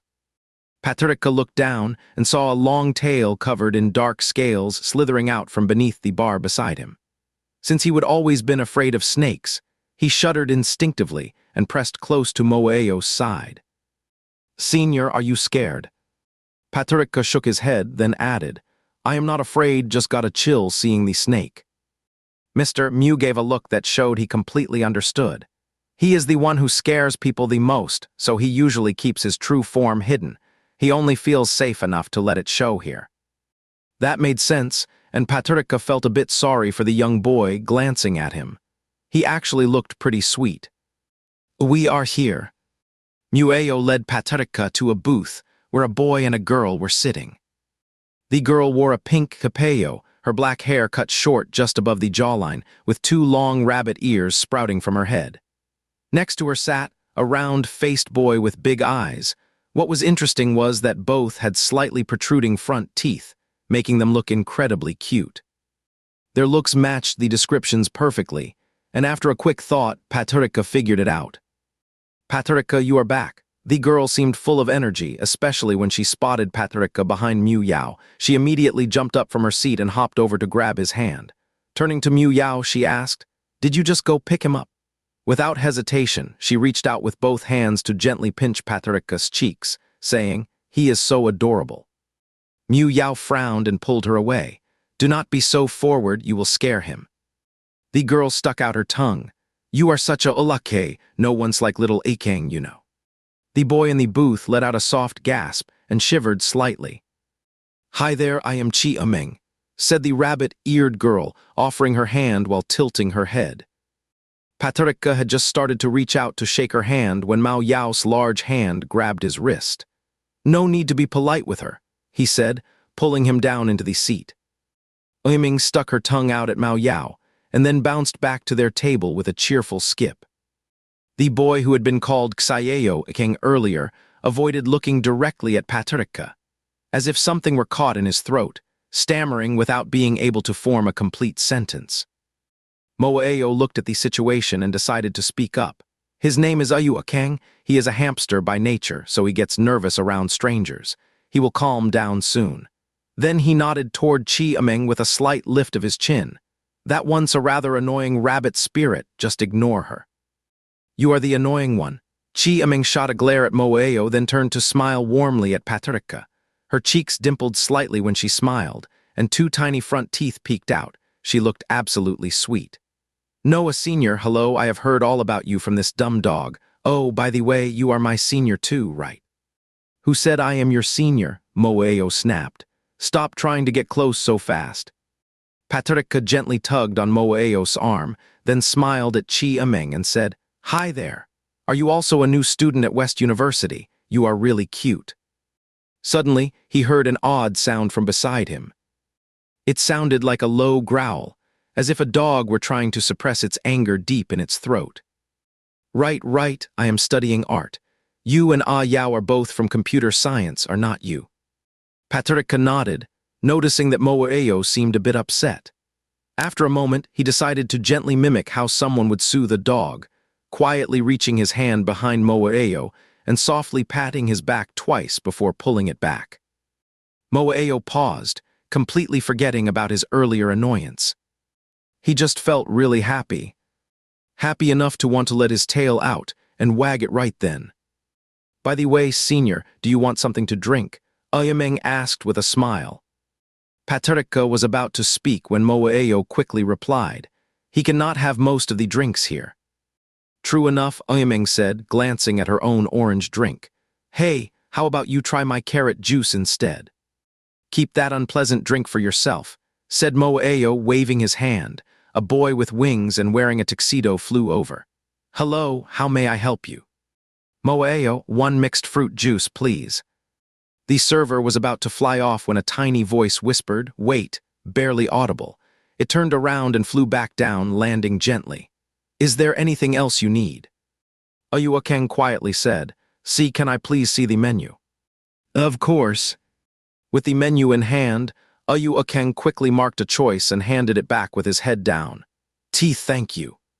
Patricia thought to himself, he really is so shy.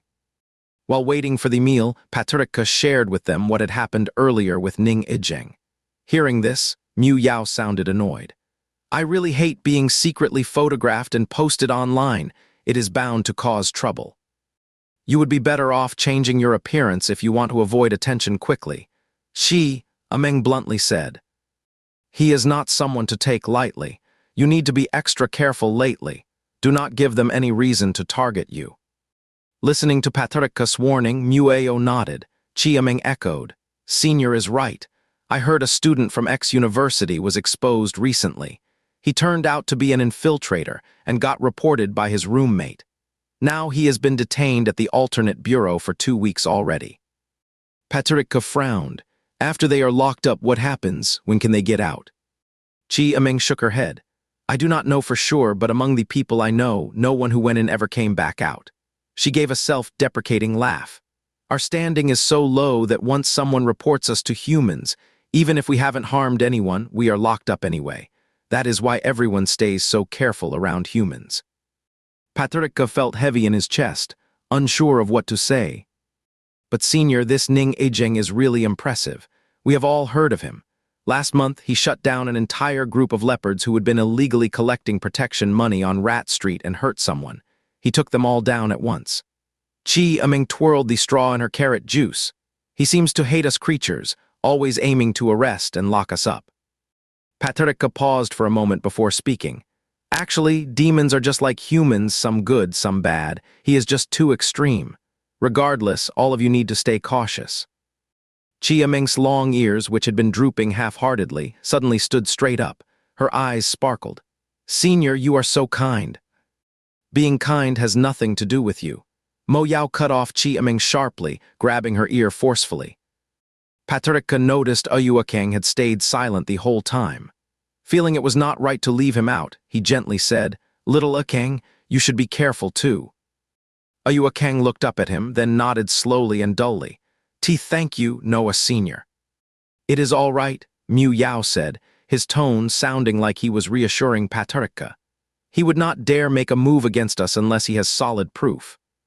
What Mu Yao said was correct. In Paterka's framework, the early strict policies of the Nonconformist Population Bureau had mistakenly harmed many innocent creatures, including both supernatural beings and humans, leading to widespread public opposition. As a result, any operation now required solid evidence proving that the target was indeed a non-human entity, posing a threat to human safety before authorization could be granted. There are various ways to determine if someone is a demon. The most direct methods involve revealing their true form or conducting blood tests. Ning Ijing went to great lengths later in an effort to confirm Master Mu's identity. Paterka glanced at Mu Yao, and indeed Mu Yao's natural tendency toward aggression was unlike that of Qi Ameng or Ayuakeng, perfectly matching the image of a potentially dangerous being in Ning Ijing's mind. The waiter flew back again, setting down a glass of juice in front of Paterka, then moved to Ayuakeng and placed a small plate before him. It was filled with various kinds of grains and dried fish snacks. "Are you hungry, Ayuakeng?"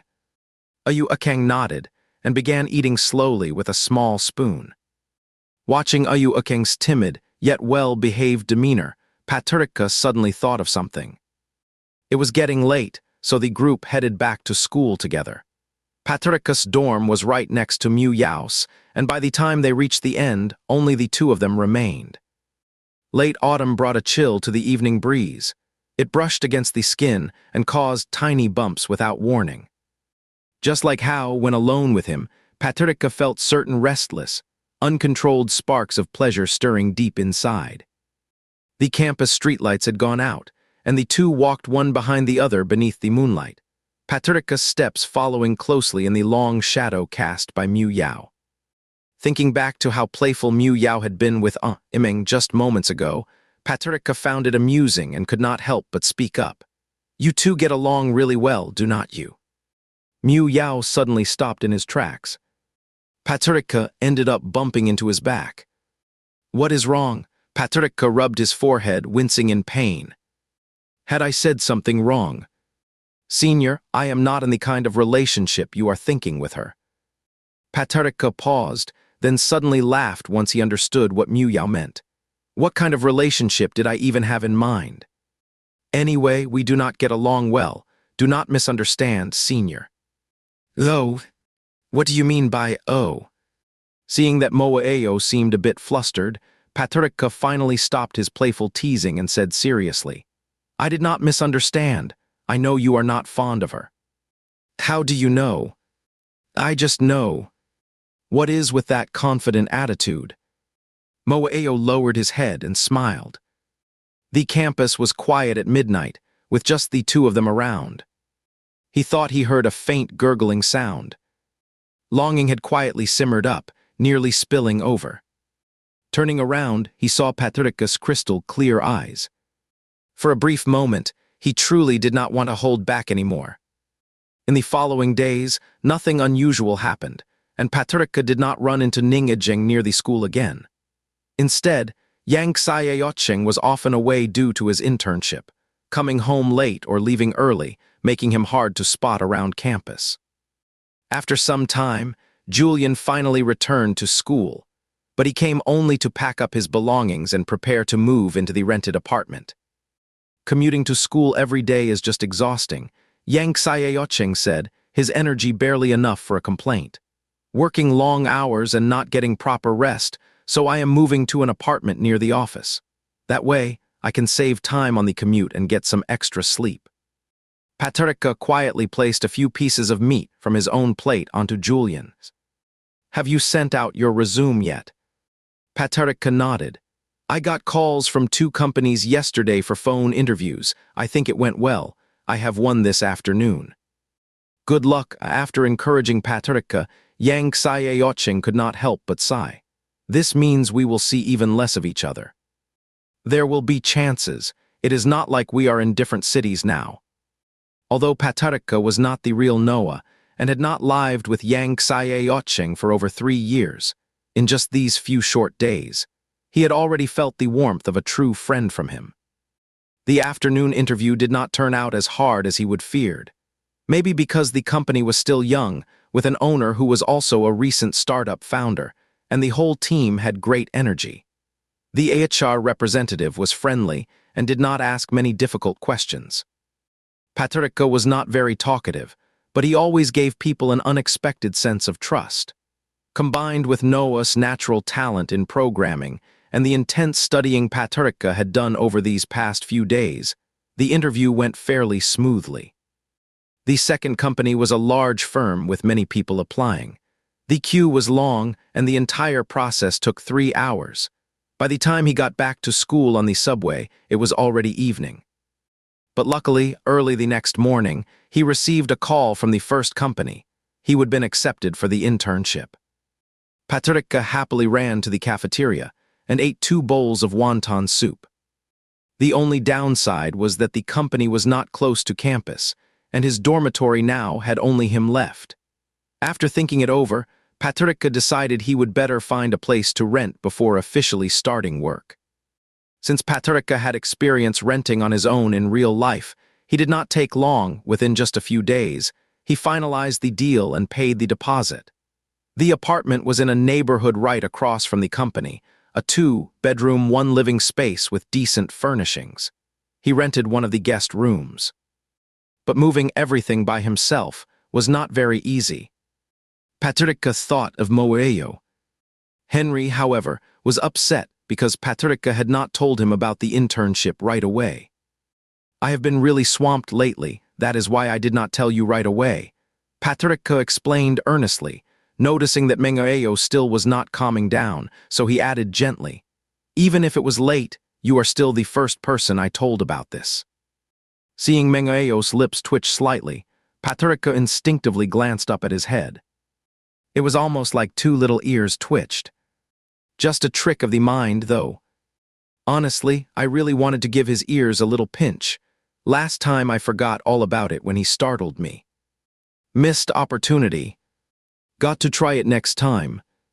With Moeo's help, they finished moving in just one afternoon, and Patrick suddenly realized that despite being 4 years younger, the guy was actually quite dependable. The room was piled high with luggage. Patrick crouched on the floor, sorting things out one by one, feeling hot. He dug through a mess of stuff on the bed and found the air conditioner remote. Pressing it, nothing happened. He glanced at it. Turns out the plug was not inserted. The landlord had left it sitting right atop the AC unit. So high up, Moeo was working on the window that would not open properly. Hands-on work pays off. He dragged over a chair sitting nearby, leaned the small cabinet against it, and stepped up. His fingers finally reached just high enough to grab the plug on top of the air conditioner. "All right, this window needs to be replaced. I will help you with a new one next time when it is ready." As Mu Yao turned around, he saw Patrick climbing high up on his own and immediately called out, "Hurry down, that stool's about to give way, I was just fixing it." But he was not quite fast enough. You know, in every love story, things always seem to line up at the most unexpected moments. One of the chair's legs finally gave way due to a loose screw, snapping with a sharp crack. Patrick tumbled down unexpectedly, just in time to land right into the arms of Mu Yao, who had barely managed to reach him in time. Under the pull of gravity and a strange sense of fate unfolding, he leaned in with surprising confidence and brushed his lips against Mu Yao's. It was not so much a kiss as a forceful collision. Only the spot where they connected happened to be just right. More than the sharp sting of impact, the undeniable truth that he would kissed Henry was what truly shook Patrick's composure. This is not how it was supposed to happen. Why did this have to happen? It did not match his idea of how his first kiss should go at all. So glitchy and not romantic in the slightest. Still, his heart pounded wildly, betraying him completely. Patrick pressed his hand against his scraped and bleeding lip, wincing sharply as he inhaled through his teeth. He had intended to pretend nothing happened and get up, but then noticed that Mu Yao had lifted his hand to cover Patrick's head. Patrica startled. Did you hit your head? Are you okay? He reached to gently move Mu Yao's hand aside so he could check, but the other man refused to let go. Mu Yao's voice came out low and muffled. I am fine. I did not hit anything. Let me check. No. Why? No means no. Patrica frowned, a slow trickle of blood running from his lip, his face twitching slightly in pain. Seeing this, Mu Yao's expression softened with resolve as he reached out to gently wipe the blood from Patrica's mouth. You are bleeding, he said. We will need to pick up some bandages later. Normally, being touched like that would have made him feel a bit self-conscious. But Patrica's full attention was drawn to the small ear on Mo Yueo's head that was not covered. Ear. For someone like Patrica, who rarely showed strong emotions, it was unusual to see him so visibly excited that his voice rose in pitch. Moeo could not help but smile at the situation. Are you really that happy? Patrica had completely forgotten he was still lying on Mu Yao, his lips curling into a quiet nod. Mu Yao let out a soft sigh, shaking his head with an expression that said, You are impossible, then gently lowered the other hand covering his ears. Can I touch it? Moeo nodded. With Henry's approval, Patrica carefully reached out and gently pinched one of the soft, furry black ears. So soft. After he let go, the ear twitched slightly on its own. The sensation was hard to describe, like a large, flat, bouncy jelly candy. Patrica found himself strangely hooked and ended up using both hands to gently squeeze it. Squish. Squish. Hey, enough already. Hearing Mu Yao's words, Patrica quickly gave the last two presses before replying seriously. Yeah, that is enough. Then should not you get off me now? Mu Yao raised an eyebrow. Is this position really comfortable? Patrica finally realized what had happened, hastily climbing off Mu Yao and sitting down beside him. That thrilling sensation returned, pulling back all the focus that had been scattered by his ears just moments before. Patrica looked up when he heard Mingeo gasp, noticing blood on the corner of his mouth. You are bleeding too over there. Patrica let out a soft laugh, pointing to his own lips. This. He slowly moved his thumb toward the corner of his lips, as if trying to wipe off the mark. It is your blood. As the simple sentence ended, his thumb slowly brushed along the skin beside his lips, inching toward his mouth. He instinctively flicked out his tongue and lightly licked the fingertip touched by blood. The moment felt like tossing a lit match into an abandoned wood warehouse soaked in gasoline. A burst of fire erupted all around. The impact was overwhelming. Driven by a mind already unraveling, Patrica suddenly lunged forward, grabbing the hand that Mu Yao had just touched, and used his own clothing to wipe clean the thumb, saying nothing throughout. Mu Yao finally could not hold back and burst into laughter. This guy is just oddly adorable. When he laughed, his front tooth brushed against the sore inside his mouth, making him wince. Patrica noticed and quickly asked, You said that was my blood, did not you? Yeah, Mu Yao pulled back his lip. I am the one who got hurt inside. Thankfully, it was not on the outside. Otherwise, both of us would have had band-aids on our lips, way too noticeable. Patrica shifted his lips slightly but said nothing. Instead, the sound of Mo Yao's stomach rumbling twice broke the silence. Senior, I am hungry, Moeo pouted. I did not eat much at lunch and came over right away to help you move. It was an obvious attempt to shift blame, but with a playful tone, Patrica could not resist and actually felt guilty. Well, what would you like to eat? His ears moved. That must mean he is happy, right? Reluctantly following along with Mu Yao, they ended up at a nearby supermarket. On their way out, they ran into Patrica's roommate from the main bedroom, a guy who looked average and somewhat unkempt. At 5 o'clock in the afternoon, the supermarket was not too crowded yet. Mu Yao pushed the shopping cart while Patrica walked ahead. Do you like tomatoes? Not really. What about broccoli then? Dislike it. Patricia stopped and turned around. Then what do you like to eat? Moeo lifted his hand and gently tapped the brim of his hat, thinking hard before finally saying, meat. Patricia shook his head, picked up 3 tomatoes and a bunch of lettuce, placed them in the cart, then walked over to the fresh produce section. He bought a portion of beef brisket and a bream. Can you cook all this? That question made Patricia laugh. I buy them because I know how to cook. Nueo nodded, and the two of them picked up some seasonings and everyday essentials along the way. Supermarkets were one of the places Patricia used to dislike most, because they felt too ordinary.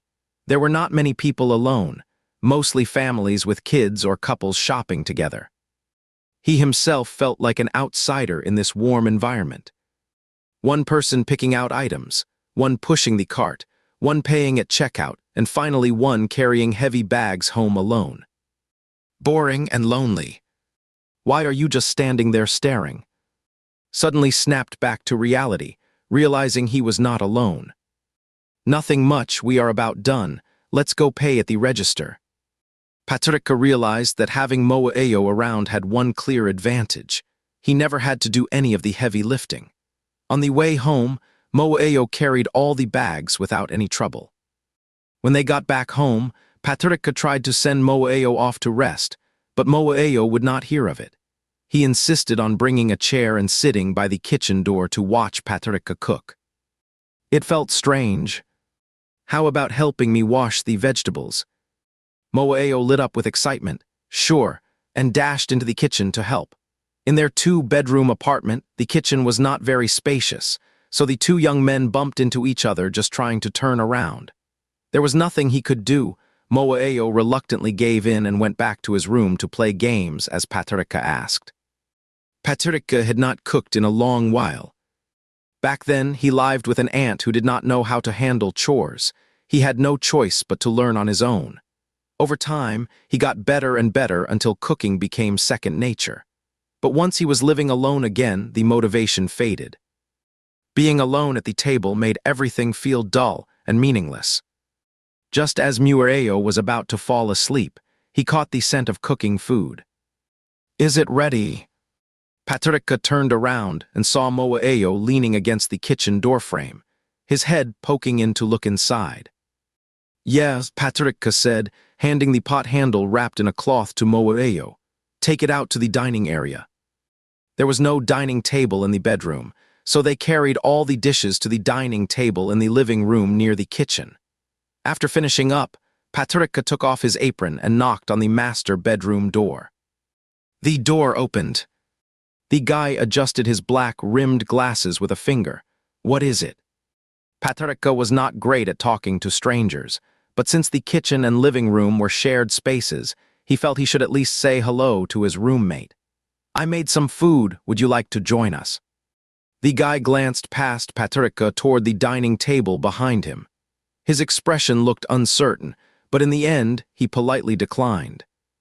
Patricia did not say anything more. He went to the dining table, scooped a bowl of rice and flipped it upside down on a plate, then served small portions of each dish onto it. Carrying the tray, he knocked again on his roommate's door. The guy opened the door with some annoyance at first, but froze when he saw what Patricia was holding. It is late and you probably haven't eaten yet. I brought you a bit so you do not have to go out. The guy took the plate in silence, watching Patricia walk back to the dining table. Only after quite some time did he finally close his own door. Mueo had been waiting at the table for a long time, gently tapping his chopsticks. Go ahead and eat. I have been waiting for you. Patricia smiled as he lifted the lid of the clay pot, and a rich aroma mixed with rising steam filled the air. This is tomato beef stew, he said, scooping a few pieces onto Mingueo's rice. Mingueo took a bite of the beef, perfectly cooked, tender and soft, with chewy tendons that melted in his mouth, all soaked in the tangy sweetness of tomato sauce. How does it taste? Moeo kept nodding vigorously, so delighted by the taste that he would lost the ability to speak properly. His mouth was full, and he barely had time to chew before reaching for the braised fish beside him. How come this fish is so flavorful? It is amazing. Patrick rested his hand on his chin, watching Mu Yao eat while explaining the cooking method. I scored the fish and let it marinate before frying. After heating the oil, I deep-fried it until golden brown. This makes the outside crisp, which helps absorb flavor during stewing. Oh, and for the sauce, I sautéed beef mince, garlic, and soy sauce together before adding hot water. It gives it a rich aroma, my special trick. Mu Yao's eyes sparkled with approval, but his chopsticks kept moving without pause. Patrick had shared meals with Mu Yao a few times before, but this was the most he would ever seen him eat, rice mixed with sauce, one bowl after another, and Mu Yao even teased him for cooking so well it made him hungrier. Just watching him eat, Patrick felt full himself. While waiting for the meal, Mu Yao turned on the living room TV. Patrick, wanting to avoid disturbing his roommate, carefully lowered the volume. The light-hearted drama that had been playing earlier was now replaced by a news report. At p.m. on September, a citizen discovered an injured worker near the oil refinery in Exinnan Road Development Zone. The incident is believed to involve wildlife, and authorities are actively investigating. They also urge residents to avoid traveling alone to remote areas of the outskirts. Patrick glanced at the screen. Thankfully, the footage was blurred. Wild animal attack. These words felt oddly out of place in a modern city setting. He glanced back at Mu Yao, who seemed completely unfazed, still focused on finishing the nearly bone-only braised fish. Enough to eat, Patrick said, gently stopping Mu Yao's chopsticks with his own. You will feel uneasy in your stomach if you keep going. Mu Yao tried to bargain, just one more bite. Then have some vegetables, Patrick replied, placing a small portion on his plate. Patrick placed a small portion of vegetables on Henry's plate. Even though he only liked meat, Mu Yao still ate the vegetables Patrick had placed in his bowl with genuine appreciation. With all the dishes nearly finished, Patrick felt a deep sense of satisfaction. Stay put, I have got this, Mu Yao said, stopping Patrick from finishing up the dishes and gently pushing him onto the sofa, taking over the cleanup himself. It felt just like living together, in a quiet, dreamlike way. When dropping off Mu Yao downstairs, the other one sighed with clear reluctance. I do not know when I will get to eat my seniors cooking again. Seeing that look on Henry's face, Patrick could not help but laugh, then remembered his earlier moment of surprise with the ears and waved him over. Just lower your head a bit. Even though he did not know what Patrick had in mind, Mu Yao obediently lowered his head. Patrick gently lifted the brim of his baseball cap, just a little, and glanced at him under the dim streetlight. The small ears were gone, as expected. He felt relieved, but also a little disappointed at the same time. Just before leaving, he wanted to touch it, but worried someone might see if Henry went back home like that. Still, he was curious. Why did your ears come out today? Mu Yao paused, running his fingers through the short hairs at the back of his head. Probably just pain. They tend to appear when I am under strong stress. Patrick nodded slowly. I see, he said, expression gentle and slightly worried. Just be careful from now on, you might get caught easily otherwise. He managed to fool him completely. Mu Yao felt a small sense of relief inside, could not help but tease the person in front of him for being so oblivious. He was kind of clueless, always reminding others to be careful. The next morning when Patrick was getting ready for work, he spotted a sticky note in the hallway. Thanks for the meal, it was delicious. His mood instantly lifted. Patrick grabbed a pen and added, You are welcome underneath, then hurried off to work. The office atmosphere was even more relaxed than he had expected. According to his mentor, it was because the company had just finished a major project and things were quiet for now, so there was not much work piling up. Though Patrick still could not quite be as cheerful and outgoing as Noah, he would already learned how to initiate conversations. Combined with his calm and humble demeanor, he quickly built good relationships with his coworkers.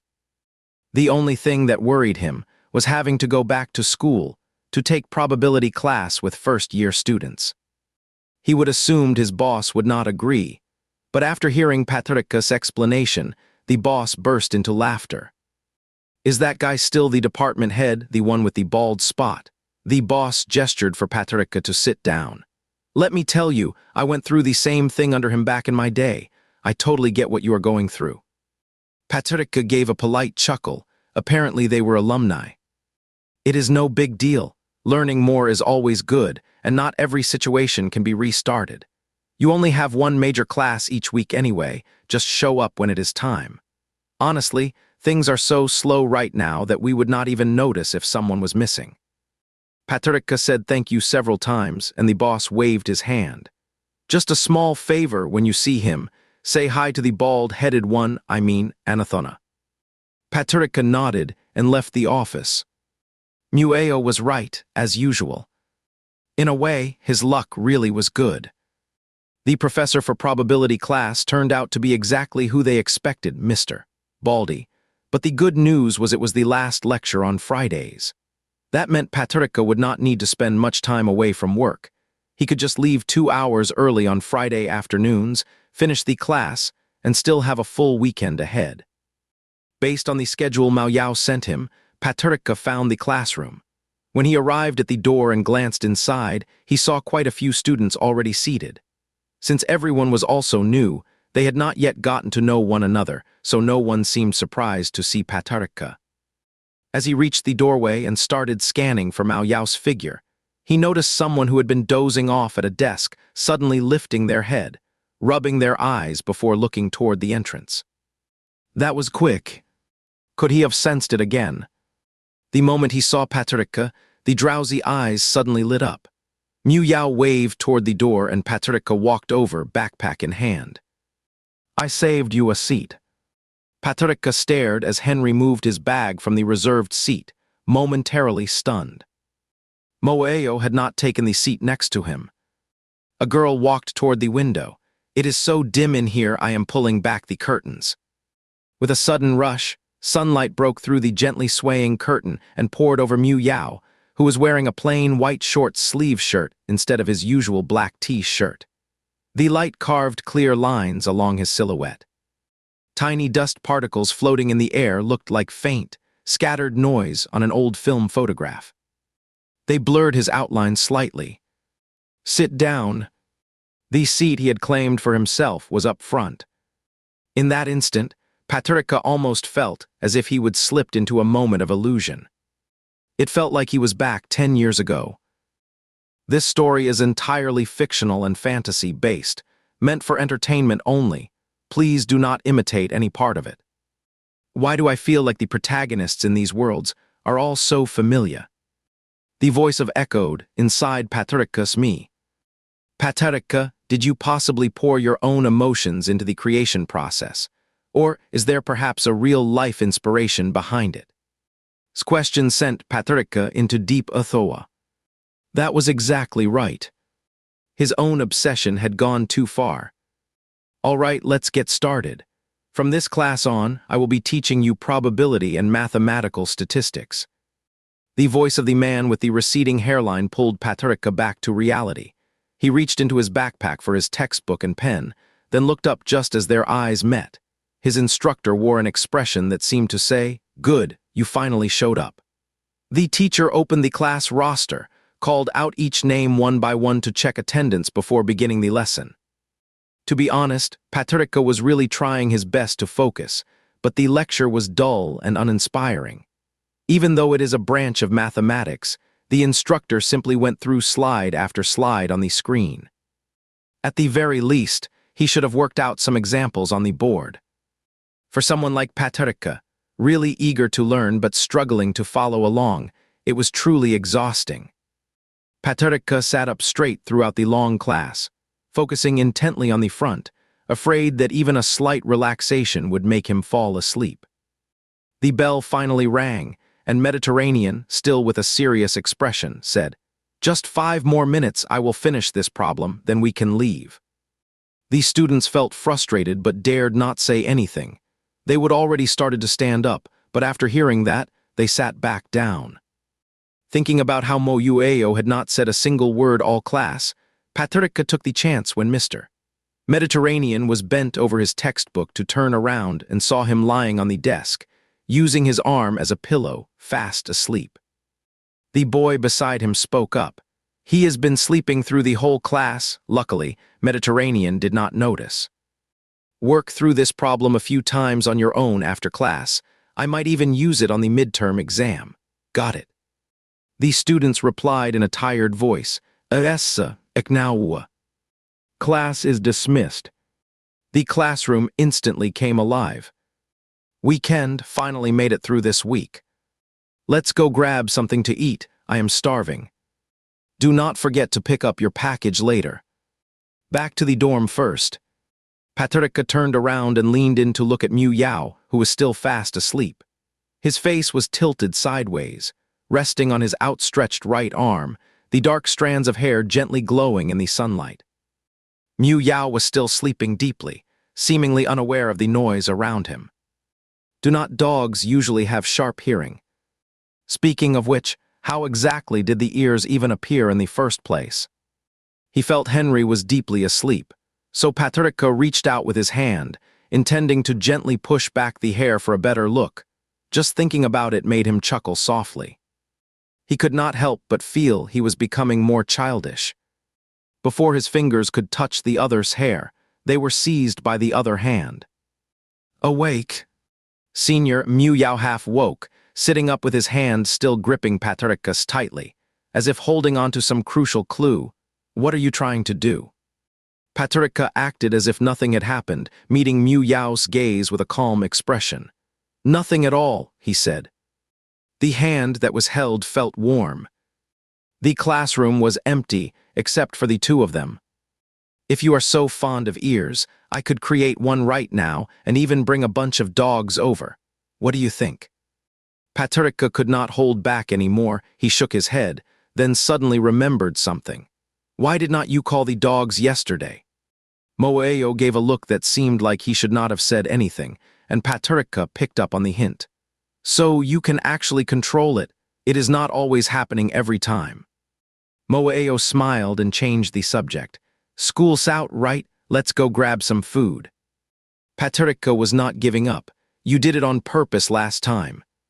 No, Moeo's voice softened. Let's go eat, please. I am so hungry, senior. Patricia was brushed off again. But you were sound asleep just now.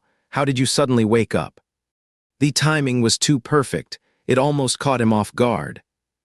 Moeo grabbed the backpack from the drawer and gently placed both hands on Patricia's shoulders, guiding him forward slowly. I heard you laughing. That is when he realized he would given himself away. It was Saturday afternoon, the fourth match of the basketball tournament's group stage. When they arrived at the venue, Patricia could see Chi Ameng and Ayu Akeng sitting right at the front row of the audience stand. Chi Ameng suddenly stood up, cupping her hands around her mouth and shouting toward Patricia, who was still at the entrance of the gymnasium. Noah Sr. He was suddenly in the spotlight, surrounded by everyone's attention. Patricia gave a slightly shy smile as he approached. You are here so early. Chia Ming took a sip from her pouch-style yogurt and moved her bag off the seat. Please sit, Senior Noah. You would not believe how popular Adozai is. People started lining up at the entrance even before lunch break. Every time Chia Ming called Mu Yao Adozai, Patricia could not help but laugh. Oh right, I brought some food. Patricia pulled out 2 lunch boxes from his backpack. You said you came here at noon, so I was worried you had not eaten much. Aiming happily bounced her head, took the lunchbox and opened it. Oh, sandwiches, thank you, Senior. Patricia handed the other one to Ayu Akeng. Little Akeng, I made some creamed corn, can have it while watching the game. Ayu Akeng took the box with both hands. Though his thanks came out a little shaky, his front teeth could not help peeking out. He clearly felt happy.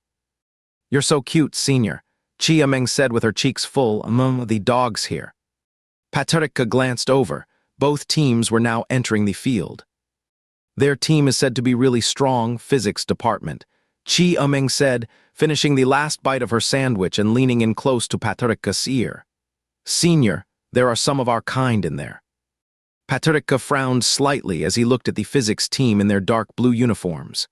One player stood out, though not tall. He had a sharp, intense presence and bright yellow hair. Is it Number? Iming whispered, and Number he is one too. Number was about the same height as Moaeo, but much more solidly built, could easily weigh around pounds. A quiet unease stirred in her chest. The coach from our department finished giving instructions, and several players were doing basic warm-up exercises on the spot.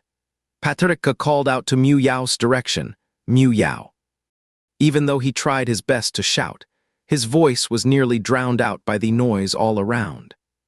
Still, Mu Yao turned around right away, smiled at Patrica, and then ran over. Chi Emeng giggled. Our little dog sure is loyal. Senior, Mu Yao said as he walked over and leaned on the edge of the bleachers. You came. Patrica nodded, noticing the hairband on Mueo's forehead, a warm feeling spreading through his chest. But then he thought, is not your bangs getting too long? He reached out and gently brushed aside a few strands from Mueo's forehead. Will not they be blocking your eyes? Mueo blew lightly at his bangs. A little, and I have been sweating all day.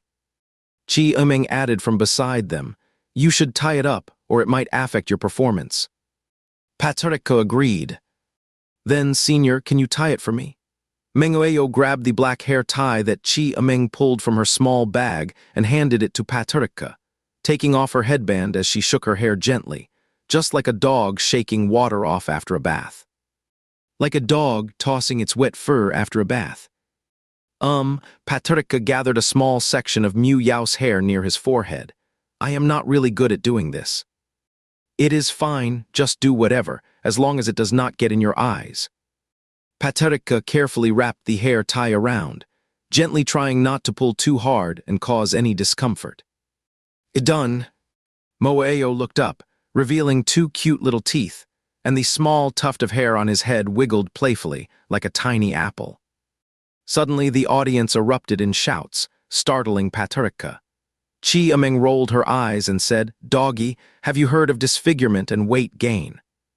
Moaeo shot Chi Emeng a glance, then wrapped the hairband around his wrist. Thanks, Senior. He extended his hand toward Patrica, making a gesture for a high five. I am off then. Patrica lifted his hand too, and lightly tapped Henry's palm. He was about to leave.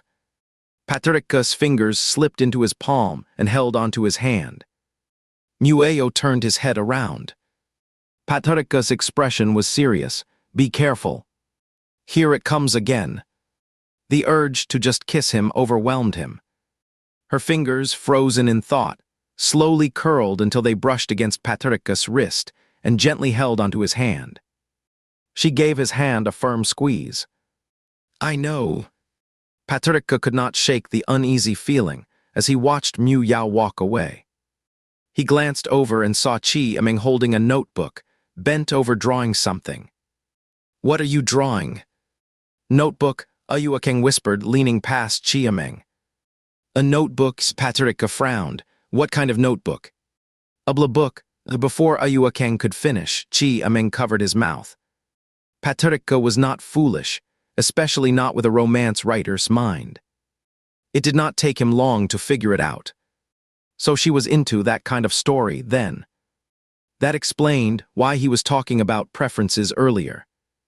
The whistle blew, and Mu Yao, with his long reach, naturally grabbed the ball. As he turned to dribble, he was forcefully hit by the opponent's number, causing him to lose control of the ball, which was then taken by a teammate from the other side. The intense energy right from the start only deepened Patrica's unease. Number was the opposing team's center, not much stronger than Moaeo in skill, but his weight gave him a clear advantage. A solid hit from him would leave anyone dazed for a moment. Dog is being double-teamed. Numbers and were clearly working together to target Mu Yao. Whenever he moved into the opponent's paint, they would close in fast, forcing him to pass the ball to Ah Ming as soon as he got inside. Patrica kept a close eye on every move happening on the court. Moaeo, who had been focusing on the inside game, was forced to switch to outside play. After receiving a pass, he quickly stepped back and launched a three-pointer. The girls across the crowd were screaming in excitement, but Patricia felt deeply uneasy. By the end of the first half, Mueo was drenched in sweat, leaning forward with his hands on his knees as he caught his breath. The coach gathered them together to discuss a strategy change, possibly looking to adjust their approach. But Patricia now wished they would substitute Mueo out. In the original story, Mueo was injured during this game, and the players wearing numbers and seemed off. They looked unusually calm after half a ga. Even Chi Aming noticed something was off. Logically, their stamina should be about the same as Moeo's. How is this possible? Patricia could not help calling out to Moeo.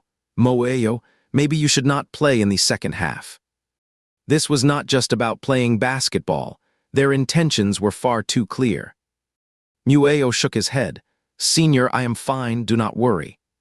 The second half began with a smile from him. The score had been tightly matched, and to break through the opponent's defense, Chen Hingayu and Aming launched attacks in the paint. After receiving the ball, Mareo was often blocked near the rim, but his lower body remained steady. He managed several smooth hook shots from awkward angles. Such solid hook shot technique, even Xiao Akeng, who rarely spoke, could not help but comment.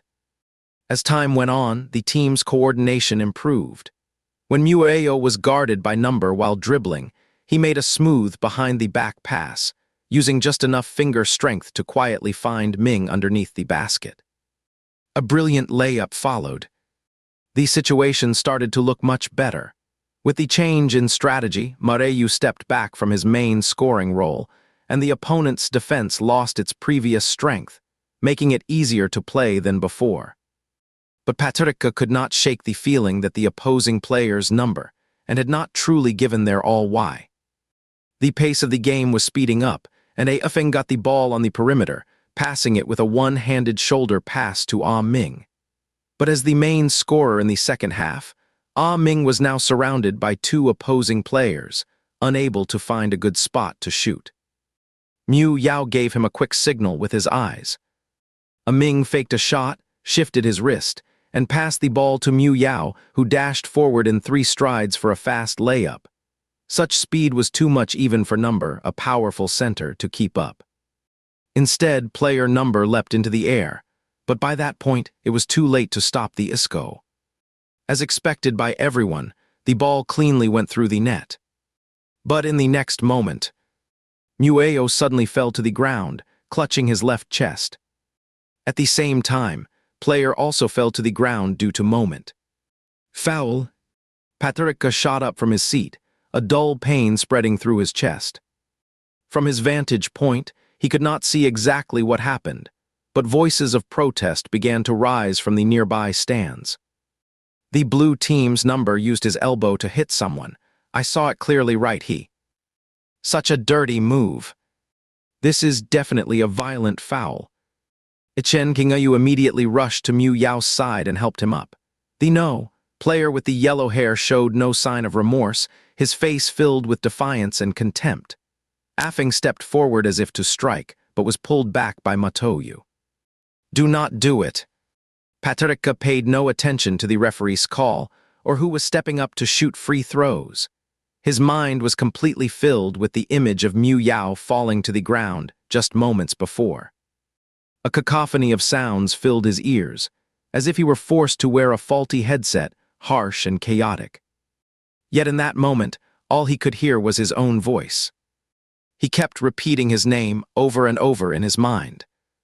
Pushing through the crowded stands, ignoring staff warnings, Patricia rushed to where Mu Yao had been moved to rest on the bench, dropping to one knee and gripping Mu Yao's arm. He could not say a word. He just clutched his arm tightly. Noah, do not move him. Let the medical team take a look. Patricia quickly scanned over Mu Yao's body, noticing no other injuries, just the boy clutching his chest tightly, his brows knitted in distress, sweat beading on his forehead. It hurts so much. My chest aches. He was not the one who got hurt. Moeo gently touched Patricia's wrist with his other hand. He gave a faint smile. "I am fine." The medical team laid Mu Yao flat and gave him a quick check. It is likely a single rib fracture. After assessing his condition, two medics quickly used a triangular bandage to secure Mu Yao's left forearm diagonally across his chest, protecting the injured side. "Get him to the hospital right away." "Leave it to me," Patricia stood up. "I will take him."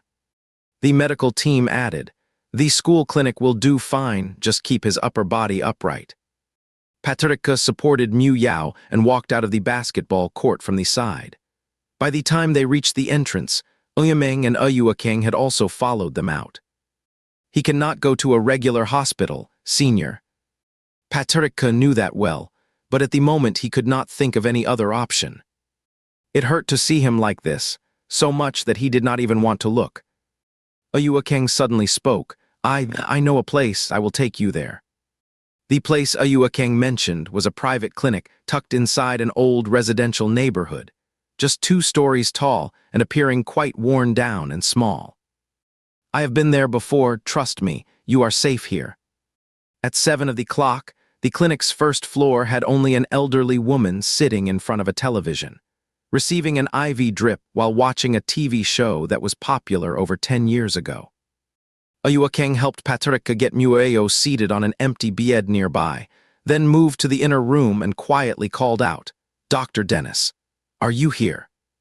A man wearing a tank top with a scruffy beard emerged, a lollipop in his mouth. "It is you again, little mouse. What now? Did you eat something that upset your stomach?" Uyuakeng shook his head and pointed toward the outside. My friend got hurt. See, can you please take a look at him?" The man glanced toward the outside, grabbed a white coat from the rack in the back room, put it on, stepped out, and took a look at Moeo, who was sitting on the bed looking distressed. "Did he fall down?" Uyuakeng followed behind Dr. Dennis, saying, "No, it was not a fall, he was hit in the shoulder with someone's elbow." Dr. Dennis stopped and frowned. "Someone?" "No, it was a weasel." Dr. Dennis nodded, his gaze settling on Patricia. "Well, there is indeed someone here." Uyameng spoke up right away. "He is our friend." "Got it, cannot figure out your little one's friendship choices," Dr. Dennis said, bending down to examine Mueo before leading him upstairs. A short while later, he returned with the X-ray images and handed them to Uyuakeng. "2 ribs are fractured, but it is not serious. Good thing." Then he went into the inner room and brought out bandages and a chest support to secure Mueo.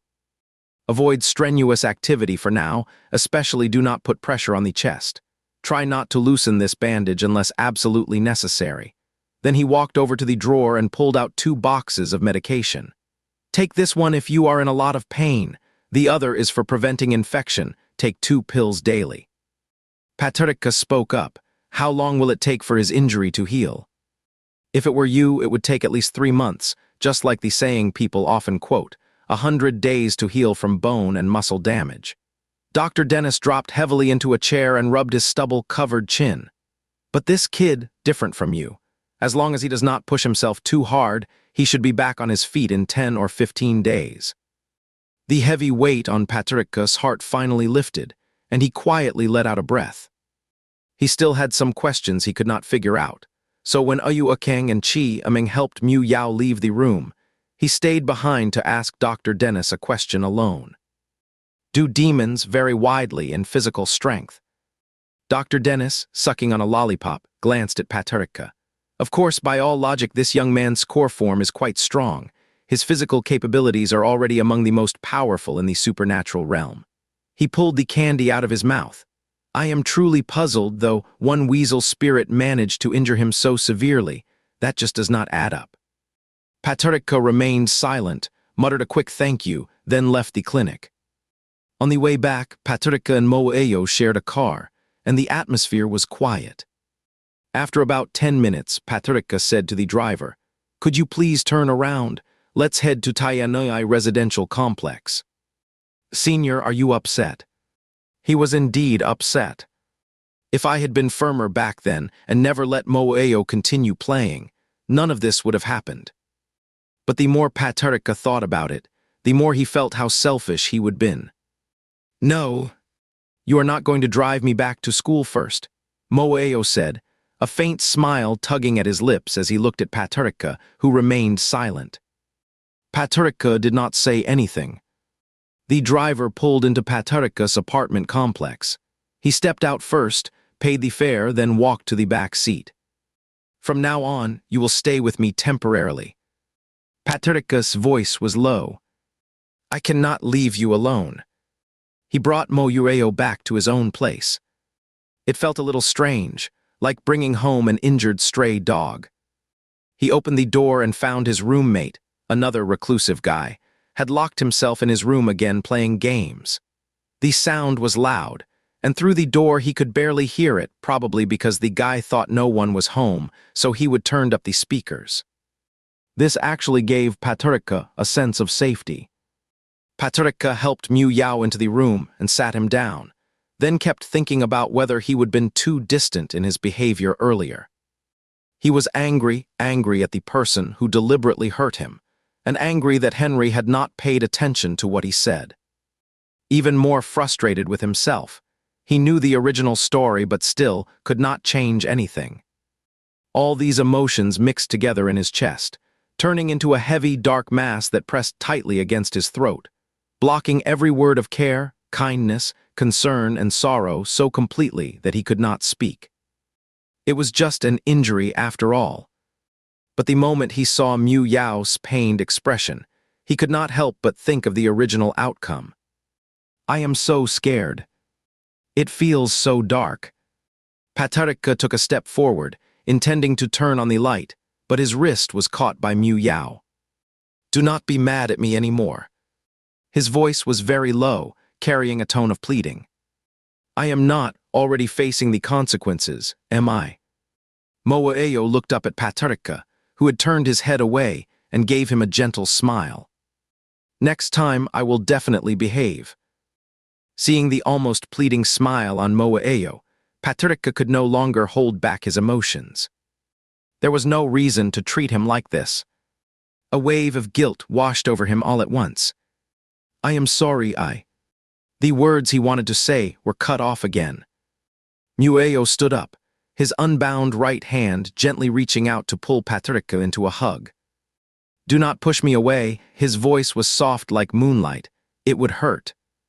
A faint laugh carried a hint of endearing mischief.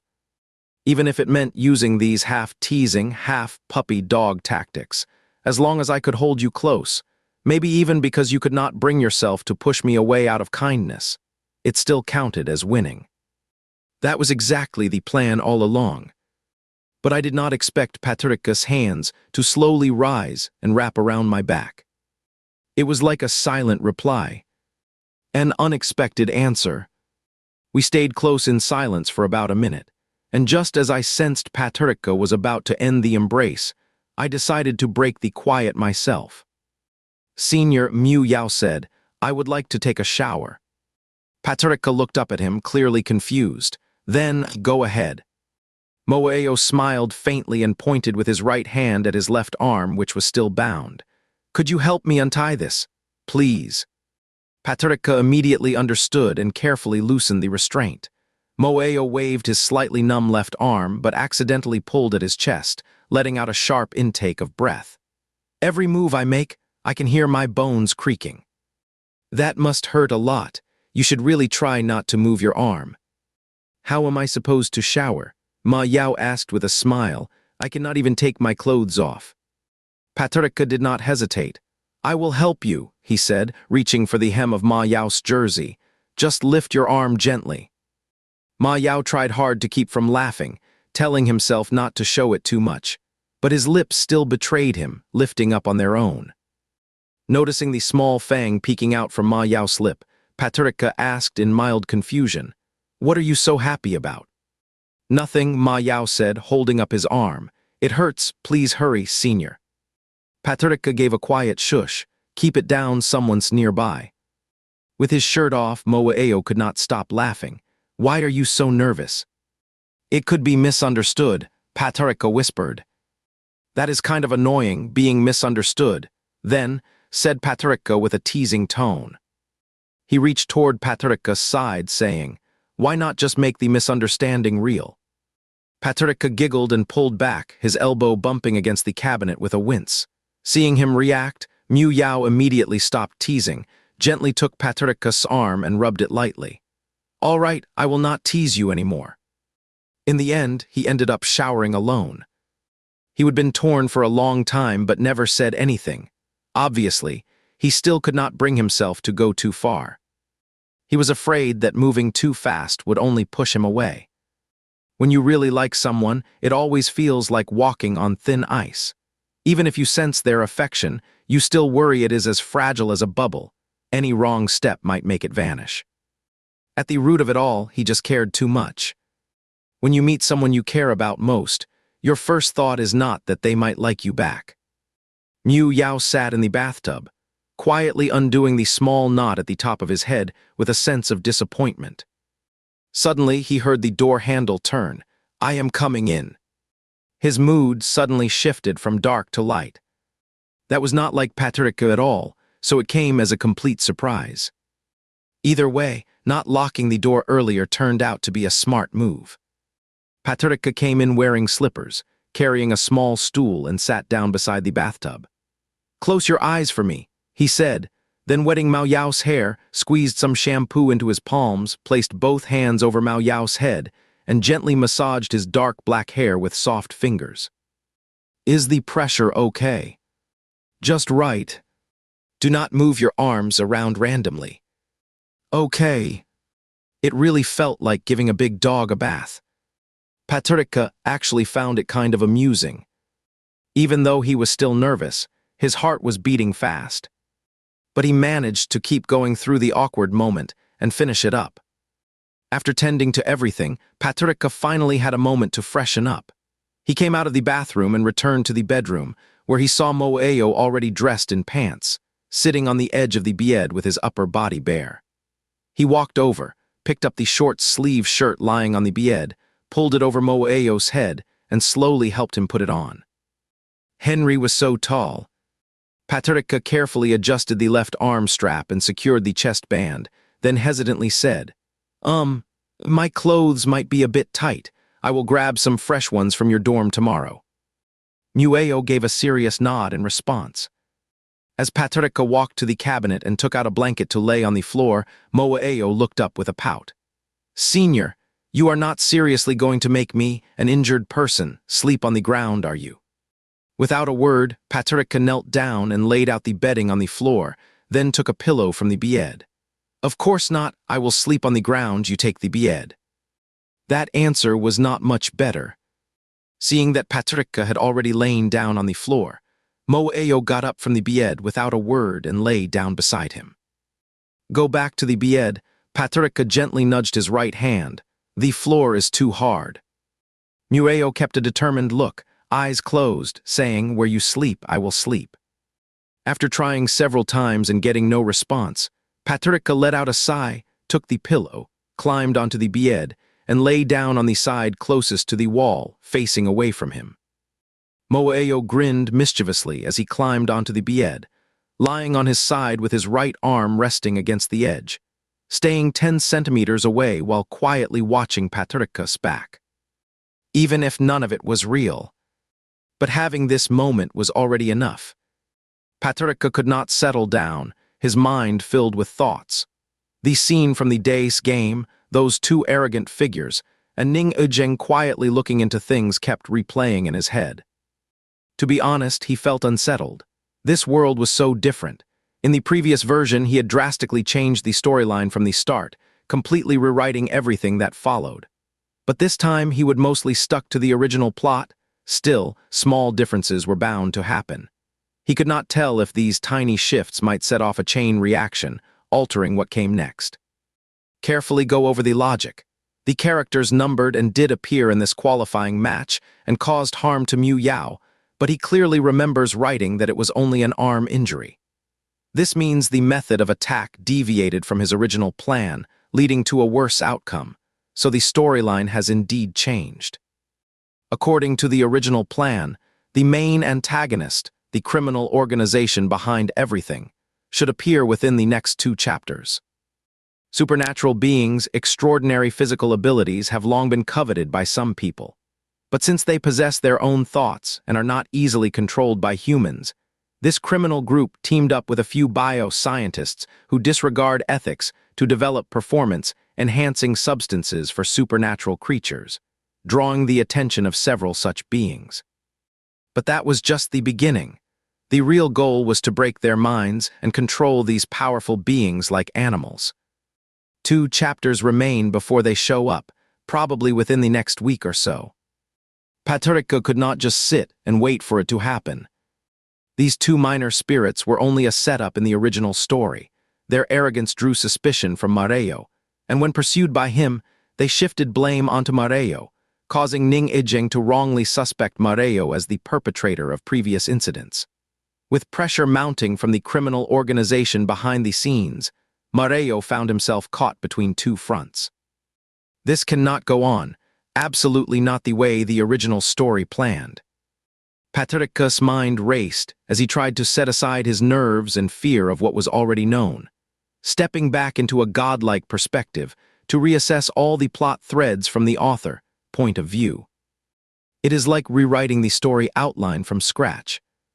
The author and the Ning Ijing, the criminal network, Mu Yao, simplify the complex web of relationships in his mind into 4 key points.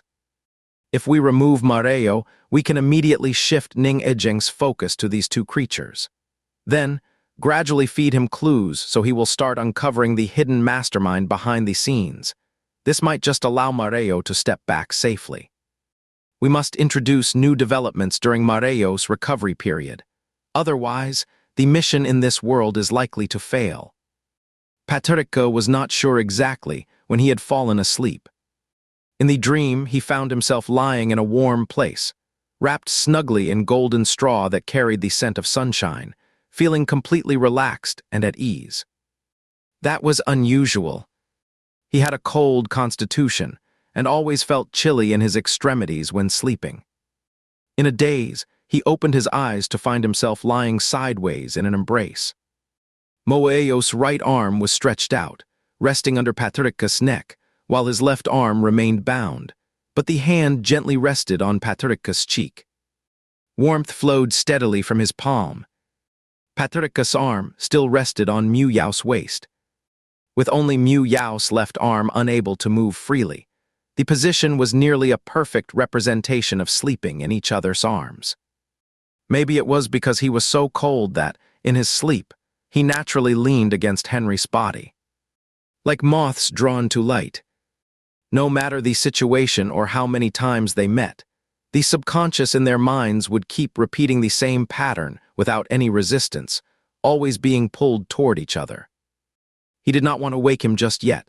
Paterika gently pulled his hand free from Mu Yao's grip, then slowly lifted the arm resting on him. Before he could move his head, the other person seemed to sense the small shift, almost instinctively. He bent his straightened right arm and wrapped it around Paterika's head. A large hand softly brushed the back of Paterika's head, while his chin came down, gently pressing against Paterika's forehead. What should I do? It feels like he is holding me even editar now. Thinking about making breakfast for him, but could not pull away. For someone used to this kind of closeness, slipping out of the other's arms would be natural and easy. But for Paterika, every move felt incredibly difficult. His heart raced uncontrollably. His nerves were as taut as someone facing a bomb with 2 wires, one red and one blue. In the midst of such tense stillness, Paterika drifted off to sleep once again. When he woke up again, the first thing he saw was Mu Yao's unblinking eyes, which startled Paterika greatly. Seeing Paterika's completely dazed expression, Mu Yao could not hold back his little fangs anymore. "You are way too cute, senior." Paterika frowned, squinting against the bright sunlight. Did I fall asleep again? What time is it?" "It is 10:30, Moeo pouted. "I thought I could have some breakfast you made." "There was going to be breakfast, except for you, it all fell through," Paterika mentally retorted. The 2 quickly got up and brushed their teeth. Luckily, it was the weekend. Otherwise, Paterika would have had to skip work. Breakfast was not happening anyway, so Patricia glanced into the fridge and quickly tossed together a stir of fried lettuce, a dish of green peppers with pork slices, and one of scrambled eggs with tomatoes, simple but enough for lunch. Mueo was especially particular about food.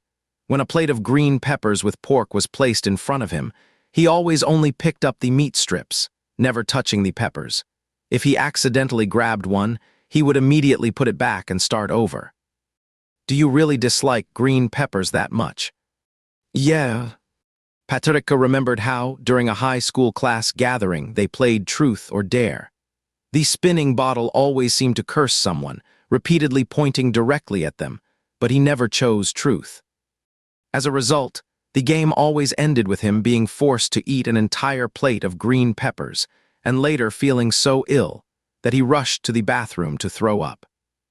It was almost exactly like that. Patricia could not help but smile, scooping up a full forkful of green peppers and shoving them into his mouth. "Senior, if you do not like green peppers, just leave them. No need to eat them all." Patricia mumbled through a mouthful, "I do like them." "Really? Someone actually likes green peppers?" Mu Yao looked genuinely surprised, watching Patricia take another bite before finally believing it. "Well, that is good then." What did he mean by that?" "We will not have to waste food anymore from now on. That is great," said Mu Yao with a smile. "What is with that?" "As if we are going to eat together for the rest of our lives or something." Patricia took a few more bites of rice, wondering if he would accidentally put sugar in instead of salt. Sweet and strange, definitely off. Achuo Aiming helped Mueo get his leave request processed, and after listening to her on the phone, she said it seemed like the incident from yesterday's basketball game had caused quite a stir. Teachers across the school were already aware of what happened, and the paperwork was approved without much explanation. The two individuals labeled as No and No in the original text were essentially troublemakers, jealous of Mueo's popularity at school.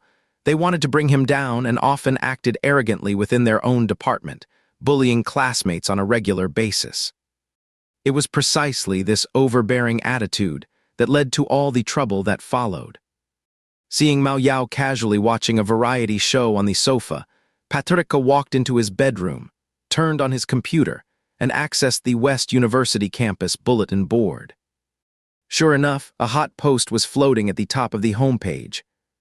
"Are inter-school basketball games really getting so intense now? Justifying reckless fouls that send someone to the hospital. Does not the school have any rules about this?"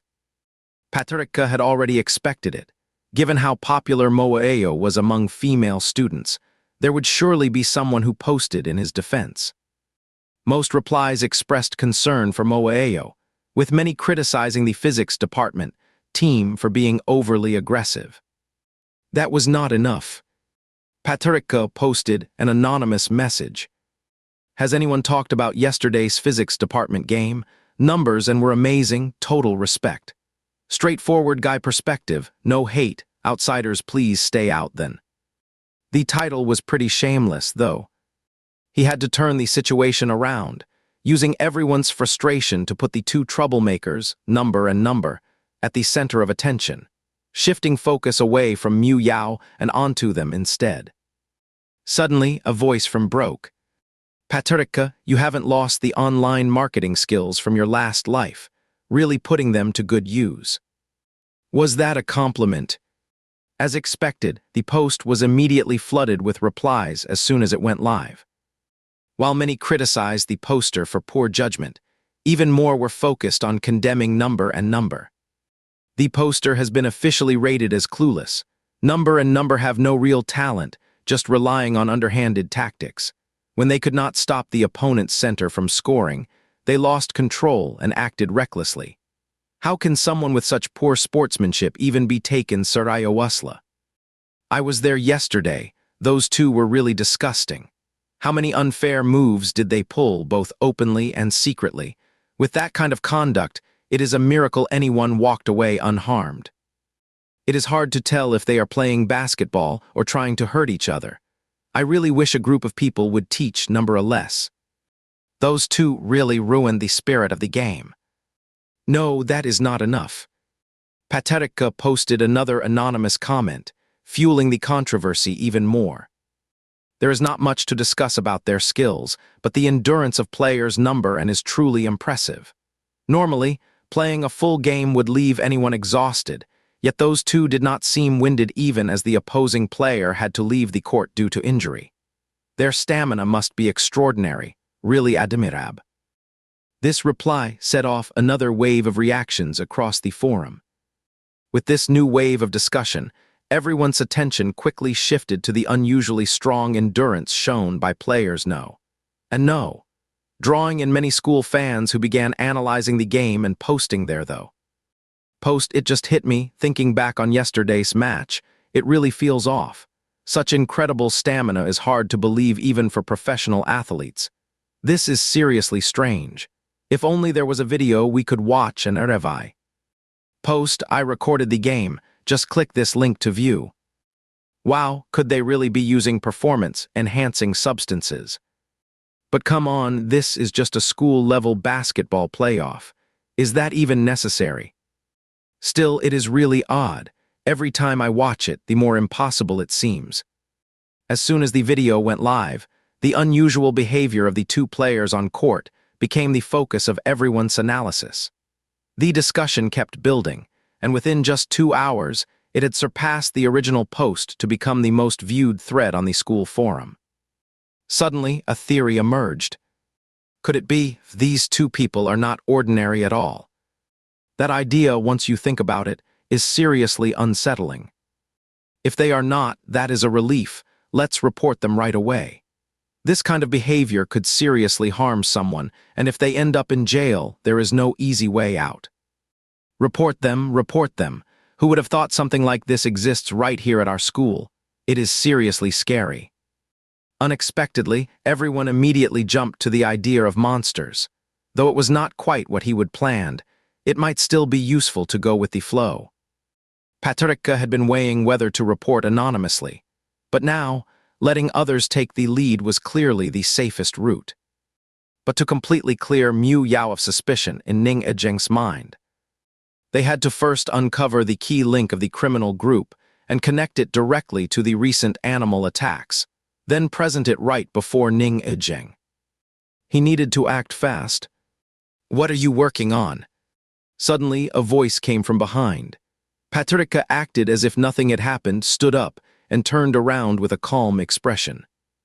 "Nothing much, I just got an email from work," he said, closing his laptop. "My eyes are feeling really tired." "Is that so? Let me take a look." Moeo's attention quickly shifted to Paterica's eyes, insisting on going downstairs right away to buy eye drops for him. It seemed like he had not been caught, and Paterica silently let out a breath of relief. "I might need to stay late at the office this afternoon. There is a team meeting," Paterica said casually, pouring himself a glass of water before quickly shifting the subject. "By the way, is it okay that you are not going to class this week? Will not you fall behind on your lessons?" Mueo was sitting on the sofa, pressing the remote control button repeatedly. "It is fine. Those classes were absolutely too easy. Even if I go, I would just be sleeping. Staying home would make no difference." Paterica spoke earnestly. "You should not act like this. Failing a course could affect your graduation." Moeo raised an eyebrow. "Do not worry, senior." It was the paresto expression of youthful recklessness. "I absolutely will not fail the exam. If I were not worried about going too far out of character, I would show you a perfect score this semester." Leaving Moyu Yao alone at home made Paterica a little uneasy, even though the other person was far stronger than him, just a few years younger. Is it really this nerve-wracking to be in a relationship with someone younger? No, wait, what kind of relationship are we even talking about? There is not even a hint of anything like that yet. While riding the subway, he came across a news report about the third incident involving wild animals attacking people. Paterica used his phone to look up the name of the criminal organization, Tengayui Century, a biotechnology company, and a leading force in the nation's pharmaceutical industry. So most of its news coverage focused on new drug developments, promotional campaigns, or charitable initiatives related to medicine. It was through these flashy marketing tactics that they managed to present themselves as a trustworthy name in the biotech and pharmaceutical field. In the storyline Paterka had actually written, the illegal project involving the use of supernatural beings for enhanced ability cultivation took place in a remote underground facility within an abandoned factory. To begin with, he was not even certain about the exact location, since he had not specified it clearly before, and even if he were, going there right now would be like throwing a pebble at a wall. With Noah's abilities as an ordinary human, it could easily end in disaster and possibly lead to another kind of unfortunate outcome. Let Ning Ejeng handle this instead, though that might feel a bit unfair. As he was pondering how to subtly guide Ning Ejeng toward the clue, Paterka suddenly realized Noah's programming skills had finally come in handy. He took the subway to a bustling downtown area and walked into a random internet cafe. Do you have any item that can boost a character's inherent ability? His voice came slowly. Paterka, are you trying to cheat the SSD? Paterka replied with a straight face. The ability was already part of the original setup.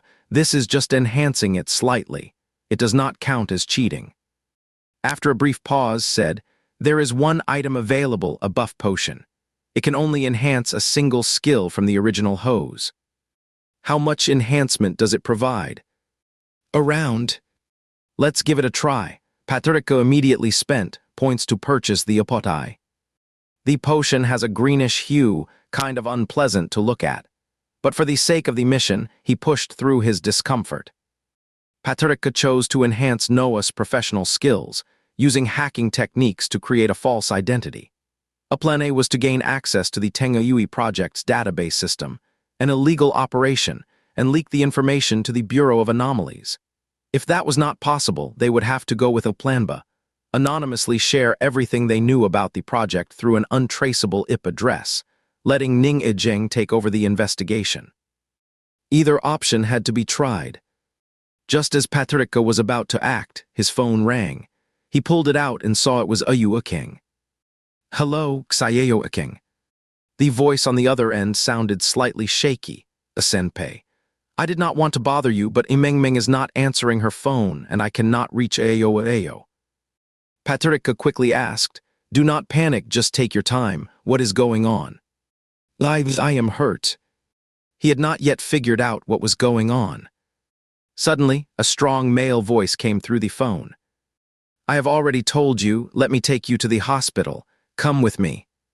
Brother S. Senior. Akeng sounded even more frightened, his voice trembling. Paterka instantly stood up, holding the phone as he left the internet cafe. Do not be afraid, Xayeo Akeng. Tell me where you are, I will be there right away. He did not know what exactly had happened on Akeng's end, why he would suddenly been hurt, especially since Akeng said he was at Muae's dorm building. That made Paterka even more worried, because it was him who had sent Akeng a message earlier that day, asking him to pick up some clean clothes from Muae's dorm. Could something have gone wrong in the middle? After half an hour, Paterka arrived at the dorm building, out of breath, and saw Ayu Akeng sitting on the ground, covered in dirt and looking utterly upset. Xayeo Akeng, what happened?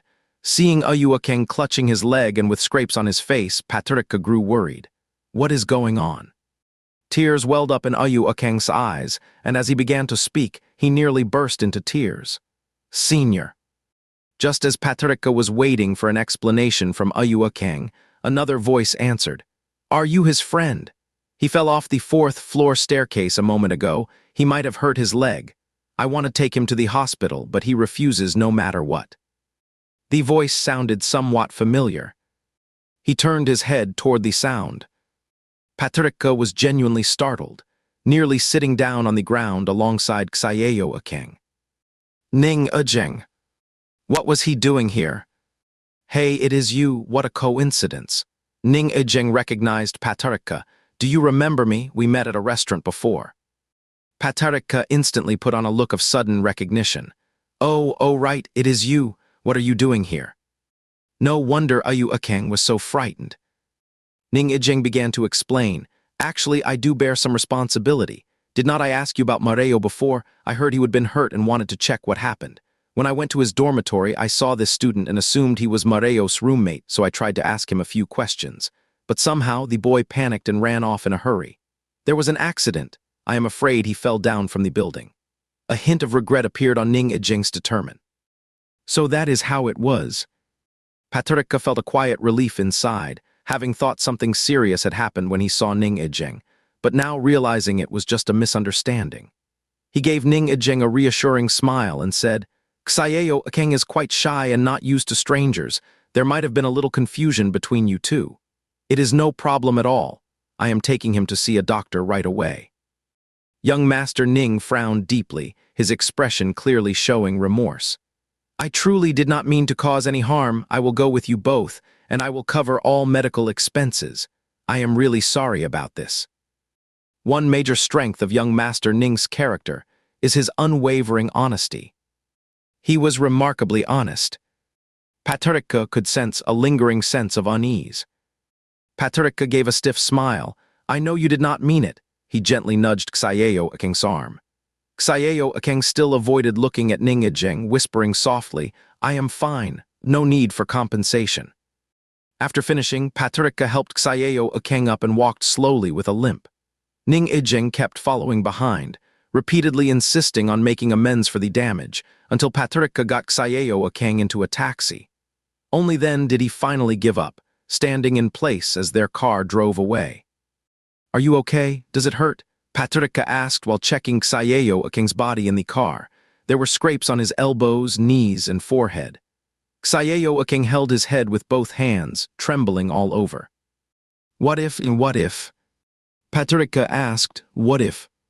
Patarika gently wiped his face, his voice trembling with frustration. If only I could be my true self, I would not have ended up like this. Patarika imagined a plump little hamster tumbling down the stairs, and could not help but chuckle. Ayu Akeng was always a shy and quiet person, so meeting his arch-nemesis, Ning Ijing, must have been terrifying. Patarika felt bad. Had he not asked Xiao Akeng to fetch the clothes, they would not have run into Ning Ijing at all. If he had gone himself and encountered Ning Ijing, the lie about not knowing Mu Yao would have been exposed. Rewriting the plot is such a hassle. Changing one small thing sets off a chain reaction. While comforting Xiao Akeng, Patarika took him to the clinic in the old neighborhood from before, where they treated his injuries. Fortunately, it was only a mild concussion and a sprained ankle. It is all my fault. I should not have asked you to help today. Seeing Patarika look so regretful, Xiao Akeng, who was busy disinfecting the wound, frowned and said with a soft voice, It is okay, Senior. It is all my fault. I was just too afraid. After dropping Ayu Akeng back at school, it was already dark outside. Patarika quickly bought some groceries downstairs and hurried upstairs. The door to this apartment has always been hard to open. The key never turns smoothly. Several times, Patarika thought it was stuck, and he would always have to struggle quite a bit before getting in. After several failed attempts, Patarika set the groceries down and switched hands to turn the key. Suddenly, a voice came from behind. Patarika turned around and saw his introverted roommate. The roommate stepped beside Patarika, took hold of the key handle. Do not push it too far in, just pull it out a little bit first, then turn it, and it will move smoothly. There was a click, the door swung open. Patarika quickly said thanks. You are new here, so it is natural you haven't figured it out yet. I did not realize the trick until I would lived here for a few months. They both changed their shoes in the entryway when the roommate suddenly said, I have lived here for so long, and the tenant in the adjacent room has been changing frequently. Patarika looked up at him, seeing a warm smile as the roommate added, It is nice finally having a kind-hearted neighbor. Now I am leaving again, and honestly I will miss it. Leaving? You are not staying here anymore. The roommate stood up from the small stool by the entryway, patted his pants, and smiled with genuine happiness. My girlfriend's graduating this year, so I am planning to move in with her. We have looked at several places recently. Most of them are settled now. I will probably be moving out this week. Patricia was a little dazed, staring for a moment before finally smiling and saying, "That is great, congratulations." His roommate patted his shoulder, saying, "Thanks." He walked toward his room in slippers, about to close the door when he suddenly opened it again and smiled at Patricia, who was just lifting the groceries. "Perfect timing. Once I am gone, your boyfriend can move in too. That will make things so much easier." That caught Patricia off guard, his words stumbling. What boyfriend?" The other man looked puzzled, pointing toward the adjacent room and lowering his voice slightly. "Really? The really good-looking guy next door are not you two a couple?" Patricia shook his head vigorously. "At least, not yet." The other person seemed to interpret Patricia's quick denial as shyness, flashing a knowing smile. "No worries, do not stress. I am straight, but honestly I am totally okay with I." Patricia quickly said, No, he is really just my younger student, I swear." "He is even younger than you. That works, totally fine." It just made things worse the more he tried to explain. "Do not let me stop you from cooking," their roommate said with a grin, stepping into the room. "I already ate with my girlfriend outside, so go ahead and eat up." He was nothing like how he appeared on the surface. Surprisingly easy to get along with. Patricia let out a quiet sigh, sorting the leftover dishes into the fridge before knocking lightly on the guest room door. No one answered. He pushed the door open and found Moeo lying on the bed, watching a movie on his phone. "Senior, you are back." Moeo took off his headphones. "Did your company meeting finish?" Patricia nodded. "Does your chest hurt?" "Fine," Moeo said with a smile. "It is not too bad." Seeing Moeo smile, Patricia suddenly remembered what his roommate had just said. Boyfriend stuff. He must have misunderstood. His heart suddenly fluttered with unease, especially when meeting Mu Yao's eyes. To ease the awkwardness, Patricia quickly made up an excuse. "Oh right, I bought some bones today, I will go start making the soup." With that, he slipped away to the safer space of the kitchen. Patricia put the bone broth on to simmer in a small pot, and then cooked a few more dishes, and they ate dinner together. Although the old idea of eating what you need is not strongly supported by science, the mental comfort it brings can still be helpful. Especially seeing Moeo drinking bowl after bowl, Patricia felt genuinely happy. "It is delicious, so rich and fragrant." Moeo smiled. "I really like the taste of bones." "That is probably how dogs are, huh?" Patricia served the last bowl. "Be careful, it is hot." Before going to sleep, Patricia still could not stop thinking about the Tengyue Century matter, so he told Mu Yao that he needed to sort out some documents from a meeting and asked him to rest first. Mu Yao did not seem bothered at all. "Perfect," he said. "I haven't finished watching that movie yet. You go ahead and work, I will just keep watching." Patricia settled down comfortably at the desk. The table was positioned sideways to the bed, so Mu Yao could not see the screen from his angle. The first step was obviously to try Plan A. Companies like Tengyue Century would certainly have top-tier cybersecurity, let alone their tightly guarded underground projects. Patricia tried several approaches, but could not even access the password for a regular department database at headquarters. After spending an hour working at the computer, he came up empty-handed. It was even harder than he had expected. The defense level of a company, this large, simply could not be broken through by one person alone, not without being completely unrealistic. Even in a fictional world like the one from a novel, unlocking special advantages still follows certain rules. Patricia, who was usually calm and laid back, started feeling uneasy. His phone buzzed a few times. Someone had messaged the class group, but he silenced it without looking. In a slip of his fingers, he accidentally reopened the browser he would left open on the subway, which brought up a news page. Tengyue Century is teaming up with the Research Institute to develop new treatments for rare diseases. Research Institute. A faint sense of familiarity stirred in the back of his mind. He searched for the Institute's official website, then navigated to the Teams section and accessed a full list of all its researchers. He slowly scrolled through the list, reviewing each researcher's profile one by one until he reached the last entry. Nothing seemed off at first glance. Could I have missed something? Wait a second. Paterika quickly scrolled upward and spotted a professor named Yang Mingyuai. He clicked on the professor's profile and kept scrolling all the way to the bottom. He finally found what he was looking for. In the laboratory led by this professor, there was a doctoral researcher named Shai Wei. This was the person he was looking for. In the original story, Shai Wei had been involved in the underground project related to supernatural abilities, and could even be considered the primary contributor to developing control substances for supernatural beings. If he managed to access this person's computer, he might also find relevant evidence. In any case, breaking into an individual workstation was still far easier than infiltrating a large company's database system. Paterika glanced over at Mu Yao, who was lying in bed as if he would fallen asleep while watching a movie. To avoid exposing his own information, Paterika decided to use a node-based attack method. He randomly took control of one machine first, then used that host's IP address as a base point to target Shai Wei's workstation.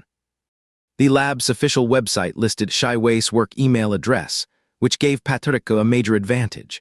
He spent a long time writing a monitoring program in hopes of cracking Shai Wei's password, but the process required immense patience. Paterika sat motionless in front of his computer all day, watching the progress bar crawl forward slowly, and by the end of it, his eyes were sore from strain. It was clear that hacking was not something just anyone could do. Paterika rubbed his tired eyes. This experience was completely new to Paterika, a total humanities student. But no matter how novel it felt, he just was not truly interested, only exhausted. Even so, determined to finish the task, he kept staring intently at the listening code on the screen. The white characters glowed faintly in the dark, slowly scrolling and shifting one by one. Paterika had once heard someone say that the harder you try to focus on just one thing, the more likely you are to completely lose control and suddenly fall asleep.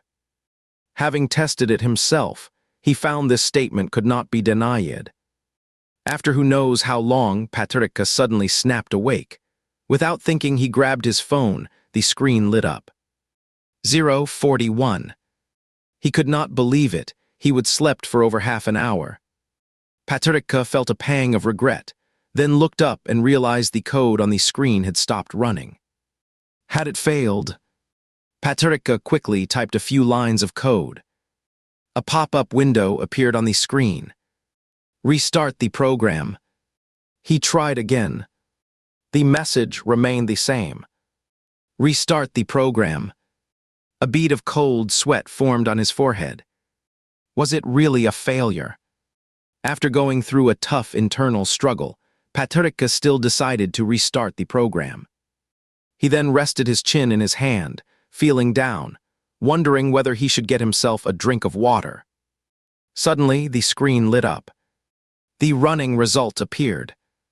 Paterika leaned in closely and studied the string of characters inside the small box, over and over again. Could it be a success? It felt a bit hard to believe. Waking up, he actually succeeded, something he never thought possible.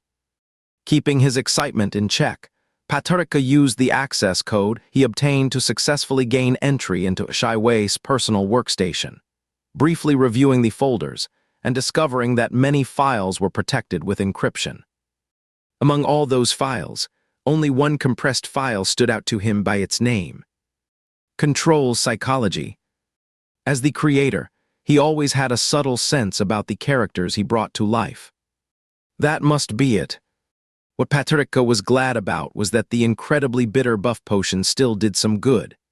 It not only helped him pull off the high-level task of infiltrating the workstation, but also allowed him to crack the private file disguised as a psychology paper and protected by 3 layers of encryption within 15 minutes. Paterika cracked his fingers, which were nearly stiff from tension, grabbed the file, then exited the system.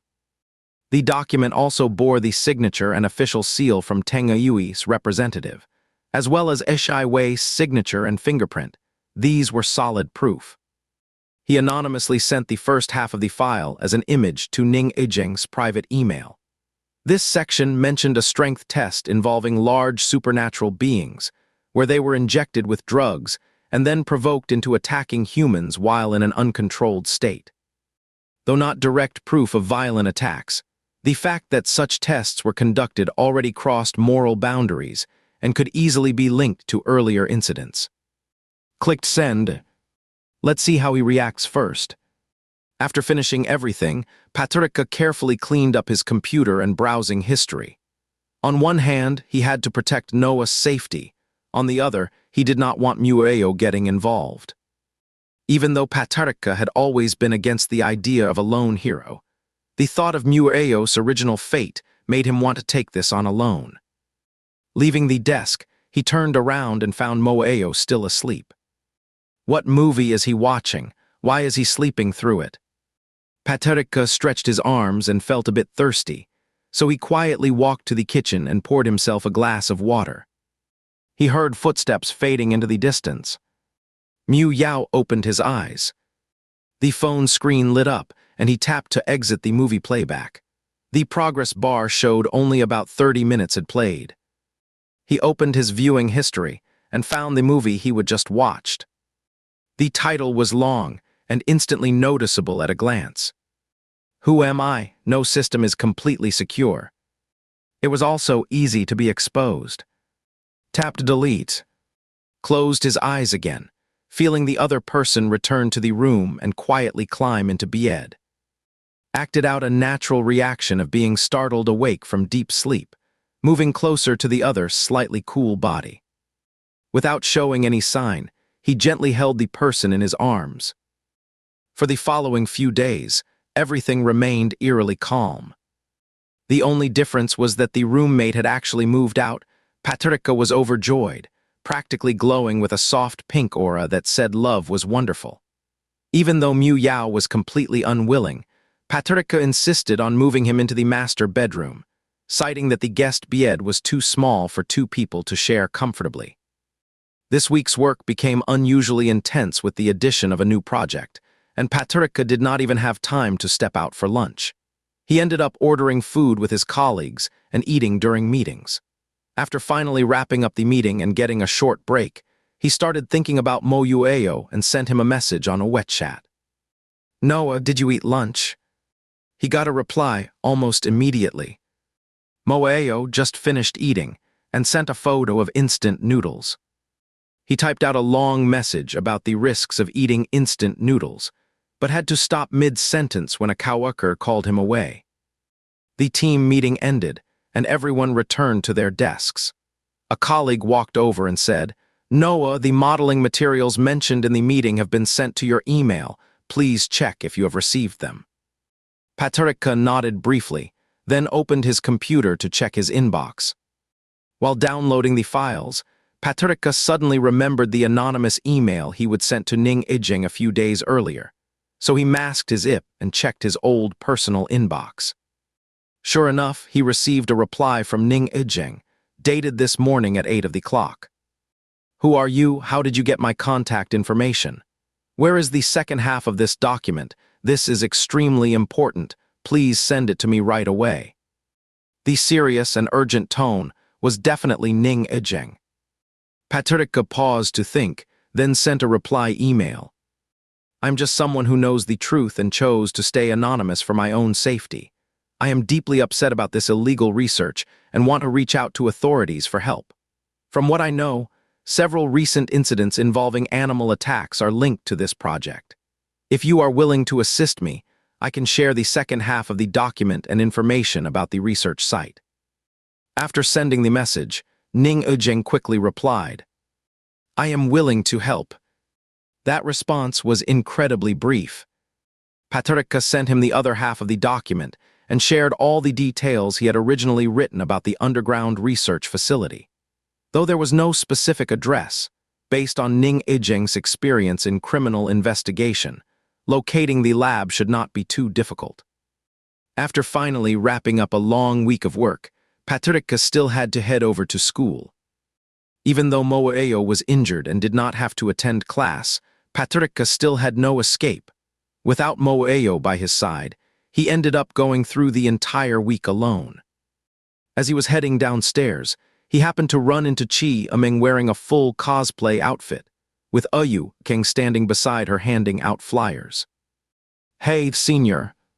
Patricia walked over when called, noticing that Ayaming had 2 bunny ears perched on her head and could not help but ask, "Are those real or fake?" Ayaming blinked innocently. "Guess." "They must be real. She really has courage." After hearing her explanation, he learned that she had joined the school's anime club. Because of her cute appearance, the club president had asked her to help with recruitment, and Ayu Akang was another volunteer she would brought along to assist. "Senior, want to eat together with us?" Patricia, who still could not say no to others, accepted the invitation and sat in the cafeteria calling Mu Yao, whose voice was full of playful annoyance. "All right, I will head back after I finish eating. If you do not want to come down for dinner, I can bring something back for you." "Doggy must be really upset right now," Chi Aming said, popping a piece of fruit into her mouth.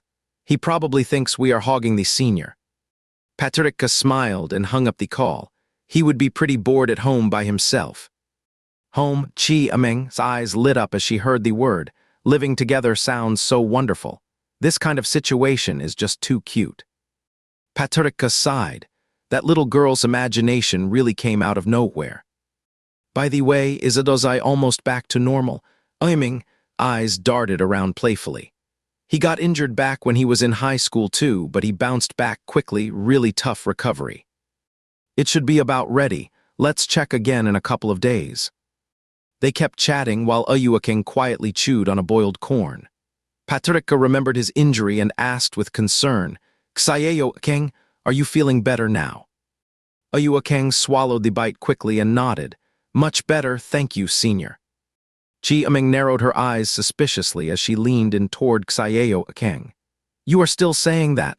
Lately I have barely seen you back when you were always by my side." She dramatically clutched her chest. "Is my little one finally leaving me?" Patricia could not help but laugh, but Ksayeo-Akeng suddenly flinched as if he would been startled. I did not. I haven't been with anyone else." "That is the classic case of overreacting when you are guilty." Uyaming paused, then suddenly caught on. "Wait, did I actually say you went out with someone else?" Ayuakang suddenly choked, coughing repeatedly, his face turning red. "You are hiding something, just tell me. Who were you with? How old are they? Are they good-looking?" Was that assumption about gender just made so directly? "Are you spending time with someone? Look at your face. It is as red as a tomato. You must be smitten. Tell me, little Akang." Ksayeo Akang shook his head vigorously, like a bobbing drum. "You must have someone you like. I knew it all along." Seeing Ksayeo Akang's ears turn bright red, Patricia quickly stepped in to ease the situation. "Do not rush him. Let him share when he is ready," he said. Still, as someone who would witness their first meeting, Patricia had already figured things out about 7/8 of the story. Who would have thought the situation would unfold like this? The straight-laced police officer who has always hated monsters, and the most innocent, sweetest monster who is also the biggest coward in the entire monster world. What an unexpected pairing. "All right, I am done teasing you." Aming suddenly remembered something and lowered his voice as he spoke to Patricia. "By the way, senior, I heard from someone that the ones reported last time, number, they must have caught wind of it and went into hiding. They haven't been caught by the Bureau of Anomalies yet." Patricia's heart skipped a beat. "Really?" "I am not sure myself," Chi Aming said, shaking her head. "It is just what I have heard from others. But with so many different stories going around these days, it might just be a rumor." The meal did not settle well in his stomach, and Patricia left early, returning home only to find the house empty. A faint unease stirred in Patricia's heart as he dialed Mu Yao's phone, only to hear the sound of it vibrating from the desk in the master bedroom. He walked over and confirmed it was indeed Mu Yao's phone. Did not take it with him. It was probably because so much had happened lately that Paterka just could not calm down. Honestly, he was not the type to worry this much. He was not usually like this. But ever since arriving in this world, he would become unusually cautious. Maybe it is because he knows how things end. Unlike in the previous world, everything was completely different here. He could not be sure whether events would unfold as he hoped. No choice, better go check downstairs. Maybe Henry's in the park below. Paterka gave himself a reason to look, then quickly changed his shoes and headed out. It was not dark yet. The golden light of autumn sunset spread gently across the neighborhood park, where children were still playing. Only when Paterka saw their cheerful faces did he suddenly realize why he was so tense. He was an adult, and a being far beyond ordinary. Why was he acting like a worried owner searching for a lost pet? Why does it feel like I am panicking over a lost dog? Thinking that, he slowed his pace, pretending it was just a leisurely walk. He moved slowly under the trees, and scanning around became something casual. Luckily, as Paterka relaxed his mind, he spotted a figure not far away that looked remarkably like Moaeo, crouched on the ground with sunlight streaming from behind, slowly outlining the gentle shape of his silhouette. His tall frame was mostly hidden by dense shrubs, but his profile and black shirt were unmistakable. Amareyu. Paterka called out to him from a distance. Moaeo, crouching not far away, suddenly looked up and locked eyes with Paterka.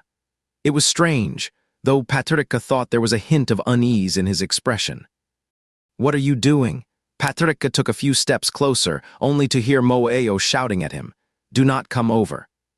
Paterka paused for a moment, but curiosity got the better of him. "Why?" he asked. "Just do not come over." The more Henry insisted, the more Paterka wanted to move forward. Without paying attention to his warning, he walked quickly toward him with a puzzled look. Curiosity can get you into trouble. That is absolutely true. Moaeo stood up, giving him a look that said, "My little troublemaker, why are you being so stubborn?" Then let out a soft sigh. Before he could even process the expression on Henry's face, Paterka, once full of curiosity, was suddenly terrified by 7 or 8 dogs running straight toward him, breaking into a cold sweat all over. "Why are there so many dogs? Go away, do not come any closer." Moaeo suppressed a laugh as he hurried over, and Paterka instinctively ducked behind him, gripping Moaeo clothes tightly with both hands. The little dogs circled around them, their mouths open and tongues lolling out, making Paterka cry out in fright. "Get rid of them right now." Paterka's voice was on the verge of breaking, but Mingyao just sighed with amusement. "I told you not to come over earlier, but you would not listen." Feeling Paterka starting to climb onto him again like last time, Mingyao teased him on purpose. "Senior, I am still injured. This time I cannot carry you." Paterka was frantic, hopping in place as the little dogs chased around Mingyao, making it dizzying to watch. Seeing how truly frightened he was, Mingyao bent down slightly. "Climb on, I will carry you." Tears welled up in Paterka's eyes, yet he still worried about Mingyao's injury. "Why you only have one hand?" "It is fine, just one hand is enough." Seeing how confident Mu Yao looked, Paterka had no choice but to climb onto his back. Mu Yao secured him with his right arm, and Paterka clung tightly in fear. The little dogs followed closely around Mu Yao's feet like tiny shadows, walking when he walked, stopping when he stopped.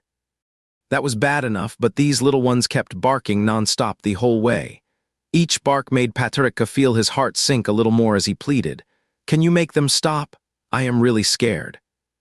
Okay, Mu Yao adjusted Paterka on his back, giving a little bounce to settle him better, then came to a stop. He let out a deep, fierce growl from the back of his throat, aimed at those endless little followers. Woof! That bark was much more intimidating than the earlier playful yips, and Paterka flinched all over.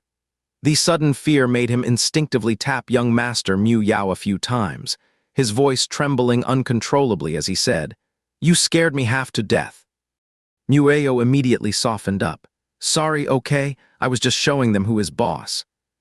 The little dogs were truly startled by Mueo's bark and sat perfectly still on the ground, their pink tongues sticking out slightly as they stared wide-eyed at the two of them. Mueo gave them a quick signal, tilting his chin toward the side, and the little dogs immediately understood, darting away with cheerful bounces.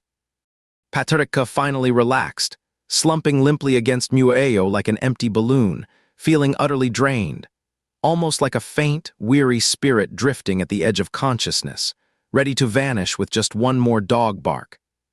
Mueo did not tease him further and carried Patricia upstairs, his mind still far away. Back home, Patricia sat on the sofa, his body still trembling slightly. Mueo crouched down, gently brushing away a tear that was about to fall with his fingertip. "Look at you," he said softly, so pitiful. Patricia frowned and gave Mueo's foot a firm kick. "Why did you bring so many dogs again?" he said, his breath catching as he sniffled. The usual Patricia was always calm and composed, so seeing him suddenly act so vulnerable and oddly endearing made Mueo feel both surprised and charmed. He was so frightened that Patricia did not even bother to change his shoes when he came in, so Mueo knelt halfway down with his head lowered, gently untying the shoelaces and explaining. "You said you were not coming home for dinner, so I grabbed something from the convenience store downstairs and bought a grilled sausage on my way back. I did not expect a few dogs to follow me, probably really hungry." As he took off Patricia's sneakers and reached for his slippers, Henry added, "They looked so pitiful I turned back and bought some dog food. I found a quiet spot at the park to feed them and more dogs started showing up. Everything was fine until you showed up." He slipped the slippers onto Patricia's feet, then looked up, meeting Patricia's eyes as he seemed to calm down a little, offering a gentle smile. "Did you come down because you thought I was not home?" Patricia was still recovering from the intense shock and nodded without hesitation. Seeing Patricia's pale face and his meek nod, Mueo felt completely melted. Mueo took Patricia's hand and placed it on top of his own head. "Take me in, take care of me, cook delicious meals for me, and come looking when you realize I am not at home." Holding Patricia's wrist, he guided his hand to gently touch his own head. "I am so lucky, I cannot believe it." Xiao Hue was innocent and proudly confident. "I have the best owner in the world." The moment his fingers brushed through her hair, a warm feeling spread across his chest.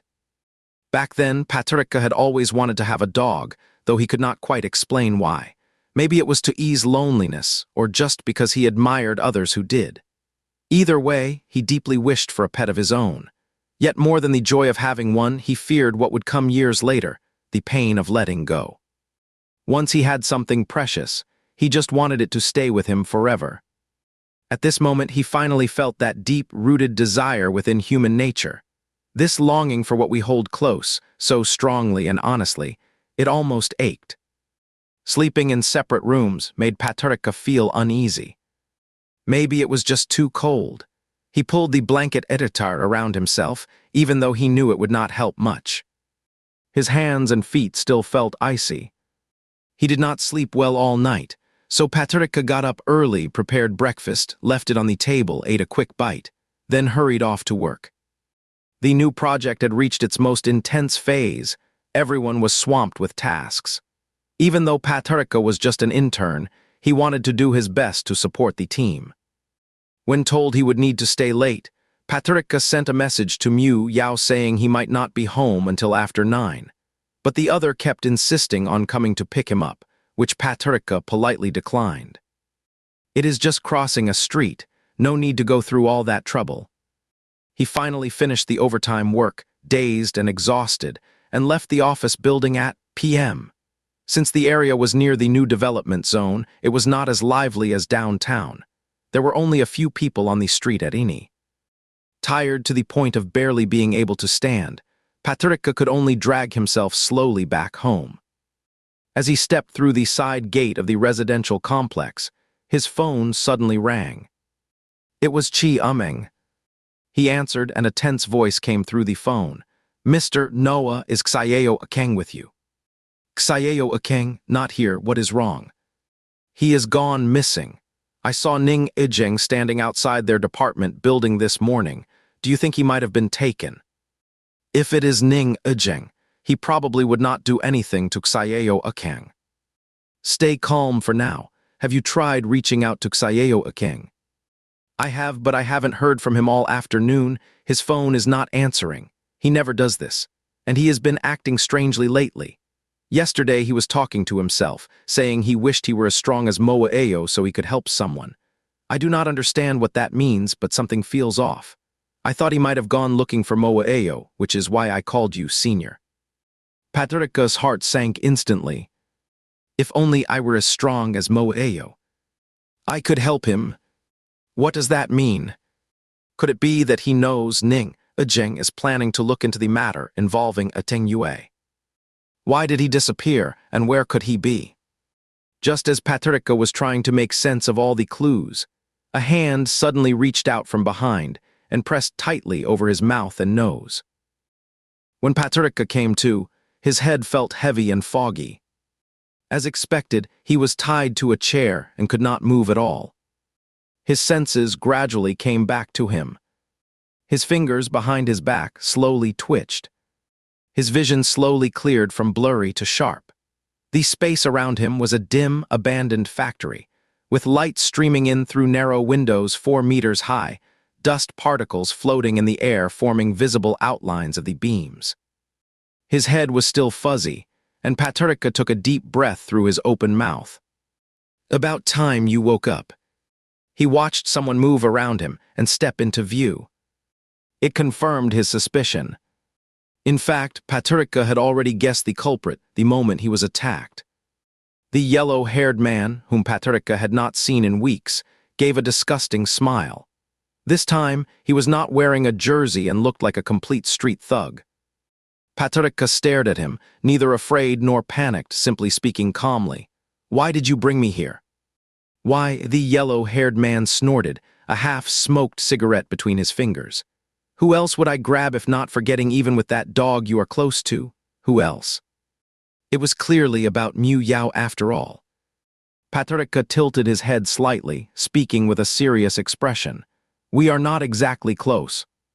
The bald man spat on the ground. "Who are you trying to fool? I saw it myself. The dog was limping beside you when I hurt him." Patrica smiled faintly. "I am their basketball manager." His voice was calm and clear as he directly revealed the other man's intention. "You are not actually thinking of using me as a bargaining chip to draw him out, are you?" The bald man's brows knitted together, his frustration obvious at being so easily seen through. Seeing that he remained silent, Patrica let out a soft sigh.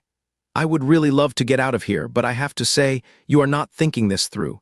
You are smart enough to realize he was hurt last time and has been avoiding you ever since. Why would he risk his life for someone like me, just an ordinary senior?"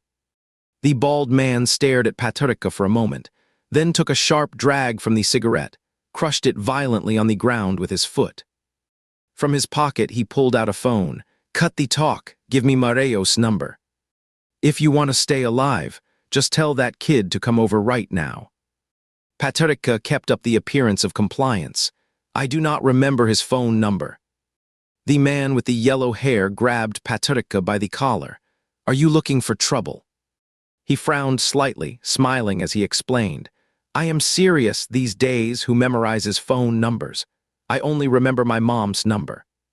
Seeing that the man with yellow hair was close to losing his patience, Patrica added, "His number's saved in my phone. It is in my pants pocket." The man with yellow hair eyed him suspiciously before reaching into Patrica's pocket and pulling out his phone. "The password." Patrica spoke slowly and clearly. The man with the yellow hair unlocked the phone, bent his head and scrolled through the contacts until he found Mu Yao's number. He glanced at the screen and let out a short laugh. "Good move, kid." Then he brought the phone up to his ear. Ding. 1 ringed. Ding. 2 rings. The 3rd ring was cut off by sudden pain before reaching his ears. The blonde-haired youth stared in shock at Patrica, who was steadily stepping back. "You." Patrica was tightly holding a small knife in his hand. Could you at least sharpen your knives before selling Itha? Even a rope takes forever to cut. Patarika was thinking to himself as he ran toward the factory door, but then another figure appeared in the dark. Oh no! He was the one known as Numberback Itha. The gate was locked from the inside with a steel bolt, and before Patarika could react, he was seized by the towering, heavily built figure known as Number, like a black bear, and his knife was swiftly taken away and thrown into a corn. Suddenly, there was a loud crash. The suddenly flung open gate sent up a cloud of dust that had settled for ages, and within the swirling haze, a tall figure emerged, slowly lowering the leg he would raised. This scene felt eerily familiar. Number 8 muttered under his breath, how could he arrive so fast? Whether from shock or fear, the man with yellow hair released his hold. Patarika collapsed to the ground, pain radiating from his abdomen, making it impossible to stand. So he curled up on the floor instead, quickly buying a pain reliever from and swallowing it dry while they were not Lukai. Mueo stepped forward, his back facing the light, each step deliberate. The joints in both hands cracked with a quiet, eerie sound. Closer still. Patarika could barely make out that Henry's fingers were lengthening. No, that was not right. They were claws. He stopped in place, backlit by the dim light, his face hidden in shadow, expression unreadable. Strange and intimidating. The two demons who had been so bold just moments ago did not have time to react. Before they could even blink, Mu Yao had swiftly restrained them. Moeo smiled. I am not exactly a good person, you all know that well enough. I was just trying to seem innocent around him, hoping to win his favor. You really had to make him see me like this. His tone was unusually calm as he leaned down and lifted the weak Patarika lying on the ground. Patarika only fully regained his awareness as they stepped out of the factory. The painkiller had started working, the worst of the pain had eased, and his vision had cleared up. Patarika gently tapped Mu Yao's arm. Let me down now, I can walk fine, really. Mu Yao did not agree, but Patarika said it a few more times. No matter what, he could not change his mind, so Henry finally stood still and let him down. Patarika held his stomach as he stood on the ground, then looked up at Moeo and gave a faint smile. Thank you for coming to save me. Moeo instinctively avoided Patarika's gaze, feeling self-conscious about the way Patarika was looking at his hands, and tried to pull them behind his back. But Patarika suddenly reached out and grabbed his hands. Thank you. His eyes were like an unyielding sun. Even though he was the one who had been hurt, he was still trying to comfort himself. Moeo's pent-up emotions shattered in an instant, and he clung tightly to the person before him. Patarika could feel his body trembling continuously. I am so scared, really scared. Your presence feels so faint. I searched everywhere, ran as fast as I could. Moeo's voice trembled uncontrollably, fragile like glass about to break, as if the terrifying figure from earlier was not truly him at all. I thought they had gotten to you. Patarika gently ran his hand over Mu Yao's back, saying, I am fine, just a minor injury. Once he sensed Mu Yao's emotions gradually calming down, Patarika finally let go and said, Mu Yao, the substance that person showed earlier was likely the performance-enhancing drink used before basketball games. But this is just a basic version. Patarika glanced back at the factory, his voice firm. Beneath this building lies the research site for these banned substances. Xiao Akang is missing. I suspect he is trapped inside the lab.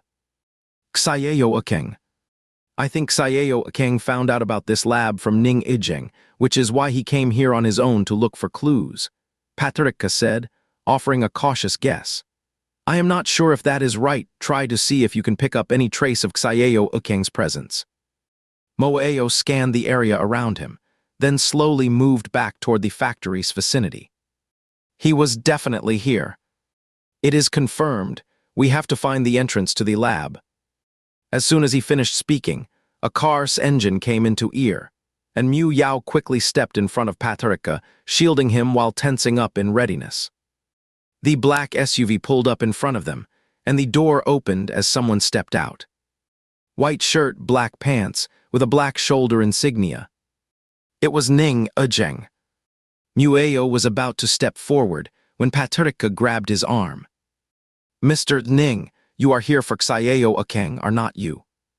Ning Ejeng's brow furrowed tightly, but he did not respond to Patricia's words. Instead, he moved past them and entered the factory, using an explosive device to breach the ground in the southeast corner of the building. Patricia and Mueo followed behind, watching as the floor in that corner cracked open, revealing a dark opening that seemed to lead into a narrow passage. Ning Ejeng jumped down into it. Mueo was about to follow, but when Patricia tried to join her, she refused. "Stay here, it is too dangerous down below." Patricia grabbed hold of Mueo's arm, saying, "I am not staying here. Cannot you just listen to me once?" Patricia jumped down and reached for Mueo's hand. His voice was firm and unwavering. "I am not going anywhere. I only feel safe when I am with you." There was really no other option. The passage seemed to be some kind of ventilation shaft, and the three of them walked through the deep, narrow tunnel, with Ning Ejeng leading alone at the front. Patricia could sense his growing irritation, along with an unusual sense of caution. For him, walking alongside a canine-like spirit was something that felt nearly impossible in a lifetime. After walking for who knows how long, Ning Ejeng came to a stop. He pressed down on the ground with his foot and felt a metal plate, which appeared to have a lock on it. Just as Mueo was about to step forward to break the lock, Ning Ejeng raised his silenced gun, fired one shot to disable the lock, then lifted the metal plate and jumped down into the opening. Mueo and Patricia followed behind, jumping down as well. As their feet touched the ground, they realized 4 people had already fallen near Ning Ejeng. The speed was truly astonishing. Patricia's heart skipped a beat. It seemed he had lost control. They descended through the ventilation shaft and entered a brightly lit corridor. The research facility appeared to be a large complex, and without a map, they still could not tell exactly where they were, so they moved forward step by step, feeling their way. "Xiao Akeng is not on this floor."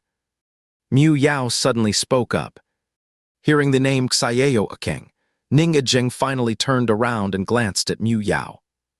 Mueo said with confidence, "There is no trace of him here." Ning Ejeng turned around and strode forward quickly when 2 people in white coats appeared ahead. Ning Ejeng moved swiftly to handle the situation with precision. No wonder he is considered a top-tier officer. Seeing the unmistakable admiration in Patricia's eyes, Mueo let out a cold huff. "I am the one who is actually stronger." Ning Ejeng grabbed the man who was curled up on the ground from being kicked, demanding, "Where is Xiao Akeng?" The man trembled. I do not know who you are talking about. Please let me go." Patricia quickly stepped forward, speaking calmly. "Where is your lab for supernatural beings? If new ones arrive, where are they held?" The man hesitated, his eyes darting nervously. Ning Ejeng pressed the gun against his temple and said, "Speak." I will tell you, I will tell you." As soon as he saw the gun, he burst into tears and snot. "The lab is on B. After exiting the elevator, go left, then turn Ariha." They arrived at level B shortly after, and all 3 knew this floor would be their most heavily guarded area. So before the elevator doors opened, Mueo pulled Patricia behind him. As soon as the door swung open, several guards stationed in the hallway spotted 2 tall figures, one dark, one light, radiating an intense and dangerous presence. Before they could make sense of what was happening, both men were knocked to the ground by the strangers in a swift, overwhelming move, unconscious before they hit the floor. It was a full-scale stealth operation. It seemed their presence had been exposed by the earlier actions upstairs, and suddenly, a group of heavily armed individuals appeared around the corner, weapons in hand. Mueo lunged forward in an instant, moving so fast that they could not react in time, his figure blurred like a shadow vanishing into the distance. He quickly subdued them. Mueo turned around and raised an eyebrow at Patricia. How childish, really. Cannot we focus on the situation instead of acting like rivals for attention? Patricia could not help but laugh. The three followed the earlier instructions and turned right, walking to the end of the corridor. It was a closed metal door with a silver metal panel about the size of a hand on its right side, featuring a small keyhole. Patricia followed behind Ning Ijing, feeling a strange sense of familiarity with the scene. Mareo, Patricia turned his head and said, "Help me open this metal plate, just do not damage whatever's inside." Moeo stepped forward, pulling Patricia back, raised his right hand, gathered strength, and suddenly slashed it out. There was a sharp, piercing sound as the metal plate split into 5 deep cracks, each edge curled like a blade. Seeing the scene, Patricia glanced again at Moeo's hand and could not help but shiver. Moeo slid his fingers into the cracks, yanked hard, and tore the plate loose before tossing it onto the ground. Beneath the metal plate was a numeric keypad. It was exactly as he remembered. Patricia stepped forward, searching deeply through his long-ago memories from when he first wrote the story. This place Patricia had specifically described before, and he would also written down the code Shai Wei entered when accessing the lab. As the original author, Patricia finally had the chance to take control of the story and unlock new possibilities. But after so many years, his memory was a little hazy. After studying the numeric keypad for a moment, Patricia decided to give it a try anyway. He entered 8 digits. A series of 3 quick beeps sounded. The password was incorrect. Patricia took a deep breath and tried to recall the details once more. He tried once more. It was still wrong. Doubt began to creep in and his confidence started to waver. This could not be a mistake. This was his final chance. He could not afford to panic now. Patricia closed his eyes and pictured himself sitting at the computer, typing back then. He reached the end of the hallway, took out a set of keys from his lab coat pocket, used the bright light, almost blinding, to find the right one for this small lock, inserted it, turned it, and popped open the metal cover. Then he pressed a few numbers with his finger. 09123407. The door slowly creaked open.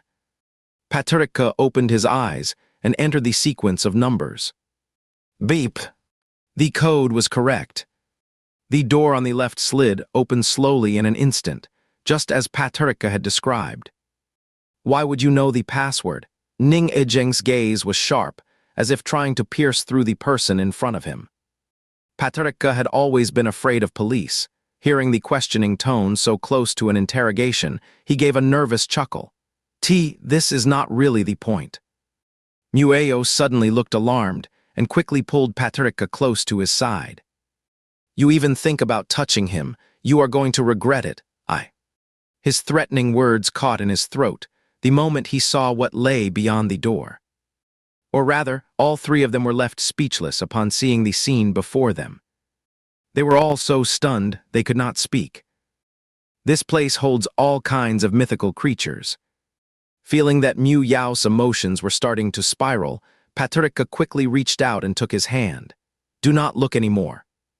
Mu Yao's fingers were stiff and cold, his jaw clenched tight, a tense vein pulsing faintly at his temple. Before Patricia could calm down Mu Yao's emotions, Ning Ijing had already broken down. Patricia watched as Iningjing, on the verge of losing control, rapidly checked every room in the place.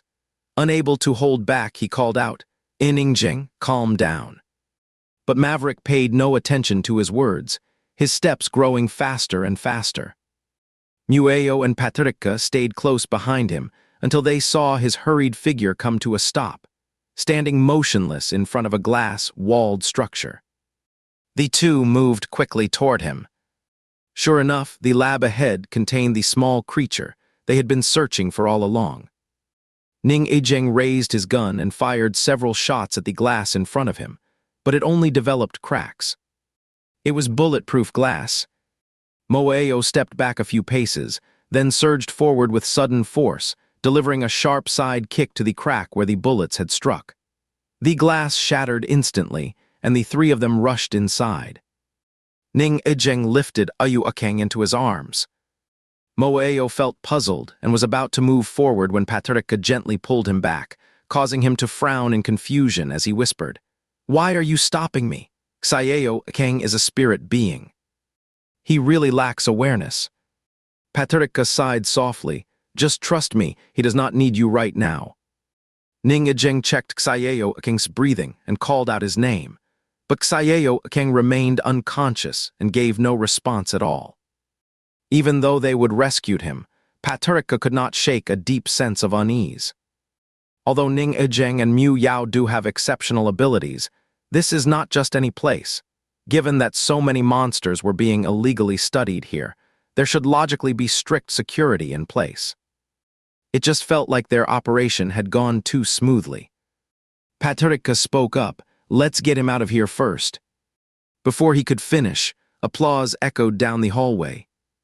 True to form for a large canid entity, strength and combat skill truly stand far above these minor spirits. A voice came from down the hallway.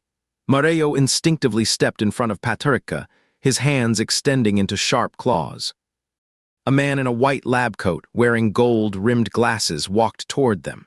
He glanced at Ning Ijeng holding Ayu Akeng, then adjusted his glasses on the bridge of his nose. Well, is not this Maverick from the Bureau? I have heard so much about you." Ning Ijeng shot him a cold look. The man merely smiled. "Back when we tried to set up cooperation with the Bureau, you never agreed, forced us to go through great trouble just to gather these beings. I was always puzzled. Was not your main duty to track down creatures hiding among humans? Why turn us down?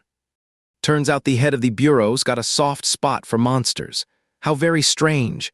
I heard your parents both died at the hands of such creatures. Now you are holding one in your arms. Do not you worry about what they would think from beyond." The words cut through him like sharp blades, each one striking deep into Ning Ijeng's heart. His grip on Ayu Akeng tightened as he bit out, "What have you done to him?" "We are not even interested in a specimen like this," Shai Wei said, arms crossed. His gaze then shifted toward Amaryu.